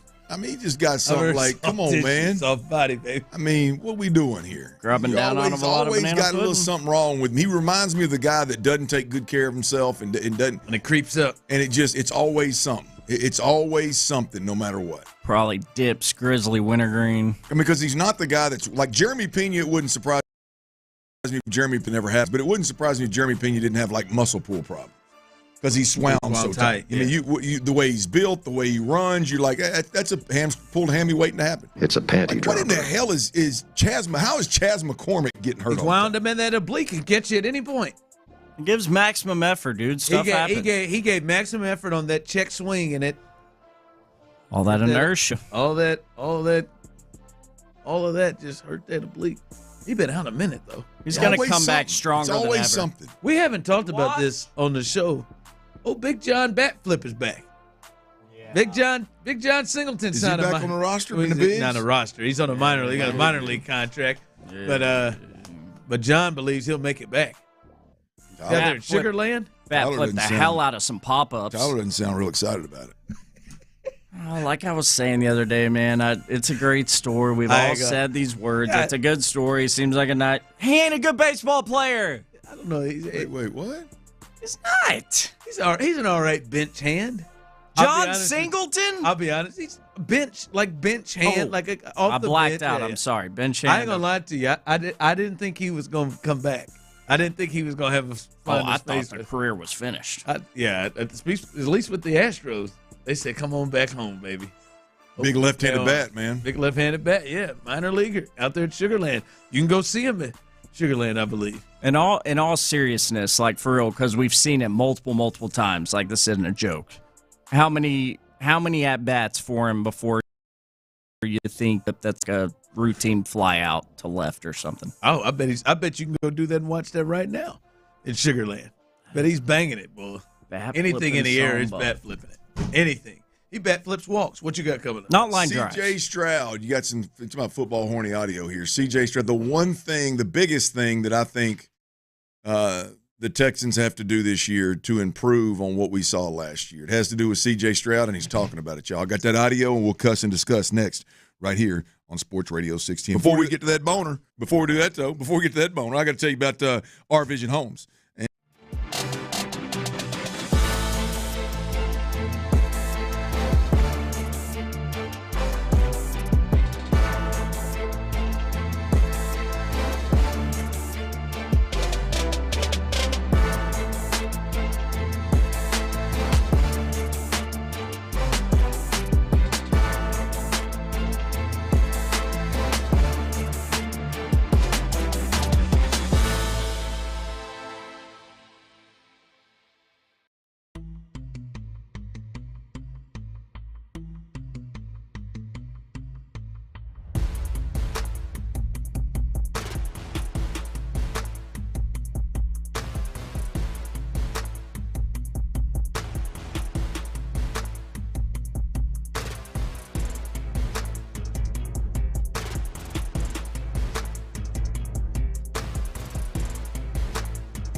FM HD2 Houston. Insider access, exclusive content. Sports Radio 610. The Texans play here. An Odyssey sports station.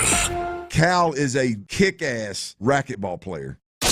Sports Radio 610 presents The Drive with Stoerner and Hughley. Dive into the mind of former NFL quarterback Clint Stoerner. I like a good time. I like to have a party. I know you do. It's Dirty's Daily. Presented by Mokaram Injury Lawyers. Mokaram Injury Lawyers, baby. Hard as hell to say, easy to dial. 281-222-2222. I like to start real quick. Big shout out to Cal McNair, man. You know, Cal actually did save me a seat at the College World Series, Arkansas LSU game on Friday night when they got beat. Had me a seat, sent me a picture right here, man. Where you at? Did he really? Yeah, 100%. As my hog minced in their ass whooped by LSU the first time before they came back and broke our hearts in the ninth inning later in the College World Series. But yeah, big shout out. Appreciate that, Cal. I'm with Cal. Appreciate that. Nah, I ain't with you. I'm with Cal, but I ain't with you. By the way, I've shifted gears. I'm pretty sure Cal is kicking ass at pickleball. Oh yeah, that's a trend. You're supposed to be trying to pick that up, ain't you? Yeah, I'm seriously considering it, boys. I'm with Cal. I'm serious. Isn't that Easterby? Would you stop? Oh, that's not Easterby. Who is that? That's a member of the Drive family. I was a caller. Oh, okay. I thought that was Easterby. Gosh, man, you can't be throwing around Easterby accusations to the Drive family. OJ heartbreak, baby. Gosh, whoever you are out there, friend, I'm sorry, dude. Hope you're doing well, Jack. I'm gonna get on that pickleball train. I'm gonna get on it. I think the wife wants to start playing a little bit too. Okay. You know, she's long, rangy too, so she'd probably be pretty good. She probably would. I don't think you all should play as team. Why? Bad idea. Why? Immediately. Because you're why don't you mean. answer? Once you answer your question, why? Well, I know where you're going with it.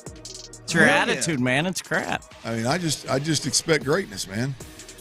We ain't. That's a problem. I'm going you're out here. I'm going out there to win. We ain't going out there kikiing. We're going out there to win. Get a little cardio, sure. But if you can step on the pickleball court and you're not doing everything you can to win, then I don't want to play with you.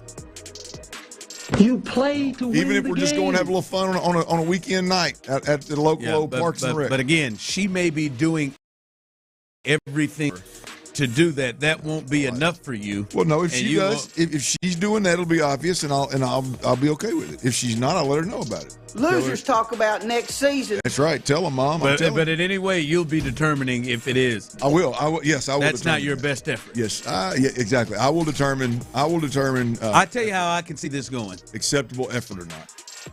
They start out. Clint is really uplifting to start. Hey, babe, here we go. Let's get this now, babe. And then all of a sudden, Clint has probably scouted the team, and he is looking. She's weak on the forehand, like hit it this way, and he will have a game plan, expect it to be followed, and then when it's not followed, he's gonna say something. She's gonna get down on herself, and then she may start throwing in the towel just because you've pissed her off so much. And we're not powders either. We're not a family of powders either. I could see that all literally play out. You painted a very vivid picture, and that is accurate as hell. Well, she did. She threw in towels on that workout. What if I told you? Threw in the towel. I just think it's a bad idea. She wishes she was better. Finish it. Go hard. I think you maybe go play with big draws. Go play with big draws. Somebody else. Big Draws has got an unhealthy competitive gene too. I mean, good. Well, that's a problem is he doesn't aim it towards his old lady. His old lady would might kick him out. Yeah. So he can aim it towards you. Yeah. Well, we'll see. I'm gonna get on that pickleball court. We'll see how it all goes, man. I think I need something like that in my life. Enjoy the fad, man. Yeah. I don't know. It's a fad, man. It's really setting. It's really. It's a fast growth. Feels trendy. I don't know if it is. I don't know. I don't know. You can play when you're old. You can play when you're young. You can play when you drink. You can. Did you rock Ed Hardy jeans too, man? Oh, I had some Ed Hardy. I had some. Doesn't surprise me now. You had Ed. You with Ed Hardy? You did the Ed Hardy number. You went to that phase? Shirt. Okay. Not jeans. Not the bejeweled jeans. No bejeweled jeans. What was the Von Dutch hats? Oh, back in the day. Yeah, super clean. That's rough. What? That's a rough. You're crazy. Super clean. Didn't do the Van Dutch, but I saw it. I just didn't think it was for me.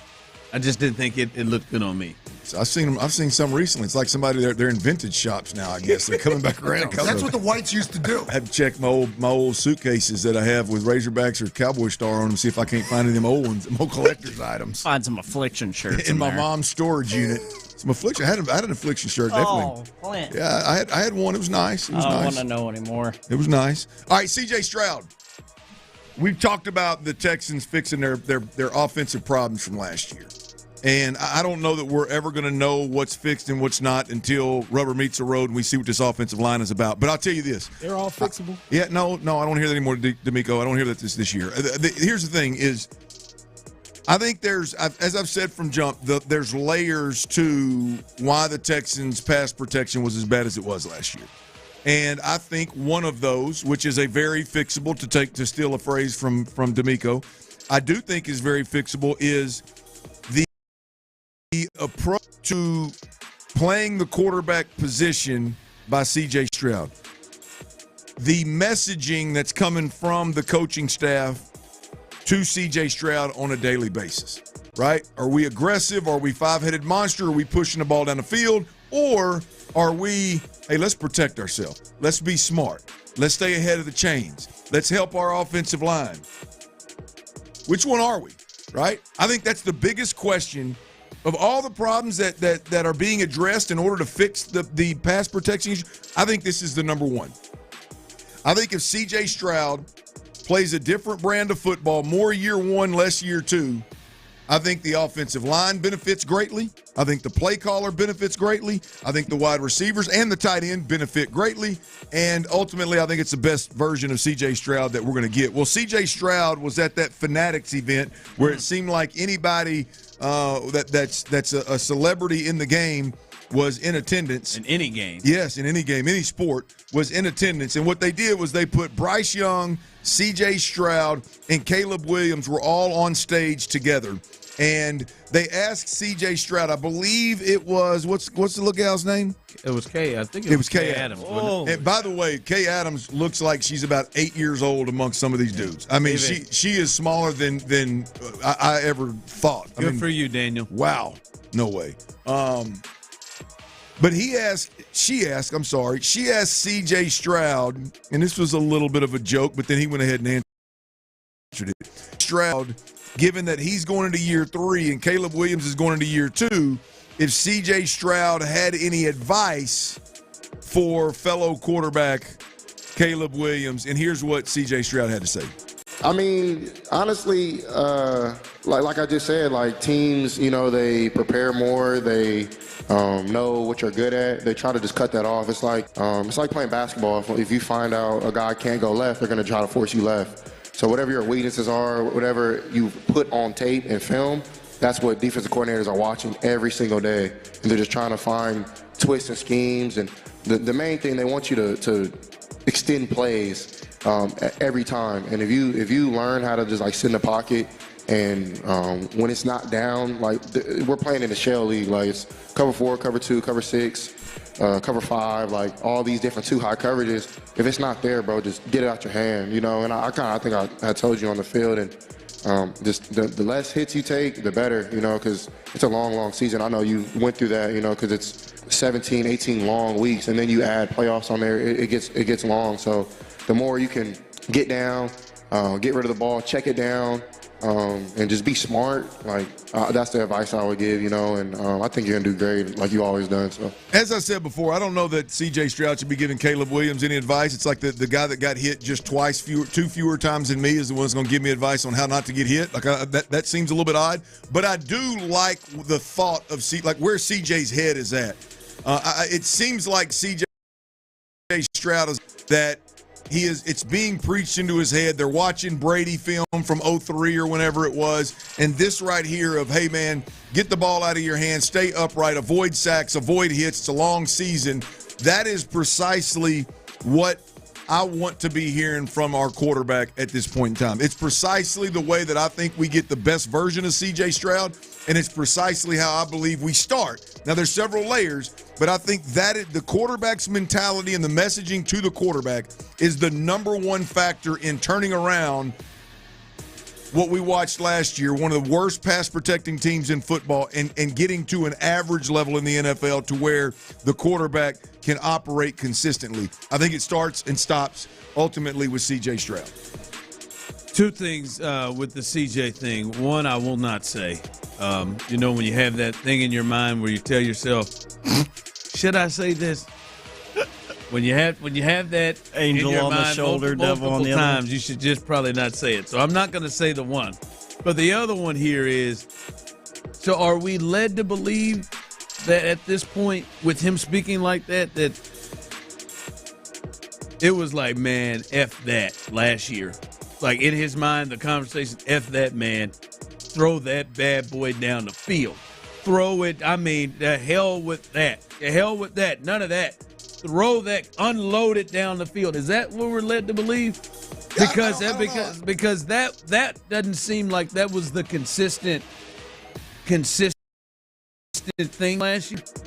What he just described, like, sounds great, and I think would have helped a lot of things last year had he done that. So I'm just wondering, it seems like that is the mindset now and what he's saying now, but were we led to believe from year one that was the mindset? Then year two, it was just like, F that. I mean, I don't care, man. I know Tank is hurt. I know Nico's out, but the hell with that. Let's go. Like, it is just wild from year to year, it seems like. It seems like we're led to believe that. Well, I think there was process. Definitely a change from year one to year two. I think that's very obvious. It was obvious the first day of training camp year two that the change was going to be there. It was clear, obviously, with Bobby Slowick that the resistance to change and adjust to what his guys could execute and could communicate, I think, is what caused Bobby Slowick his job. And so was the pass protection so bad at times that we don't know what the hell they were trying to do or what CJ was trying to do? Yeah, it was. But I think, again, to be completely fair and not just pile all of this on Chris Strouser and Bobby Slowick, to be completely fair, if we talk about it through the quarterback lens, there's some blame to be placed on the quarterback's approach to the game. Clint, it's so crazy from the whole year. It is just so crazy to me that Bobby would just stray so far away from what they did the previous year. Like, and I'm just talking about mentality-wise, because that mentality that he's talking probably sounds closer to what he did year one. The advice he gave, that mentality sounds closer to year one. And it's just wild to me that they would have the success that they had. And let's just remember, they got some new pieces. But Clint, how many games did those three all play together? Like that, it's not like that. I mean, early on, Nico missed 5-6 weeks. Tank obviously missed a lot there. Then obviously Diggs got hurt in week 8 or 9. They didn't even play a lot. To think that they just said, oh man, let's set fire to, like, that philosophy change was that big. It's just crazy to me. Well, I think once you get, to me, look, here's the deal. It's really not crazy. I know it sounds crazy as we're talking about it, but when you make up your mind in the offseason, you are going to build your offensive roster in a way to be more aggressive. And literally the messaging from your coaching staff to your quarterback is a more aggressive nature in terms of stretching the field. Like, you can't just get a month in and go, hell with it all, man, we got to change. You got to believe in what you're doing, and you got to put your foot down. Now, do I think that there was probably some, again, the inability of Bobby Slowick or the unwillingness of Bobby Slowick to adjust? And then I would would imagine minds out over there that I would imagine that 2 or 3 other guys all of a sudden started having their input, whether it's the C.J. Stroud or D'Amico Ryans or just kind of whispers in the hallway, and it became a difficult situation on top of what was going on in the offensive line room. I'm sure it was one that D'Amico Ryans looks at and goes, what in the hell is going on? And somebody had to pay the price for that. So I don't think it's like, for me, it's not real difficult to understand. Now it's the protection was so bad because people hear it and they go, well, it wasn't like CJ just dropped back and held the ball all day long. Right, it wasn't. The point is when you go into a game, when you're reading a defense, are you reading it to take what they give you, or are you reading it to try to be aggressive and get the ball to Diggs or get the ball to Tank or drive the ball down the field? Like, those are two different mentalities. And it seems like year 1 was one. Yes. And then year 2, they just blew it up. Yes. Year 2 was, we got weapons. CJ has arrived. Let's go be the most explosive offense in the game. Year 1 was, hey, we don't know what the hell we got beyond a young quarterback that's talented, and we know we're injured. Let's protect the guy. Let's protect the offensive line. Let's protect the wide receivers. Let's just play a conservative brand of quarterback and a conservative brand of ball, and you got crazy results. Shifting gears is interesting. They did it. It backfired on them. Even with the injuries, because they just said, all right, man, Mechie's going to be in there. Xavier Hutchinson's going to be in there. All right, everything's the same. Yeah. That's just so wild to me that happened in the NFL. There was clearly a tug of war on the offensive side of the ball with the staff. There was clearly some level of, I don't give a damn what everybody else thinks. I know if they just execute, then these plays will work. And that wasn't the message D'Amico wanted to hear, clearly. I understand whatever happened. Hopefully they have an understanding on the same page. But that what he talked about, that advice, that seemed to be very different than what he showed on the field. I just like what I'm hearing from him. Oh, I love it. Yeah, we'll see if it's just wild. Just a complete difference. All right, Astros starting lineup is out as they start a huge series here against the Phillies. We'll let you know what the lineup looks like tonight. And, wow, Christian Walker.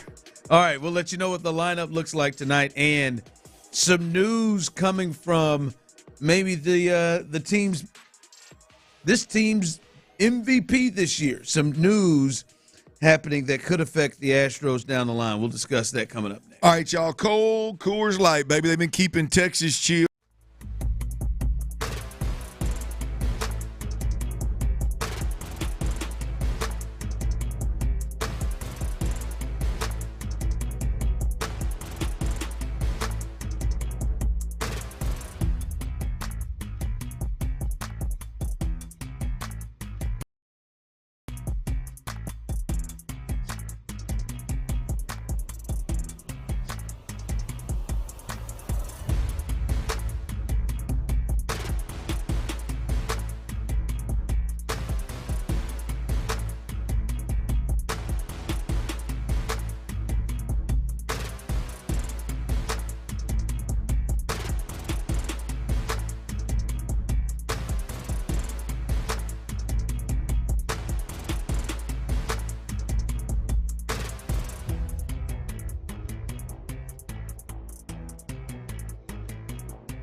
Best football conversation in town. 6 to 7 every night on Sports Radio 610. Insider access. Exclusive content. Sports Radio 610. The Texans play here. Radio 610 presents The Drive with Stoerner and Hughley.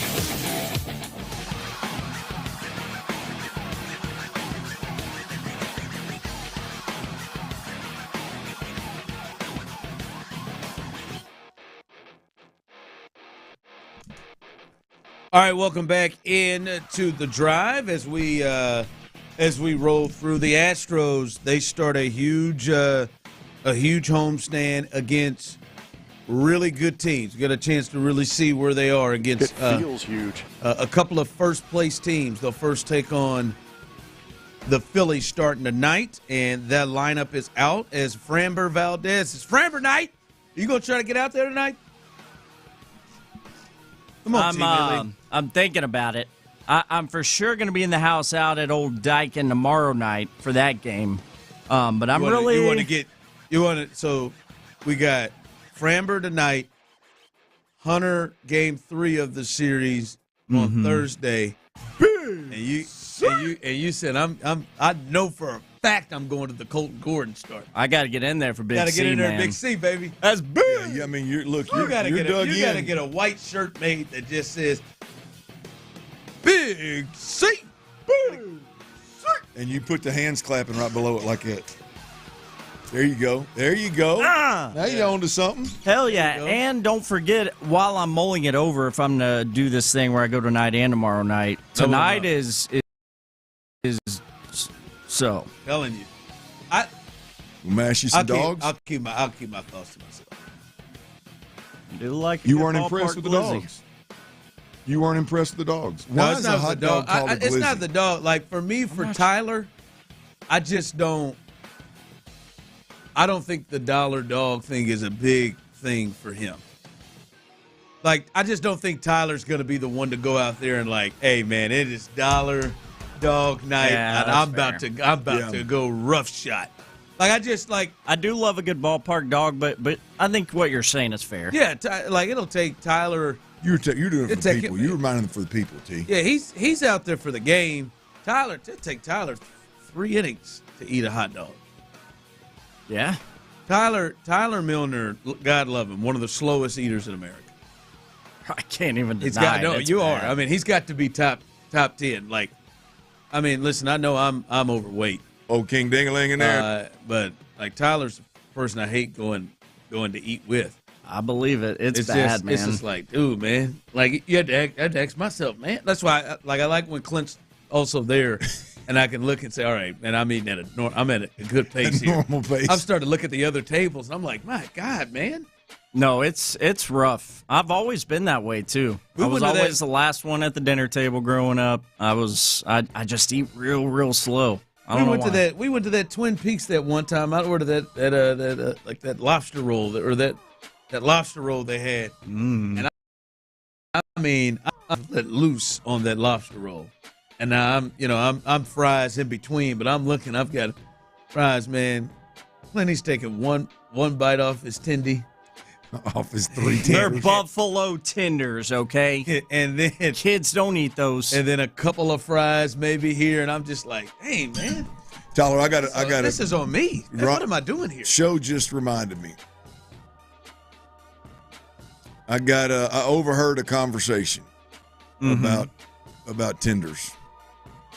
Real quick before you give that conversation, Pena, Paredes, Altuve is the DH tonight. Myers, Cam Smith, and then Christian Walker. Diaz and Hummel's in the lineup with Dubon getting a chance to swing the bat again. So now Jake Myers and Cam Smith have cleared through Christian Walker in the lineup now as things go. But now, go ahead, Tendies. Well, I just overheard an important conversation in the chicken world, and the point was made that tenders are typically consumed by females and kids. That seems sexist, and like that person isn't very professional in their chicken world.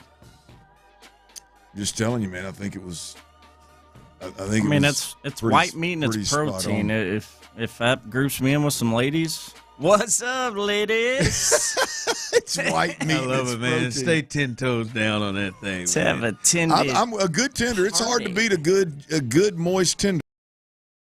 I'm with. Yeah. Every time I hear a tender conversation, it's. I think of Tyler. That steam just rolling off that juicy piece of white meat. Yeah. It's that one bite, and then after that, man, you're good. Yeah, you just need for 20 That's minutes why or so. I so badly, I want to be there in those moments that he's hitting the DoorDash, because I want to see what he's doing, what kind of damage he's doing at night. Tyler eats. Like, what's he doing at night? You never ate with Tyler when he was drunk? No, I think drunk, and then at the end of the night, and I'm going DoorDash. I feel like that's a different level. I feel like that's a different eating space. I can reach all kinds of levels. When he's reached the point where he's like, I'm done drinking for the night, and I'm just about to eat. I'm fixing to mash. But I am still a little on it. Like, that's a different. Like, because he orders so much, and I want to know what he's got through. That's what I do. It ain't going to my ass, obviously. Yeah. Someone texted, I'm a slow eater too. Slow eating is great for your digestion. That's why Tyler can't put on weight. Growing up, I think it was just the fast metabolism. That's left me. I got to be a little more cautious. Yeah. Good for you. But there it is, man. Christian Walker. I'm gonna go tonight. Christian Walker and Diaz, they have plummeted on that old lineup, ain't they? I'm telling you, man. Like, I mean, good Lord. I mean, we're giving Jake Myers a whirl in the. I just wasn't ready for that. I just wasn't ready for Jake in the cleanup spot against the Phillies. Jake with the rain. Going against the Phillies tonight. Jake's in the cleanup spot, man. Christian Walker. Khakis. Dropping down there. All right, we'll see, man. That's the lineup there again. Hey, these next 6 games, Ron, are going to be real telling for these Stros. You mentioned it, man. This is, I don't know how real. Like you just mentioned, Jake Myers in the 4 hole, Cam Smith in the 5 hole. Like I don't know how real that is.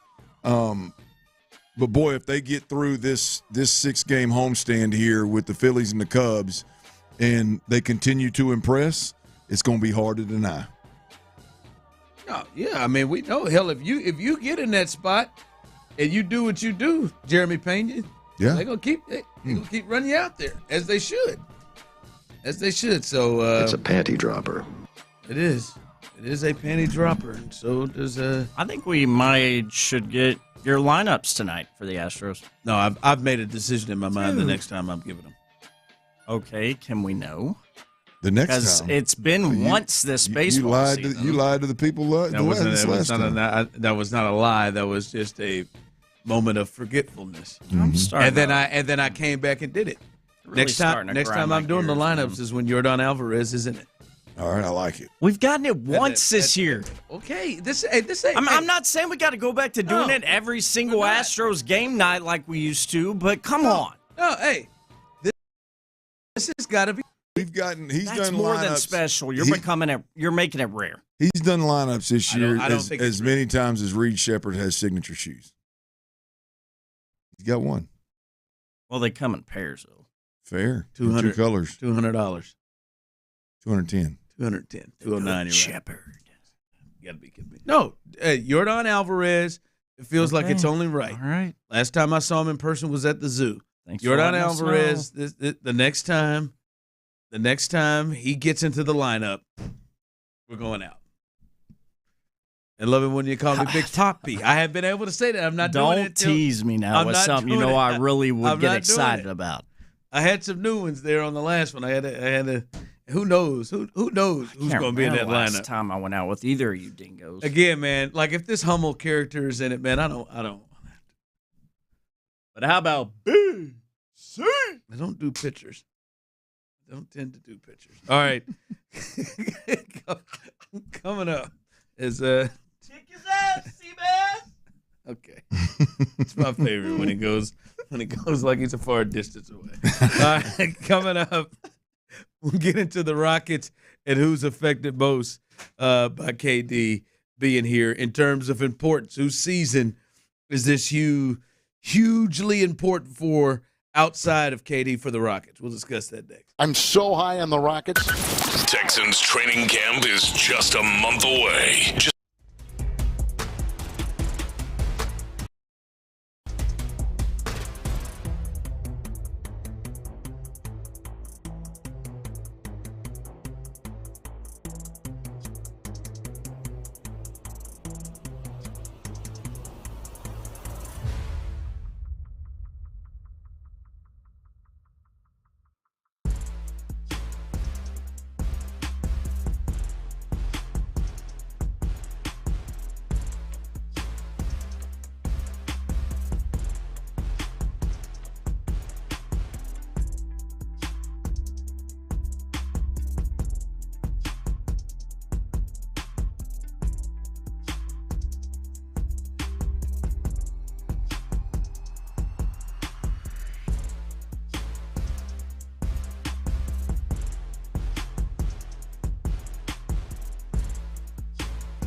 If you have symptoms, contact a doctor. I'm so glad I did.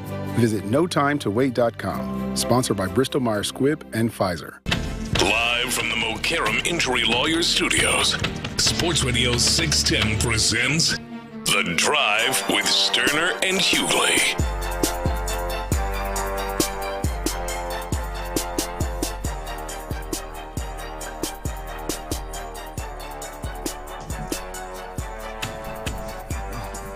Our guy Irwin on the text line said, Jordan at the zoo, what I missed. That's the last time I saw him. I saw Jordan and his family in person one time when I took my family to the zoo. Saw him out there and said, what's up? Gave me a little headshot. Last time I saw him. Is that my boy Ron? Yeah. It is. That's probably what he should have said to me, but he did not. So that is the explanation on that, Irwin. Time I saw. By the way, want to make sure to let you all know this because, listen, you should take advantage of this yourselves. We will definitely be able to have fun. We're going to take a little trip to Michigan, Clint. Yeah, we are. We're going to hang out. We're going to hang out. We're out of this piece on Thursday. Yeah, Thursday, Friday. We'll be there a few days to enjoy ourselves, Clint. We are. It's going to be a hell of a time. We're leaving Thursday, so you won't hear from us on Thursday. We'll be a live broadcast from there on Friday. That's right. The destination is Northern Michigan, Grand Traverse Resport. That'd be nice. We can do some resport there. Yeah. Resort and spa. We're talking luxury accommodations. We're talking about championship golf courses. World-class spa services. My wife's going, so she's gonna get a good dose of that world-class spa service. I might have to give me a massage there. Yeah. But I mean, I'll talk to the wife and see if she can hook you up, man. I haven't got one of them. Yeah, that's a shame. You should get one. And this is a great time to do it. It's a great time to do it. We're talking about when we're talking about Grand Traverse City, Michigan, Northern Michigan. This is a premier getaway. Freshwater bays, wooded trails, sandy beaches, all kind of outdoor activities. 8 miles from downtown. So when you're looking to get out of the heat here in Houston, the heat here in Texas, there's no better place than Northern Michigan, and they're making it really there, Ron. It's 73 degrees right now, by the way, and nonstop flights daily, by the way. On United from IAH to TVC. This is a big time spot. I'm looking forward to going and experiencing it. Heard about it for the last 2-3 years. I'm looking forward to going. I'm looking forward to treating my wife to some of the amenities up there as well. And it's one of them getaways, man. Whether it's a guy's trip or a guy-girl golf trip, or if you just want to get away with the family, you want to get away with your wife, they got a little something for everybody. And they got a lot of something. Wineries all over the 50 place. 50-plus wineries. What they say, 100 miles of shoreline and beaches and stuff. Yeah, I mean, it's we got a couple distilleries out there as well. Yes. So, yeah, man, all kind of stuff. I'm looking forward to it, Ron. Like you said, man, you can get there easy, and we'll let you know exactly that's what we're doing, man. We're going to experience exactly everything that you have the chance to experience and let you know that you need to make the move. But everything that we have heard about, they got pickleball. Come on. They got pickleball, Clint. Everything what are you doing, looking it up? Everything they got, baby. They got outdoor, indoor tennis courts, pickleball courts. They got the fitness spot. We can go ahead. I can't wait. We can go do that. Saunas. Can't wait, baby. Is there a better feeling than when you come home from vacation after knowing you got some good workouts and you took care of yourself a little bit while you were there? It does until you get on the scale and you've put on 5. But other than that, yeah. Got a wax in there. I think about getting a wax. Wax part. Traverse City, Michigan, y'all. Traverse City, Michigan. Golf getaway, resort and spa getaway. Take your brides, take your groom. Have you a good old time, man. We're going to be there. We'll report back and let you know exactly what it's all about. If you want to look it up, TraVerse, Traverse City is what we're talking about. Traverse City, Michigan. Yep. Great restaurants, everything you need there. And we'll be there Thursday. And we'll do, as Clint said, the show live Friday. You'll get to hear from the great people there that kind of help connect this ability to get there in a straight shot from here to Houston to Traverse City. So we'll let you learn a lot more coming up later on this week, but we'll be down there Thursday, Friday, and through the weekend. So it should be a good time. I hear they got a little casino down there too. Oh, yeah. I'll watch you. Oh, although Aruba I really did. I almost jumped in on that craps table. Was it craps that almost got you? Oh, it almost got me. It almost got me. I saw the run. I saw some people doing some stupid stuff. Just, oh my God. Ron's got some juice to him. But as right, normal. Seth. As normal, you know. You were disciplined. I'll pull back. You pulled out. If I could be as disciplined on the eating as I am on the not gambling my money away at the casino, man, I'm telling you, man. Well, I mean, you're definitely not as not near as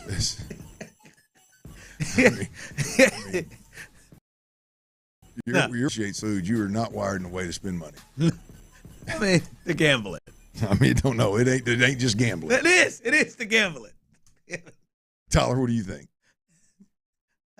You think old tightwad over here is just gambling? I don't think that's fair. I don't think it's tightwad. I don't like that. That's not fair. You're just a bargain hunter. How long? If we went down there and we got a couple drinks in us and we eased on down to that casino, even if it's 11, and you lost $500, how long would you think about it? How many days would you think about losing that money? I'd probably leave. I'd go months. You'd leave? I'd probably leave.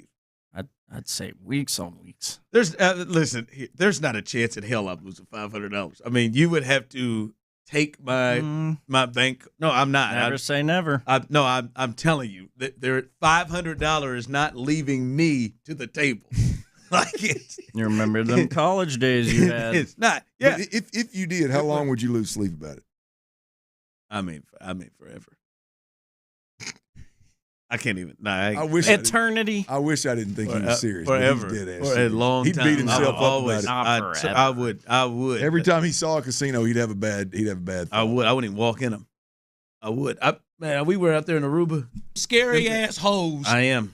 They went out there and hit that ATM $10. Who?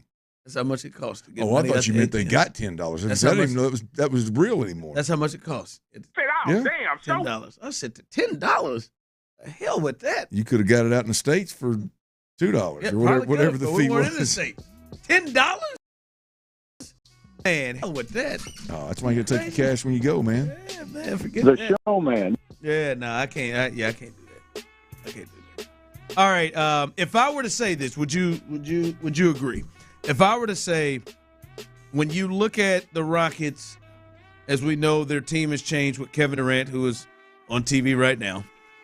As we look at it right now, NBA offseason showing Kevin Durant here on PTI, and the very next subject is going to be the Rockets. There it is. 10 pounds for him. That is. Yeah, he's a slow eater too. Apparently, that is. How long do you think he's been trying to put on this weight, man? I mean, he just can't. I mean, yeah.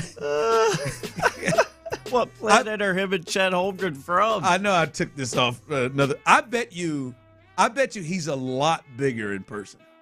I don't. You don't think so? I bet. Have you been close to him? I bet he looks very similar to a giraffe.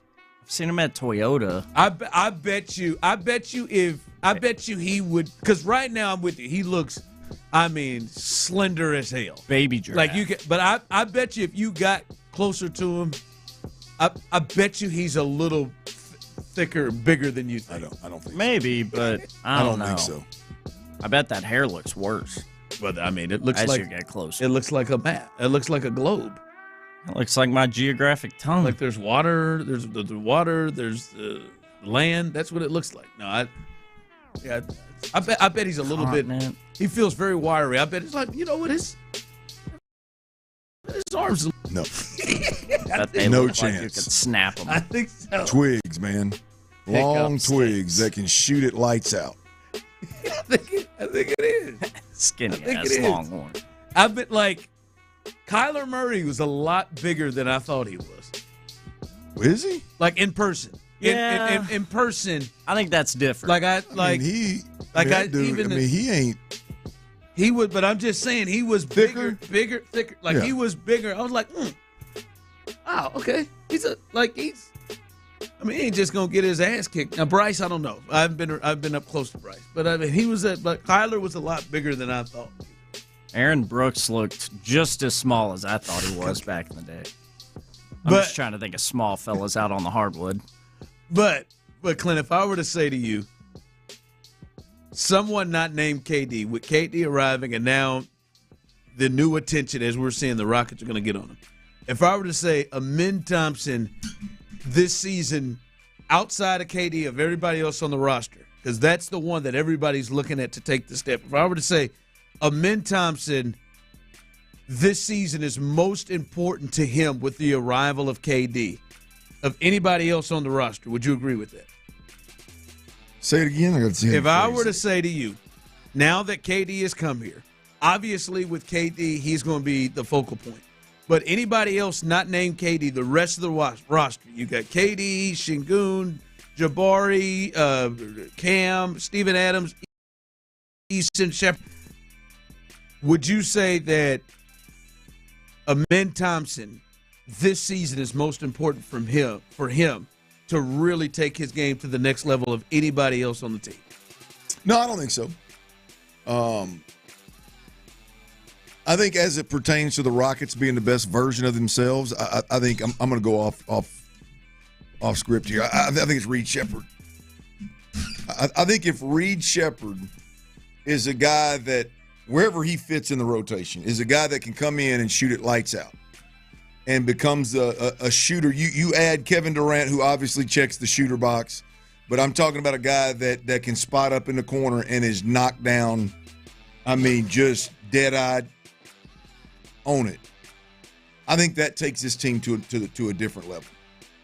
I think Jabari is probably the one that's going to benefit the most by the trade, but I think Reed Sheppard stepping into his next role and becoming who we want him and need him to become, I think that is the guy that has the ability to take this team to the next level, like a whole nother level. Yeah.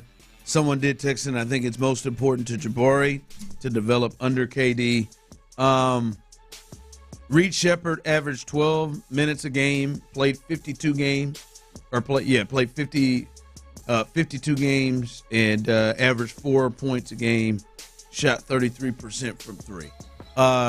They definitely can't have, to me, when you now and they want to do and the struggles they had, it does feel like they have to have Reed Sheppard and his shooting to be a part of the team. I don't think he can just sit for. I think Jabari and or Tari can come in and give you something real similar to what you lost in Dylan Brooks, right? Maybe not the same over the top energy and what did you say? He's got a nickname, Villain. Yeah, Dylan the Villain, but he averaged roughly 14 a game and. Yeah, I think one of those two. I would go with Jabari Smith, but I think one of those two can come in and give you that. You got to have somebody that his specialty is just dead eye from the perimeter. And if this team all of a sudden has that on top of KD and what he obviously the boxes that he checks in terms of needs, I think it adds another element to a team that was already really, really, really good. Yeah, I'm not as confident in Amin Thompson developing as I think everybody else is. Really? Like I didn't see like, and I'm not taking anything away from Amin Thompson because I still believe him and Şengün were the two untouchables, and I still believe that the upside on the defensive end of the floor, the athletic ability and all that.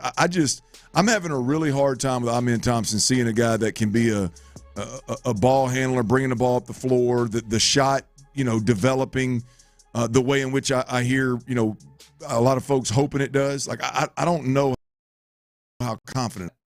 I feel. I see where you. I feel like he's going to take a pretty big leap. I hope you're right. I think he's just going to have a lot more confidence in his game. Now, I think that shot's going to take some time. Yeah. But I think he's going to have. But I think he's going to have a lot more confidence. And we know defensively he is one of the best in the league. So I think he takes a big jump, and Reed Sheppard helps him with this too. I think he's going to have more space to do what he does yeah. really, really well. And the kid works. Like, you can tell from what he did from year 1 to year 2, right? Yep. Like, he went from year 1 to year 2, and that's the guy that everybody's talking about. Yeah. Like, you can't touch. Well, he's an absolute difference maker, game changer, the way he is right now. I just, when we have the conversations, I just get to thinking, like, is he ever going to be just a polished shooter that just has that level of confidence? Like, I think he can get to near 20 a game. I think that's roughly, I think, 4 points more, something like that, than he's got. I think he can get himself to 20 a game. I think he's going to be a lot more confident and just be better overall. Again, I'm not going to come in here and think he's going to, like, solve this jump shot next year. I think it's going to be something he's just got to work at over time. But I think he does take a big jump. Coming up, we'll get you ready for the Astros and the latest news that they have. There is some injury news with them, and get you ready for this big series against the Phillies that starts tonight, Framber night, as well as their championship, and look at some other NBA stuff, as well as Aaron Rodgers. He had something to say about his season upcoming with the Steelers and what it can mean following. We'll let you know everything he had to say coming up next right here live on The Drive. Drive's busting this day open. Busted wide the hell open, ain't it? And we're telling them to bring it back. What a massive move by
to Houston.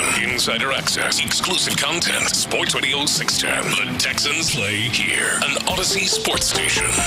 We have a liftoff. Sports Radio 610 presents The Drive with Stoerner and Hughley. It's the 5 o'clock fire. It is 5 o'clock. Congratulations. Hopefully you're off work. Luckily for you, Old Dirty Show and Psycho T, a.k.a. T-Mill, have the latest. And the latest is we'll get you ready for the Astros as they're back on the diamond after a day off. They face the Phillies. We'll let you know all the particulars and details of that one. But, Glenn, I do want to get through some injury notes with the Astros as they kind of unloaded a lot here. Piling up, ain't they? They are, and the updates are piling up, which I enjoy. I'd like to have the updates. Let's start with the biggest one there, and that is Yordan Alvarez, who is the DH, who was still, I think, third in the All-Star voting as DHs when it comes to his chances to be able to start. As he should be. In the All-Star game. Hadn't played in a while, but that's all right. But he obviously has that right hand fracture. He begins swinging a bat and hitting off a tee on Sunday afternoon. He is scheduled to hit off a tee in the batting cages again today. So that's the latest with him. Still, obviously not hitting off pitching or anything like that, but at least he is swinging a bat.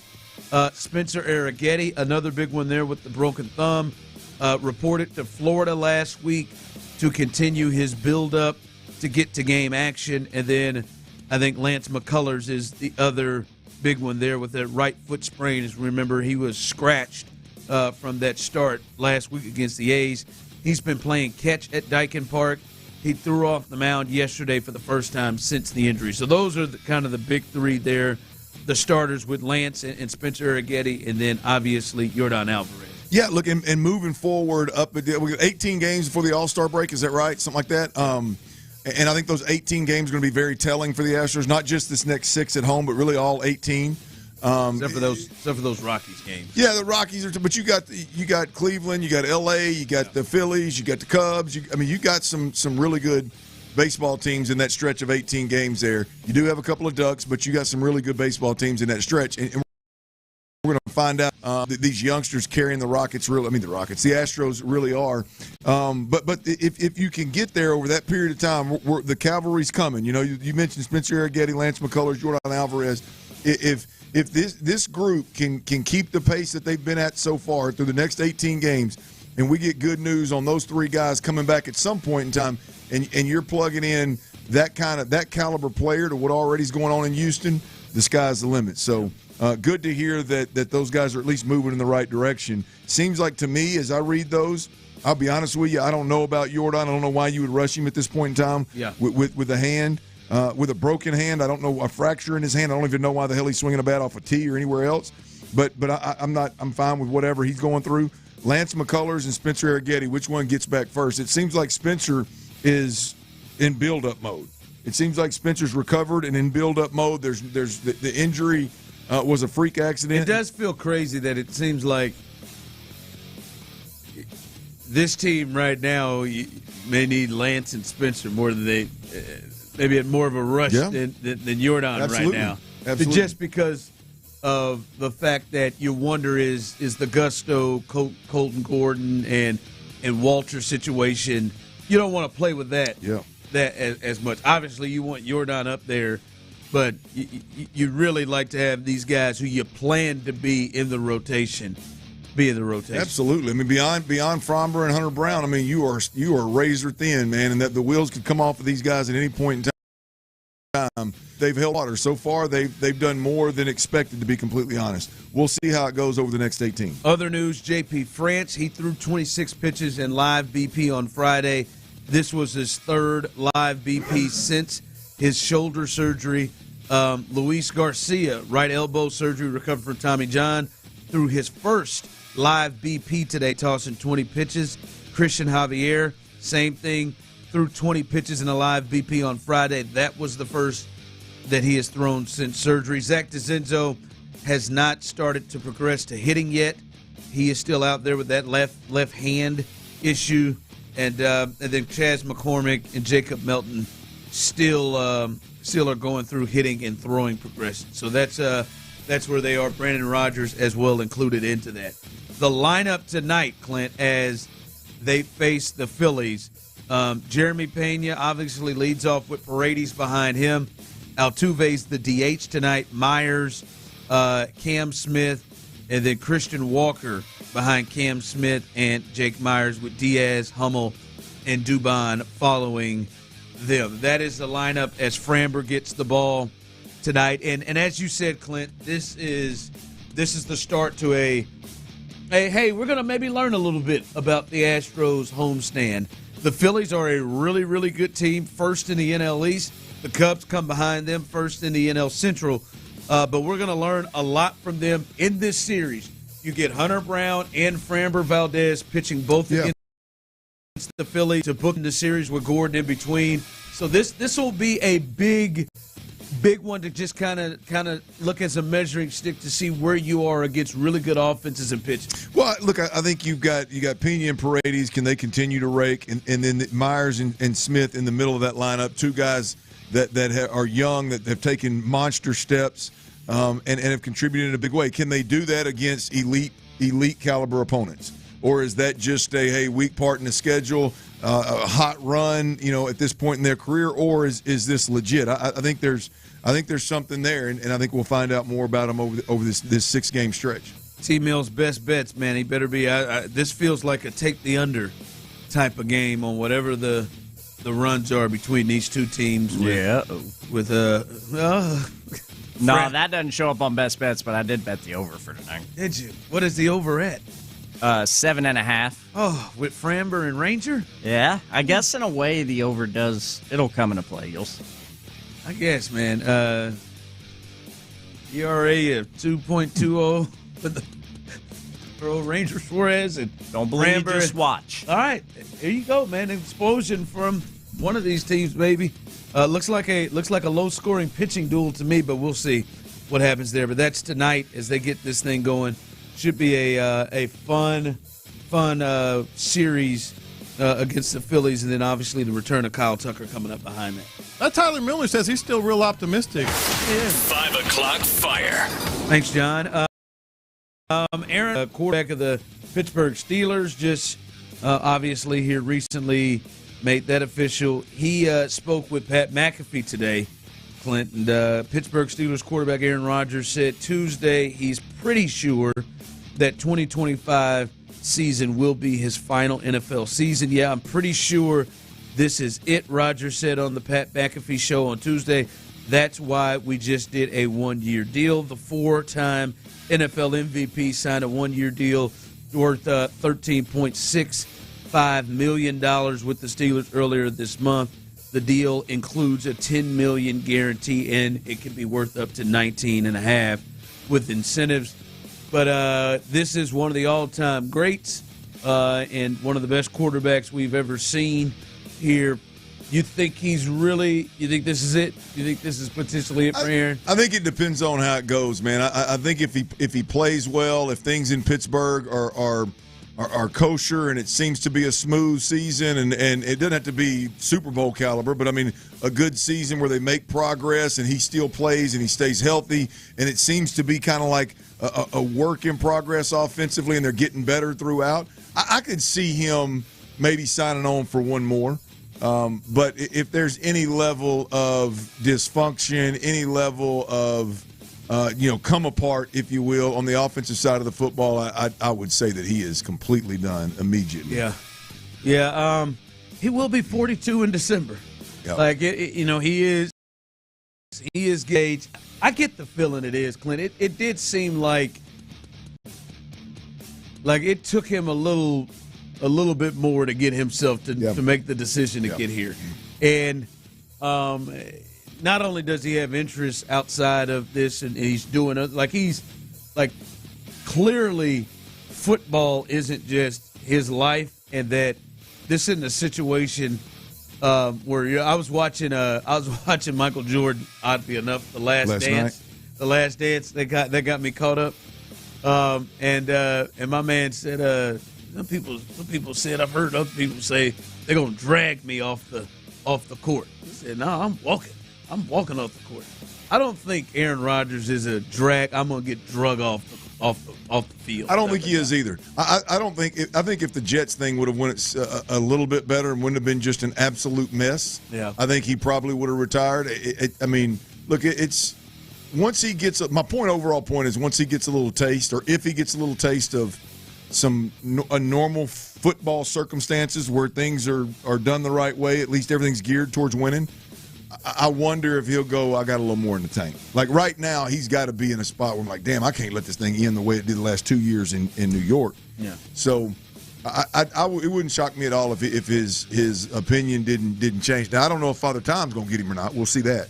But text line coming through, one of the best quarterbacks we've ever seen. He has one Super Bowl win.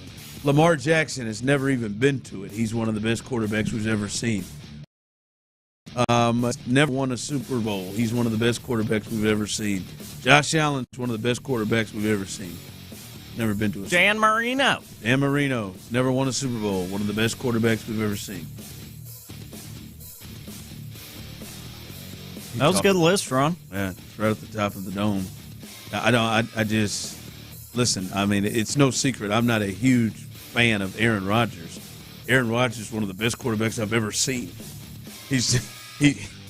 There's an argument that he is the most talented quarterback that we've seen. He's in that conversation. That's for damn sure. And just the things that he could do with his arm, especially young. I don't even know why. Damn it, that guy got me. The sense of humor that the universe has. 5 o'clock fire. All right, OKC celebrated in Oklahoma City as they won their first championship in Oklahoma City, and here's the MVP. SGA spoke a little bit at the Thunder's parade. I don't even know what to say. Thank you guys so much.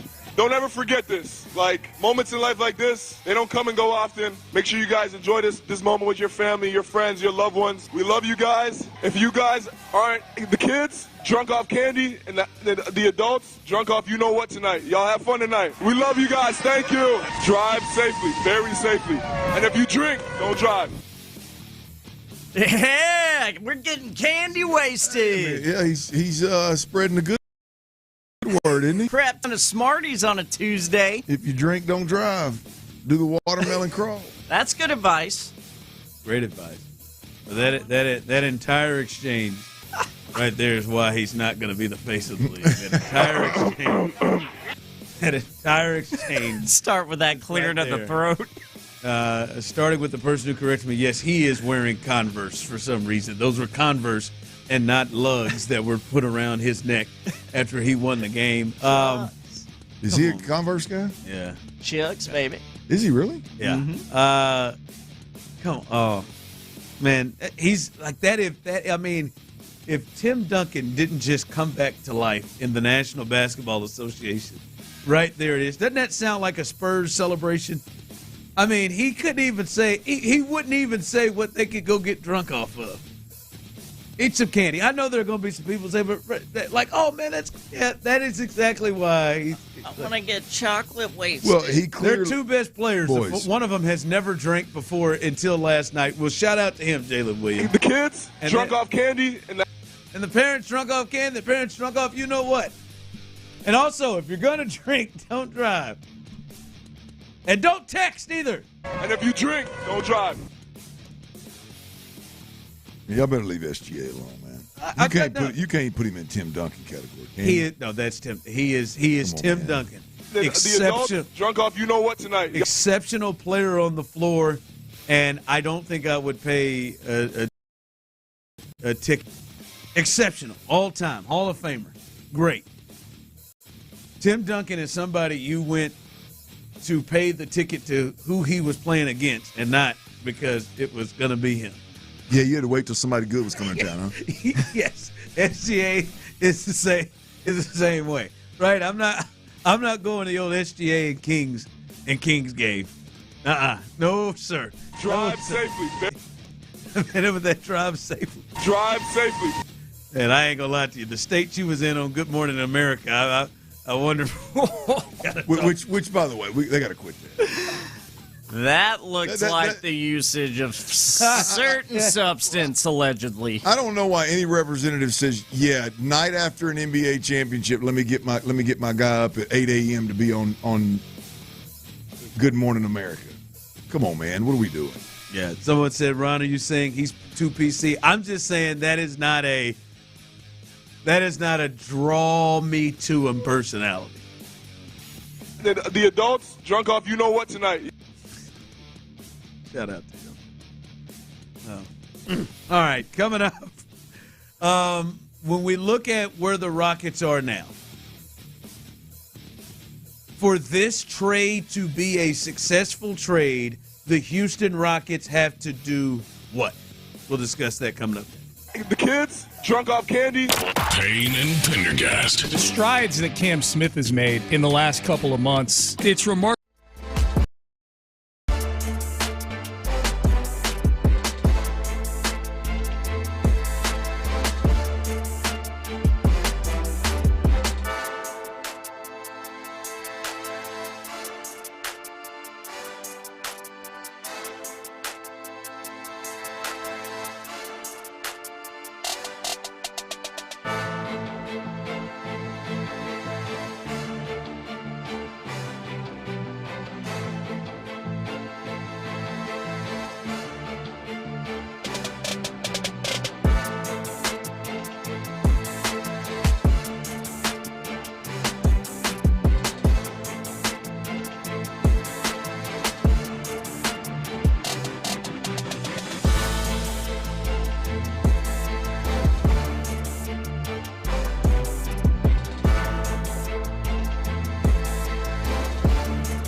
Six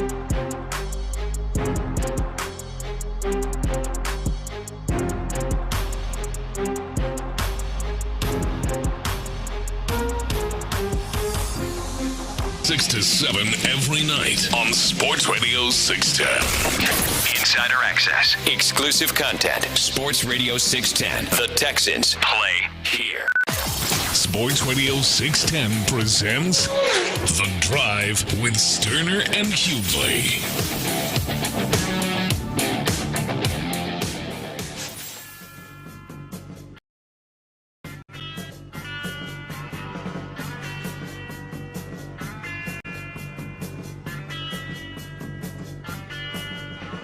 All right, when you look at what the Rockets can put out, excuse me, I'll call them the Astros.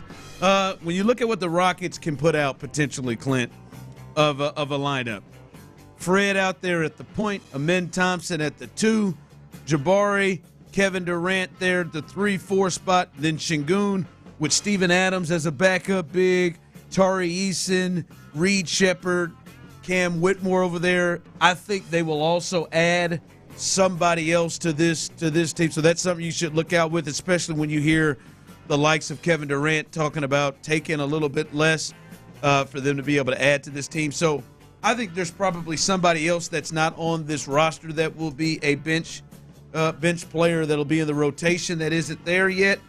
But when you look at this, Clint, that's a really good starting five. Defensively, Tari Eason coming off the bench, Steven Adams coming off the bench. I don't see no benches nowhere around here. You shouldn't be, Scott. We'll talk to you tomorrow about 440 to get your thoughts on this. But they clearly have upgraded their team. And I posed this question on the break, and I see some people texting in. For this trade, trading Jalen Green, Dylan Brooks, the 10th overall pick, which we will see get used tomorrow by Phoenix, second-round picks as well. For that trade for you as a fan to be deemed a success, what has to be the case? What has to happen? What do the Rockets have to do for you to feel like it is a success? Clint, I'm going to read some from the text line. For it to be a success, KD has to stay healthy all season. I think if that happens, we'd reach the conference finals. Trade is a success if they win more than 52 games, win a playoff series, just need to do better than last year, which I don't believe they do by staying pat. Lacey. So you just think they need to improve from last year, and someone else here goes conference finals with KD. What for you looks like or makes this trade a success? What will the Rockets have to do? Well, I'm not one to put got to win a Super Bowl or got to win a title or have to win a World Series on any team no matter the circumstances. For me, I'm just not. That's not where I'm at, because you can run into anybody at any round of the playoffs, whether it's a conference championship or it's the first round. So without knowing who we're going to run into and what that's going to look like, for me, as I think last year the Rockets arrived, they were the new squad that everybody fell in love with, that played with crazy energy, that played great defense, that was a new kid on the block. And so there was a lot of hype around that. I think this year for me, what I want to see is, I want to see KD play in a good chunk of games. I want to see him stay healthy.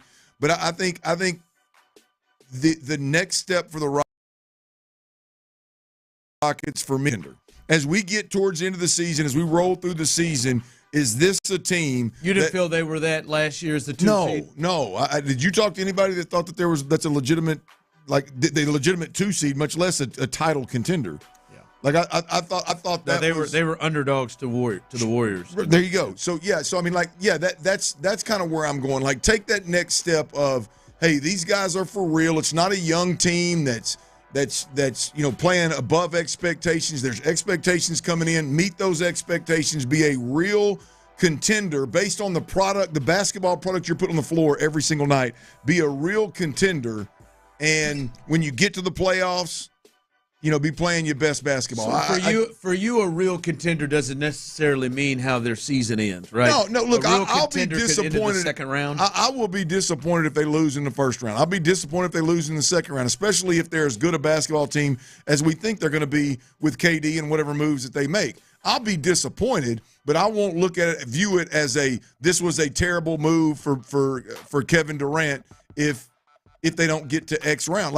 It matters who you run into. I'm going to tell you, if the Lakers go out there and add something to LeBron and Luka, a center, some shooting around them, whatever, if Denver goes out there and adds some pieces around Jokic and that group there, I mean, if Minnesota goes out and adds a big piece somehow, some way to a team that was already a conference finals team, if one of those teams, if the Rockets bump up against them and you got a 7-game buyer and the Rockets come up on the bad end of it, I'm not going to consider the Kevin Durant move a bad move. I'll be disappointed because my team got beat, and I want a title as much as anybody. But we're talking about considering the KD. Deem that as a success. Absolutely not. Absolutely not. If KD and Şengün, the all-star, and Amen Thompson, the defensive specialist, assuming they don't add anything else. Now, if the Rockets go all in, the facts change, right, at that point in time. But there's something, yeah. But right now, if you expect KD to all of a sudden make a title run, or your expectation is for KD to make a title run with Şengün, who's been in one all-star game, and Amen Thompson, who's a defensive specialist at this point, to me, that is a big ask. Yeah. I think one of the big things they're going to have to get adjusted to is people are all season going to look at them differently. Sure. And play them differently. And so there is a bit of a hunted thing that. And I expect them to survive that. I expect them to thrive in that situation. KD is somebody who is right. KD's probably the person on the team that's most used to that. And obviously the head coach in Udoka. And that'll be some adjustment for some of those young guys that you're going to be the up game for a lot of teams in a way that you weren't. But I view them right now as a contender. I view them, this move, their roster, what I see right now based off what we've seen them do, and I think they've got a lot of players that are going to grow, right? They're potentially take a step back players, or maybe Steven Adams and Fred. Maybe still, it's not 35, so he can still play. So I see them as a contender already at this point. For me, I don't think they have to win it.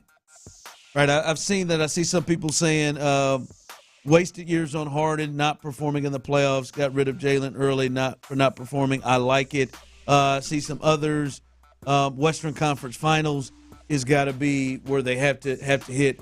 To me, I feel like it will be a real success. This team makes a trip to the finals. If they can get, it's a success. If they can do, they haven't done that since Akeem. If they could make a trip to the finals through this Western Conference, and if the East is continuing to look like the way it does, they're probably going to win it all. But to me, that's the success range. I don't think they have to win it, Clint, because I don't think we have reached an all-in point yet. Right? I think when you get to an all-in point, all right, man, we're all in, man. We're throwing, we're pushing everything in. You're all like the Rams. You remember that year? The year the Rams won it. F them picks. Yeah, F them picks. They threw out their picks. They got them all. They were all in. To me, they were in a Super Bowl or bust thing. I don't think the Rockets are in a championship bust thing because I don't get the sense, Clint, for me that all right, in 2-3 years, let's say Durant stops playing after 2 years. It's a 2-year extension or something they do. I don't think in 3 years their window's closed. So I think I hope we'll know more about Amen Thompson and Şengün. They'll be entering their prime. Then they'll still have picks. They still have 6 first-round picks from now to 2029.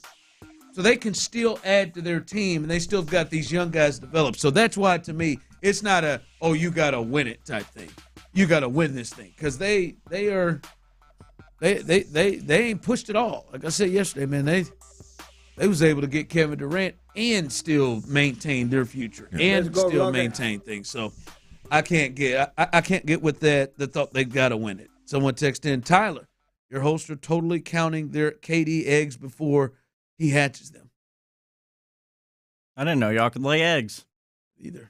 I didn't Pretty know cool. Kevin could either. I just eggs was I count. I hear people complaining about the prices. That could come in handy. Oh, yeah, I don't know. I guess. Complaining about egg prices now, something's wrong.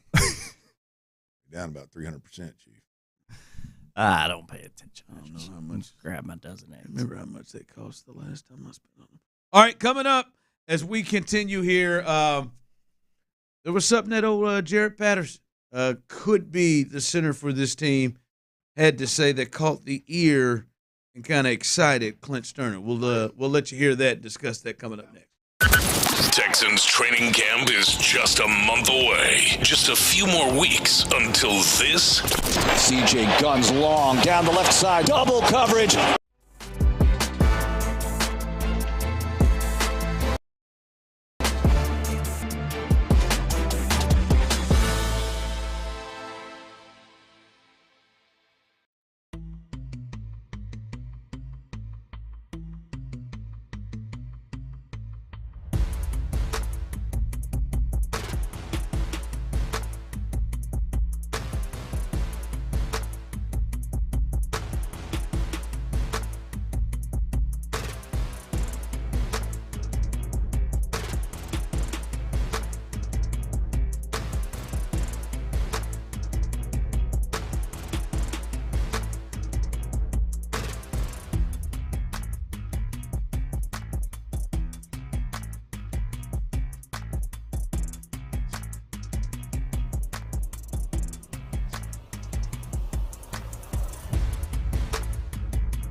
value for 50% off. Injured? Call Mokaram Injury Lawyers, 281-222-2222. I'm just sexual, man. Live from the Mokaram Injury Lawyers Studios, Sports Radio 610 presents The Drive with Stoerner and Hughley.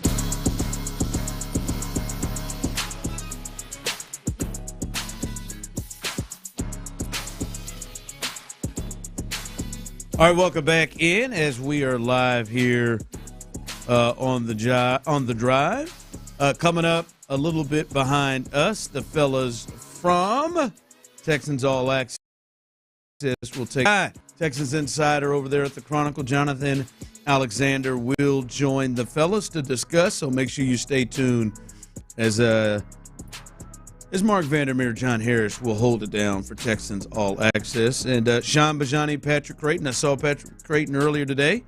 And Chris Santiago, the best late-night sports show in all of Houston, Area 45. Coming up behind the fellas at 7. They'll have the post-game show for you as the Astros are back at it, hopefully able to get a dub tonight against the Phillies. So that is coming up behind us. And then a little T-Mill's best bets. How you feeling about it? How'd we do last night?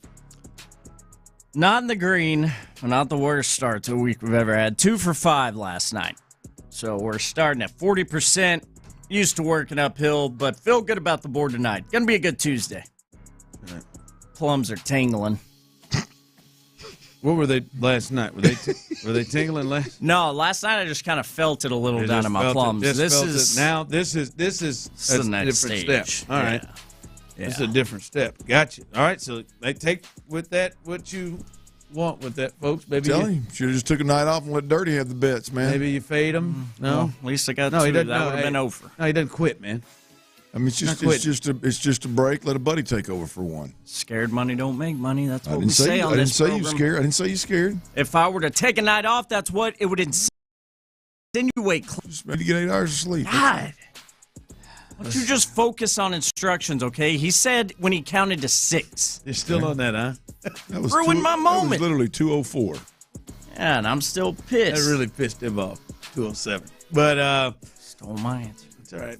Well, I was hoping it would be the same answer. I thought it'd be cool if we heard it at the same time. Well, it would have been if Clint could listen. I mean, hit that horn, baby. Hit that horn. He said it. He said he was so focused on. I ain't never heard somebody say, okay, on 6, say this. Of course, it was the fun part of it. Clearly still didn't hear anyone say it today either. It was my man. You are correct. My man said, I couldn't think if I wanted to say, how I wanted to say his name was more what was going through your mind. Was I going with just bland SGA Jeremy Pena, or was I going to go panty dropping Pena? What? Why'd you do that? SGA. Was I going to SGA that thing, or was I going to Travis Kelce that thing? That is some text line rolling through. A little vanilla. Bland right there. Hey, no seasoning on his food. Just go plain, baby. That's what the whites used to do. Let's go. Okay. All right, let's get to Jared Patterson.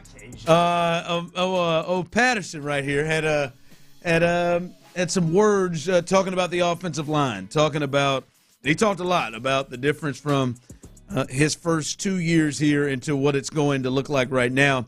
But he talked about a big difference with some of the vets that they have room this year as opposed to other. Here's Jared Patterson speaking about the O-line. Yeah, so we got some really young guys. We also got some really vets. Yeah, but it's kind of interesting talking with older guys like Cam, Trent, and Lank, just like how much ball they've played and all the little insights about D-line play, whether it's run game, pass game. Like all those guys have been a tremendous help, and they've been great as well. Like they're super solid, all super great guys to get along with, and I'm excited to have them be able to play next to them this year.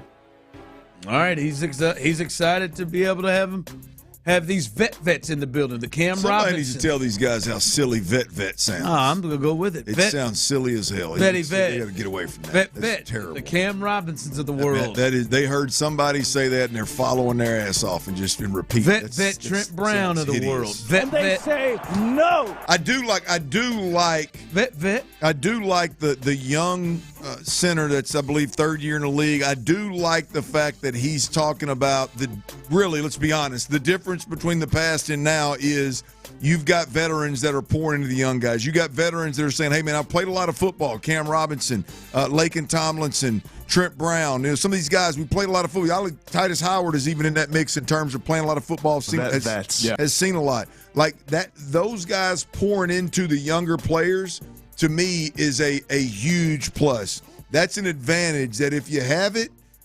it could be a really good thing. If you don't have it, it could end up hurting you. And it seems like, again, we're having to lean into things that they're telling us and they're communicating to us more so meeting the road and can these guys play. But I like the again, what we're hearing from the youngsters.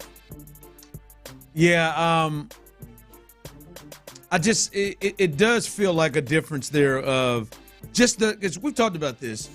Small things could help this offense grow and just be so much better than it was last year. Just simple small things, and one of those simple small things, Clint, could just be, hey, these guys are on the same page and have a similar mindset of what they're trying to do, and all of them together, and not more individual, which sometimes it may have felt. If you've got veteran players that are present, that are there, and want to be there, and again want to pour into the young guys, and in a meeting room setting where they're watching film, and those guys beyond Cole Popovich, because obviously it's Cole Popovich's job as a head coach, I mean as the O-line coach, to do a lot of the communicating and a lot of the teaching.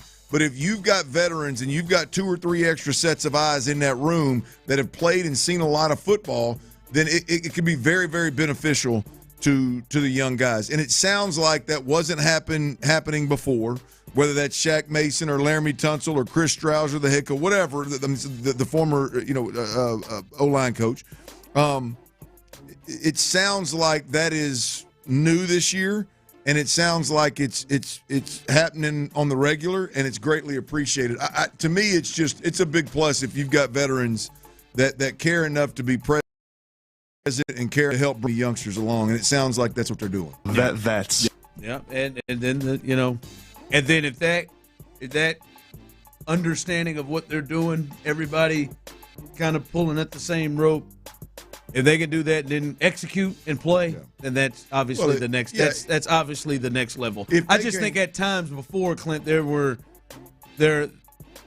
everybody didn't have the same mindset, right? Everybody didn't have the same. Like there could have been some people down there. They're like, yeah, man, we're going to do this, we're going to do that. But then there are other people like, nah, man, I'm out here for me. It's highly likely. It's highly likely that Laramie Tunsil was a guy that said, I'm going to show up and I'm going to do my job, and I'm going to do my job better than anybody else that has my position in the league, and I'm going to get paid to do it. Everything else is off the table for me. That's what I'm doing. And for years, he's done his job and played that position at an extremely high level. And there's other guys that come in and play the game at an above-average level or a high level. They pour into the youngsters. They help the O-line coach in any way that they can in meetings and pull from their experience. They put a premium on as a group.